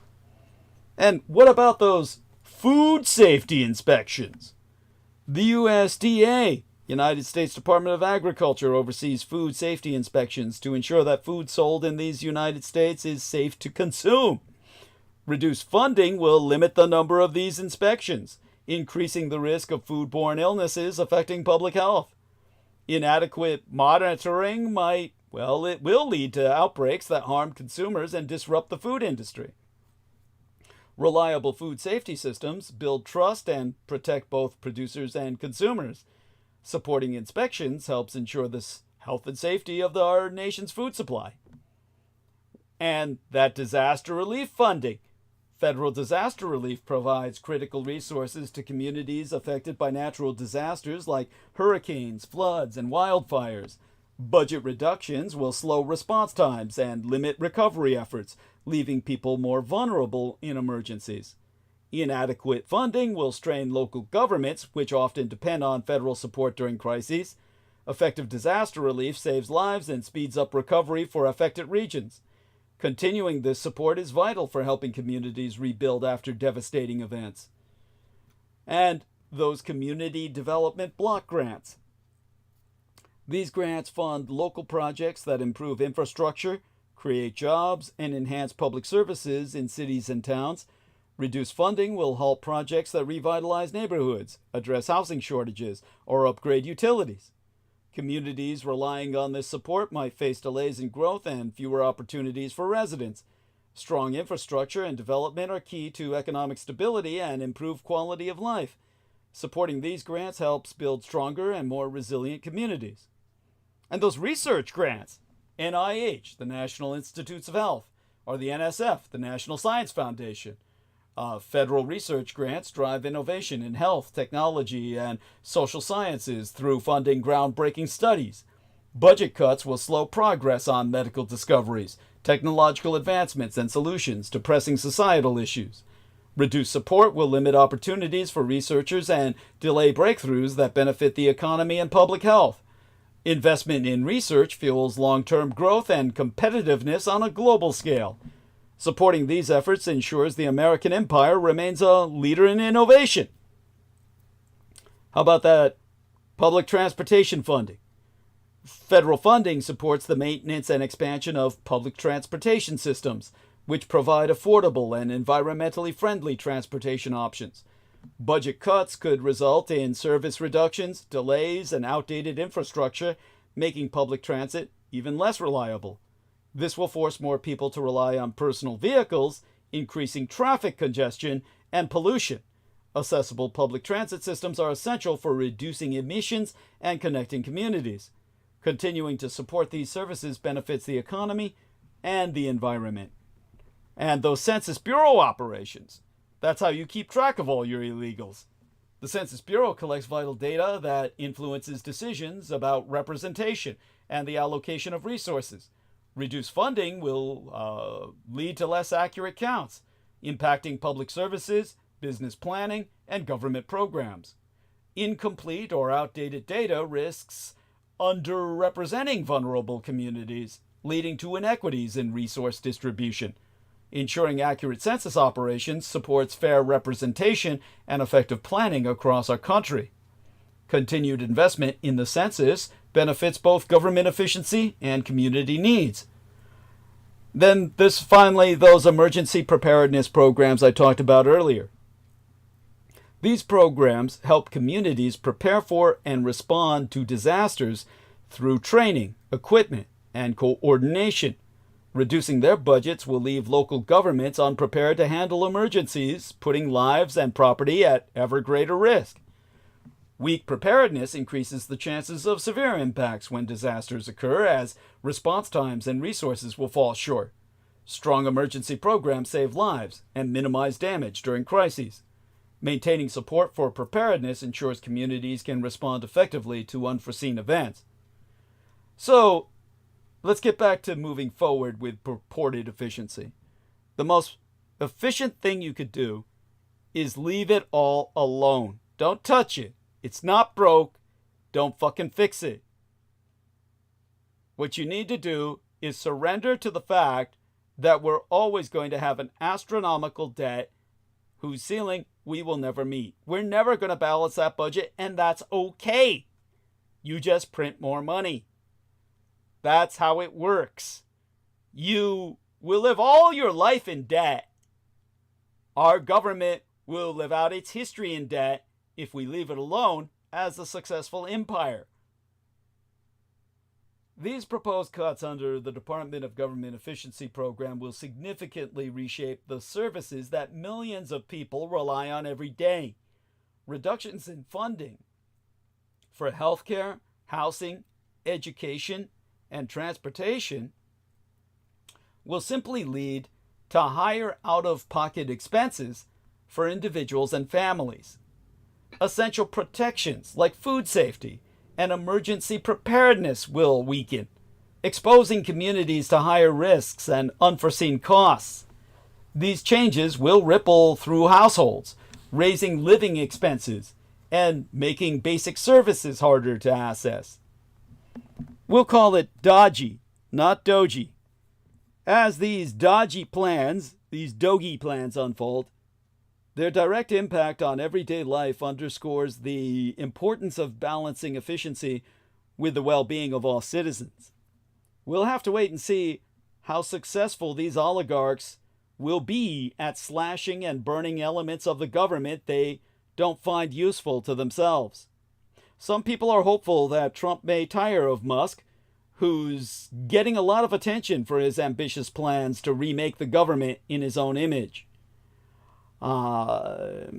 Trump, of course, hates when other people get more attention than him.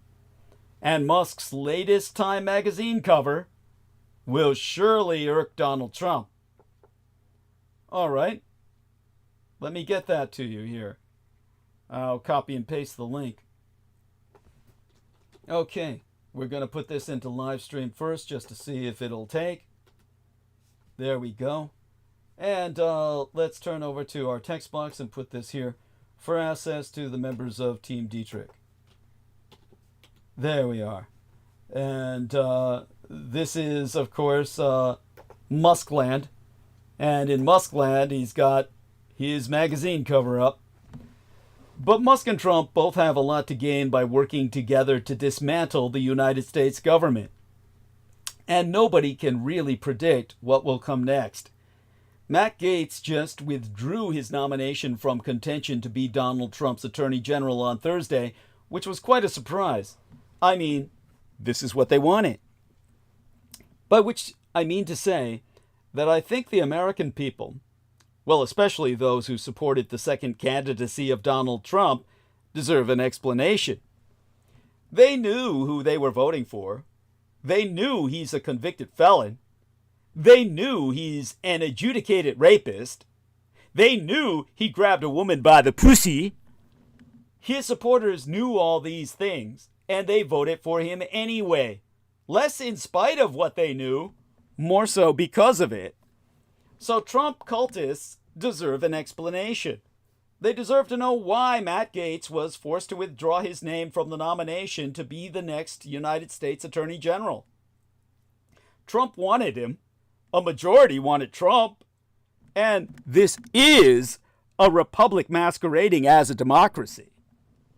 If most Americans wanted a criminal president, what's wrong with a criminal attorney general? Sure, Gaetz is said to have paid women for sex. It's been said that one of them was under the age of consent. It's also been said, right before Gaetz pulled his name out of the running, what was it, yesterday it feels like, that he had more than one encounter with said minor. And not only did he have repeated sex with a minor, a crime pretty much everywhere. He said he's said to have trafficked in sex as well, which is also a crime pretty much everywhere. But so what? Trump is not only above any ordinary sense of propriety, but now he's literally, thanks to a majority of Americans, above the law. Every single criminal case against him is melting into thin air. It's no wonder that his transition team is acting like his cabinet picks are inevitable. One advisor warned state Republicans, there's a vote coming, and if you are on the wrong side of the vote, you're buying yourself a primary, that's all. Or that is all. And there's a guy named Elon Musk who is going to finance it. Yet here we are. We're on the 8th day of his criminal nominee dropped out because a few Senate Republicans got nervous about confirming a statutory rapist and a sex trafficker to be the country's top lawman. I mean, holy shit. That's like, the point of Trump is impunity. For decency, morality, the rule of law. A white man should never be held accountable by his inferiors, least of all women. This is what his voters wanted. Into this weekend, at least, impunity backfired. Whatever the reason, impunity for women is a recurring theme. In addition to Gates, the nominee for Secretary of Health and Human Services, Robert F. Kennedy Jr., sexually assaulted his nanny. Advisor Elon Musk has been proven to have groped a woman on an airplane. In a civil lawsuit, he's accused by 8 former employees of fostering a climate of sexual harassment and discrimination against women at SpaceX. But the standout is Trump's pick to be Secretary of Defense. Given the details of a 2017 police report, former Fox host Pete Hegseth, accused of drugging and raping a woman after she confronted him on his creeper behavior during a Republican event that she herself organized. According to AP, the Associated Press, that incident was reported, to read therefrom, by a nurse who called police after a patient requested a sexual assault exam. The patient told medical personnel she believed she was assaulted 5 days earlier, but couldn't remember much about what had happened. She reported something may have been slipped into her drink before ending up in the hotel room where she said the assault occurred. Now, the AP has the rest, but I'll read it for you. The woman told police that she had witnessed the TV anchor acting inappropriately throughout the night and saw him stroking multiple women's thighs. She texted a friend that Hegseth was given off a creeper vibe, according to the report. The woman and others attended an after party in a hotel suite where she said she confronted Hegseth, telling him that she did not appreciate how he treated women, the report states. A group of people, including Hegseth and the woman, decamped for the hotel's bar. That's when things got fuzzy, the woman told police. She remembered having a drink at the bar with Hegseth and others, the police report states. She also told police that she argued with Hegseth near the hotel pool, an account that is supported by a hotel staffer who was sent to handle the disturbance and spoke to police, according to the report. Soon, she told police, she was inside a hotel room with Hegseth, who took her phone and blocked the door with his body so that she could not leave, according to the report. She also told police she remembered saying no a lot, the report said. Her next memory was of lying on a couch or bed with a bare-chested Hegseth hovering over her, his dog tags dangling, the report states. Hegseth served in the National Guard, rising to the rank of major. Hegseth, of course, denies all wrongdoing. He settled out of court. And anyway, he's a private citizen. He wasn't subject to a congressional inquiry, as Gates was. The House panel was set to release its findings before he quit to accept Trump's nomination. Hegseth may still survive this scrutiny, and if that's the case, Trump supporters will most certainly cheer, because this is what they wanted. And this is a republic masquerading as a democracy, after all.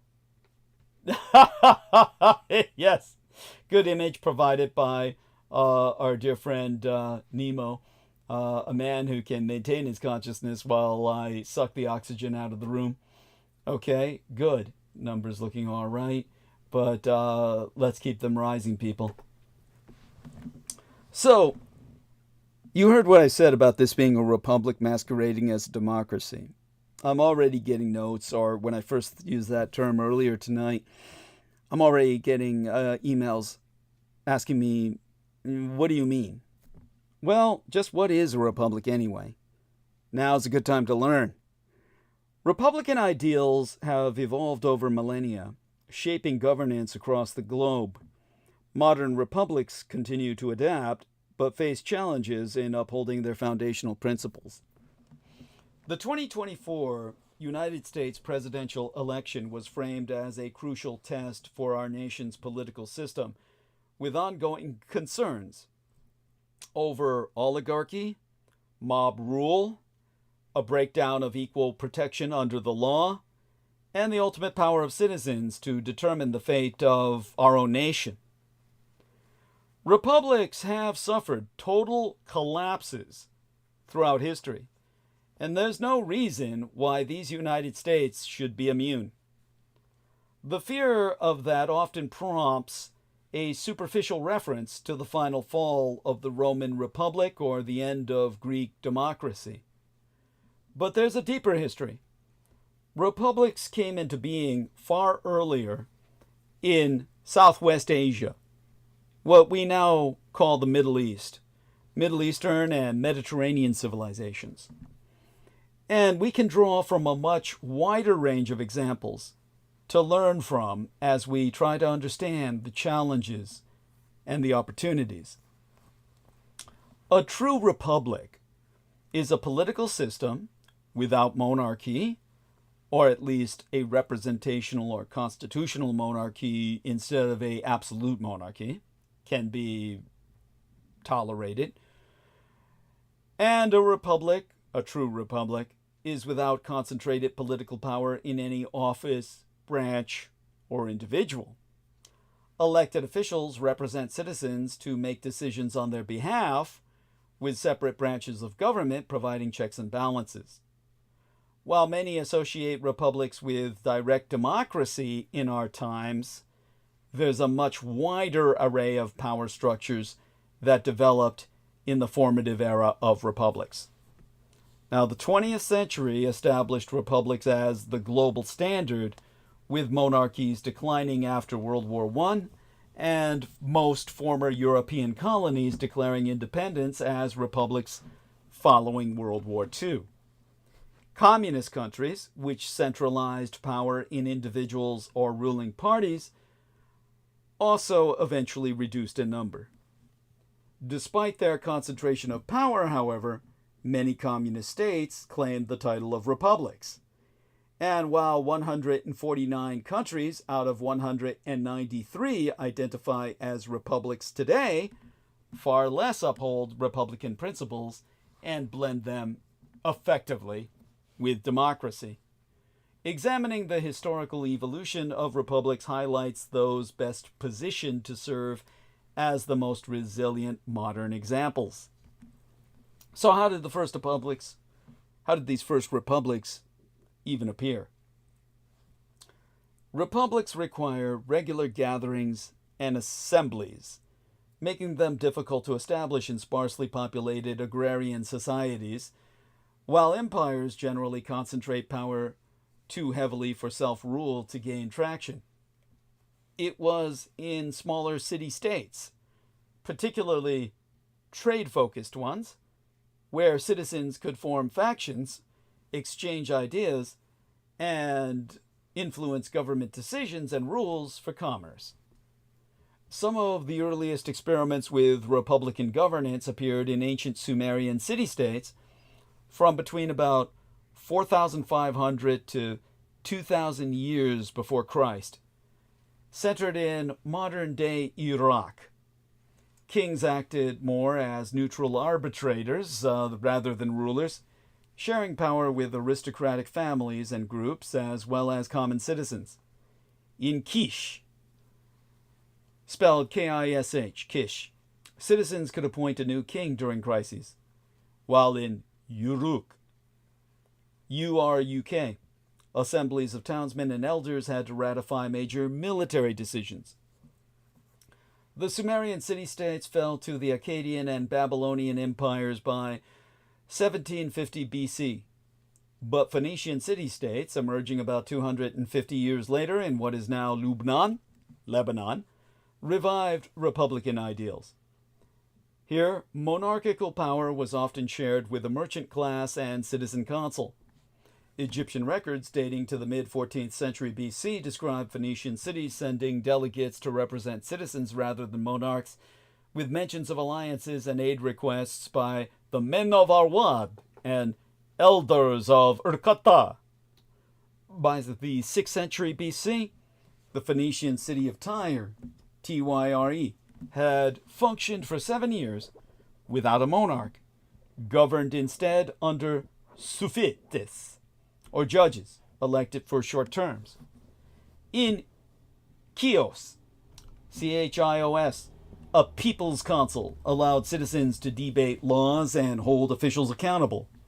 However, beginning in the 9th century BC and continuing over the next few centuries, Phoenician city-states were successively conquered or subjugated by the Assyrian, Babylonian, Persian, and Macedonian empires. Like other civilizations, Phoenicians established colonies and trading posts. Carthage, founded by Tyre, Tyre, in 814 BC, in modern Tunisia, grew into a powerful city-state with its own republican features.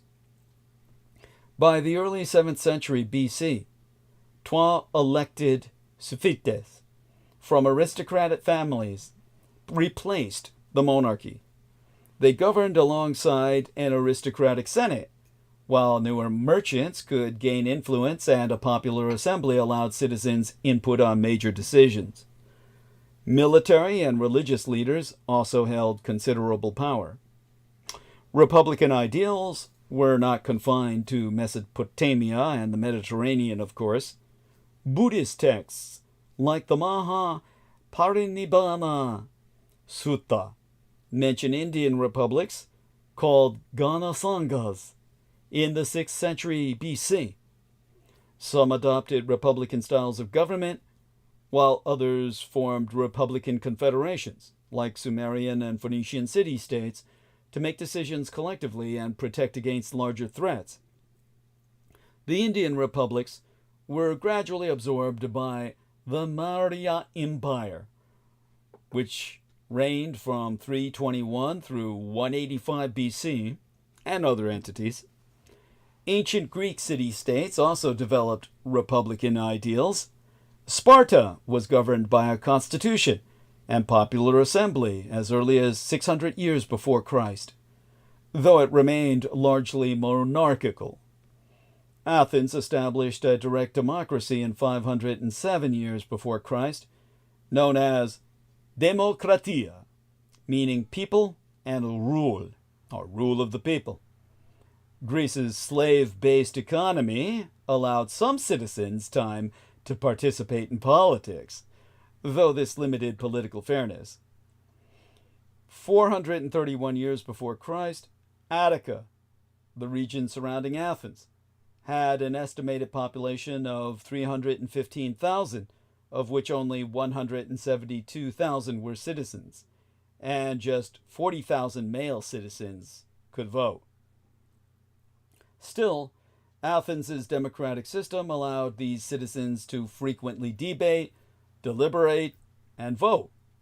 They were overseen by the Council of 500, which was chosen annually by lot to draft laws and manage administration.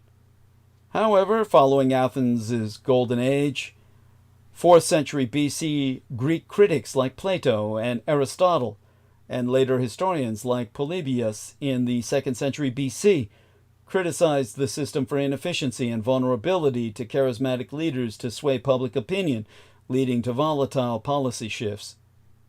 They emphasized balancing public, aristocracy, and monarchical roles to avoid the typical political cycle of chaos and order. First, a strong leader unites a restive society under a monarchy, which evolves into tyranny. It is overthrown and replaced by an aristocracy, which reduces into oligarchy. Democracy eventually replaces, but it deteriorates into mob rule, restarting the cycle. Invasions further weakened Greece's republican and democratic systems, including in 338 BC, when Greece fell under the control of the Macedonian Empire, ending the independence of many city-states. Despite this, Greek states formed republican confederations to protect against threats, including the neighboring Roman Republic. The very term, republic, derives from the Roman, or rather the Latin language, re publica, meaning public affairs, emphasizing shared governance, civic participation, and checks and balances. Since its founding in 509 BC, the Roman Republic's political structure had evolved considerably. Polybius expressed appreciation for Rome's system, where 12 tribunes were elected annually to represent the common citizens, while 12 consuls were elected and held executive power, checked by an aristocratic senate. Romans were skeptical of Greek democracy, especially in Athens, due to its instability, infighting, and mob rule. Carthage's republic seemed overly commercial and lacked the civic loyalty the Romans valued. This loyalty was central to Rome's military, staffed by a citizen army motivated by shared rewards. In contrast, Carthage's strong citizen-led navy protected trade routes, but its reliance on mercenaries for land campaigns made them costly and unpredictable. These factors reduced the ability to push back against Roman rule. By 146 years before Christ, Rome defeated both Greece and Carthage, cementing its dominance and expanding political system. Polybius suggests that Rome's success over Carthage was partially due to its powerful aristocratic senate, while Carthage's policies were increasingly shaped by popular influence. He believed that Rome's decisions were made by elites versus the influence of the masses in Carthage. Now, the fall of the Roman Republic and its lessons therein are what have obsessed us all ever since. Because by this time, Roma was approaching its late Republic phase. The scholar Harriet Flower's research argues that the Roman Republic wasn't a single entity, but a series of 6 republics, each with unique political characteristics. Others have also challenged the notion of a single Roman Republic, placing Republican Roma into 3 main periods, characterized by changing centers of power. The early Republic, from 509 to 367 BC, was marked by tensions between patricians, the aristocratic elites, and plebeians, the common citizens. The struggle for plebeian rights led to significant reforms, including the establishment of tribunes, elected by the Consilium Plebis to represent common interests, and often from the plebeian class. During the Middle Republic, from 367 to 133 BC, the Licinian Sextian laws of 367 BC were passed to again alleviate tensions between patricians and plebeians, limiting patrician land ownership, providing debt relief for plebeians, and ensuring that at least one of the 12 consuls was a plebeian. However, political power increasingly concentrated in the Senate, undermining these reforms. During the late Republic, which was 133 through 31 BC, Rome's military success over rivals coincided with the growing influence of ordinary citizens in the judicial system, especially as jurors. Yet the Republic was plagued by social conflict, corruption, and civil unrest. Sulla's march on Rome in 88 BC and his curtailing of the tribunes' power exemplified rising instability.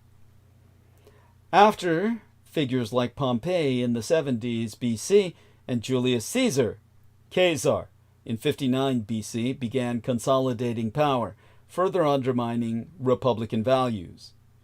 In 27 BC, Augustus finally transitioned Roma into an empire, while maintaining the illusion of republican traditions. The Roman orator, Cicero, a prominent defender of the Republic, inadvertently accelerated its demise through his support for Augustus, endorsement of dictatorial powers, and willingness to suspend legal norms during crises, showing the dangers of sacrificing republican ideals to manage turmoil. For the next few centuries, republican ideals were largely sidelined. Now, this brings us to the post-Roman republics. The collapse of the Western Roman Empire in 476 AD saw feudalism and monarchies spread across its former territories and peripheral regions. This instability nonetheless allowed new republics to emerge, such as Venice, founded in 697, Anno Domini. It maintained an 1100-year run as a republic through a political system that encouraged merchant participation and representation, shrewd diplomacy, social mobility, community cohesion, and an extensive trade network. It was eventually conquered by France in 1797. During the Italian Renaissance, through, I believe the 14th through 17th centuries, urbanization, advancements in communication, and Enlightenment ideals enabled the rise of new city-states. Merchant classes and other groups established republican systems as alternatives to European monarchies elsewhere as well. However, they were ultimately absorbed by empires, partly due to their inability to exploit the expanding Atlantic trade routes that reduced the importance of the Mediterranean. Republics were not confined to Europe, of course. The Kongsi republics in modern-day Malaysia, particularly the Lan Fang Republic declared in 1777, arose when Chinese settlers recruited by local sultans for mining formed companies to safeguard their interests. Over time, they evolved into self-governing territories with elected leaders and various levels of democratic governance. The Lan Fang Republic was eventually defeated by Dutch colonial forces in 1884, with the rest absorbed through treaty or militarily defeated by the century's end. The establishment of these United States marked the reemergence of the large-scale republican state.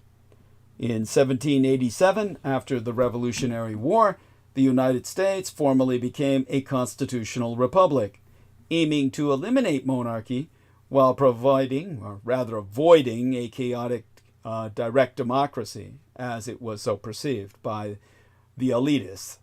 The Founding Fathers creating a mixed system, balancing public participation with safeguards against aristocracy and emphasizing consent of the governed, though limited, of course, to white male landowners. The debates over constitutional amendments and expanding democracy continued for decades, paralleling similar discussions in post-revolutionary France after 1789. Today, many republics exist, but their authenticity and stability can be compromised. Being conquered imposes outside authority, while others pursue foreign expansion themselves, centralizing control and subjugating other territories. Republics such as those in 16th century Netherlands, 17th century England, and 18th century United States and France grew into empires or reverted to monarchies, adapting in ways whose lessons are still relevant today. These expansionist policies, often justified as essential for wealth and security, led to the abandonment of certain republican and democratic principles. Republics can also shift toward authoritarianism, with modern policymakers perceiving more open democratic systems as unstable and vulnerable to manipulation. In recent years, China and Russia have seen reductions in public accountability, civil liberties, meaningful political participation, and concentrations of power behind Xi Jinping and Vladimir Putin. In North Korea, power has been concentrated in the leader's office since its founding, with leadership passed within the Kim family. Similarly, a dynasty has developed under the Aliyev family in Azerbaijan since the 1990s, with concerns that Turkmenistan may follow. Countries with strong presidential systems, common in the Americas, risk concentrating power in the executive branch. Fixed terms limits the removal of unpopular leaders, since, unlike parliamentary democracies, no confidence vote mechanism exists for crisis situations. Partisan loyalty can also weaken checks and balances, and coups d'etat can be common. Alliances and federations of Greek city-states like the Achaean and Lycian or Lycian leagues, as well as the Native American Iroquois Confederacy, formed assemblies and councils for representation and collective decision-making, influencing models like the United States Constitution and the European Union. The statement that the United States is a republic, not a democracy, reflects the original aim to keep political power within the states rather than the federal government. However, authority has increasingly centralized in Washington, D.C., reducing state sovereignty. Tensions mirrored in the EU, the European Union, between individual states and Brussels, the erstwhile capital of European Union. Political apathy and extremism can also stem from the influence of billionaires and corporations over the political process, government corruption, and the erosion of social mobility. Social media platforms offer the chance for heightened political participation but are increasingly vulnerable to disinformation spread by big tech and political actors, revealing new ways in which democracies can veer toward mob rule. The diversity of republics today reflects their historical variety, with countries still navigating the governance structures in their own contexts. Kazakhstan, initially authoritarian, has seen some shift toward a more balanced system with a more powerful parliament following popular protests in 2022, though it remains less democratic. Similarly, Singapore, often described as authoritarian, is still considered a republic due to some checks and balances, maintaining a blend of controlled leadership and political structure. An informed and engaged citizenry, supported by a strong economic base, is essential for a successful republic. Citizens must feel the benefits of their system, and these must endure through fair elections, the rule of law, and due process. Effective foreign policy also relies on wide-ranging trade networks and adaptable alliances, while maintaining a strong military and avoiding military overreach or falling into the trap of foreign conquest. Historically, empire and monarchy have been more common than republics, shaping world order through hierarchical and anarchic systems.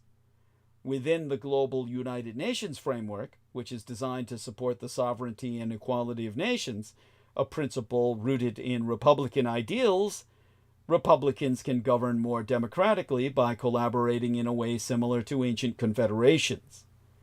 The Achaean League and Lycian League consisted of states with varying political systems cooperating within a loose, republican-style confederation. Modern blocs like the EU, European Union, ASEAN, or Association of Southeast Asian Nations, ASEAN, and African Union allow countries to work together under common principles and boost their voice in the international system.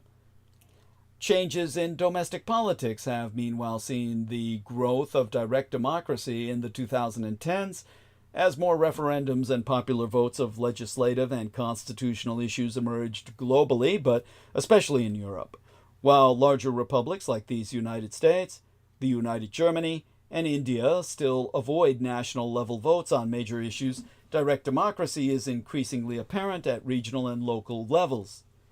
Challenges remain in terms of deliberation and integration, as states like California and Arizona have seen ballot initiatives often rushed, leaving limited time for meaningful debate. Modern citizens' assemblies, based on those originating thousands of years ago, have also elevated these referendums in recent years and provided an alternative to traditional political processes. They have influenced major policy changes, such as climate policies in France, to abortion laws in Ireland, with assemblies typically convened by legislative bodies in partnership with nonprofits designed to reflect demographics. While they have led to concrete policy shifts, some recommendations have not been adopted, with lawmakers citing the importance of expert-led decision-making. With the American election behind us, reassessing Republican ideals, both domestically and globally, is crucial. As the Russo collaborationist Red Republican Insurgent Party potentially, has now definitively gained control over all three branches of government in a divided nation, how it implements policies will either ease concerns or amplify them.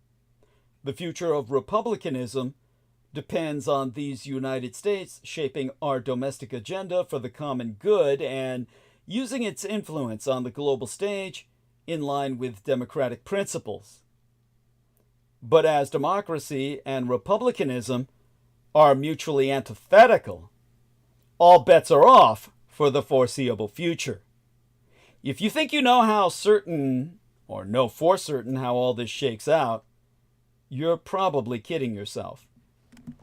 Only one thing is certain now. The Trump landslide that wasn't.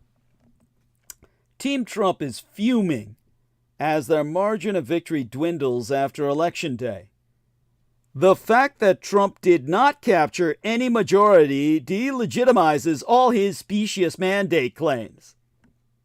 Trump's landslide claims having evaporated as the final vote counts keep coming in. Now, coinciding with growing resistance to President-elect Donald Trump's cabinet nominees is an acknowledgement that, despite claims from Trump and his closest allies, the election landslide he brags beat Vice Presidentress Kamala Harris wasn't nearly as big as he lies. There are 56 days until inauguration, 55 by now, and tonight I'm wondering if size matters. I'm referring, of course, to the size of Donald Trump's win. The president-elect, and all too many in mass media, have billed it as a landslide. Trump and his team are calling it the kind of overwhelming result that empowers him to deliver on all of his campaign promises, from closing the Department of Education to mass deporting millions, a mandate to dismantle America as we know it. But the numbers tell a different story. Now, I am not an election conspiracy monger. Trump's victory is not in doubt. He took the Electoral College 312 to 226, a margin that does on its surface seem significant, if not resounding. But as more of the popular vote is counted, it turns out that Trump's victory came with the slimmest of margins. A few 100,000 votes in key places slid him into office like a snake. The Cook Political Report, considered to be the expert on these things, has Kamala Harris earning 48.24% of the popular vote as of Wednesday, midweek last, compared with 49.89% for Trump. That's a difference of about 2.5 million votes out of about 155 million cast. According to Cook Political Report's Vote Tracker, Trump won 312 electoral votes compared to 226 for Harris and he carried Pennsylvania, Wisconsin, Michigan, Nevada, and other key swing states. Trump won the popular vote as well, but not by any huge margins. Cook data demonstrates that this was a close election in which Trump enjoyed a narrow victory. Cook's national vote count, as of 48 hours ago on November 22nd, when I last followed up upon it, had already proven that Trump defeated Harris by roughly 1.5% in the popular vote. By comparison, President Ronald Reagan in 1980 and 1984 and President Franklin Delano Roosevelt in 1932 were landslides. Not to mention that Republicans did it with about 31% of eligible voters going for Trump. About 30% went for Harris. Though voter turnout was strong, an alarming 36% of eligible voters didn't bother to cast a ballot. So it's not at all the MAGA earthquake they've made it out to be. In a Friday, November 22nd post on X, formerly Twitter, Donald Trump spokesperson Karoline Leavitt angrily railed against the New York Times and Politico magazine for reporting that the president-elect's margin of victory had decreased in the vote count since Election Day. Leavitt tweeted, "New fake news narrative alert! The fake news is trying to minimize President Trump's massive and historic victory to try to delegitimize his mandate before he even takes the oath of office again." But in fact, the Times and Politico's reporting was quite accurate. Vote counting since Election Day has demonstrated that although clearly defeated Vice Presidentress Kamala Harris, his victory was far from a landslide. Now, with the withdrawal of ex-Representative Matt Gaetz to be his Attorney General, for all that sex and trafficking of kids, the mirage of any popular mandate is disappearing, and it's granting lawmakers more leeway to criticize. Before predicting, I would not classify this outcome as a landslide that turns into evidence of desire for a huge shift or of direction or policy. All this led Lynn Vavrick, a political science professoress at UCLA, in my own Golden, California, the University of California at Los Angeles, to state, if the definition of landslide is you win both the popular vote and electoral college vote, that's a new definition. This, in turn, has led the former White House advisor, Doug Sosnick, to suggest, in his own words, this election was more of a repudiation of Biden and the Democrats than it was a vote for Trump. A normal Republican candidate should have picked up at least 8 Senate and 30-plus House seats, given that the incumbent Democratic president had a job approval in the 30s, with 70% of voters believing that the country was headed in the wrong direction. Into this weekend, on November 22nd, the New Republic's Malcolm Ferguson so explained, and here I quote his T, "It's no surprise that Trump and his team are fuming. Since November 5th, Trump's margin of victory has narrowed considerably.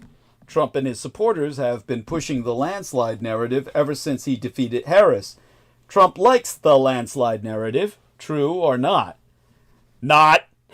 Because he thinks it gives him more ground to stand on for his insane agenda. But his mandate is much weaker than he'd have you believe."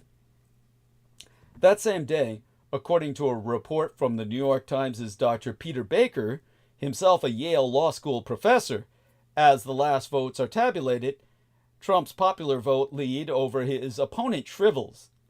But that hasn't kept the Trump camp from abusing landslide claims to say voters overwhelmingly cleared him to pursue all of his maniacal policies. Conceding that Trump has a mandate, but it only goes so far, my sourced New York Times Peter Baker report reads, and here I quotest therefrom at length and verbatim, Mr. Trump had limited coattails this month. By traditional numeric measures, Mr. Trump's victory was neither unprecedented nor a landslide. In fact, he prevailed with one of the smallest margins of victory in the popular vote since the 19th century and generated little of the coattails of a true landslide. With some races yet to be called, Republicans were on track to keep almost exactly the same narrow majority in the House that they already had. The party picked up 4 seats in the Senate, enough to take control, a major shift that will benefit Mr. Trump. But even then, in the places where Mr. Trump campaigned the most, he failed to bring Republicans along with him in 4 of 5 battleground states with Senate races. With some votes still being counted, the tally used by the New York Times showed Mr. Trump winning the popular vote with 49.997% as of Thursday night, and he appears likely to fall below that once the final results are in, meaning he would not capture a majority. The disconnect goes beyond predictable Trumpian braggadocio. Trump can legitimately claim a mini-mandate from the American people for his effort to make America great again. The incoming president and his team are trying to cement the impression of a resounding margin, as one aide called it, to make Mr. Trump seem more popular than he is and strengthen his hand in forcing through his agenda in the months to come. But given his razor-thin majorities in Congress, he will fail to gain the support of Republicans from swing districts who will predictably fear defeat in midterm elections if they enact legislation destroying Obamacare or increasing tariffs in ways that will impose shattering burdens on millions of voters. So what about California? Of course, my California was still counting ballots. Some 48 hours are gone, making us one of the slowest in the nation. That's due in part to our careful checks and balances that ensure correct and fair tallies, including routine audits. But the slowness in counting our Golden State ballots helped contribute to that landslide narrative that is setting the tone for Trump's policies. But even here in bright blue California, there was undeniably a red ripple. Yes, it's possible Trump fever has hit the West Coast. It's also possible that people voted out of ignorance on the economy, rejecting the party in power rather than embracing MAGA. Of the ballots we have counted, we know that California seems to have had a slide to the right, like many other states. Even in Los Angeles, Republicans increased their vote share by more than 10 points, though that may decline in the final tally. At the end of the day, Harris is likely to underperform in California compared with Biden in 2020. 2 days ago, Harris had about 58% of the California vote, an enormous win, but also the lowest for a Democratic presidential candidate since 2004. Pointing out that Republicans also won control of both houses of Congress, which gives Trump a trifecta and its power, Mindy Romero, directress of the Center for Inclusive Democracy at the USC, University of South Carolina Price School of Public Policy, has gone on record to call that result striking, but also cautions that we don't have answers yet as to what it means. Herself attesting that, in her words, that's the open question, and it will take us time to answer. She concludes that, in her own words, he of course wants to say he has a mandate, but it was an incredibly close election. By the way, this might be the University of SoCal or Southern California Price School of Public Policy. If I said University of Southern Carolina, I was thinking, of course, of our dear Brooke Gibson. But since I sourced them online, yes, University of Southern California in Los Angeles, forgive me. I just sourced them online right now. Of course I would. When I was looking at the California results, they came up, and that's why I'm quoting Mindy Romero. Now, this brings us to the great unknowns.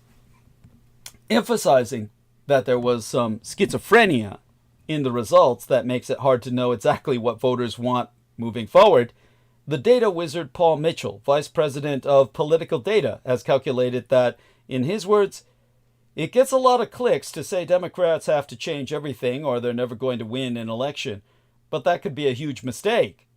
The idea that we are in a generation shift, a realignment, is a little bit of an overread. Some of it has been exaggerated. Now, what I can tell you is that Proposition 36, the retrograde law and order ballot measure that will almost certainly lead to more incarceration for minor crimes, passed overwhelmingly, perhaps signaling that rightward lean. Ditto for the defeat of a rent control measure and the downfall of a third proposition that would have raised the minimum wage. But a few congressional seats flipped from Republican to Democrat, which makes Mitchell wonder if any rightward shift is a blip or overstated.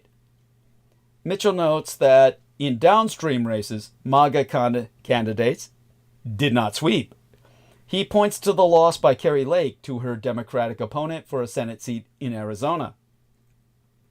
So before he makes pronouncements on this election, Mitchell said we need to figure out what are temporary Trump effects versus a more permanent conservative turn. Mitchell observes that, in his words, the entertainment factor of Trump, the magnetism of Trump, captures some voters, especially young men, and may account for at least some of the red ripple, here on the frontier and across the country.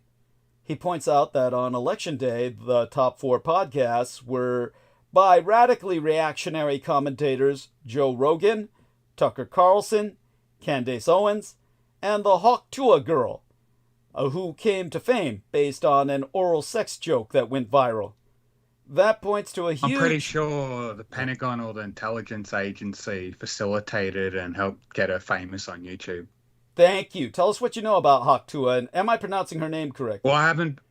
Yeah, it's so obvious to me. It's all these big YouTubers. Yeah, they're put in there by the Pentagon intelligence agencies, and there's been leaked documents about that. You just dig for it and you'll find it. Thank you. YouTube's controlled by all these, because they know, people aren't watching regular TV now, so we got to invade social media and fucking brainwash everyone through there using their assets, making them famous on YouTube. Thank you. Thank you. That's so important. I'm so glad that you have the courage to interject, because this is vital. And basically, you're absolutely right. She's groomed. And basically placed in position. That, of course, that being considered, as I named those 4 names, Candace Owens, Hawk Tuah girl, Tucker Carlson, Joe Rogan, all that points to a huge push among the young male demographic to be both engaged and reactionary. Yeah, because they're so easy to manipulate and they're incapable of critical thinking. Thank you. And just any girl coming on telling oral sex jokes, they're in. It's hook, line, sinker. They take the bait. Thank you. Yes, see? Very astute. Good observations. And those popular podcasts promote a worldview that glorifies Trump's crassness as bold and funny. But it may be a non-transferable charisma that fades after Trump's final 4 years, if democracy holds at all. Mitchell concludes that we need to bifurcate our thinking on this election and parse out what part of the electorate really wants radical reactive values and what part are just Trump cultists. It could be that another candidate trying to run on the MAGA platform may not have the same luck. Citing an appearance in which Trump seemed to simulate that act on stage of oral sex, Mitchell has wondered aloud that Trump may somehow be beloved for his antics, but could say, J.D. Vance, mime oral sex with a microphone and win. To quote his T, I don't think so. Oh, please, dear gods of our fathers, let's fucking bloody hope not. With all that said, I myself think I had a pretty good handle going into the election on what the major themes of the Trump 2 presidency would be, and nothing so far has suggested those expectations were amiss. This brings us to, well, basically the 3 horsemen of the Trump 2 apocalypse. The Republican gadfly John Bolton, former U.S. ambassador and national security advisor, warns that Trump 2.0 will be even worse and more chaotic than the original. Beware the 3 forces that will shape 2025. The interplay between Donald Trump, technology, and radical uncertainty. Whereas the 3 central domestic themes of Trump 2 are shaping up to be retribution, corruption, and destruction. Those play off of and reinforce each other in fascinating and alarming ways, but they each represent a different slice of what Trump has promised, has begun to deliver, and seems likely to continue to be animated by throughout his term. If you look back over the last 14 fortnight, literally 14 nights, it has 12 weeks, of post-election news flashes, you'll see that they are largely organized around these three themes. Use them as a prism through which to understand what is happening, how to think about it, and why the old constructs of political journalism in particular are not entirely up to the challenge of covering Trump too. Now, Gates combined retribution, corruption, and destruction. What stood out most about the now withdrawn nomination of Matt Gaetz for Attorney General was that it combined all three of the elements that most drive Trump's animus. Taking over the Justice Department and installing as Attorney General an ostentatiously unqualified loyalist who himself had been the subject until last year of federal criminal investigation was itself destructive of the rule of law, the traditions and customs of the Justice Department as an institution, and the ethical precepts of the legal profession more broadly.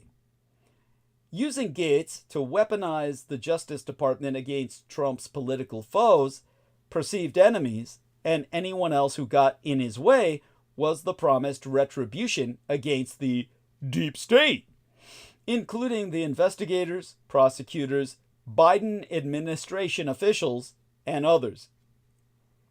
The entire endeavor was undertaken with corrupt intent, and that was mirrored in its execution and in the anticipated rewards that succeeding in it might offer.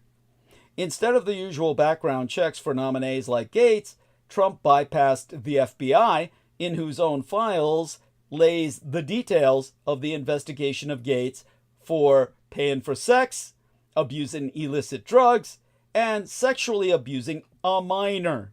In fact, trafficking in several.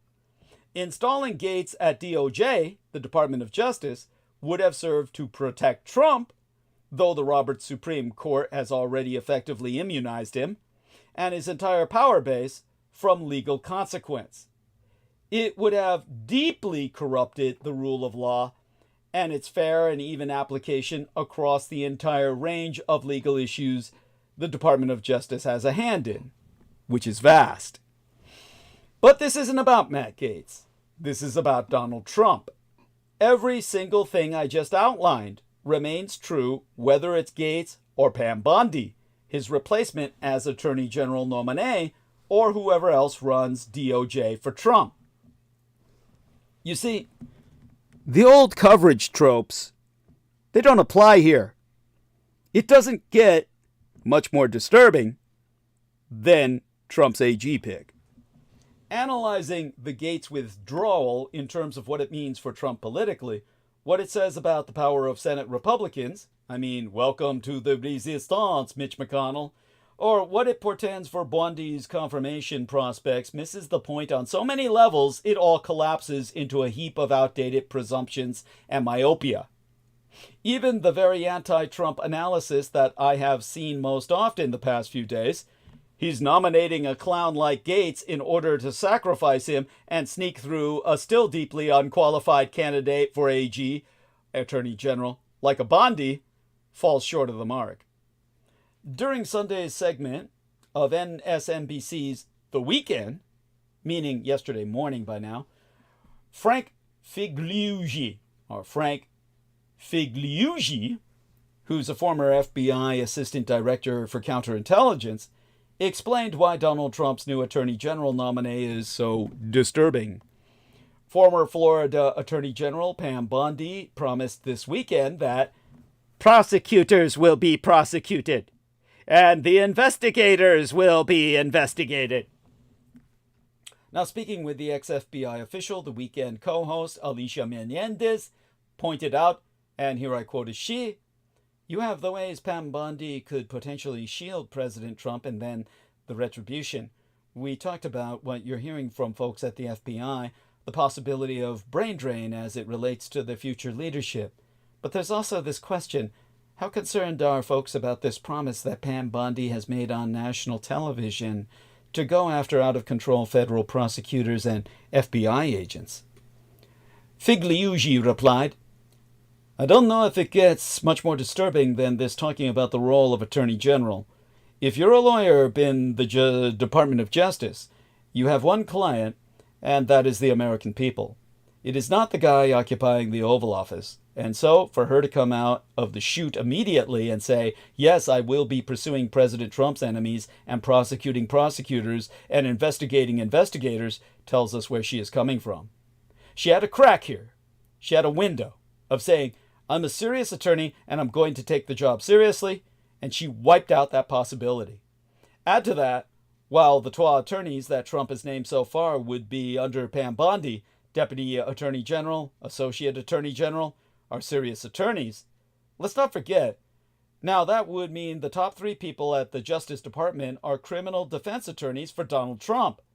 So already their mindset is, I have a client, my client is the guy in the White House, and not the American people. You see, Trump wants to abuse the Justice Department as a centerpiece of his retribution, corruption, and destruction jihad. It doesn't much matter who is the figurehead for that effort. The fact that it will no longer be Gates doesn't dramatically change the analysis. Trump is the problem. The president-elect is the source, instigator, and prime mover of the malfeasance.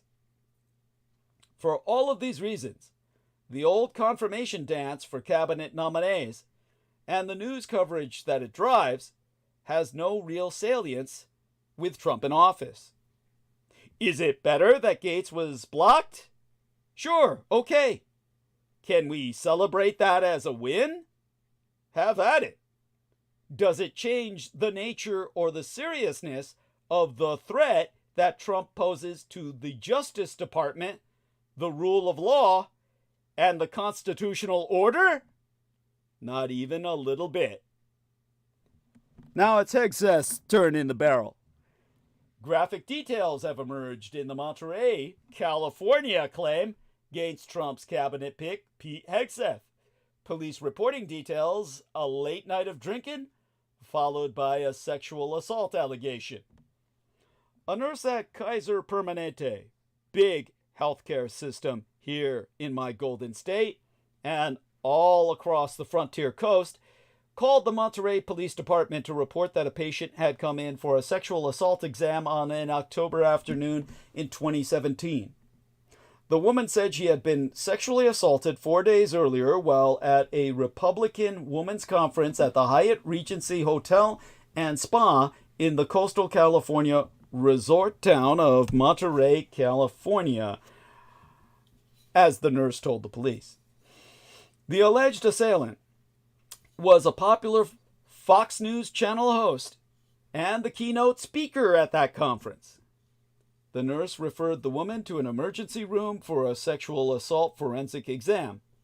That call triggered a law enforcement probe that included interviews with hotel staff, a review of surveillance video, discussions with several of the woman's associates, and a conversation with the predatory perpetrator, Pete Hegseth, who told police the encounter had been consensual. No charges were ever filed. Monterey County District Attorney Jeanine M. Pacchioni said no charges were supported by proof beyond a reasonable doubt, so no charges were ever allowed to be filed. The two parties eventually reached a private settlement, after which the accuser signed an NDA, a non-disclosure agreement. The story seemed to end there, until Donald Trump nominated Hegseth to be defense secretary. Now that night in Monterey has become the centerpiece of what could be one of the most contentious confirmation fights in years. Just what do we know? I can definitively testify that the police report offered a viewpoint into what happened that evening at the California Federation of Republican Women Conference in Monterey. Shortly after Hegseth's nomination, a friend of the woman wrote a memo to Trump's transition team saying that Hegseth had raped the then 30-year-old conservative group staffer, in his hotel room in the early morning hours. In response, Hegseth confirmed the financial settlement, saying through his attorney that he had agreed to pay the woman to protect his job at Fox News, or more like Fox Entertainment. But he vehemently denied committing assault. On Thursday, remember I called it Manic Thursday, Hegseth told reporters at the Capitol, "The matter was fully investigated and I was completely cleared, and that's where I'm gonna leave it." Now, police report details lead up to the incident itself. The Monterey Police Department has released a redacted 22-page report detailing its investigation, including accounts of the recollections of the woman in question, referred to as Jane Doe, and Hegseth himself, along with several other attendees. Though police reports are typically not public in my golden state of California, the document has been released because Hegseth had previously asked for a copy. The police report offers the most complete picture yet of what occurred at the Monterey Hotel on October 7th and 8th. On the second day of the three-day gathering, Doe took a break in her hotel room where she was staying with her husband and at least one of her small children before the banquet dinner and keynote speech began at 6 p.m., according to text messages and sources with knowledge of this event. After the banquet, the woman went to an after-party in another Federation member's hotel suite where she had a glass of champagne. Hegseth was there as well. A Federation member who was there told police later that the woman did not seem intoxicated, but had a buzz at the event. Around midnight, Doe, Hegseth, and a second woman walked toward Knuckles, the hotel's sports bar. Doe texted her husband an update, saying she was headed to the bar with a group of ladies. She wrote, "Oh my God," OMG is what she wrote, "I have so much to tell you. This Pete dude is a tool." Doe told police that her memory started to get fuzzy while she was at the bar. Around 1:30 a.m., Doe argued with Hegseth near the hotel pool about his behavior with women at the conference. He responded that he was a nice guy, according to the report. She later told investigators that Hegseth would rub women on their legs and she thought his actions were inappropriate, to say the least. Doe placed her hand and arm on Hegseth's back and escorted him back toward the building where his room was. That's what a hotel employee told police. Around 2 a.m., Doe's husband went looking for her at Knuckles, but he told investigators that no one was there. Bear in mind he's alone with a small child waiting for mother to come back. We've got 12 differing stories about the same event. Now let me give you a warning here. The following description includes graphic details that some may find disturbing. You've had your chance. Doe next recalled being in a hotel room alone with Hegseth. She had her phone in her hand, and Hegseth asked her who she was texting before taking her phone away, she told police. She tried to leave the room, according to the report, but Hegseth blocked the door. She remembered saying no a lot, she told police. Her next memory, she told police, was lying on a bed or couch with Hegseth's dog tags hovering over her face. According to the report, she said he ejaculated on her stomach, threw a towel at her, and said, "Clean it up, bitch," before asking her whether she was okay. "You okay?" Hegseth, of course, recalled the situation quite differently. According to the report, he told police that Doe led him by the dick to his hotel room, where things progressed between the twain of they. He told police there was always conversation and always consensual contact between himself and Doe, implying that she was cheating on her husband in a regular relationship with himself. According to the report, Hegseth recalled Doe displaying early signs of regret after the incident and said she would tell her husband she fell asleep on a couch in someone else's room. Around 4 a.m., Doe returned to her hotel room and explained to her husband that she must have fallen asleep. She told police she didn't start remembering what happened between her and Hegseth until she returned home the next day. Now, there's several source headers for this. This is not Douglas Dietrich defaming somebody. Wall Street Journal headline: Trump team blindsided by details of sexual assault allegation against Hegseth. Politico magazine headline: Profound fear and anxiety among women in uniform. Pentagon reacts to allegation against Hegseth. Yeah, imagine when this guy takes over the Department of Defense and just says rape is a thing, go ahead. All your women are barracks prostitutes. How about the WAPO, Washington Post headline: Senate Republicans are more receptive to Hegseth despite Gates' exit. Idaho Capital Sun headline: Trump's defense secretary nominee has close ties to Idaho Christian nationalists. Yes, he's a white supremacist and separatist. So, let's get to the forecast. An enormous deal has been struck, but is it enough? Because American inflation is stuck. Trump's second term is a waking nightmare for any who are scrambling to prepare in the wake of a dramatic COP29. From Poland's own Iron Dome to boots on the ground, Europe is preparing for the next World War, while Great Britain is lagging dangerously behind. So let's talk risk, rationality, trade, and tariffs. Because nobody can stop the Juggernaut of war. Not even Putin. Now, my son's husband was recently engaged in conversation with a few CEOs from different industries. Pedro Pizarro of Edison International, who oversees one of our empire's largest electric utilities, and John DiLullo, a cybersecurity veteran who's now at the helm of Deepwatch. Pedro Pizarro was just back with Sugar Daddy from COP29, the annual United Nations Climate Conference, wrapping up the day before yesterday in Azerbaijan. He said that compared with the exuberance around the Inflation Reduction Act last year, there was a more tentative view given that President-elect Trump will pull the U.S. out of Paris Agreement. COP29 is over, with developing countries complaining that the $300 billion, that's about 240 billion pounds sterling, a year in climate finance they will receive by 2035 is a paltry sum.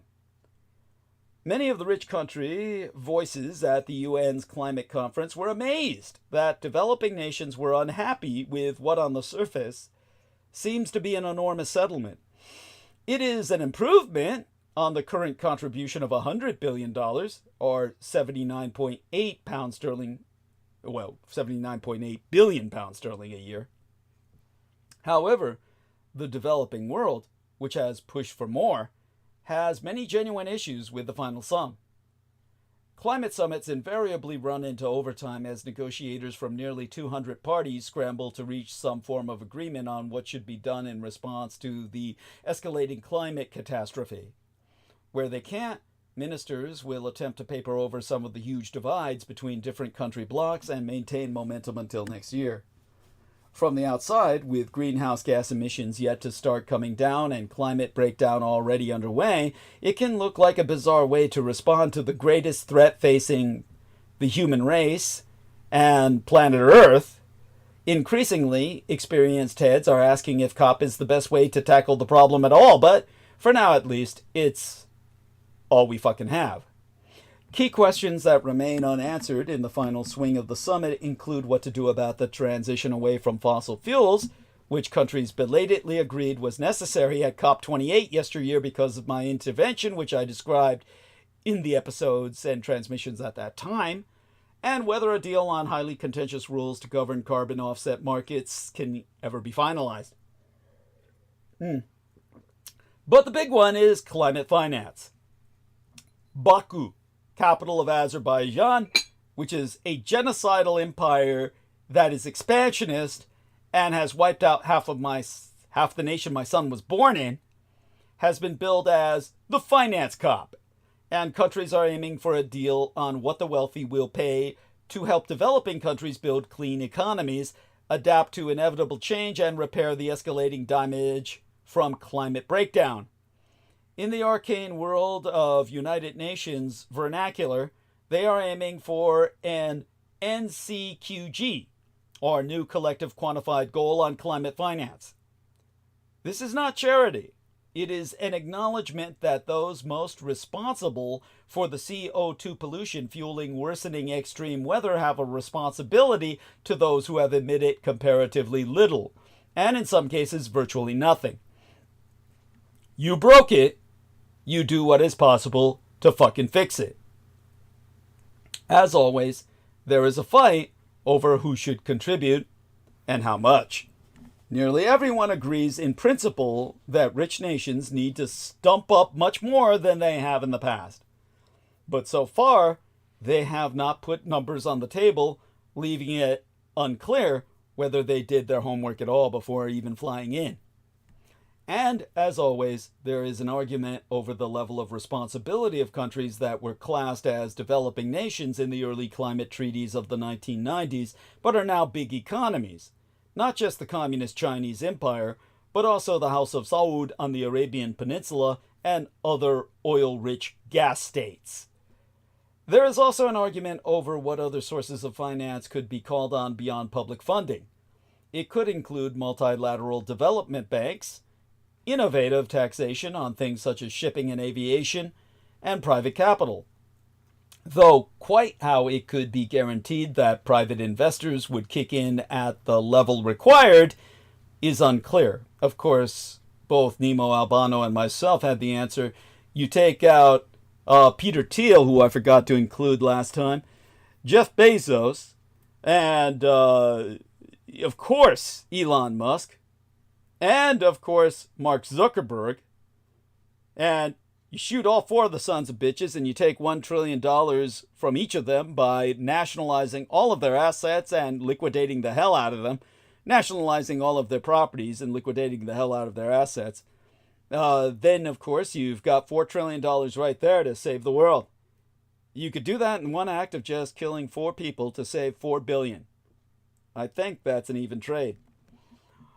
But finally, and most importantly, there be the actual sum.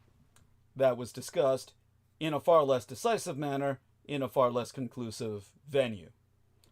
An expert group of senior global economists suggested an objective of up to $1 trillion a year by 2030 and $1.3 trillion by 2035. Campaign groups say it should be $5 trillion a year, so maybe we'll have to line up Bill Gates along the wall with the other 4 assholes, make it 5 and shoot him as well. That'll give us $5 trillion for a year. And argue that some would be easily attainable if fossil fuels and high carbon activities were properly taxed. Well, that's a slower way of doing it. A draft agreement for further negotiation released on Thursday left this key question unanswered, marking the spot where the dollar figure should go with a simple X. Almost a taunt from Elon Musk.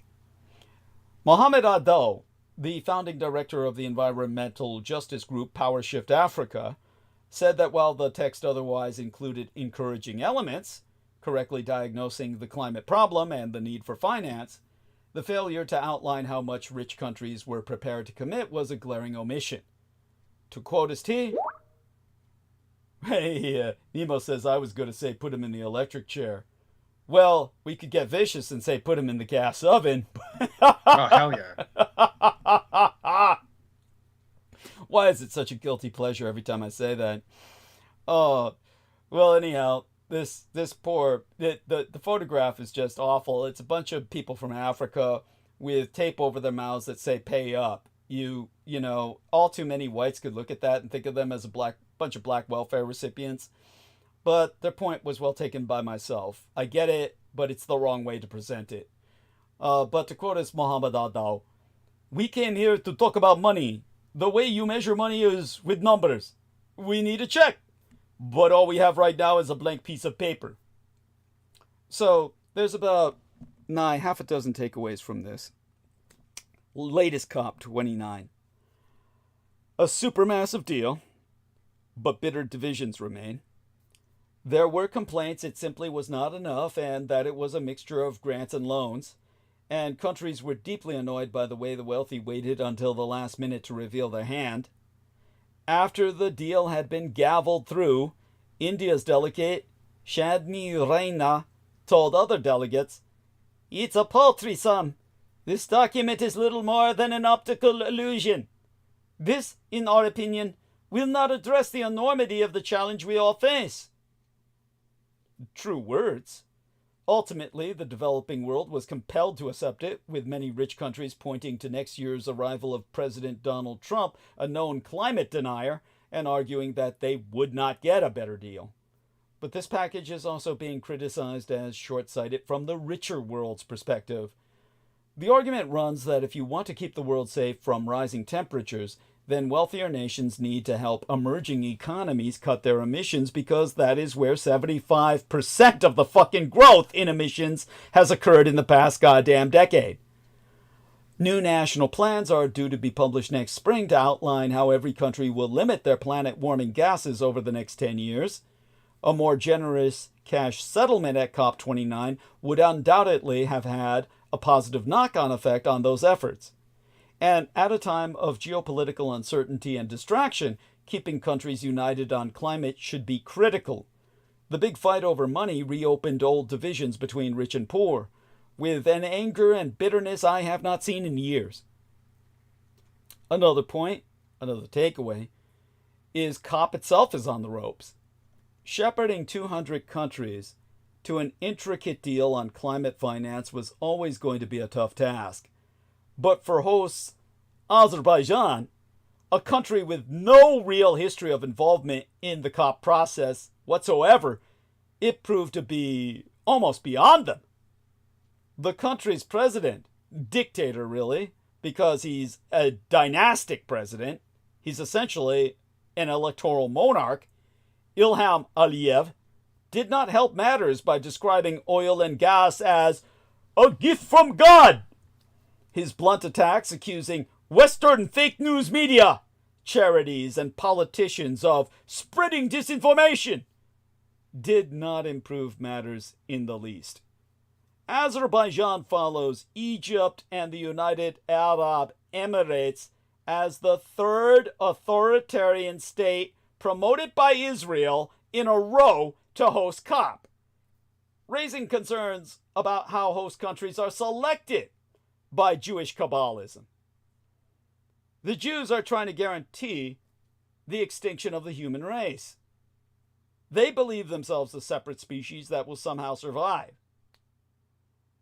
Azerbaijan, a nation as genocidal as Israel, which wiped out half the nation my son was born in, Armenia, like the United Arab Emirates, the first Arab nation to open a Holocaust memorial museum, which got it granted the COP28 hostship last year, both have an economy which are built on oil and gas exports that ship in enormous amounts to Israel, which is obviously at odds with a process that is meant to be helping the world transition away from coal, oil, and gas.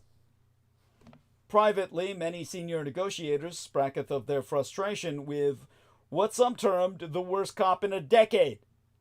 Halfway through the meeting, several senior climate leaders wrote a public letter saying COP was not fit for purpose and calling for reform. Another takeaway was the quiet ascent of the communist Chinese empire. With the role of these United States in future climate talks in doubt because of Donald Trump, attention shifted to who might become the real climate leader in the expected absence of the American empire over the next 4 years. The natural successor is the People's Republic of China. The world's largest carbon emitter was largely silent at this year's COP, only showing its hand to give details for the first time on the amount of climate finance it gives to developing countries. People's China is still defined by the United Nations as a developing country, meaning it has no formal obligation to cut greenhouse gas emissions or provide any financial help to poorer countries whatsoever. However, Red China has agreed to a formula in the finance deal that would allow its contributions to be counted in the overall fund for climate vulnerable countries, on a voluntary basis. All in all, a maneuver that is seen as very deft and effective. Per Li Xuan, or Li Xuan, from the Asia Society Policy Institute, China is becoming more transparent about its financial support to Global South countries. This should propel the country to play a larger role in the future. And finally, a takeaway point. Well, one of the final takeaway points is Trump-proofing the climate.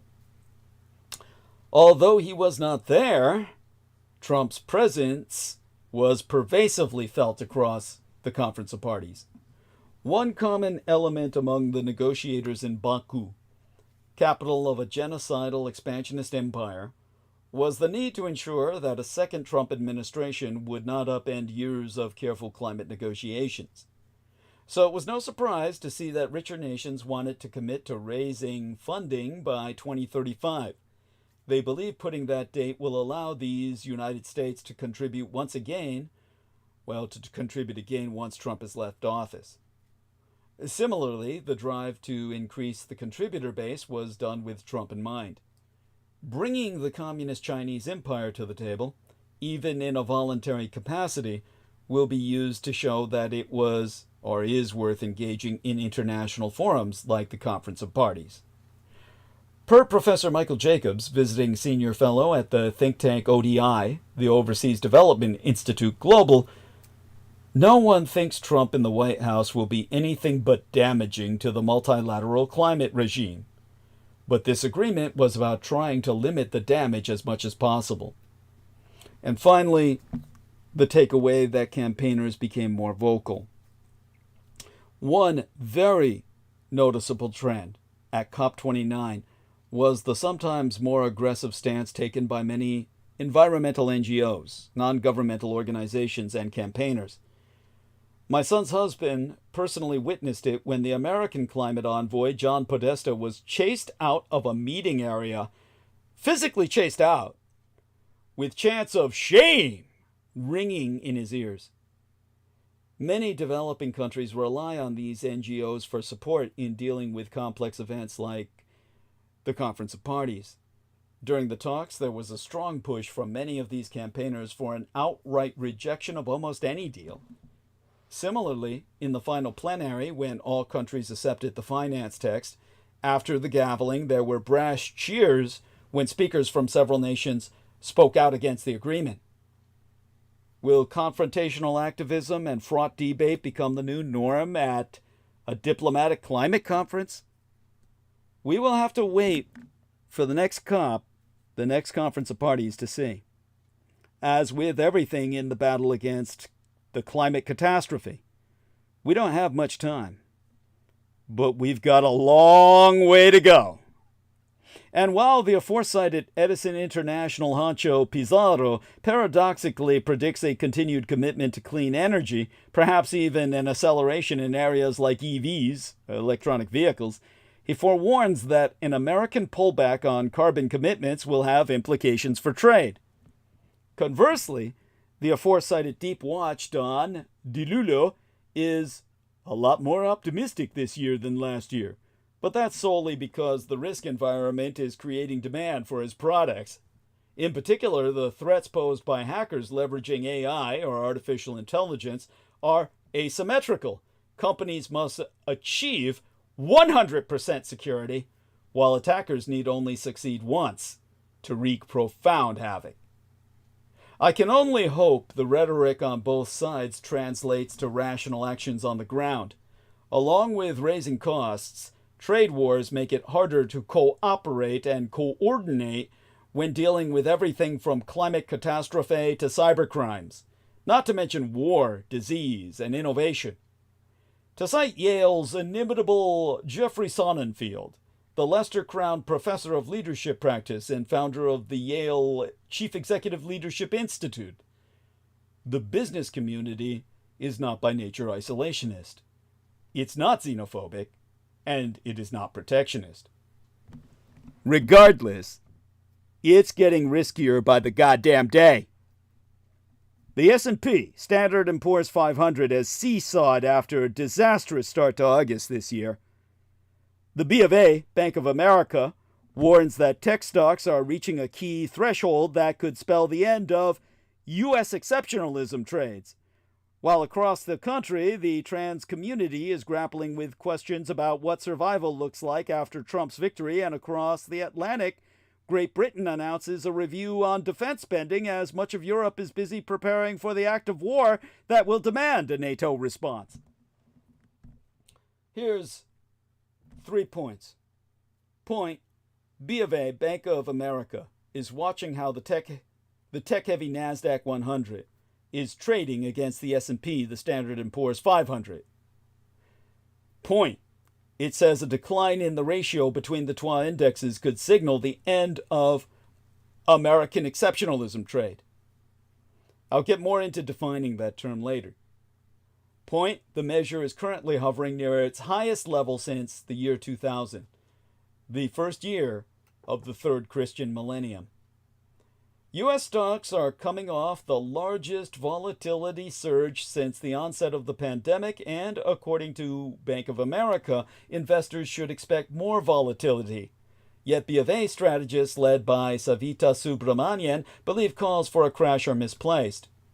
Still, Citadel's Ken Griffin has already warned that the Trump tariffs risk turning American businesses into corporate welfare recipients. In other words, Ken Griffin has confirmed that tariffs will deactivate market forces that ensure companies can continue to compete, disabling productivity and economic growth in the process and leading to crony capitalism. And you can already see signs of Trump's crony capitalism in action. As Wall Street learned Friday evening that Donald Trump is preparing to announce Scott Bessent, who runs macro hedge fund I can't even pronounce their name. Macro hedge fund Key Square Group, what the fuck kind of a name is that? As his nominee for U.S. Treasury Secretary, traders were looking back on a strange week in markets. The buy everything mania that greeted Trump's election has been cooling as his finance fan base begins to consider the consequences of some of his mass suicidal economic plans. Yet, on the speculative fringes, the risk-taking extravaganza isn't just continuing, it's getting bigger by the day. Heavy trading and big price moves in everything from crypto to leveraged exchange-traded funds was the story in a week where swings in the S&P 500 and NASDAQ 100 finally started to abate. And remember, that's what led to the crash of our economy in 2008. One of the factors was leveraged fucking buyouts. So, bear that in mind. Ground zero for the casino crowd is the $140 billion complex of amped-up exchange-traded funds tracking the likes of big tech stocks and Michael Saylor's Bitcoin proxy MicroStrategy. No corner of the juiced-up ETF world saw more action than funds centered on the software firm Saylor transformed into what amounts into a pure play bet on Bitcoin. Now, maybe more on that again soon. 12 leverage funds based on the company saw a combined $420 million inflow amid a 24% surge for the underlying stock this week. The popularity of the 12 funds has led some market observers to point to a leveraged loop buying frenzy. The S&P 500 has fallen as much as 8.5% from its mid-July peak, which caught many investors flat-footed after an excellent 6.5-month stretch to start the year.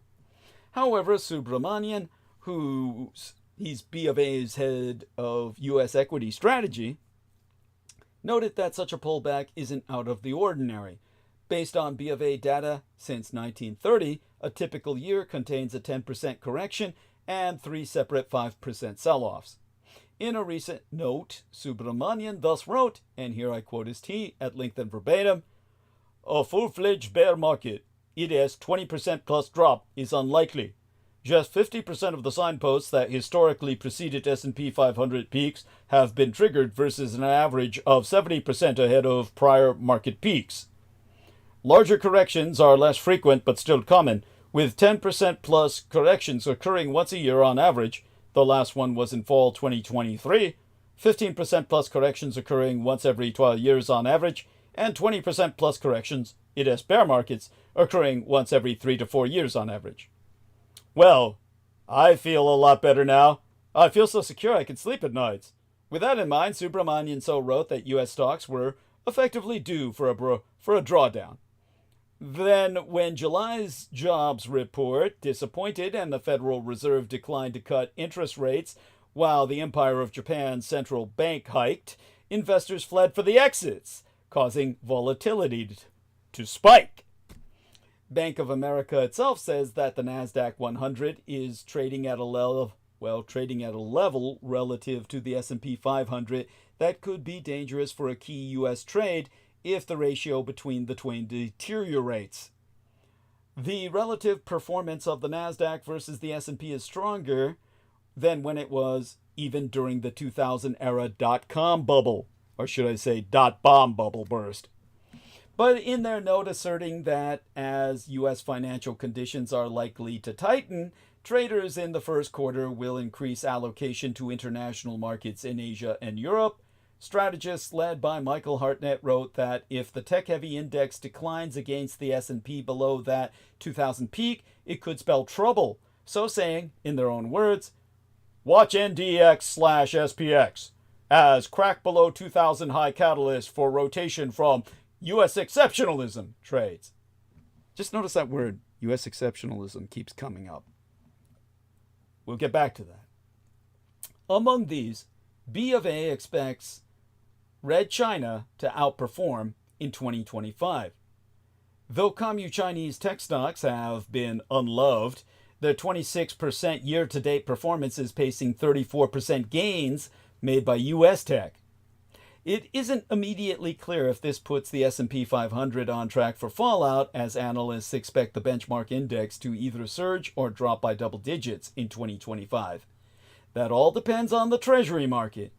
Falling bond yields will amount to a secret sauce that can catalyze further equity gains. On the flip side, higher yields mean a big reversal. B of A strategists predict that rates will move further up as the bond market adjusts to an incoming inflation boom and lower interest rates, capping risk assets in the early part of 2025, with the bank stating, "We are buyers of treasuries above 5%. Triggers asset losses/growth slowdown." But removing competition eliminates the need to innovate. So now the billionaire hedge fund manager Ken Griffin warns that Donald Trump's plan for an increase in tariffs across the board will give rise to corporate welfare that will damage America's long-term economic growth. Speaking on Thursday at the Economic Club of New York, the founder and CEO of Citadel said U.S. companies shielded from foreign competition will inevitably grow fat and complacent from the sugar rush of import duties. Soon enough, they will realize lobbying Capitol Hill is the easiest way to ensure their continued survival, rather than the hard path through innovation and productivity. Citadel's Griffin thus warns, and here I quote his T, "I am gravely concerned that the rise of tariffs puts us on a slippery slope towards crony capitalism." And he's not the only one. Walmart finance chief John David Rainey leveled with Americans on Manic Thursday, telling Fox News that its U.S. customers would be the ones paying for any tariff-related cost increases the retail giant cannot absorb. Griffin worries tariffs will have a lasting impact on American productivity, a key metric that fuels inflation-adjusted economic growth. By impeding or even removing competitors from the playing field, market forces cannot correct or punish managerial decisions as efficiently as they otherwise might. Capitalism only works, however, if the reward for developing new products and services sufficiently exceeds the financial risks of launching a new endeavor. Businesses shielded most from these forces over time risk ending up as corporate welfare recipients dependent on the state to survive at home. Now, corporate lobbyists are already descending on Congress in ever greater numbers. To quote us the Griffin, "Once you're in this world where companies know that their very existence is because of tariffs, now you're going to find the halls of Washington really filled with the special interest groups and the lobbyists. Perhaps even worse, they will become less and less competitive in global markets over time as well. A perfect example of that is the automotive industry. More than 60 years ago, these United States, in a trade spat with West Germany, only half a country, sought to punish Volkswagen for threatening domestic car makers with its iconic VW bus. So, the US imposed a brutal 25% import duty on all commercial vehicles that resulted in the big three carving up the pickup truck market among one another and has survived to this day. In part as a result, General Motors and Ford struggled to compete against Asia and Europe in passenger car segments like sedans and compact hatchbacks, and remain overwhelmingly dependent on the fat profits they earn from selling large trucks in North America. A hallmark of Donald Trump's first presidency was the way major policy developments would sometimes get almost no attention because they were competing with the flurry of higher profile, sometimes mind-blowing controversies swirling around himself and his team. Obviously, Trump's second presidency is going to unfold in the same way. For the past week, the political world has focused mostly on the controversies over Trump's planned appointments for top positions in his administration. And that's understandable, given his plan to put the nation's health in the hands of a noted vaccine denier and to hand the national intelligence apparatus over to someone who likes to repeat talking points from Russian propaganda. But that conversation has left virtually no space for discussion about policy changes, including one that should raise a lot of questions about exactly whose interests Trump will represent in government and exactly who has influence over him. The policy in question is a federal tax credit for buyers of new electric vehicles. It exists thanks to the 2022 Inflation Reduction Act, President Joe Biden's signature legislative accomplishment, and is part of that law's effort to reduce reliance on fossil fuels by promoting EV, or electric vehicular use. Last week, Reuters reported that Trump's transition team was recommending he ask Congress to kill the tax credit. And while Trump has not said anything publicly, automotive industrial leaders and investors saw the report as a trial balloon and indicator of what the president-elect is likely to do. It was not exactly a shocking development.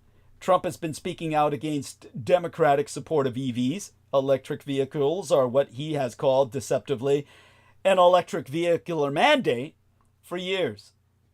Especially when speaking in states like Michigan, cradle of America's automotive industry, he has portrayed the EV effort as elite Democrats imposing a tree-hugging agenda that will ruin the American auto industry and, in the process, wipe out jobs for American workers. Still, Trump never said explicitly whether he'd actually seek to eliminate the tax credit, and there were reasons to think he might not pursue the idea after the election. One is that a number of House Republicans support the EV incentives. Many come from places like Georgia, Ohio, Indiana, and Nevada, states that Trump won and where the EV effort has led to a boom in factory construction.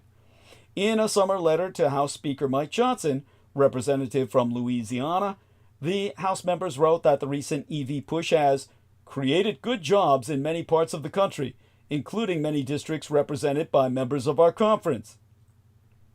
Then there are the feelings of the auto industry itself. Both Ford and General Motors, the 12 legacy car companies still based in Detroit, have supported the tax credit because they think a global shift towards EVs is inevitable. The real question now, they argue, is not whether there will be many more EVs in the future, but who will produce and sell them. The U.S. car makers are particularly worried about losing ground to CHICOM, or Chinese Communist companies. Thanks to 12 decades of financial support from their own government, Commu Chinese car makers can now produce EVs more cheaply and as a result are poised to dominate the worldwide market. The new federal tax credit, worth up to $7,500 per vehicle, but only valid for EVs produced here in these United States, is giving Ford and GM a chance to compete on a more even playing field among American consumers. Good jobs in the districts of House Republicans, a chance to help American industry compete with the communist Chinese empire. Those sure sound like ideas that might resonate with Donald Trump, right? But those are not the only appeals that Trump is hearing. He's also hearing from some of his biggest and richest allies, and they have a very different view. That brings us to Ham, with a double M, Musk, and EVs. Now, one of the co-leaders of the transition team on EV policy, according to Reuters, is Harold Hamm, surname spelled H-A-M-M, which biblically is supposed to be where all the black race source is from. I'm not going to make a joke that comes to my mind. He's a billionaire oil tycoon, black gold, who was a prodigious Trump fundraiser during the campaign and donated plenty of his own money as well. Ham opposes support for EVs, whose growth over the long term would reduce demand for gasoline, it est, the financial lifeblood of his own enterprises. Elon Musk, another Trump megadonor, also has the president-elect's ear. And although Musk is the CEO of Tesla, the nation's top electric car maker, Musk has said his company doesn't need the subsidies because it's not trying to retool from making gas-powered cars and isn't at the same disadvantage internationally as the legacy Detroit automakers. Over the summer, Musk told investors, "I think it would be devastating for our competitors and for Tesla slightly," but he said that in the long term it probably helps Tesla if Trump does away with the tax credit, since that could allow Tesla to more thoroughly dominate the American market. He wants it to be like Comecon, the old Soviet common market, where all the satellite states were forced to buy crappy Soviet goods because they were not allowed any competitive choices. Corey Cantor, a senior auto industry analyst at Bloomberg NEF, told HuffPost he thinks Tesla sales benefit from the tax credits more than Musk lets on. But he agrees Tesla has far more flexibility and would suffer less. One reason for that is that Musk has fought unionization at his auto plants and, according to all outside analysts, thus pays his workers far less than competitors. A major objective of the Biden EV push was to support unionized companies in these United States and, in the process, guarantee better pay for manufacturing workers. It's impossible to know just how much Trump's opposition to the EV tax credit reflects the influence of Ham and Musk, given his own long-standing denial of measures to mitigate climate catastrophe. But Trump has a lengthy, well-chronicled history of heeding or helping donors who want policy favors or offering them positions in his administration. And that's to say nothing of how Trump and his family profited personally when, for example, lobbyists and foreign dignitaries would stay at Trump's Washington hotel. One watchdog group determined through public disclosures that his daughter Ivanka and her husband, the transgendered Jared Kushner, made as much as $640 million in outside income during Trump's first term. Now Trump is on his way back to the White House with a transition team led by and stocked with multi-billionaires. Musk, along with fellow multi-billionaire Vivek Ramaswamy, are leading a so-called Department of Government Efficiency, acronymized DOGE, D-O-G-E, task force that, despite not even being an official government entity, will identify targets for big cuts in government spending. This brings us back to the political game. Lobbyists and analysts familiar with the transition told the New York Times they thought Ford and GM and Stellantis, the other Detroit company, which is now part of a foreign conglomerate, still had a chance to save the tax credit if they're strategic enough. As these sources explained it to the Times, part of Trump's motivation for killing the tax credit was his grudge against the Detroit companies because of their past support for auto emissions policies he opposed. To get on Trump's good side, the companies needed to make amends, or, as the Times itself put it, bow to Mr. Trump. Trump has always been unabashedly transactional. The variable is which kind of currency will get him to respond. Campaign contributions, family enrichment, personal abasement, some combination of the aforesaid. The future of EVs, like so many other issues in policy for the next 4 years, may depend on who figures out the answer. Regardless the answer, retailers will raise prices once Trump's tariffs take effect. Trans people are scrambling to prepare for the waking nightmare of Trump's second term, even as the voters who returned Donald Trump to the Oval Office in hopes that living costs would return to the halcyon days before the pandemic will be in for the shock of their miserable misspent lives. Because this is already as good as it fucking gets for American inflation. For most of this year, U.S. inflation has been on a steady downward trend, fanning hopes that surging prices would give way to falling interest rates. But as 2025 looms, there are signs that some pockets of inflation are proving more stubborn than expected, prodding economists to concur that this is as good as it gets. We will get an update on the state of play when a gauge of prices that is closely watched by the Federal Reserve is released on Wednesday. The PCE, the Personal Consumption Expenditures Index, is expected to have risen 0.2% in October from the prior month and 2.3% from a year ago. American inflation is proving stubborn, and the PCE is forecast to rise in October. The Fed watches this indicator because it's generally understood to be more comprehensive than other inflation measures, capturing not only what consumers spend out of pocket, but also indirect expenditures, including by third parties and the government. If this week's reading comes in as forecast or on the lower side of those expectations, then it will cement views that the great disinflation trend remains broadly intact and the Fed will have room to cut rates when it meets in mid-December. But a higher reading would stoke the opposite reaction and ignite bets that the Fed has less room to maneuver. That scenario has extra potency given President-elect Donald Trump has promised sweeping tariffs on imported goods, which economists concur will pressure inflation.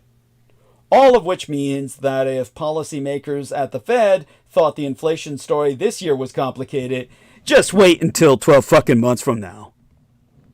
This brings us to advantages and disadvantages of tariffs, because people have asked me to explain that.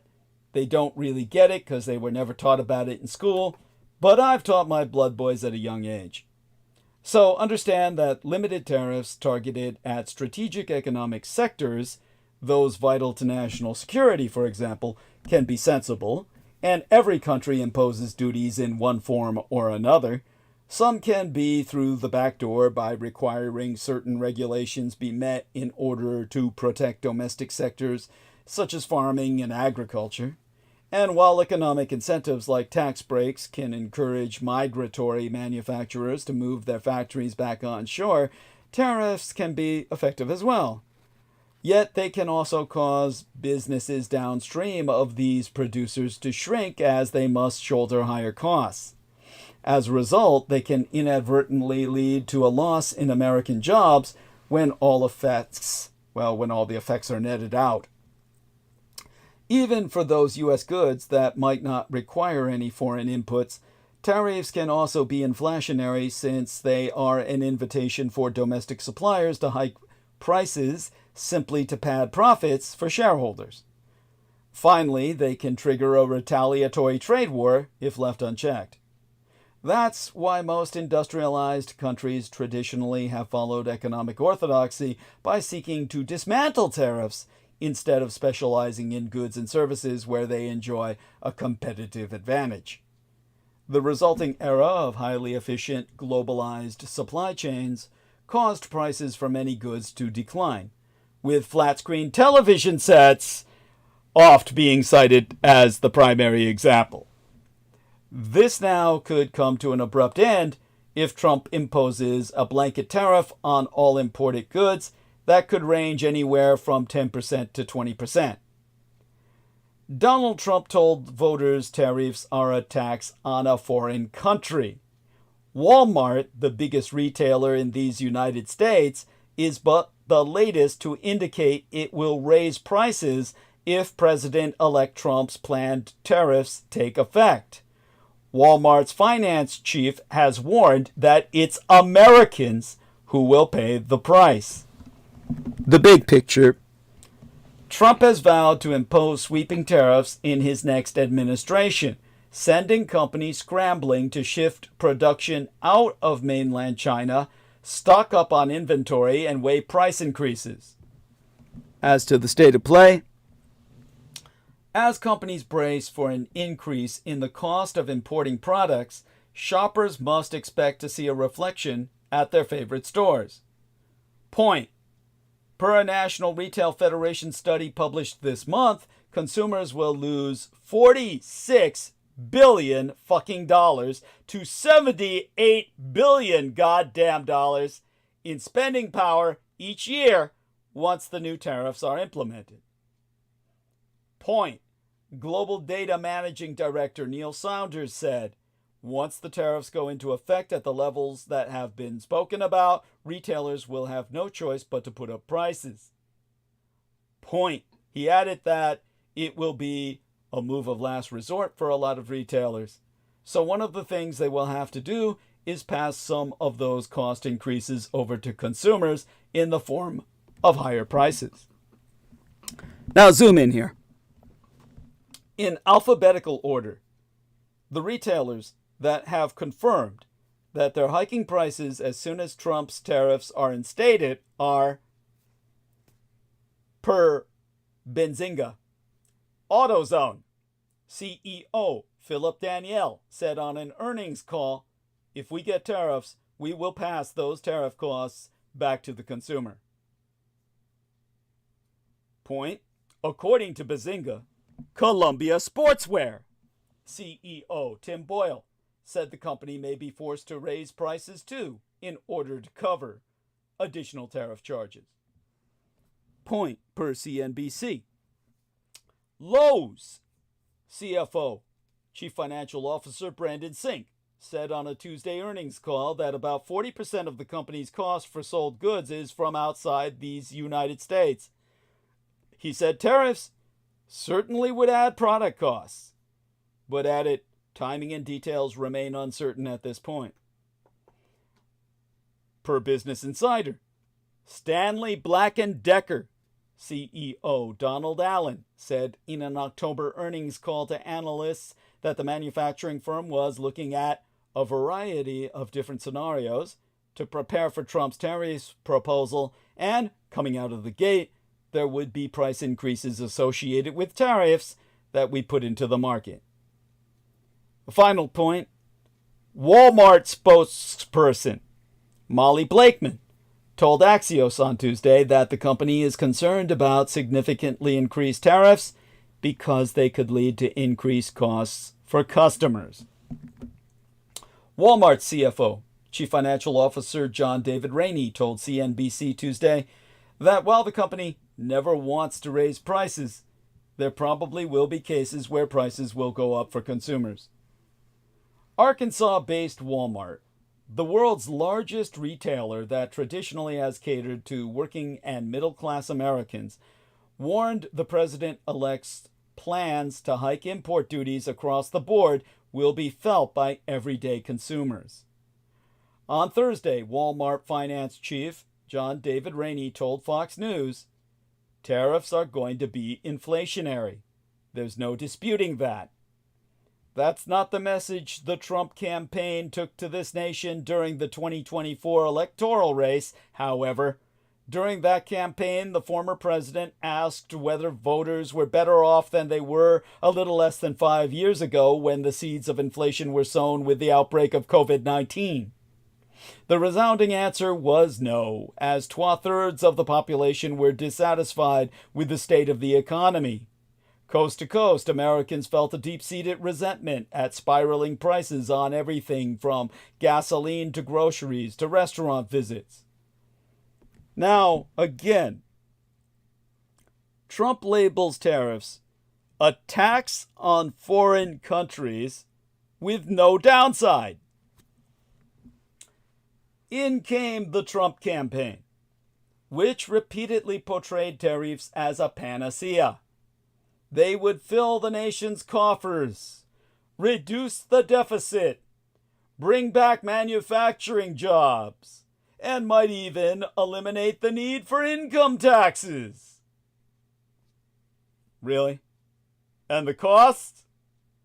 Well, those would be borne by others, chiefly American imperial strategic rival Red China, which could face duties as high as 60% on goods it imported. Exported, I mean to say. Hell, it might as well just go to fucking war. An August rally in the key battleground state of Pennsylvania, Trump promised supporters, "A tariff is a tax on a foreign country. That's the way it is whether you like it or not. It's a tax on a country that's ripping us off and stealing our jobs." The NRF, the National Retail Federation, however, begged to disagree. Unless exporters are both willing and able to drop their factory gate prices in order to maintain volumes, the costs will entirely be borne by Americans, either directly in the form of import duties, indirectly through higher prices passed on to the customer, or some mix thereof. In a statement published one day prior to the November elections, NRF Vice President Jonathan Gold said, "A tariff is a tax paid by the American importer, not a foreign country or the exporter." And Walmart warns, "We're not immune, and costs will be passed on." Walmart finance boss Rainey said the massive retailer would do its utmost to cushion the blow, but pain is inevitable.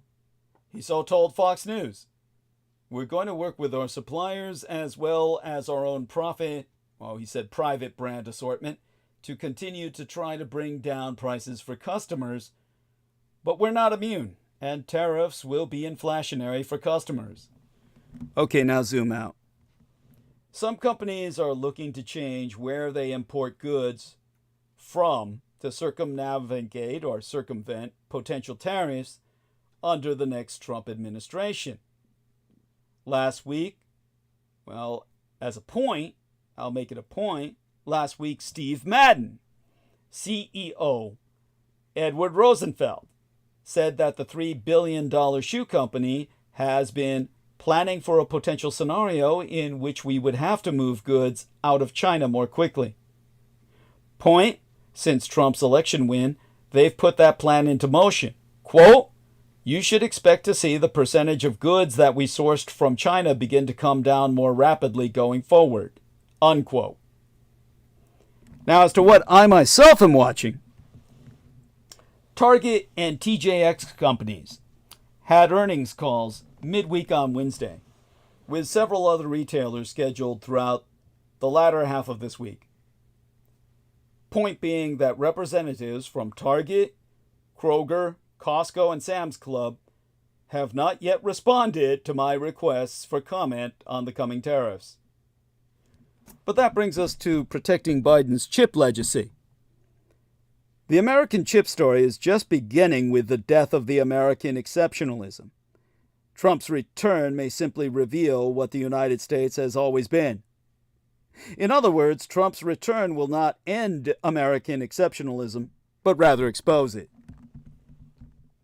As it heads into its final weeks, the Biden administration is racing to Trump-proof the massive industrial investment bills that could end up being a major part of its legacy.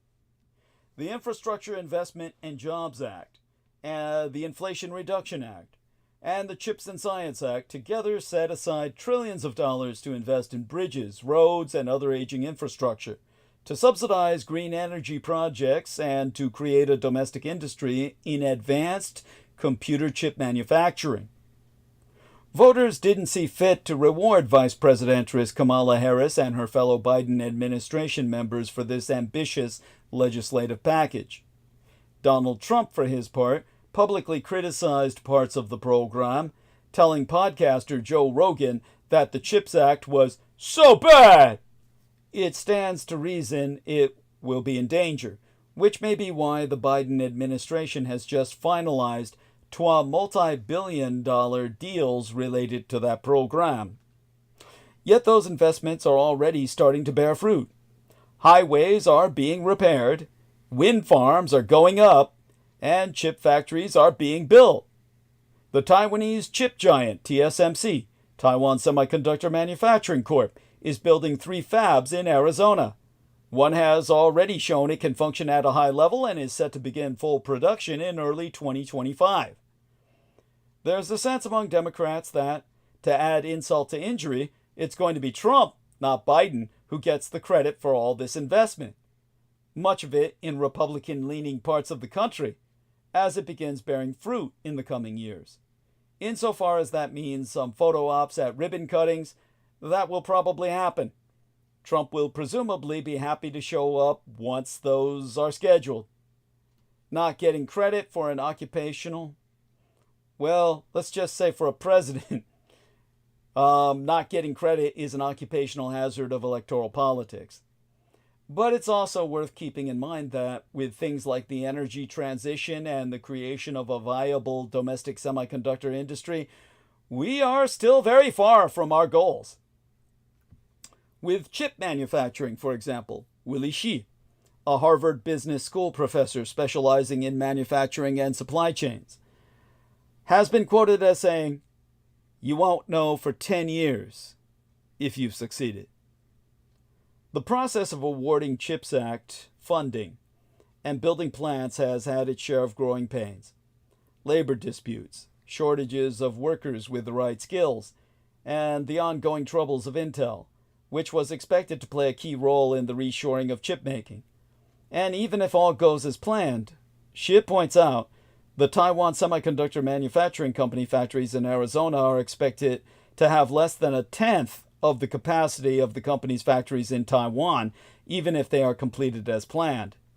Taiwan's chip industry took years to rise to its current position of global dominance, all planned and enabled by the Dietrich Act. Through every administration, America just doesn't have the Dietrich Act. I'm afraid you're stuck with me. And until you put me in a like position of power, you aren't going to have shit. In other words, if there is a manufacturing renaissance,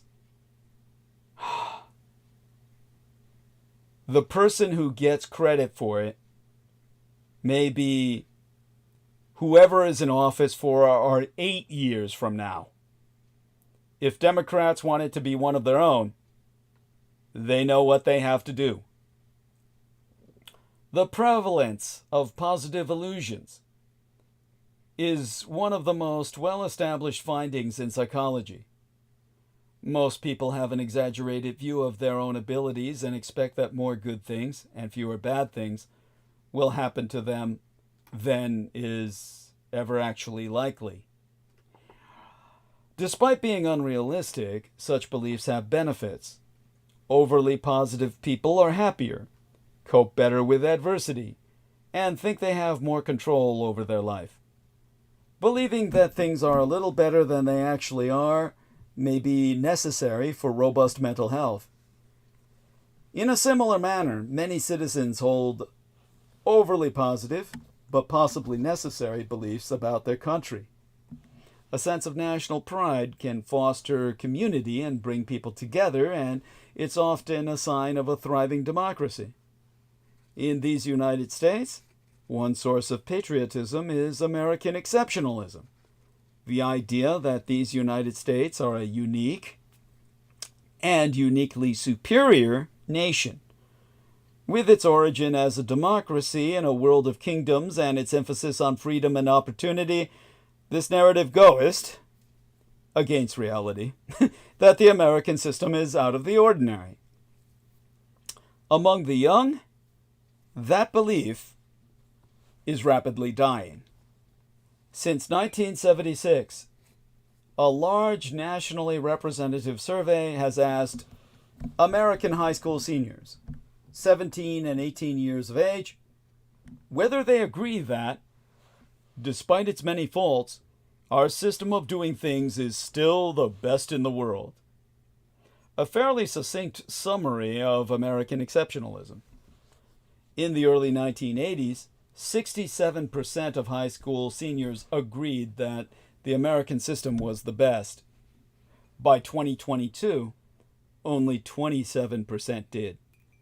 Thus, only 1 out of 4 American teens now agrees that our country is exceptional. This decline appears to be mostly untethered to national events. Belief in American exceptionalism went down during the Great Recession of the late 2000s, and also during the economically prosperous years of the 2010s. It declined when the United States was at war, and also when it was at peace. It declined as income inequality grew rapidly from 1980 through to 2000, and also as inequality moderated after 2000 Anno Domini. Now, support for the idea is now particularly unpopular among liberal teens. As recently as the late 1990s, a majority had agreed that the American system was the best. By 2021 through 2022, that had shrunk to a mere 14%, only 1 out of 7. Belief in American exceptionalism has declined among conservative teens as well, but much less so. 47% of conservative teens believed in the idea in 2021 through 2022. Even the belief that the founding of these United States was a positive development seems to be on the way out. A recent poll conducted by Democracy Fund asked Americans if the founders were better described as villains or as heroes. 4 out of 10 Gen Zers chose villains, compared with only 1 in 10 boomers. If you're good on them. What's that? Oh, good on them. Yes, thank you. Thank you. That is a positive. If your country's founders are the bad guys instead of the good guys, it becomes much harder to believe that its system is the best in the world, or even worth defending. Ideas about America are hardly the only beliefs that have bent towards pessimism among American youth in the past 12 decades. In early 2002, for instance, 23% of high school seniors agreed with the statement, "When I think about all the terrible things that have been happening, it is hard for me to hold out much hope for the world." In early 2019, 40% agreed. Now, dour views of our nation's status and possibilities may shape our future. Gen Z may be disillusioned, but it is not, by and large, nihilistic. Today's young adults are also more interested in taking action than previous generations. From 2014 to 2021 through 2022, an increasing number of high school seniors agreed that protesting and voting could have a major impact on how things are run in this country. Voter turnout among young adults has been higher among Gen Z than previous generations at the same age, and political protests appear to have become more frequent in the 8 or so years since Gen Z arrived on college campuses. That, of course, could yield positive changes. One of the most important American ideals, arguably, is that the American project is unfinished, and that society can be made better, generation by generation. Throughout U.S. history, discontent and even righteous anger have often been important correctives to overly broad or unthinking sentiments about our country's goodness, which, when unchallenged, can perpetuate injustices. But many of Gen Z's members seem convinced that radical change is necessary to the model of government, to the economy, to the culture itself. In a 2020 poll, Jean M. Twenja analyzed for her book titled Generations that 3 out of 4 American Gen Zers, more than any other generation, agreed that significant changes were needed to the government's fundamental design and structure. Nearly 2/3 believed that America was not a fair society. Again, a higher rate than older adults. In a 2018 Gallup poll, more 18 to 29-year-olds had a positive view of socialism, 51%, than of capitalism, 45%. This is why I promote National Socialism. It's why I'm a Nazi. And why the Hitler Youth sang the song, in Casablanca, Tomorrow Belongs to Me. Some of the ideals and idealism that were commonly accepted in previous generations seem to have a looser hold over young adults today. Why has Gen Z turned so definitively toward disillusionment and away from seeing their own empire as superior? One reason may be their mental health. Twice as many teens and young adults are depressed than in the early 2010s. This is a national tragedy, and it's likely to have wide-ranging effects. You see, depression isn't just about emotions. It's also about cognition. By definition, depressed people see the world in a more negative light. They are less likely to see the positive, including in their country. Increases in depression are larger among liberals, consistent with the larger decline in their belief in American exceptionalism. Changes in news consumption also play a part. When newspapers were read on paper, all of the news, positive and negative, were printed together. Now, negative news is king. Negative articles are almost twice as likely to be shared on social media as positive articles. Social media algorithms push angry and divisive content. With Gen Z getting most of its information online, it is viewing the country through a negatively skewed funhouse mirror. A third reason may lie in the shifts in high school American history curricula. Some, typically liberal states, now spend much more time than they once did on the more deplorable facts of the nation's history, such as the internment of my own fellow Japanese Americans during World War II, the massacre of Native Americans, whom I also identify with as being misidentified as one if nothing else, and the fathering founders' ownership of slaves. That coverage lays out facts students need to know, but especially if these events are emphasized more than the country's more noble endeavors, it may also undermine feelings of national pride. Finally, Gen Z's facility with social media may itself be coloring the generation's views. Gen Z has learned that making a problem look as big and awful as possible is a highly effective way of getting traction on social media. Many problems are often portrayed as profound and systemic, fixable only by fundamental rethinks and institutional purges. It makes everything seem worse than it actually is. My own concern, as a criminal psychology degree holder who has studied all of the living American generations, is that these various forces and the pessimism they have generated could move Gen Z to change systems that are not necessarily broken, thus unleashing Musk and the yellow nigger Vivek Ramaswamy. That's especially relevant as this generation comes of age and rises toward political power. Despite the common perception that the system is rigged and young people will never attain the wealth boomers did, for instance, the Federal Reserve of St. Louis recently found that millennial and Gen Z young adults actually have 25% more wealth than boomers did at the same age. Inflation-adjusted median incomes for American young adults are at all-time highs, and poverty rates for children and younger adults are lower than they were in the early 2000s. The social media-driven negativity machine has prevented Gen Z, and all of us, from seeing the good news. Of course, that's all going to be wiped out by Trump when he introduces the tariffs and deports all the workers, but hey, we got to this point and should celebrate, one more deck party on the Titanic before the ship of state hits the Trump iceberg and fucking sinks.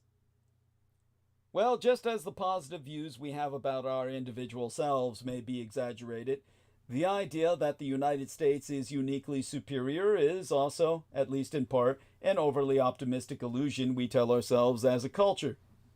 But like our positive self-illusions, patriotism also has its benefits, including a more satisfied citizenry and more political stability.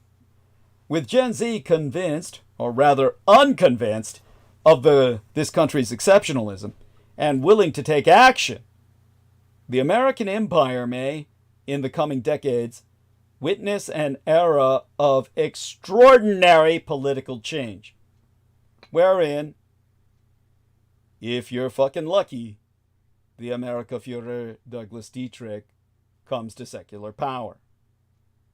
All of it beginning with the deepening understanding about transmisogyny.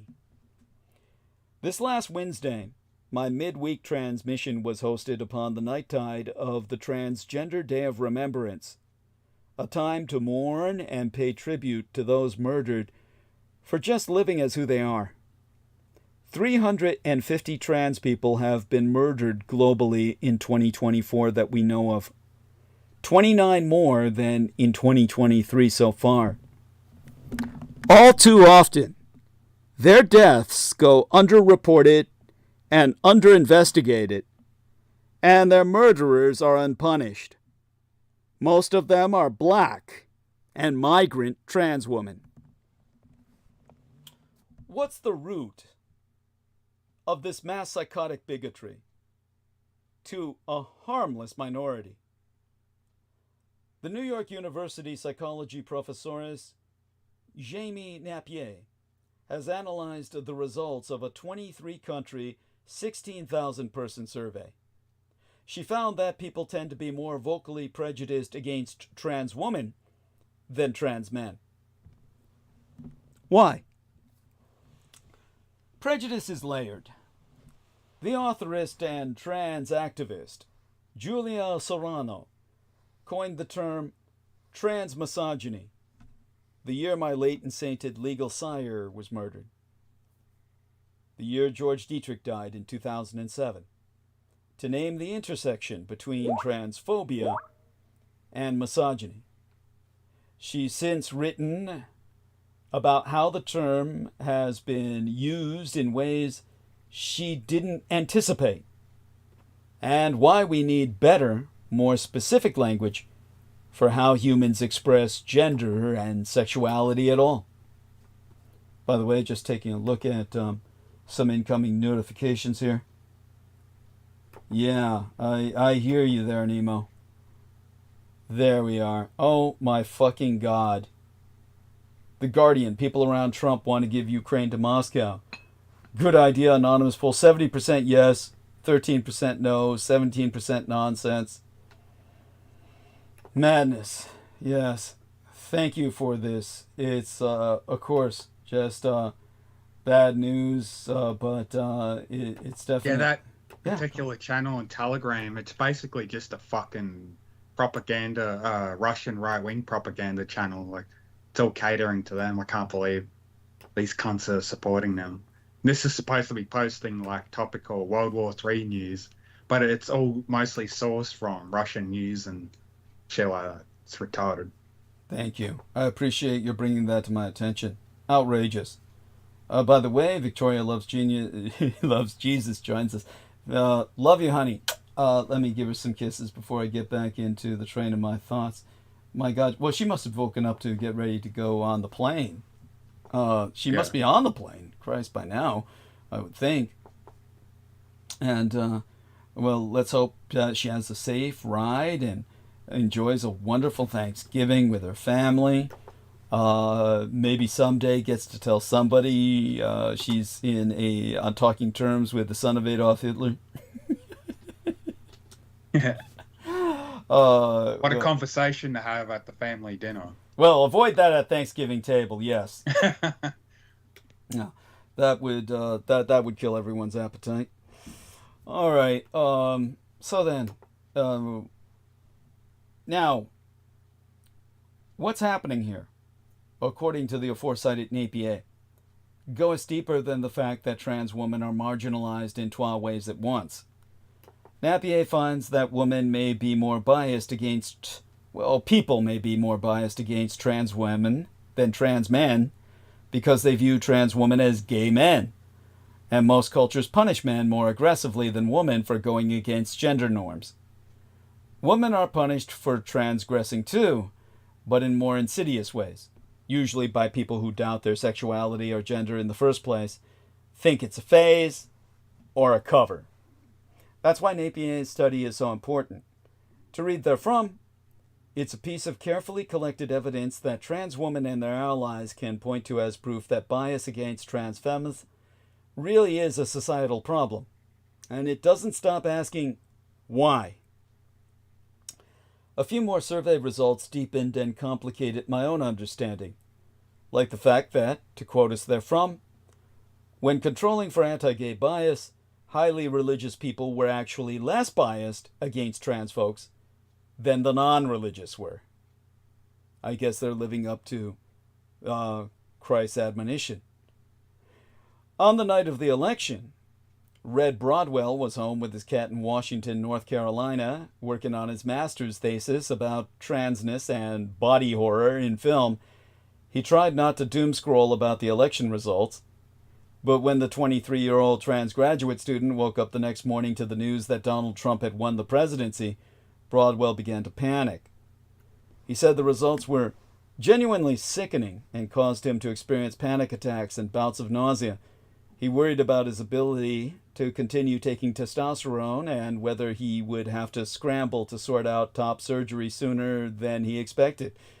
Broadwell was finally able to start hormone replacement therapy last summer after moving out of Florida, which has banned care for minors and limited which providers can administer hormones to adults. To quote his team, "I've grown up in the South my whole life. I don't really want to leave. I love it down here, and I don't want to abandon that.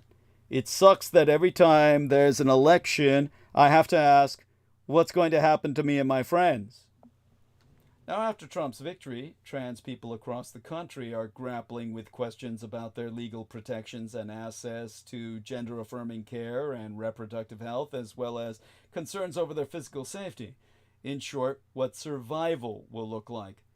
The Trevor Project and 2S LGBTQIA+ Youth Suicide Prevention Organization saw a 700% increase in people reaching out the day after the election compared to the weeks prior.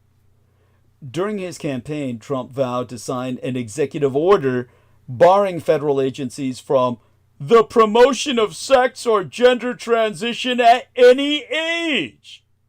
At any age!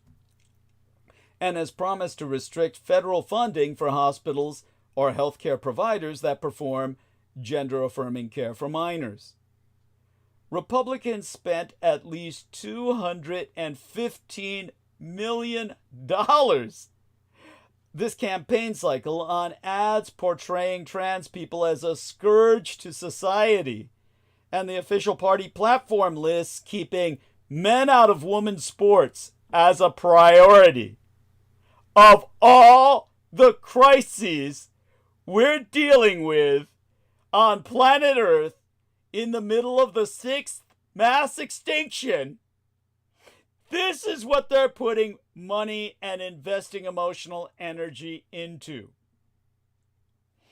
And over the last fortnight, Trump has been busy stocking his administration with authors of Project 2025, after claiming he knew nothing about the 920-page reactionary playbook or who was behind it. Project 2025 outlines dozens of policies that essentially erase federal protections for 2S LGBTQIA+ people, including allowing Medicare and Medicaid to deny coverage for gender-affirming care, redefining sex as biological sex, a phrase that has been abused by the right to discriminate against trans people and particularly trans women, and reinstating the transgender military ban. Ash Orr, a trans organizer from West Virginia who is making plans to leave the red state with his spouse because of Trump's victory, is worried about his ability to get testosterone and access reproductive care and Plan B in a state that has a near total ban on abortion. Orr's nonprofit, Morgantown Pride, held a name change clinic and an event for Trans Day of Remembrance this week last. And for the first time, Orr noticed they had to hire security to ensure the patrons were safe from anti-trans protesters, himself attesting that it's a waking nightmare. People have been emboldened, but this time it feels completely unchecked. The hatred coming toward our community has definitely intensified. Now, even in bluer areas like Philadelphia, trans people are racing to make sure all their legal documents, including passports, driver's licenses, birth certificates, social security cards, and banking documents, reflect their correct gender marker and name. That way, if they die, it's like a soldier in combat with his dog tags. Once they're murdered, at least someone will know who and what they were. Now, several states like Florida, Texas, Arkansas, and Montana have made it more difficult for trans people to update their gender marker on state-issued documents. And now many people are attending clinics hosted by community centers and law firms to finalize their paperwork ahead of any action under Trump that could make this process more difficult. Jordan Schwenderman, a trans-masculine lesbian and public relations coordinator in Philadelphia, said they are working to update their name change with their health care insurance. To quote his T, "I don't want to give anyone another reason to justify not providing gender-affirming care to me because my name doesn't match my documentation." And Carrie Santayana, a non-binary artist and content creator who makes queer fashion and lifestyle content, who worked on content for Vice Presidentress Kamala Harris's campaign in Philadelphia, has an X-gender marker on their license to denote their non-binary identity, and now wonders if having that letter on their state identification could disclose them as trans and put them in possible danger while traveling. Indeed, the outcome of the election has forced them and their partner to reevaluate some of their future plans. Santayana said the couple are in the early stages of talking about fertility and were hoping to get married next fall. To quote as they, "But at this point, we're kind of reconsidering everything.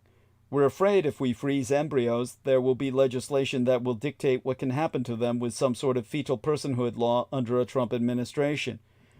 I think the safest way possible, I'm going to keep showing up and keep being queer online. What these MAGA conservatives want is for us to disappear." While trans people have been preparing for life under Trump 2.0, the weeks after the election have also offered people an opportunity to gather in community. share resources, and strategize.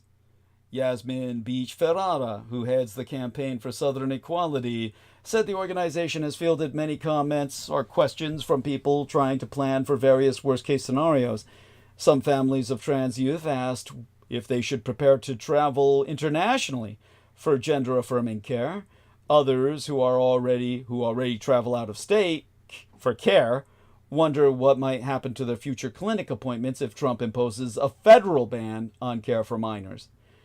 25 states already have bans on gender-affirming care for minors, and several states have considered bills that would restrict access to care for adults, especially those who are on state insurance plans.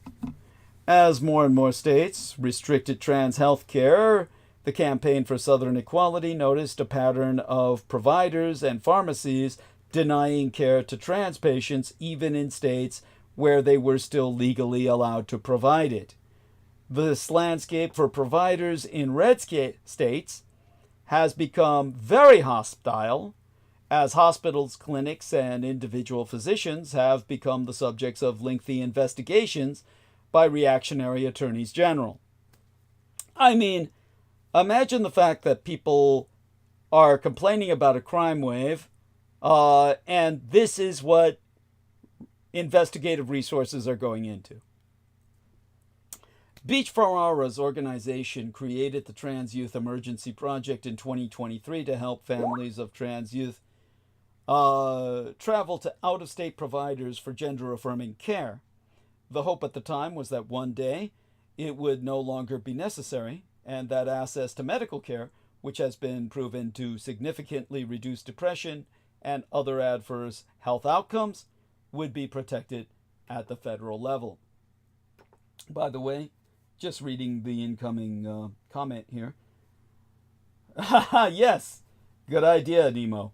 He says trans people should take advantage of the new gun laws next year, stock up on guns and ammunition, then train themselves to slaughter the mega fuckheads. I love it, personally. I love that. That's beautiful. That's beautiful. Yeah, thank you. Yes, a good idea whose time has come. Nevertheless, I can't... I have to, go easy on that, because obviously if a trans goes on a mass shooting rampage, that they'll take every advantage of that to. I just meant that as preparation for civil war. Yes, true. Excellent point. That we can take to the bank. Now, next month, the Supreme Court will hear oral arguments for U.S. versus CRIPT, a high-profile case that will determine whether bans on gender-affirming care for minors violates the Constitution. The decision could come down from the 6-3 conservative-leaning court by next summer and throw an entire host of 2S LGBTQIA plus legal protections in jeopardy. While waiting for that decision, Beach-Ferrara said it's hopeful and helpful to think about the most immediate concerns. She's also thinking about what can be done at the local level. She herself lives in Asheville, North Carolina, the mountainous town that was destroyed by Hurricane Helene. In the aftermath of the hurricane, in which she can blame Peter Moon and his fellow cultists, she said her community set up a supply station for queer and trans residents to receive hot lunch, free haircuts, massage therapy, and extra clothing and supplies for those who lost their homes. To quote she, "Some people are coming just to be with queer community. Some end up staying for hours during the day because it's a safe place. As much as anything, people want to be connected and are trying to find their footing. We have the time in front of us to focus on helping as many people as possible get the care that they need. At CSE, we are thinking about what can we do today? What can we do tomorrow? How can we be prepared if a ruling like that does come down next summer and bans go into effect?" Community care and mutual aid have long been a tenet of queer and trans political organizing, as well as organizing with leftist, feminist, abolitionist, and black radical political movements. Trans people have a deep history of helping one another survive, whether that be friends sharing hormones, crowdfunding payments for surgeries and rent, or even simply sharing information and guides for how to navigate the legal maze of changing one's documents. Jan, a 57-year-old trans woman living in New York City, has been focused on building community, not just among other trans people, but with people in the city who have been made vulnerable and marginalized. Jan asked to be identified only by her first name out of concern for her safety, of course. Jan said she woke up sobbing the morning after Election Day, but by that evening she had organized a large group of trans people to have dinner together. She said she feels threatened and wonders if she can count on the current protections she and her family have in New York. This week, she watched with disgust as Representativess Nancy Mace, Republican of South Carolina, and House Speaker Mike Johnson, Republican of Louisiana, barred Representative-elect Sarah McBride, the Democrat from Delaware, who is trans, from using the woman's restroom. Jan, who has 12 kids and has been given the affectionate nickname Antifa Mom by some of her co-organizers, said that the community dinners and her participation in a local food distribution group have helped her feel less trapped by the ever-encroaching conservative and transphobic bent in national politics. To quote a she, "The government is going to abandon us, but we're not going to abandon each other. We don't have to choose to abandon each other." Now, the exact foreign policies that U.S. President-elect Donald Trump will pursue when he returns to the White House after a 4-year interval are not yet as clear as his transphobic mania. What is, at least for some notable observers, is that his re-election sounds the death knell of American exceptionalism. Of course, this isn't the first time that claim has been made about the American empire generally, or the United States with Trump as president specifically. The concern now is with how these United States will relate to the world under his second-term stewardship. In a recent op-ed for the Financial Times, Francis Fukuyama wrote that Trump's re-election represents a decisive rejection by American voters of the liberal and democratic ideals that have motivated American foreign policy over the past several decades. Similarly, Dan Drezhner, writing for Foreign Affairs, notes that while U.S. policy blunders, as well as Russian whataboutism, have eroded the power of American exceptionalism, the second Trump administration will bury it. And the Chicago consul's Ivo Daldir asserts that Trump's return to the Oval Office marks the end of Pax Americana, the American peace, because Trump only cares about the U.S. winning, not leading. According to the argument behind these sentiments, there is a direct connection between American global engagement and the values that have long underpinned that engagement. And in turning his back on the former, as Trump is widely expected to do, he will be disavowing the latter. Since ascending to superpower status in the mid-20th century, the American empire has been the leading power of the liberal international order. That order has fostered peace and prosperity because it bases interactions between nations on open economic exchange, democratic principles, and global institutions that embody international law. The American empire is uniquely positioned to lead such an order. This argument so continues because it is itself uniquely virtuous in its embrace of free market principles, democratic norms, and the rule of law. While far from perfect, it has been propagandized as, so the saying often attributed to Winston Churchill supplicatingly put it, always ending up doing the right thing after exhausting all other alternatives. This is the standard story of American exceptionalism, but it's easy to see why that story can be too simplistic.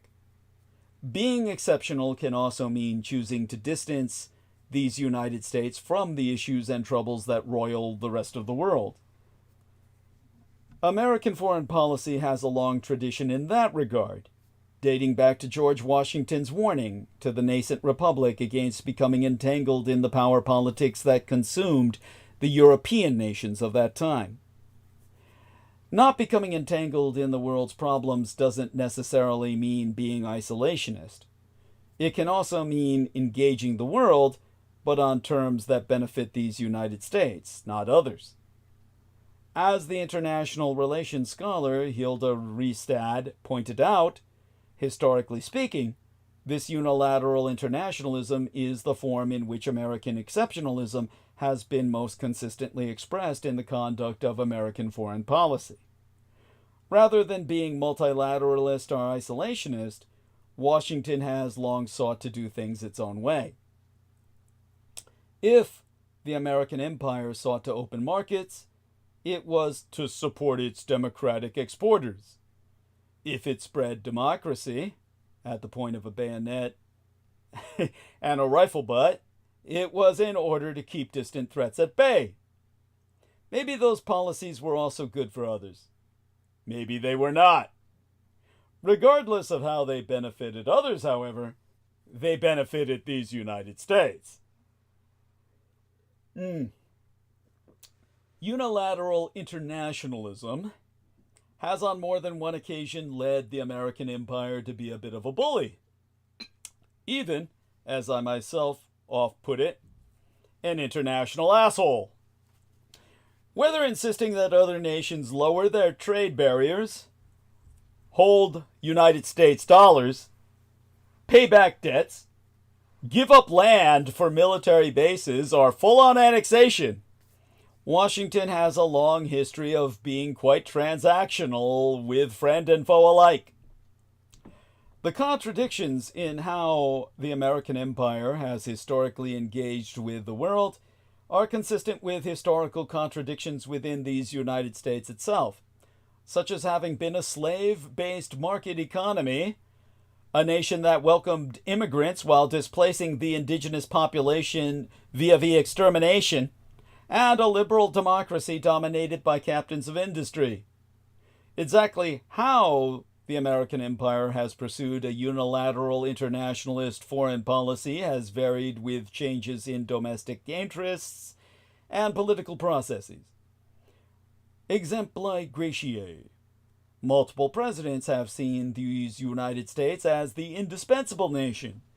But what that meant and what policies that led them to pursue depended on their own psychology and understanding of world affairs, as well as on the political interests that brought them to office. It might be common to associate unilateral internationalism with the administration of former President George W. Bush and its invasion of Iraq in 2003, but even the outgoing administration of President Joe Biden, more closely associated with America is back multilateralism, exhibited this trait. While Biden stood up for Ukraine against Russia's military invasion, praised international institutions, and expounded the value of global summits, he did so because it served American interests, not out of any unconditional adherence to upholding those ideals at all. Consider that the Biden administration was quick to praise the International Criminal Court when that body took action consistent with its policy aims, namely indicting Russian dictator Vladimir Putin on charges of crimes against humanity, but its support for multilateralism was not unconditional, as it did not hesitate to criticize the ICC when it made a policy choice that it didn't like, namely indicting Israeli Prime Minister Benjamin Netanyahu on charges of authorizing war crimes.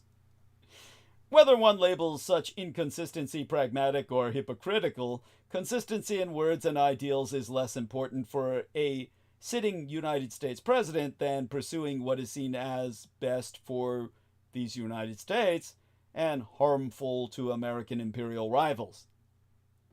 Should we expect anything different from Donald Trump? He might try to pursue a throwback foreign policy, imposing 19th century tariff levels and renouncing Washington's international commitments. But that doesn't mean Trump will be going against the trend of unilaterally doing what benefits, as he sees it, these United States. The listener might be forgiven for seeing all of this and thinking that the American empire doesn't sound exceptional at all, that it simply follows a realpolitik foreign policy like nearly all major powers, not having any permanent allies but only permanent interests. This is true. But the notion of American exceptionalism is not an objective description of how the American empire actually behaves on the world stage. It is instead a subjective perception, namely how these United States sees ourselves. In this sense, Trump is no different than Biden and Bush, but also no different than former presidents Barack Obama, Bill Clinton, Woodrow Wilson, Teddy Roosevelt, George Washington, and every other American president. They all saw these United States as special and exceptional, even if the hard truth is that the American empire behaves on the world stage in the same way that any large state with industrial and geographic power would. It seeks to shape the world to serve its interests. This takes us back to the various comments that opened this phase of monologue. Drezhner lamented that when the rest of the world looks at Trump, they will no longer see an aberrant exception to American exceptionalism. They will see what America stands for in the 21st century. Now, I agree with him that Trump's second term will reveal what these United States stands for. But the world will not see what the American empire has just now become in the 21st century. Instead, they will see America as the flawed world power it has always been. Irregardless, the gap between global threats and American power will only grow in 2025. Forget Donald Trump's secret peace deal and internal Washington politics, let alone the Kremlin's machinations. The war in Ukraine has taken on its own destructive dynamic. For the Ziosin axis of evil has already invaded Europe, and the top UK military chief says the British Army is ready to fight Russia tonight.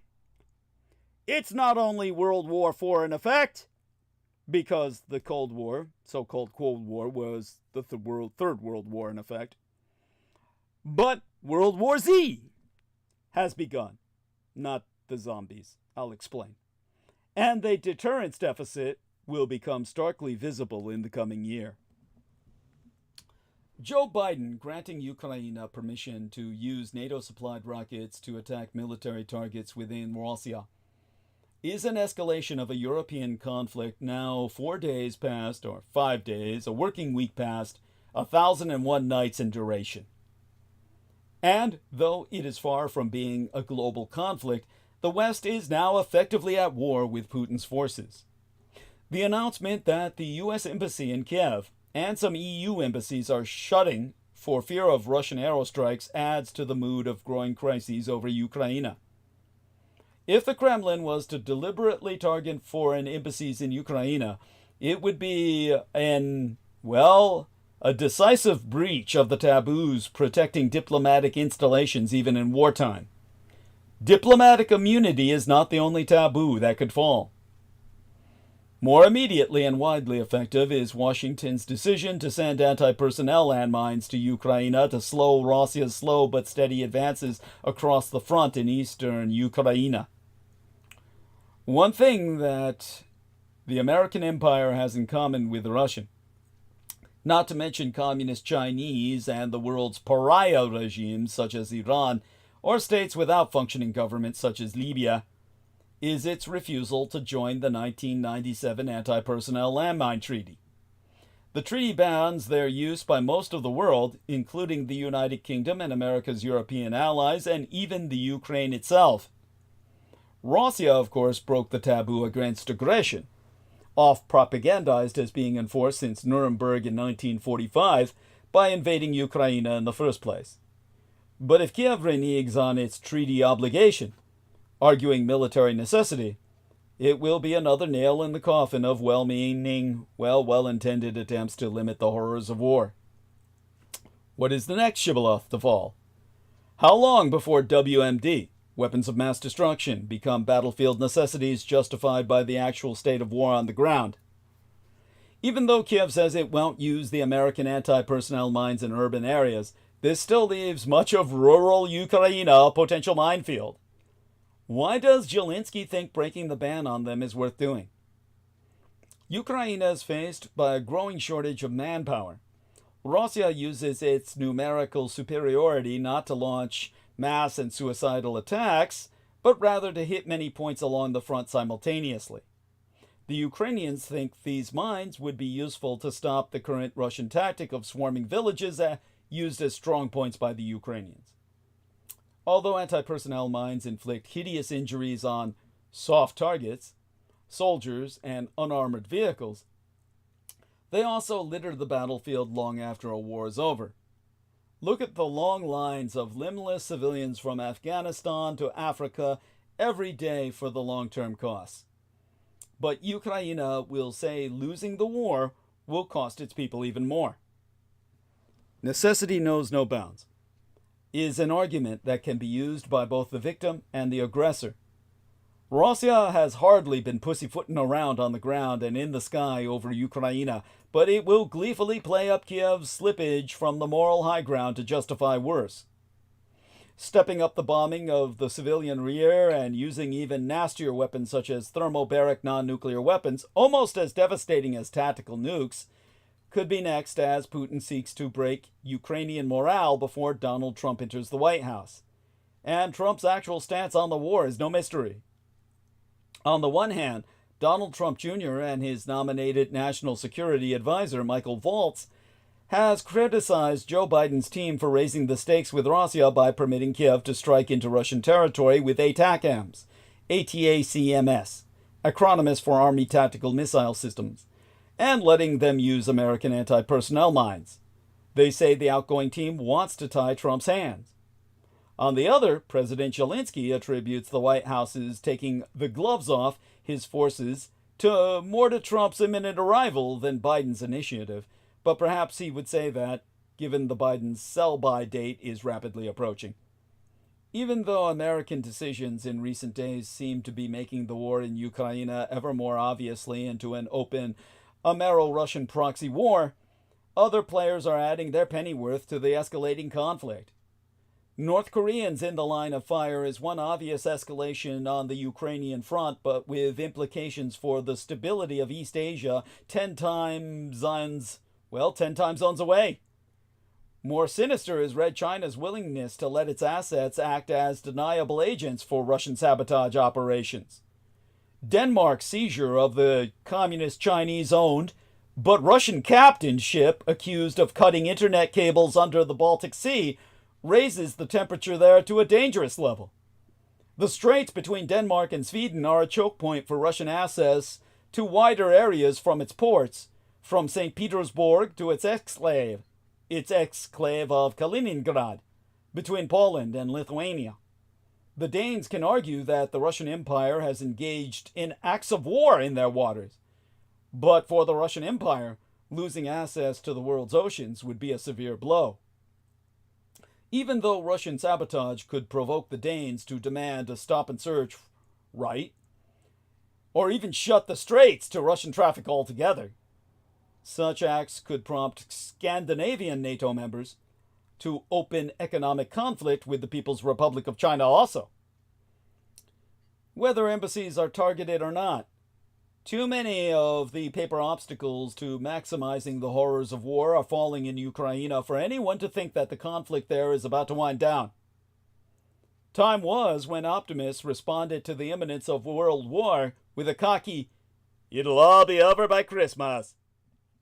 Since President Biden's foreign policy team leaked his decision yesterday last week or so, or the week before last, to let Ukraine use U.S.-supplied long-range missiles to strike military targets within Russia itself, pessimists have been warning that World War III will start by Christmas.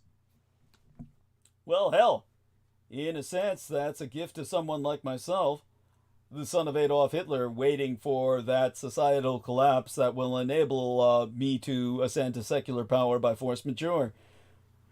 Because electoral politics, that's on its way out. The Russians certainly have been issuing their tediously blood-curdling bluffs that any Western permission to Ukraine to use NATO-supplied rockets to attack Russia itself would trigger a terrible response. My oh my, will blow your house down.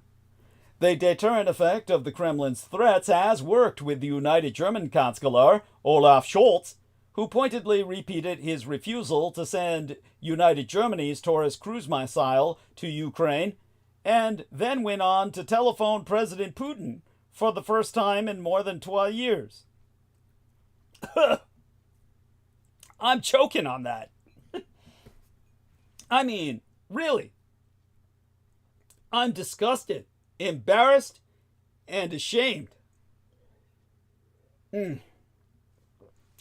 Great Britain's Prime Minister, however, has not only repeated his support for Ukraine, but Sir Keir Starmer seems poised to follow suit by authorizing British-supplied Storm Shadow cruise missiles to make similar strikes against the Russian aerobases and bunkers used to launch the recent wave of devastating aerostrikes on Ukraine's energy infrastructure.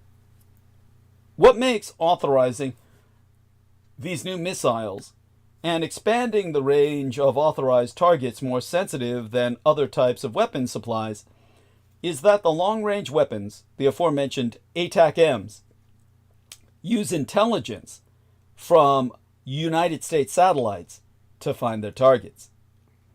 The UK Storm Shadows use similar targeting information supplied by their own intelligence on Russian deployments. Back in September, President Putin threatened to use this reality that the Ukrainians can't target these NATO-supplied missiles without US or British personnel having an active involvement in the war to claim the West itself would be at war with Russia. In reality, what for the Ukrainians is a war of national defense, and for Putin, whatever his blather, a war of conquest, is for NATO countries a proxy war against the alliance's Eurasian geopolitical mega-rival. But 'tis American restraint what has created an unstable and dangerous world. Decades of ignoring the menaces posed by Russia and Red China has led the West to a precipice. The budget nether power of Russia challenges the West with an economy smaller than Texas's. Whatever Trump's secret of a peace deal and internal Washington politics, let alone the Kremlin's machinations, war, as it is wont to do, has taken on its own destructive dynamic. Putin's drawing on North Korean munitions, and now that hyper-militarized tyranny soldiers, is a symptom of how the war in Ukraine is taking on a global character. Maybe it is not World War III yet, or World War IV, but let's call it World War Z, since both those numbers are in question. Pronounced in the American way, and referencing the Z symbol, short for Zapad, or West, in the Russian, which the Russian army painted on its vehicles at the start of the war when they invaded in February 2022, a full 1,005 days agone. 1,006, I mean to say. A motley range of volunteers have gone to fight for Ukraine from Western countries, but also post-Soviet republics with a strong anti-Russian tradition, such as Georgia, and even some anti-Putinista Russians. This foreign legion supplies a relatively small number of troops, and their proud brigade names inflate their battlefield impact. As many as 10,000 North Korean troops, roughly an entire division strong, are being deployed to support the Russian army's counteroffensive against the Ukrainian troops, who had seized a chunk of Russian territory in the Kursk region. Korean boots on the ground is a major internationalization of the war. Potential problems that haunt the hopes that the White House's decision on ATACMS will be a game changer. Often overlooked is how few of these sophisticated weapon systems the Pentagon has available to deploy to Ukraine. As with its Patriot anti-missile systems, the Pentagon has to keep them in reserve for other potential trouble zones, above all my Taiwan and Red China's activities in the South China Sea. Although the war in Ukraine has been going on for over 1,001 nights, the Western countries have not seriously ramped up production of these sophisticated weapon systems. Putin presumably calculates that Russia can roll with any blows in the short term and hit back with its own boosted production of glide bombs and hypersonic missiles. Above all, Donald Trump's re-election has raised questions about Washington's commitment to stand behind Ukraine as long as it takes. President Zelensky says that he thinks Trump could pressure Putin more effectively than Joe Biden has. Maybe, but Trump's team were suggesting the sudden reversal of policy by the outgoing president could be a spoiler to disrupt the next president's peace plan. If the president-elect was even ever planning to make Putin an offer he can't refuse, take Crimea and the currently occupied land, but not more, or face expanded American support for Kiev, Biden has stolen his thunder. Many of Trump's mega supporters are deeply suspicious of Biden's 12th hour change of heart. Donald Trump Jr. has voiced his displeasure at Biden's decision, suggesting it was designed to thwart his father's peace plan. Realists, for our part, will never forget the Russiagate crimes of treason that prove Trump Sr. is Putin's poodle.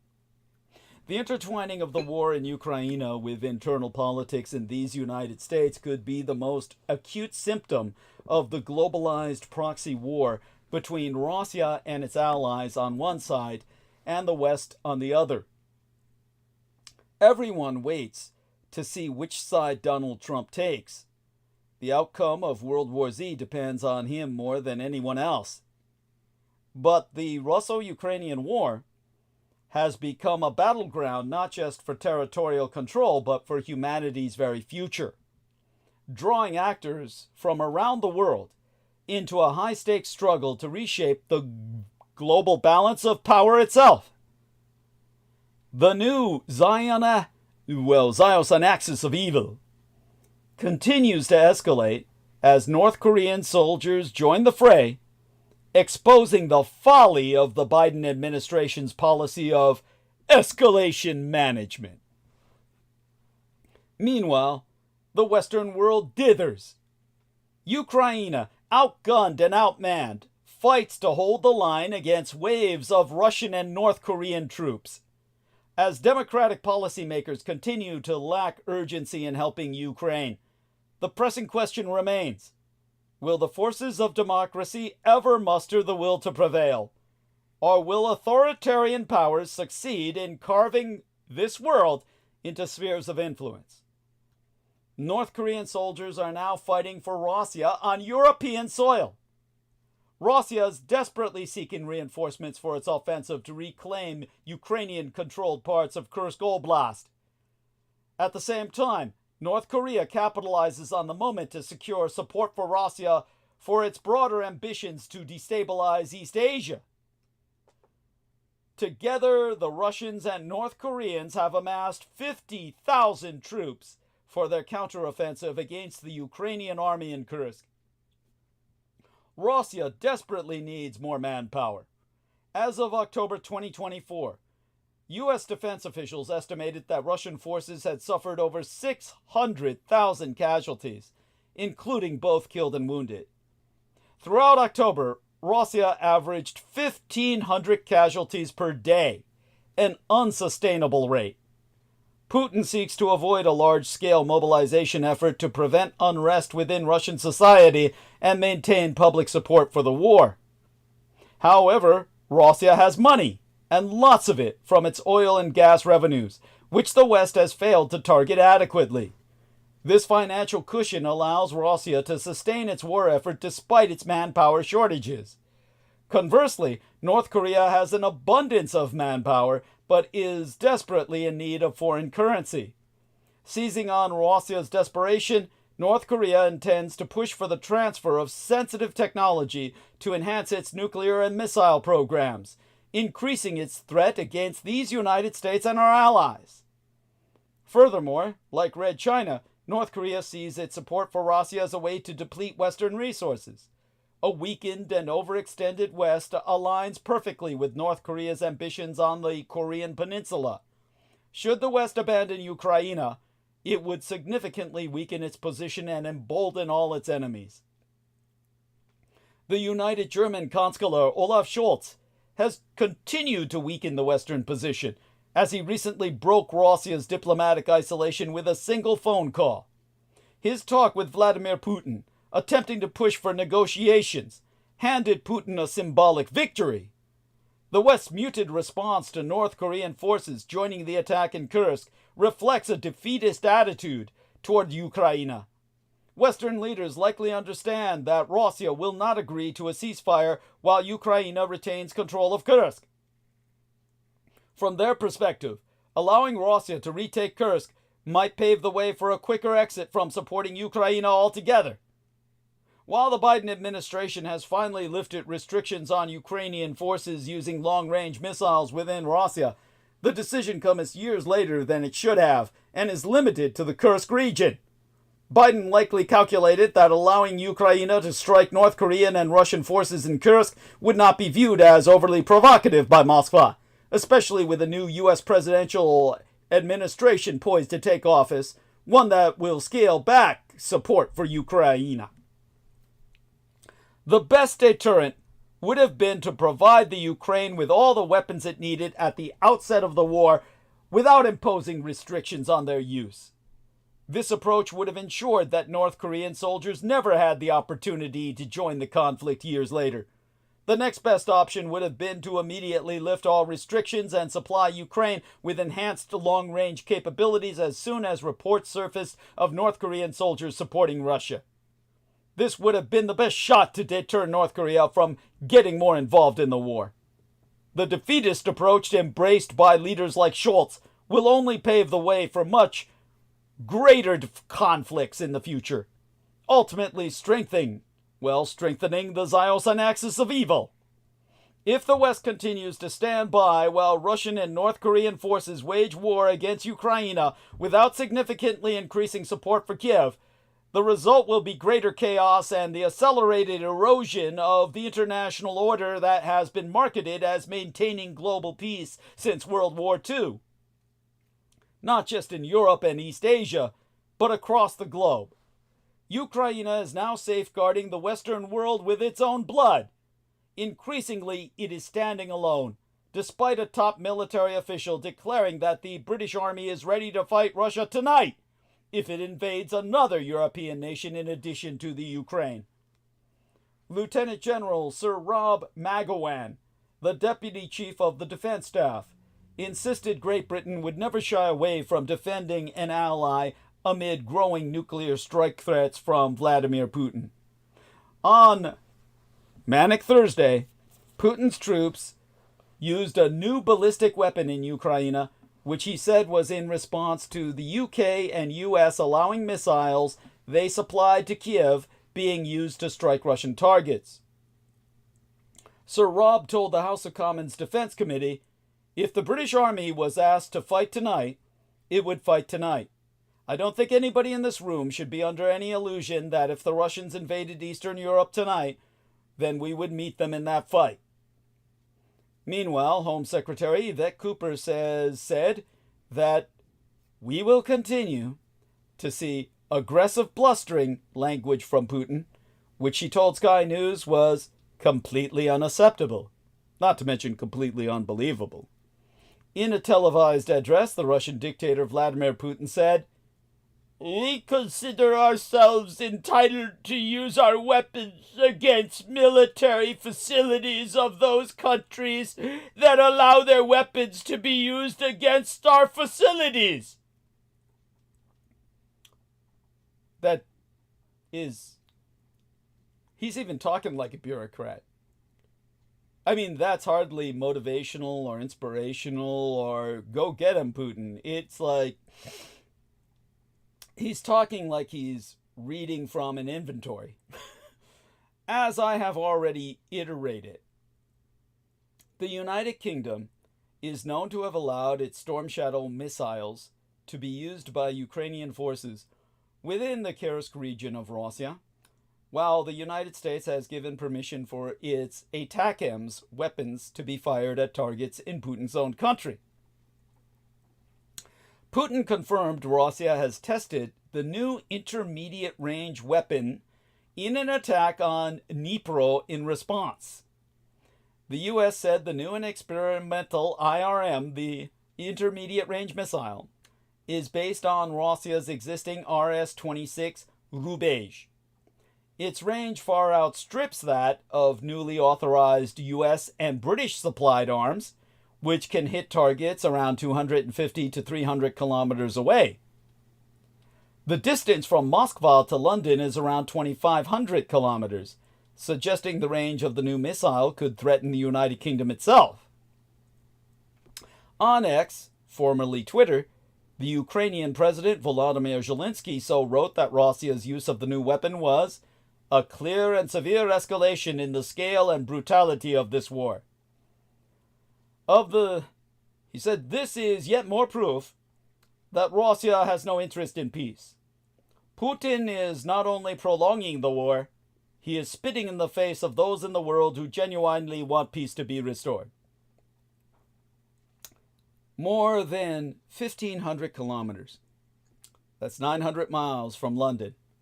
Frenetic activity is underway in the countrysides of Poland, Finland, and the Baltic states. Bulldozers and diggers are constructing field defenses. Anti-tank ditches, tank traps, and pillboxes are being built and installed.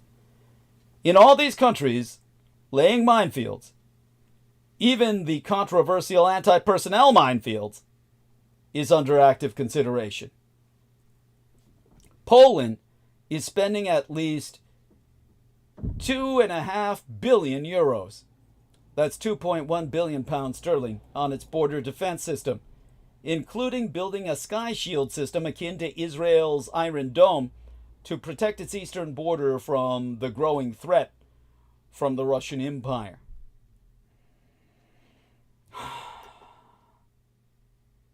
In May, during a meeting with European leaders in Warsaw, Poland's Prime Minister Donald Tusk stated, "Creating an Iron Dome against missiles and drones is necessary. There is no reason for Europe not to have its missile defense shield," thus confirming that work on the project had begun. He added that it requires little imagination to understand that Europe, like Israel, is also in the danger zone. Poland's defense project includes physical anti-tank obstacles, bunkers, and AI-powered anti-drone technologies to create early threat detection and surveillance systems. This could be the most significant national security investment in the country's post-war history, positioning Poland as a European defense leader. Poland is now spending 37 billion euros. That's 30 billion pounds sterling on overall defense, 4.7% of its gross domestic product, with further increases under discussion. Meanwhile, in response to the hybrid war tactics on several Baltic fronts, hundreds of millions of euros are being invested by the Baltic states to strengthen their defense lines with another major project planned by NATO members Estonia, Latvia, and Lithuania, set to begin in 2025. Across much of Northern Europe, more than €1 billion is being spent, at speed, on building new ammunition plants, particularly for 155mm artillery shells, which Ukraine is firing at rates not seen since the Second World War. And what is the United Kingdom's response to an increasing global threat? The old empire is scrapping £500 million worth of military equipment. £500 million gone to a landfill. Ships, drones, and helicopters. And will conduct a strategic defense review of, well, to decide what to do next. While Defense Secretary John Healey acknowledged this week that the cuts are happening amid war in Europe, growing Russian aggression, and conflict in the Middle East, the SDR, the Strategic Defense Review, will not report until late February of 2025, if we're lucky. Some suggest that Whitehall bureaucracy could delay it until the summer. All the while, the clock is ticking. States across Northern Europe, the liberal democratic ones much admired for their quality of life and services, are in agreement. If the Ukraine loses its struggle against the Russian Empire, the latter will be emboldened to take military action against the Baltic states, Finland, and even Poland. The timeline for this, many experts agree, is within 3 to 5 years. In defense planning terms, that's practically tomorrow. Even at top speed, it takes 28 to 30 months to order and deliver a fighter jet, 18 to 24 months for a tank, and 30 months for a frigate. Further from the immediate action in Western Europe, defense budgets are also rising. The French defense spending has been climbing for 8 years and is projected to surpass the United Kingdom's on a like-for-like basis by 2027. The Netherlands reversed decades of defense cuts 12 years ago and plans to double its budget within 5 years. Sweden, Norway, and Denmark are also increasing their defense spending, often with double-digit year-on-year increases. The European defense giant has also woken up. The United Germanies, which was among the first to drastically reduce defense spending after the so-called Cold War, has grown its own military budget by 2/3 since Russia's 2014 invasion of the Crimea. Crucially, the 2022 invasion of Ukraine prompted a Zeitenwende, the Zeitenwende turning point, with Chancellor Olaf Scholz pledging an immediate €100 billion investment to address gaps in munitions and equipment. Since then, Berlin has spent 30 to 40 billion euros on United States-supplied F-35A fighters and other systems, and over 60 billion euros on ammunition and missiles since February of 2022. Turning back to Eastern Europe, for these nations, defense is not seen as nice to have, but as an absolute necessity. Defense spending has doubled or even tripled in these countries over the past 5 years. So why does the United Kingdom appear less like a European leader and more like a laggard? A key reason is what I call the 1700-kilometer tuvet. That's a British term for this real cozy woolen feather or down-filled comforter or blanket. A 1700-kilometer blanket. The British do have a different language. English be damned. We speak different languages than the English. Trust me on that. If you are an American, you'd pretty much conclude the English don't speak English. They speak Shakespeare or something. It's really the Baird, or the language of the Beards. The birds that's where the term bard comes from. I'll try and explain that in the occult book I'm writing.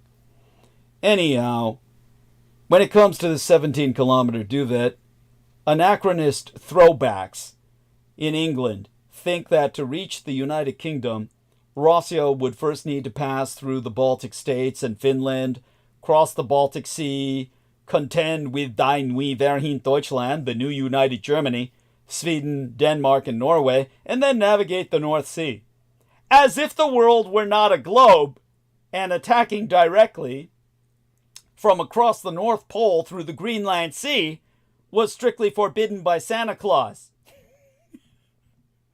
When asked about the threat of a missile attack on the United Kingdom, the former Defense Secretary, Grant Shapps, casually remarked that NATO allies would handle such threats as they are located between the United Kingdom and Russia, suggesting that he too believes in Santa's 1,700-kilometer duvet, under which the United Kingdom continues to snuggle. Yet the threat is creeping ever closer. This week last, incidents involving damaged undersea internet cables in the Baltic Sea raised fears of Russian sabotage. There are known to be Russian plots for incendiary devices to be put on cargo planes in Europe, testing security systems, and Western intelligence officials concur that Russia was behind this summer's fires at shipping hubs in both Great Britain and United Germany. Many know it is only a matter of time before power shortages hit the UK due to wind farm cables mysteriously breaking, or that their internet is compromised as the telecom's backbone goes down. The UK, the United Kingdom, Great Britain is, in effect, defenseless against many forms of modern attack. The Chief of the Defense Staff, Admiral Sir Tony Radakin, admitted as much during a recent conference in Berlin, where he stressed the need to follow the Nordic and Baltic countries' example in bolstering both defense and civil readiness for war. Despite bold rhetoric, the Royal Navy cannot deploy an aircraft carrier group without relying on the United States and allied ships and aircraft. The British Army cannot field a full division of 15,000 soldiers from its 70,000-strong force and lacks the ammunition to fight for more than a month. The Royal Air Force has only about 12 combat-ready Typhoons from a fleet of over 100. The Defense Secretary is right to emphasize that it's not just about spending more, but spending better. However, funding does matter.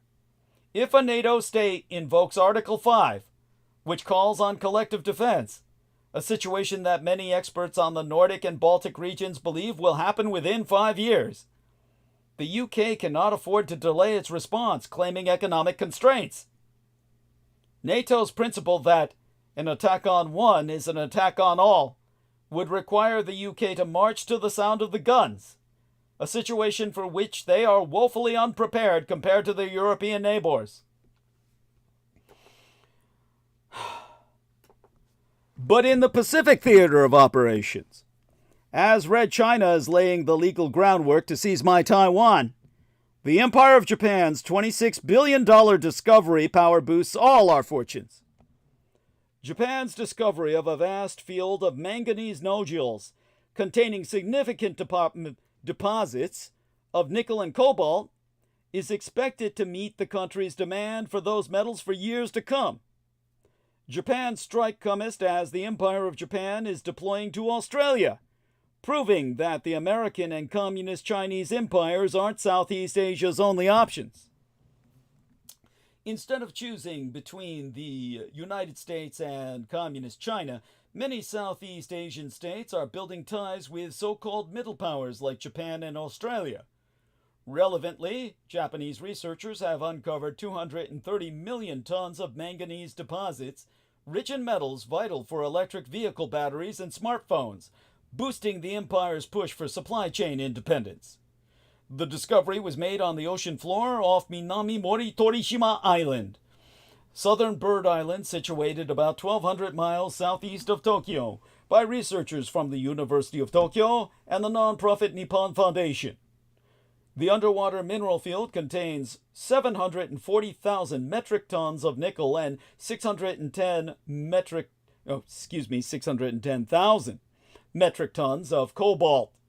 According to the researchers, this is enough to meet demand in Japan. Reconnection successful. Okay, they cut us off, but we're back. Understand that... Yeah, I can hear you.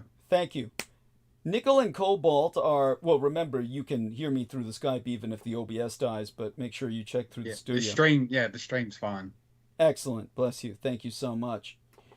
Okay, nickel and cobalt are widely used in renewable energy storage systems, particularly in lithium-ion battery chemistries, while cobalt is essential for rechargeable batteries in consumer electronics and plays a role in semiconductor production.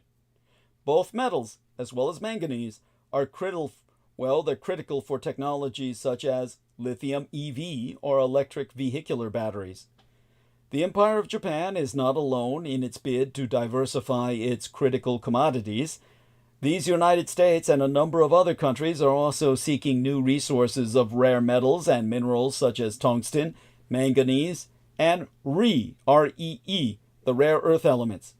Red China has a chokehold on many of these, which Washington has acknowledged as posing a national security risk. A June report by the United States Geological Survey framed Red China's cobalt dominance as a major supply chain risk, especially given rising geopolitical tensions. Said report warned that critical mineral export restrictions could pose serious challenges to non-Chinese battery-producing and consuming industries. Red China has a criminal record of weaponizing this leverage over Japan in the past. After a communist Chinese fishing boat's suicide collision with the Japanese Coast Guard in the disputed Senkaku Islands sparked a diplomatic row, Beijing vindictively began blocking REE, or rare earth element shipments, to its neighbor. This year, CHICOM officials are known to have threatened to curb mineral exports vital to Japan's automotive industry. In September, citing sources familiar with the matter, Bloomberg reported that the warning came as Tokyo tightened restrictions on chip-making equipment sales to Chinese companies in July, aligning with American efforts to block Beijing's access to advanced chips. The Japanese discovery was the result of an underwater survey conducted between April and June, covering over 100 sites along the ocean floor near Minami Moritoshima. Using a remotely operated vehicle at depths exceeding 17,000 feet, the team identified an expanse of nodules, each about the size of a fist, spread out over a 6,200 square mile area. The total value of the resources is estimated at $26.6 billion if sold at the current trading prices of $16,035 per metric ton for nickel and $24,300 per metric ton for cobalt. The Nippon Foundation announced plans to begin large-scale extraction by the end of fiscal year 2025, with the University of Tokyo contributing to material analysis. Said foundation so stated, starting in 2026, we expect to set up a joint venture with multiple Japanese companies to commercialize the minerals as domestically produced resources.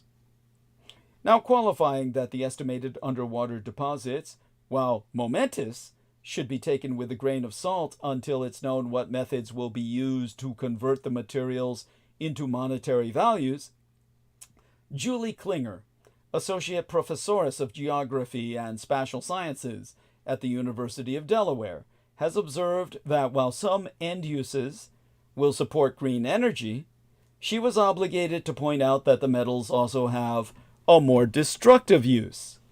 To quote a she at length and verbatim, such as to manufacture the bombs that are causing so much devastation in the Gaza and the Ukraine.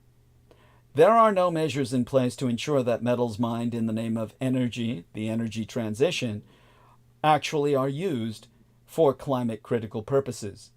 This discovery also comes as an opportunity for Japan to show leadership on this critical area, to ensure that the metals discovered are used in a way that is consistent with climate goals, international treaties and conventions designed to preserve peace and security, and the stated values of the Nippon Foundation. Now, I reached out to the Nippon Foundation via written request for comment. They have not responded, and I hope that all of this is put to use to make bombs. Now, relevantly, more trilateral exercises, greater coordination, and deeper military-industrial ties were among the takeaways from the latest gathering of the Japanese, Australian, and American defense chiefs, efforts that experts say aim to build up collective deterrence and a potential allied crisis response amid an increasingly fraught regional security situation. On Sunday, meaning yesterday morning, in a boost for trilateral cooperation alongside Washington, even as Tokyo and Canberra, the capital of Australia, look to take defense and industry tie-ups to fresh highs on the heels of the Median Powers' first 2+2 meeting since 2022, the Trois Great Nations' defense chiefs announced that the ground self-defense forces of Japan's Marine Unit will regularly deploy to Australia. The Empire of Japan is also one of Trois finalists in the competition to build Australia's next general-purpose frigates in what could potentially be one of the biggest contracts ever for Japan's defense industry. As the relationship between the United States and the People's Republic of China continues to deteriorate, and with the looming return of former President Donald Trump to the White House promising the possibility, indeed the inevitability, of further escalation, countries in Southeast Asia are increasingly worried about having to choose between the Trois giants. But with the exception of the Philippines, none of the countries of the Association of Southeast Asian Nations, acronymized as ASEAN, ASEAN, want to explicitly align with these United States. Indeed, nearly all of them are historically known for hedging between great powers. In exploring their options to avoid being completely caught up in Sino-American tensions, many Southeast Asian nations are eagerly building robust ties with Asia's middle powers, the Empire of Japan, Australia, South Korea, and, to some extent, India, as well as outside powers like the European Union and even the Russian Empire. If these smaller Southeast Asian states are expanding their economic and security partnerships, it is not just to resist pressure from these United States to join an anti-China coalition, pressure that is likely to increase under a second Trump administration. It is also to create checks and balances against mainland China under dictator Xi Jinping.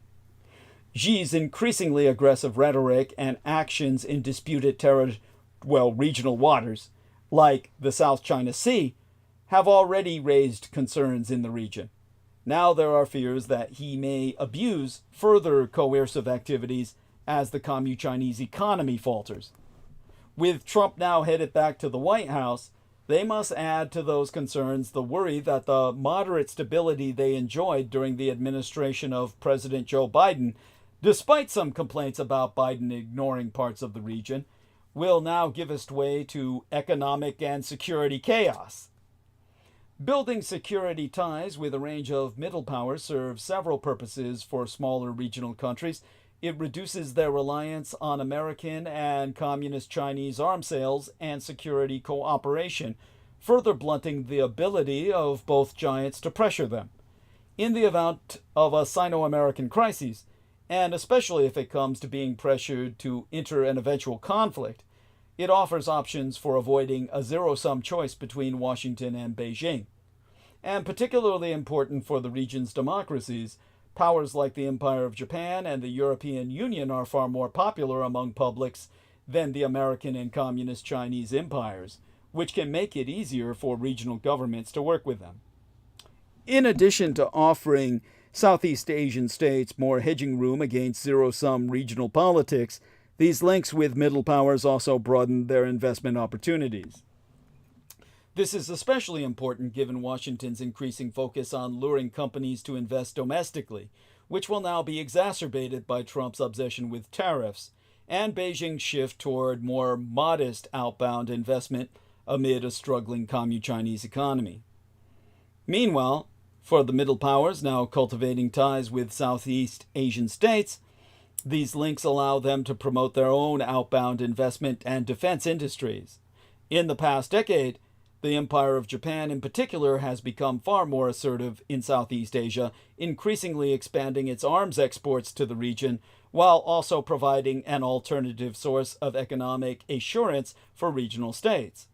Indeed, the 2024 State of Southeast Asia survey published by the ISEAS, the Institute of Southeast Asian Studies, Yusof Ishak Institute, identified the Empire of Japan as the most trusted and strategically relevant middle power to ASEAN.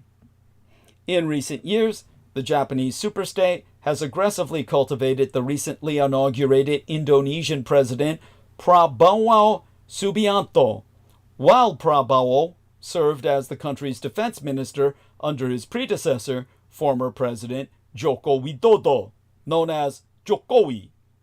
The Empire of Japan, which already has a decades-long relationship with Indonesia, has pledged to upgrade security ties with Jakarta, capital of Indonesia. Prabowo will almost certainly welcome this move, given that he appears ready to play a bigger role in foreign policy than Jokowi and more willing to assertively defend Indonesia's South China Sea claims against Beijing's encroachment.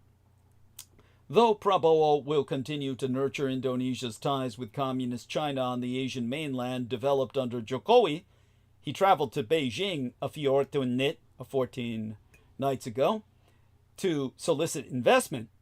Deepening ties with Tokyo would be consistent with his stated interest in cultivating a variety of partners to diversify Jakarta's diplomatic portfolio.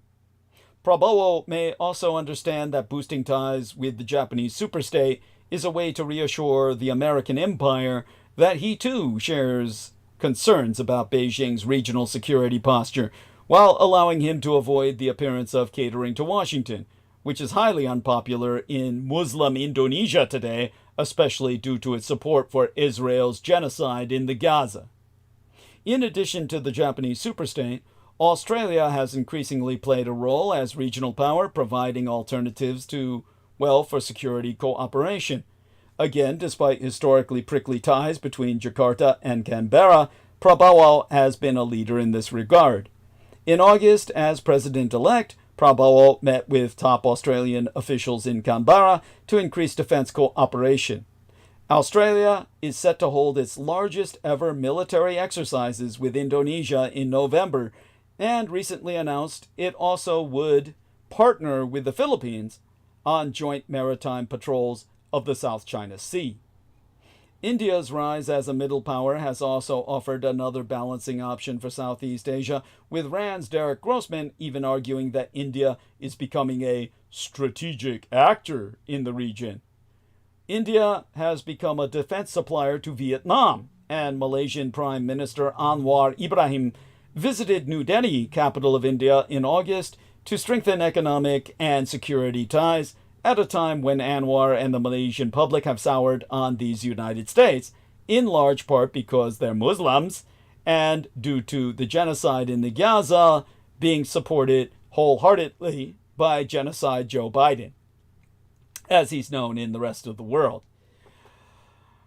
India's membership in the Quadrilateral Security Dialogue, alongside these United States, the Empire of Japan, and Australia, offers another avenue for cooperation, and Southeast Asia's political elites seem more open to the prospect of working with India via the Quad, as it is known, than they once were.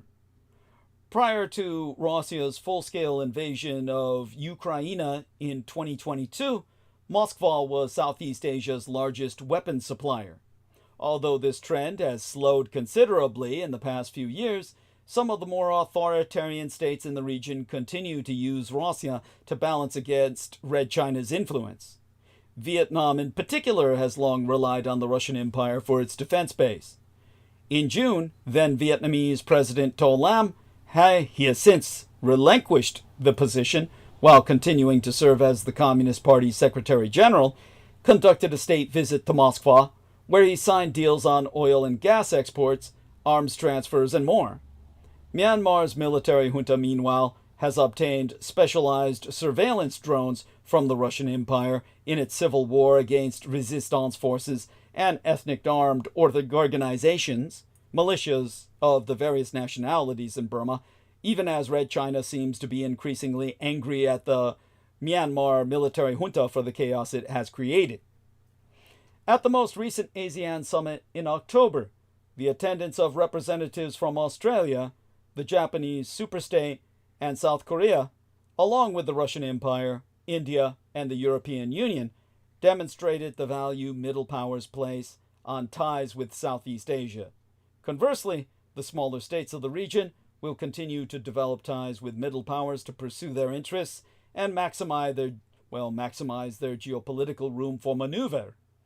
With the American and Communist Chinese empires attempting to force Southeast Asian governments to choose, many are instead increasingly looking for a third option. This, then, is the rebirth of the old axis, Germany and Japan, the seed germ thereof. And, of course, understand it is in such context that deterring a CHICOM takeover of my Taiwan must be the primary priority for the incoming Trump administration. We will, of course, return to that in our next transmission on Wednesday, which will be here before you know it. We're going to end live stream now because otherwise we'll get cut off. And my love to everyone. Please say good morning. Nemo.